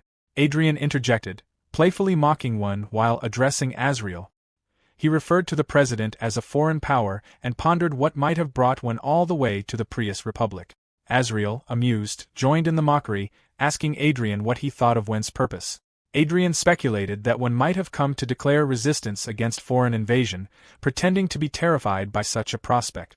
Flustered, One denied any such intentions, stating that he had merely come to seek the president's support for the new royal authority of the Roberto Kingdom. Then he handed over a scroll containing a letter from the current emperor of the Roberto Kingdom and informed Azriel that His Majesty, Emperor Delian, had sent the letter to His Excellency. Azriel received the letter and questioned whether the Roberto Kingdom was really capable of offering such a large sum of money. Adrian glanced at the letter and was amazed at the amount. He noted that, simply put, the emperor was offering 500 trillion in loot to ensure their neutrality in the matter. He remarked that the sum was almost equivalent to a national budget. When Duin, with a sly tone, stated that considering the future of their kingdom, such an expense was inevitable and offered to provide more if needed. Adrian returned to his seat, reflecting on the situation. He thought to himself how foolish it was to rely on money, concluding that money couldn't solve everything in the world. However, his train of thought was interrupted when Azriel unexpectedly announced his acceptance of the offer. When Duin seemed pleased and commended Azriel's decision, calling it wise. Azriel, however, clarified that it would be up to him how the money would be used. When Duin agreed, acknowledging that once the money left their hands, it belonged to the Prius Republic. Azriel then pointed at Xiaolin and instructed that the money be transferred to Princess Xiaolin's account.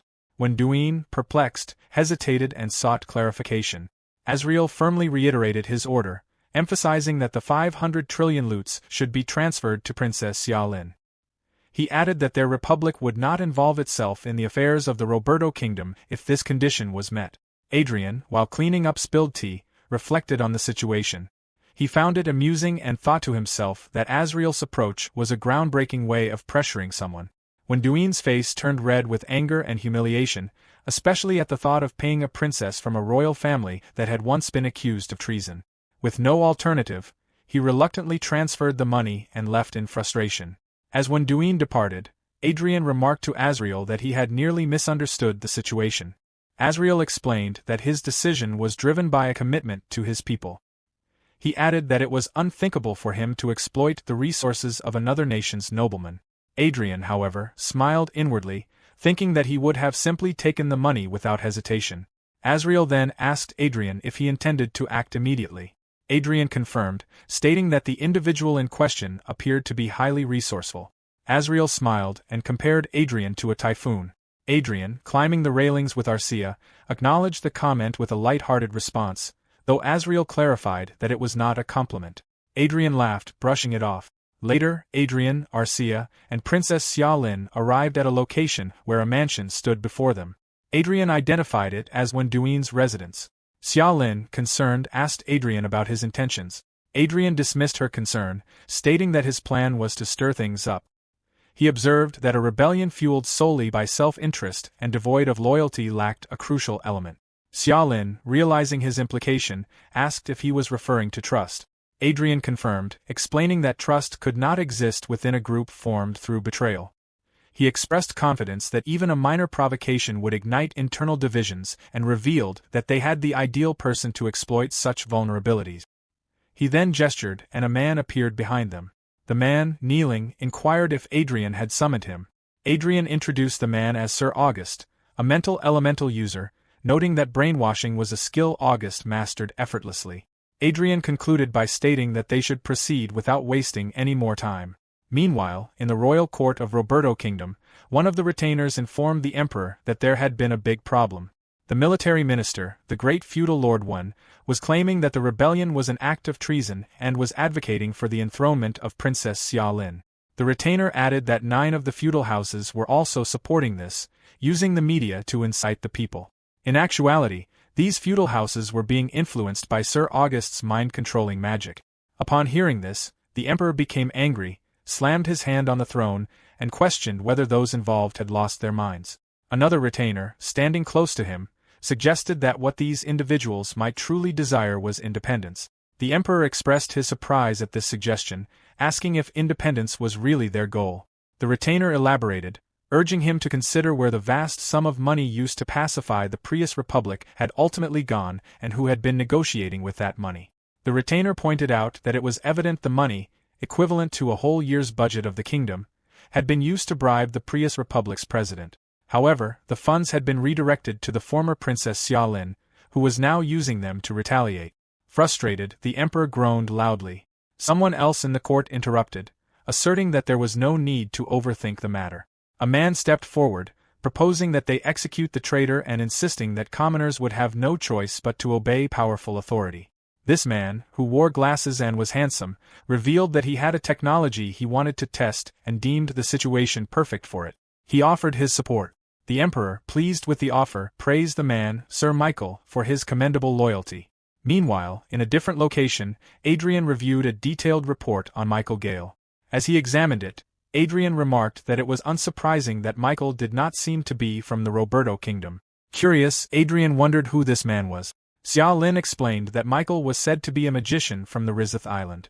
She mentioned that he was a sixth circle magician with an innate talent for artifact creation and design. Within just 2 years of taking charge of the Emperor Da, he had already begun independently producing vanguard equipment. Adrian, growing suspicious, reflected on the improbability of an unknown magician suddenly emerging and producing such advanced equipment.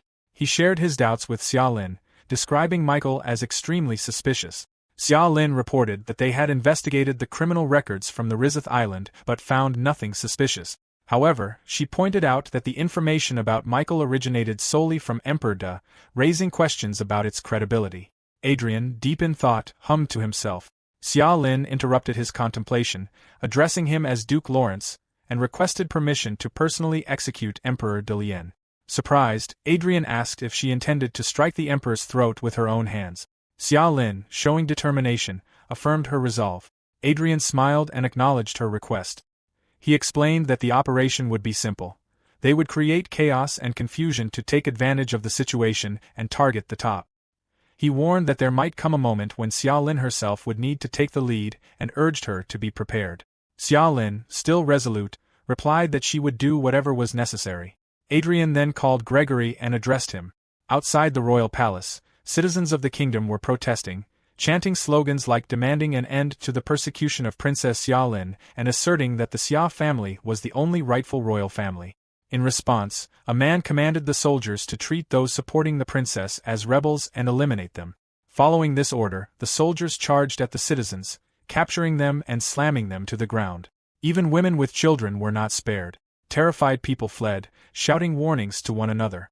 Suddenly, a figure appeared on the rooftop of the palace, ordering the soldiers to stop. The figure, identifying herself as Princess Xia Lin, rebuked the soldiers for turning their swords against their own people. She instructed them to leave the citizens alone and announced her own presence, daring the soldiers to catch her instead. The soldiers, seeing her, redirected their efforts toward capturing her, believing that capturing her would undermine the enemy's justification. One soldier climbed onto the roof but was swiftly slain by a figure in a white robe before he could complete his order. The remaining soldiers panicked and questioned the identity of the newcomer. Earlier, Gregory had received instructions from Adrian, who emphasized the significance of appearances in major events that would go down in history. Adrian had advised Gregory not to stay by the princess's side looking like a villain. Reflecting on this, Gregory thought about the irony of impersonating a holy knight in such circumstances. Inside the royal palace, Emperor De could not believe what he had just heard. He asked in disbelief if Princess Xia Lin was really right in front of the king's palace. The informer, shaking in fear and stuttering, confirmed that it was true. He added that she was currently fighting against the vanguard forces that had been attacking the protesters, alongside the military minister's troops. Furthermore, the informer mentioned that there was an unfamiliar aura master by the princess's side, which made the situation even more dire. Frustrated, Emperor De ordered his retainers to capture Xia Lin immediately, telling them to take as many soldiers as needed and act without delay. Cursing his bad luck, he remarked angrily about how ridiculous the situation was and questioned aloud what was happening. Michael Gale, who was nearby, noticed something unusual and informed the Emperor that it seemed like there was an intruder. Shocked, Emperor De demanded to know what was going on, but before anyone could answer, the palace suddenly shook. Terrified, the people in the royal court witnessed a massive explosion at the front door as Adrian entered with his staff. Adrian, looking directly at Emperor De, remarked how obvious it was that the Emperor was the villain, referring to him as Old Man. The Emperor, furious, cursed Adrian and addressed him as Duke Lawrence. Adrian responded with a smile, commenting that it had only been 3 days since he had become Emperor and sarcastically asking if he had enjoyed his time. The Emperor, irritated by Adrian's insolence, reminded him that he was not only an emperor but also the king of the Roberto kingdom. Adrian dismissed the remark, stating that he would not hold that title for much longer. Angered, the emperor gestured to his soldiers and ordered them to capture and arrest Adrian. He accused Adrian of arrogance, saying there should be limits to it and claiming that Adrian's youth and position as a duke had made him overconfident. Adrian, unbothered, glanced at the soldiers surrounding him and mocked their numbers. The emperor ordered his men to kill Adrian, but before they could act, Adrian unleashed his flame blast spell multiple times, effortlessly blowing away all the soldiers. The emperor was shocked by how easily Adrian had neutralized his forces. Adrian, acting casually, asked what the emperor had been trying to say before the interruption. Princess Xiaolin and Sir Gregory entered the room shortly afterward. Adrian declared that the moment they had stepped into the palace, the fight had already been decided. The emperor was infuriated to see Xiaolin, while she, with a serious expression, reminded him of her earlier promise to take revenge on him. Adrian instructed his soldiers to ensure that no one escaped and emphasized that every noble present was their enemy. The soldiers acknowledged his command.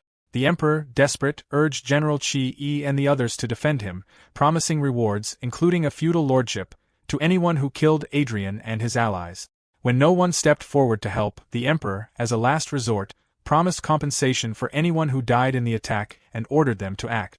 Adrian, his gaze cold and unwavering, dismissed the emperor's pleas. He warned the soldiers to surrender their weapons if they wanted to live, threatening to take their heads if they resisted. Hearing this, all the soldiers protecting Emperor did drop their weapons, leaving the emperor to fall back onto his throne in disbelief. Adrian approached the emperor and acknowledged how shocking it must have been for him to see unrelated people meddling in his affairs. He suggested that the emperor accept it as bad luck, which might make it easier to process. Adrian further remarked that if Princess Xiaolin hadn't sought him out while covered in blood, the emperor might have kept his throne. The emperor, now terrified and sweating profusely, was unable to utter a word, his fear manifesting in weak, guttural sounds. Adrian then noticed a man in a white robe and, puzzled, asked who he was. Michael Gale, acting nonchalantly, pretended not to know what Adrian was referring to. Without hesitation, Adrian cast a spell and attacked him, but the man easily blocked it. With a wicked smile, the man mockingly praised Adrian for his quick attack and asked how Adrian had identified him as a black magician. Adrian realized the truth. The man was indeed a black magician. Adrian mused that he had thought the man was just a one-time mob character, but he had turned out to be the real mastermind. He noted to himself that, while such things happened often in games, there was a limit to everything. The status window revealed information about the black magician, who was smiling wickedly. Name: Michael Gale. Title: 7th Circle Black Magician. Race: Human. Age: 45. Affiliation: Roberto Kingdom's Gale Magic Tower Master / Roberto King's Advisor. Talent: Intellectual ability, very high magic power, very high commanding ability, moderate administration ability, moderate physical ability, moderate. Trait: Engineer of Madness, Murder Impulse, Mass Murderer. Relationship: Interested / hostile. Status: Curious / observing. Adrian, coldly observing Gale, mused to himself that it was surprising to see a black magician appear out of nowhere. Gale questioned Adrian about how he had sensed his presence, to which Adrian replied arrogantly that he would be stripped of his title as an archmage if he couldn't sense ominous dark magic. The royal court personnel expressed their terror upon realizing a black magician was among them, exclaiming in fear. Gale admitted that, although he met many people until that moment, it was the first time someone had sensed his energy. Adrian explained that it was because he was in an entirely different league. Internally, he reflected on how black magicians were completely uncharted territory. Adrian then threw the Excalibur to Arcia, calling out her name, prompting her to grab it. Both of them charged at the black magician as Adrian resolved that he needed to handle the situation swiftly without delay. Gale conjured numerous dark magic, imbued spears directed at them, but Adrian and Arcia managed to block them with their magic shield and sword slash. Adrian followed up by casting another magic circle, generating magical shackles that bound him. At the same time, Arcia lunged forward and, with a swift slash, severed Gale's left arm, which had been bound by the shackles. In response, Gale gritted his teeth in anger, covering his wounded hand with dark magic before retreating a few steps to save himself. He remarked that he hadn't expected to meet people like them here. Adrian retorted that, if Gale was going to talk so much, he might as well offer up his head and finish things quickly. Gale, sweating in fear, stated that he couldn't let that happen since he still had many things left to do. Suddenly, the atmosphere around them shifted, and two vanguards crashed through the ceiling, startling Adrian.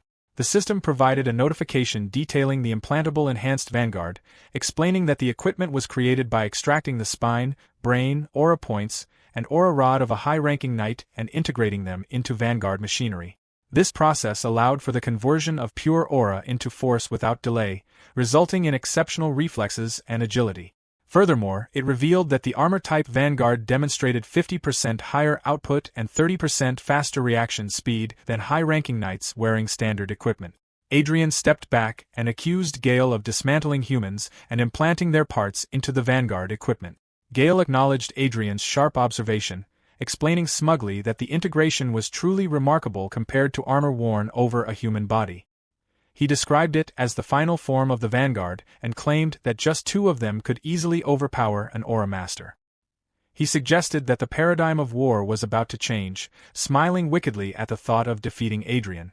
Adrian leaned forward, expressing his doubts about the paradigm of war changing but acknowledging that it was clear why dark magicians like Gale had to be killed.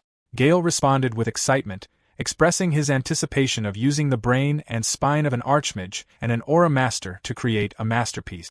The giant vanguards launched their attack, during which a fake Holy Knight saved Princess Xia Lin from the assault.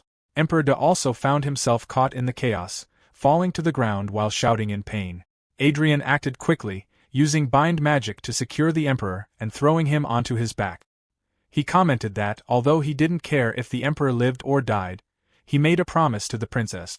Arcia, wielding Excalibur, swiftly dismantled the giant vanguards, cutting them into pieces. Adrian analyzed the defeated vanguards, observing that they were indeed stronger and quicker than normal vanguards. However, he noted their lack of irregular movements, which were unique to humans, and found their responses overly simplistic. With this conclusion, Adrian cast a magic circle to destroy the giant vanguards. He then criticized Gale, stating that such creations had no chance of replacing humans. Arcia charged at Gale again, but the black magician shielded himself with dark magic. This time, both Adrian and Arcia attacked together. Arcia managed to strike first, stabbing Gale in the chest and causing him to spit blood. However, Gale smiled, and the system issued a notification indicating that he was going berserk. This startled Adrian, who recognized it as Mana Berserk. Gale expressed his resolve to bring everyone down together at that point.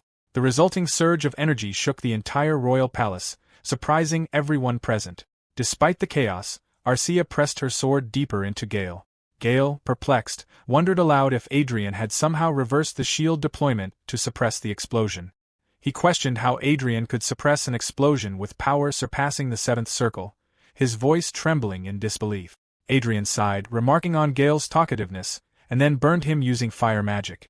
Meanwhile, the court members, relieved to have survived, expressed their gratitude. Adrian, overhearing them, thought they were being overly optimistic, considering a dark magician had been hiding in their faction. Emperor De, believing he wouldn't be noticed amidst the chaos, decided to escape. Unfortunately for him, Xia Lin appeared in his path, raising her sword and striking the ground instead of him. The Emperor fell senseless as Xia Lin declared that killing him would be too merciful. She stated that the Holy Land was unforgiving toward those associated with black magicians. Gale's associates begged for forgiveness, but Xia Lin sheathed her sword and warned them to prepare for a life worse than death. Princess Xia Lin thanked Adrian sincerely. She looked at him and continued, expressing that if it weren't for him, she would not have been able to reclaim the throne and would likely have witnessed a black magician take over the nation. Adrian responded that he had also gained something from the situation. Xia Lin noted with relief that no traces of other black magicians had been found besides Michael Gale. Adrian reflected silently that disasters had always followed whenever a black magician appeared in history. He thought this situation might be related to the goddess's oracle, making it prudent for him to investigate further. Xia Lin inquired whether Adrian would be returning to the Reinhardt's kingdom. As Adrian turned to leave, he confirmed his plans to visit Ophelia Island and return immediately afterward. Smiling, Xia Lin remarked that the world was in chaos as factions of black magicians were being uncovered, yet Adrian seemed to be just as full of secrets. Before leaving, Adrian expressed his trust that Xia Lin would keep his secret. She assured him that she would, adding that she would treasure all the kindness he had shown her and cherish the memories as her own.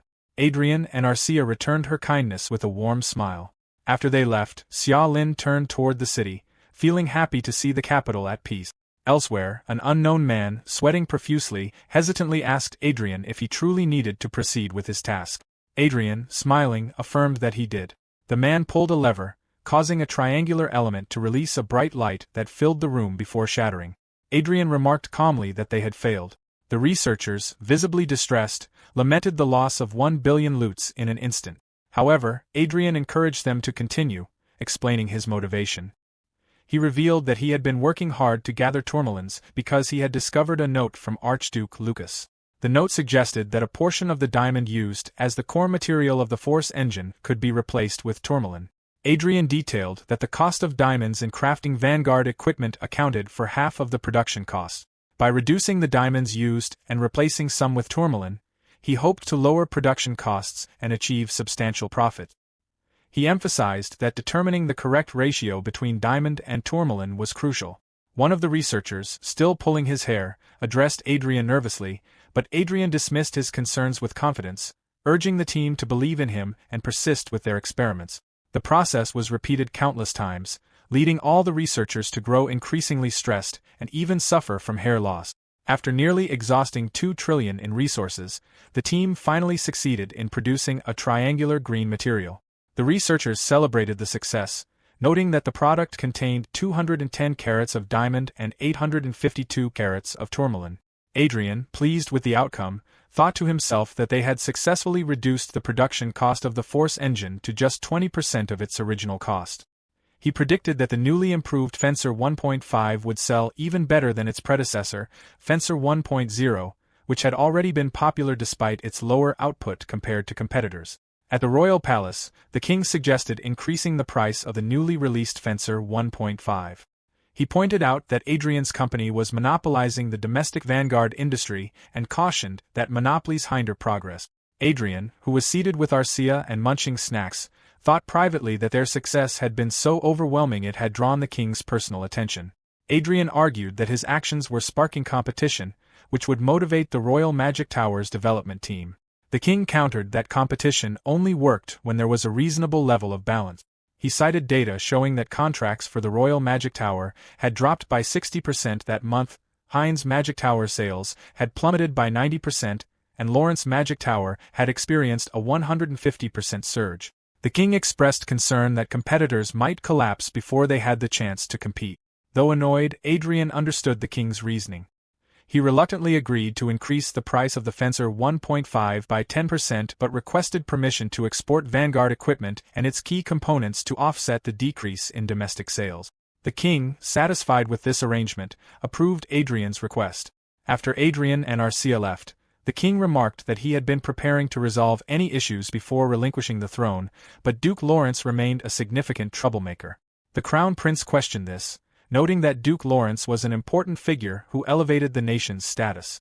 The king explained that the stronger the nobility became, the harder it was for the royal family to maintain control. Michael expressed his desire to grow alongside the kingdom's subjects and not hinder their progress. The king cautioned that power often led people to seek even greater authority, which could pose a threat in the future. He added that nobles tended to align themselves with those in power.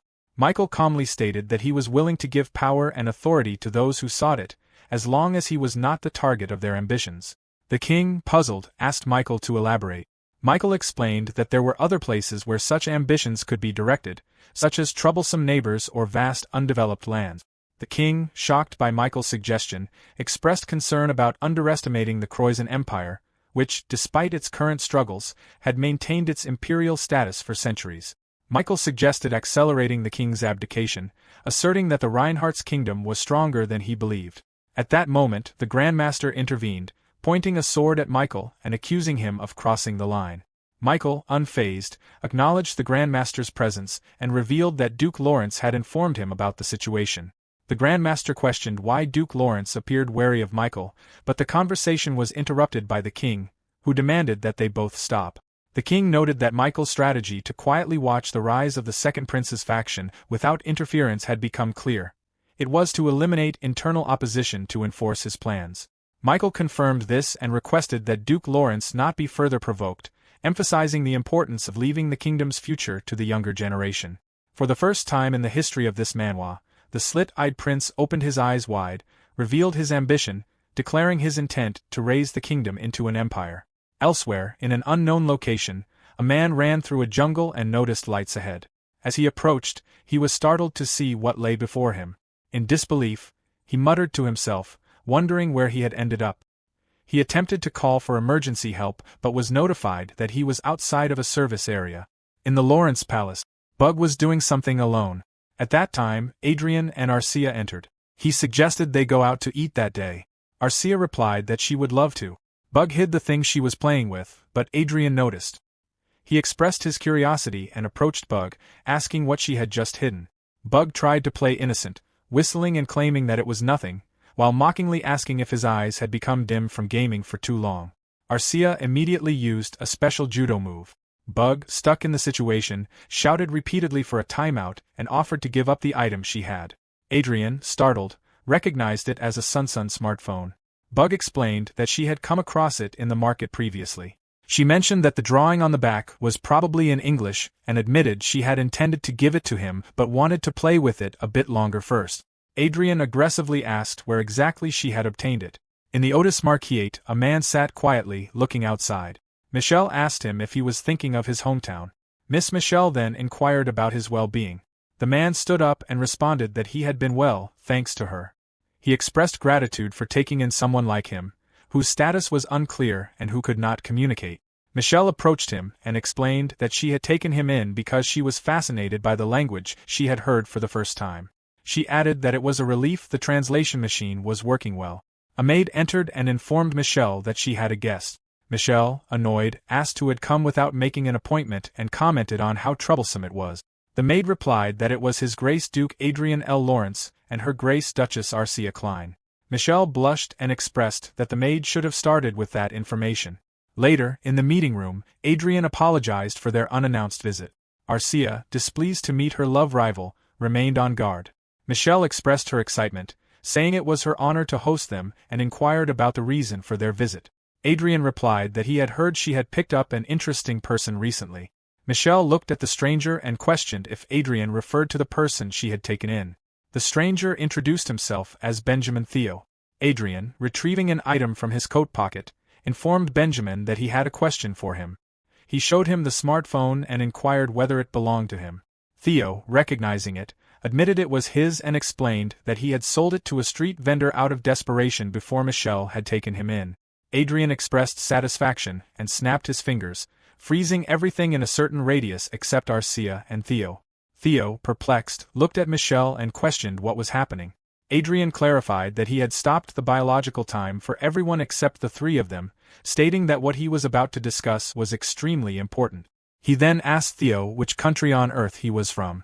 Startled, Theo asked if Adrian knew about Earth. Adrian urged him to answer the question, prompting Theo to reply that he was from Singapore. Adrian then inquired how Theo had ended up in Rondell. Theo explained that his ship had sunk, and after falling into the sea, he had regained consciousness in this world. Adrian asked how much Theo knew about Rondell. Theo responded that all he knew came from Michelle, who had told him it was a world where magical abilities existed. He added that communication was possible thanks to the translation artifact, but he couldn't read the writing there. Adrian thought to himself that Theo seemed unaware of magic or abilities. He suspected Theo might have been swept into this world by a magical explosion, but the situation appeared unrelated. Adrian asked Theo to share what had happened on Earth after 2020. Theo replied that while it hadn't been long since 2020, it was a significant period.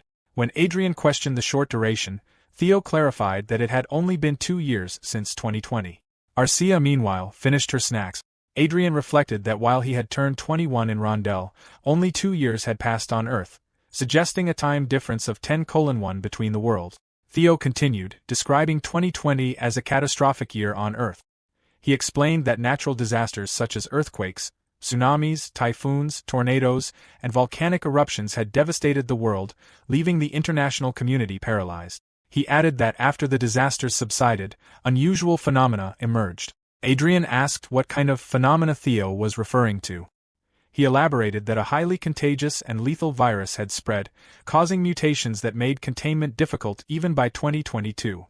Additionally, deadly poisonous zones and mutated creatures had appeared, restricting human movement. He noted that while the military cleansed these zones, new terrains such as islands and mountains had suddenly formed. Adrian reflected on how much had occurred on Earth in the 2 years he had spent in Rondel. He wondered if his family in Korea was safe and considered whether these events related to the goddess's prophecy. Adrian thanked Theo for providing useful information. Theo hesitated before asking if Adrian was also from Earth. Adrian clarified that he was born in Rondel but had memories of a past life as a Korean on Earth. Theo expressed surprise upon hearing this. Adrian invited Theo to come with him, stating that no one in Rondel could understand his situation better than him. He explained that while returning to Earth was not currently possible, he would help Theo adjust to Rondel. Theo, feeling hopeful, asked if he could return to Earth. Adrian suggested it might be possible, adding that he held the key to Theo's return. He promised to support Theo's livelihood but instructed him to keep Earth's secrets and stories to himself unless given permission to share. Theo agreed to follow Adrian's instructions. Theo then asked if Rondel's magic could resolve Earth's issues, such as poisonous zones or the virus. Adrian assured him that such problems could be solved easily with magic. Theo speculated that he might have been sent to Rondel to meet a savior. Adrian dismissed the notion, calling it nonsense. He then unfroze the biological time. Michelle's first reaction was to wonder aloud where all the dessert had gone. Arcia turned away to hide her involvement. Adrian informed Michelle that he would be taking Benjamin with him. Michelle, startled, questioned Adrian's decision. Adrian then added that Michelle should also accompany him to his palace. Michelle, both shocked and excited, confirmed she would prepare to leave immediately. Arcia shot her a death stare, which everyone failed to notice. Adrian reflected that Michelle had come close to fate and wondered whether the coincidences surrounding her were deliberate. He decided to keep her within reach to prevent any complications. Arcia suggested they should eliminate Michelle. Later, Michelle announced to her father that she was leaving. Marquis Otis, worried, demanded to know what trouble she planned to cause next. In a virtual meeting, a person argued whether they were just going to let the Lawrence Magic Tower run wild, pointing out that in the past month alone, the amount of goods bought by the tower was almost as much as 60% of last year's total. They added that the amount of force engines sold by the tower was more than the entire international order quantity from the previous year. They stressed the need to impose sanctions on the tower, warning that if they did not, the entire international market would fall into the hands of a single entity. The individual was identified as Croizon Empire's Crown Prince, André de Croizon. Among those present, Duchess Olivia questioned whether the Croizon Empire had any bright ideas, addressing the Crown Prince directly. André suggested that they could impose anti-dumping tariffs to resolve the issue. He explained that anti-dumping tariffs were a type of tax imposed to protect the domestic market from foreign products sold at unfairly low prices, helping to prevent market disruption caused by such practices. Olivia responded by stating that anti-dumping tariffs were ultimately imposed by the purchasing country. From their perspective, she argued, buying force equipment at a low price gave them no reason to agree with the Croizon Empire's stance.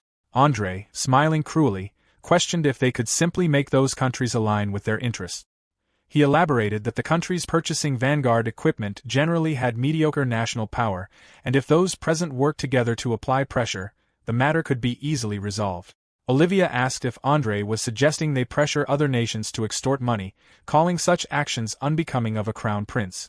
André sarcastically remarked on Olivia's stance, suggesting that as a fellow believer, she might not need to be present in the discussion. Annoyed, Duchess Olivia questioned the grounds on which André believed he had the right to make such a judgment and whether he considered himself the master of the assembly.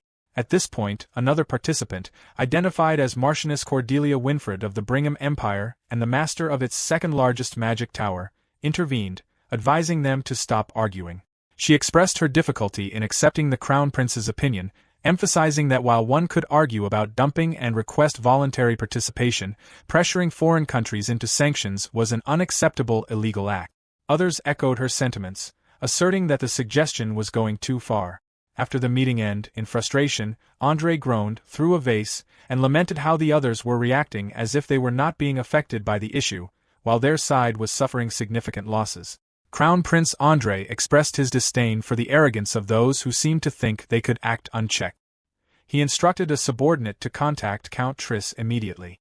The subordinate acknowledged the order, frustrated and determined, vowed to demonstrate the consequences of provoking the.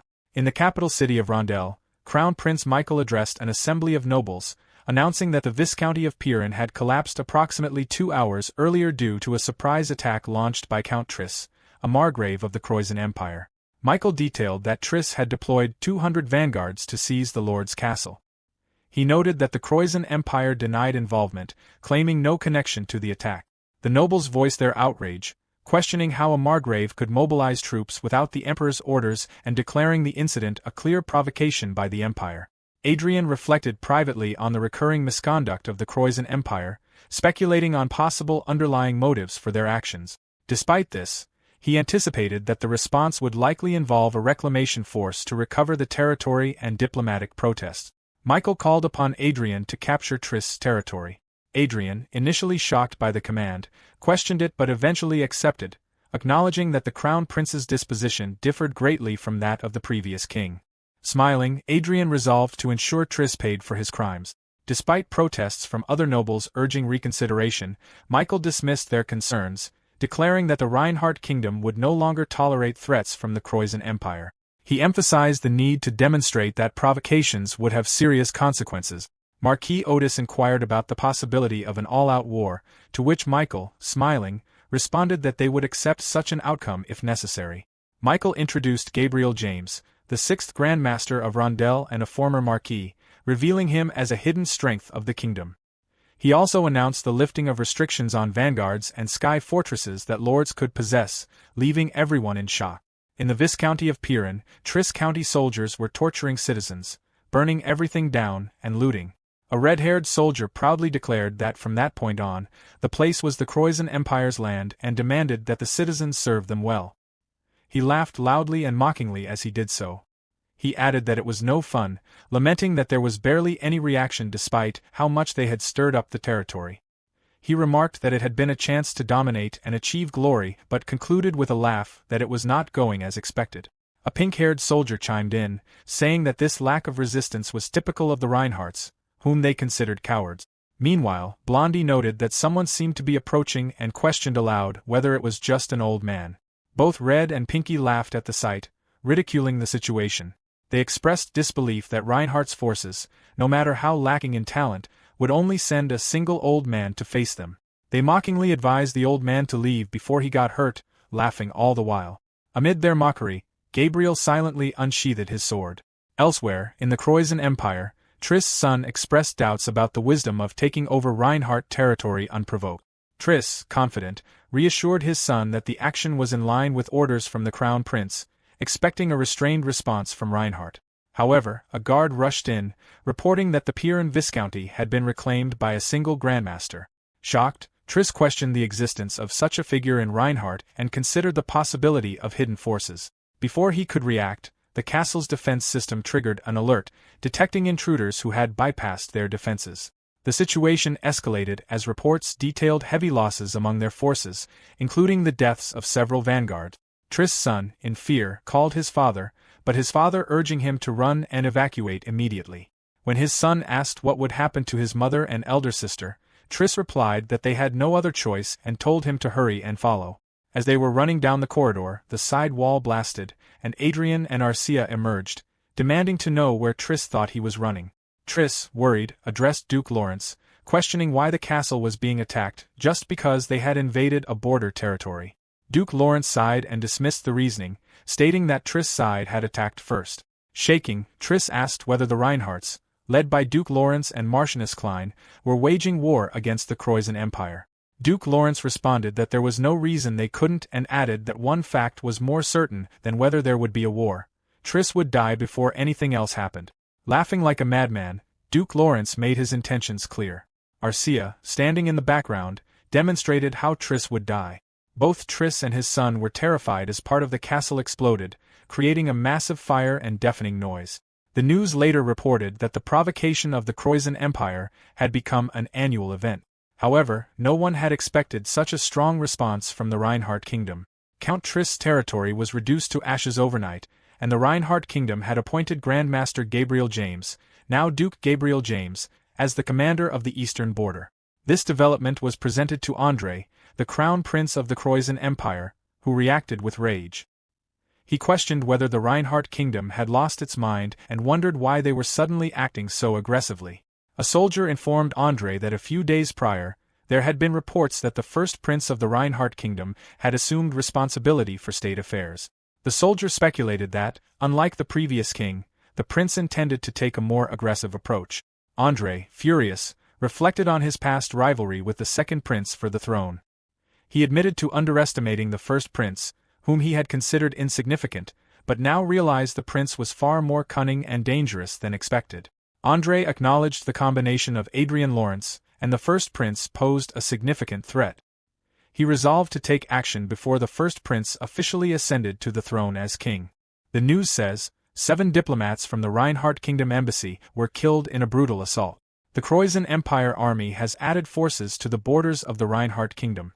Is this the beginning of a war between the two nations, spiraling into the worst of relations? It was Adrian who was watching them. He remarked that as time went by, the relationship with the Croatian Empire was becoming more and more strained. Prince Michael responded that it must be due to the previous conflict with the Tris Margrave. He explained that the invasion of the Piran barony had been announced as the result of Margrave Tris' unilateral decision and was wrapped up without any significant action from either side.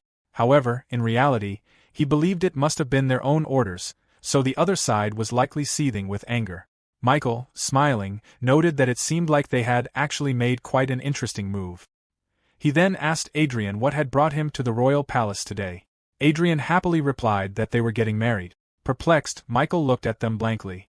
Gathering himself, he questioned whether they were truly getting married, reminding Adrian that he had previously insisted he wasn't planning on it when asked.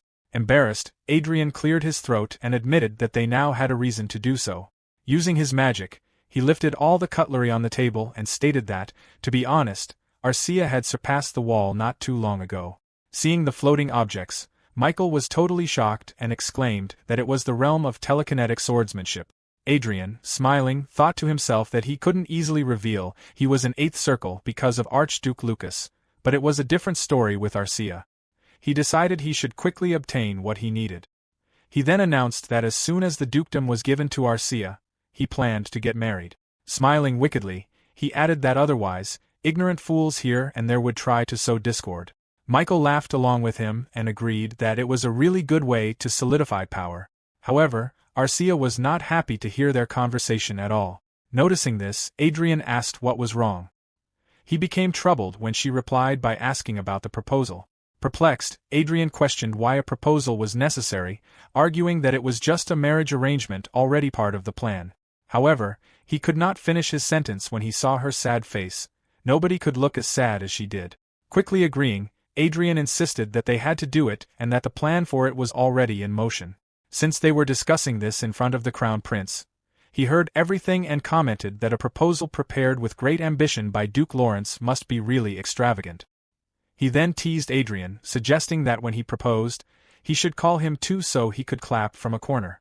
Arcia, hearing this, felt motivated to have someone beside her, while Adrian, irritated, thought to himself that this man was truly troublesome.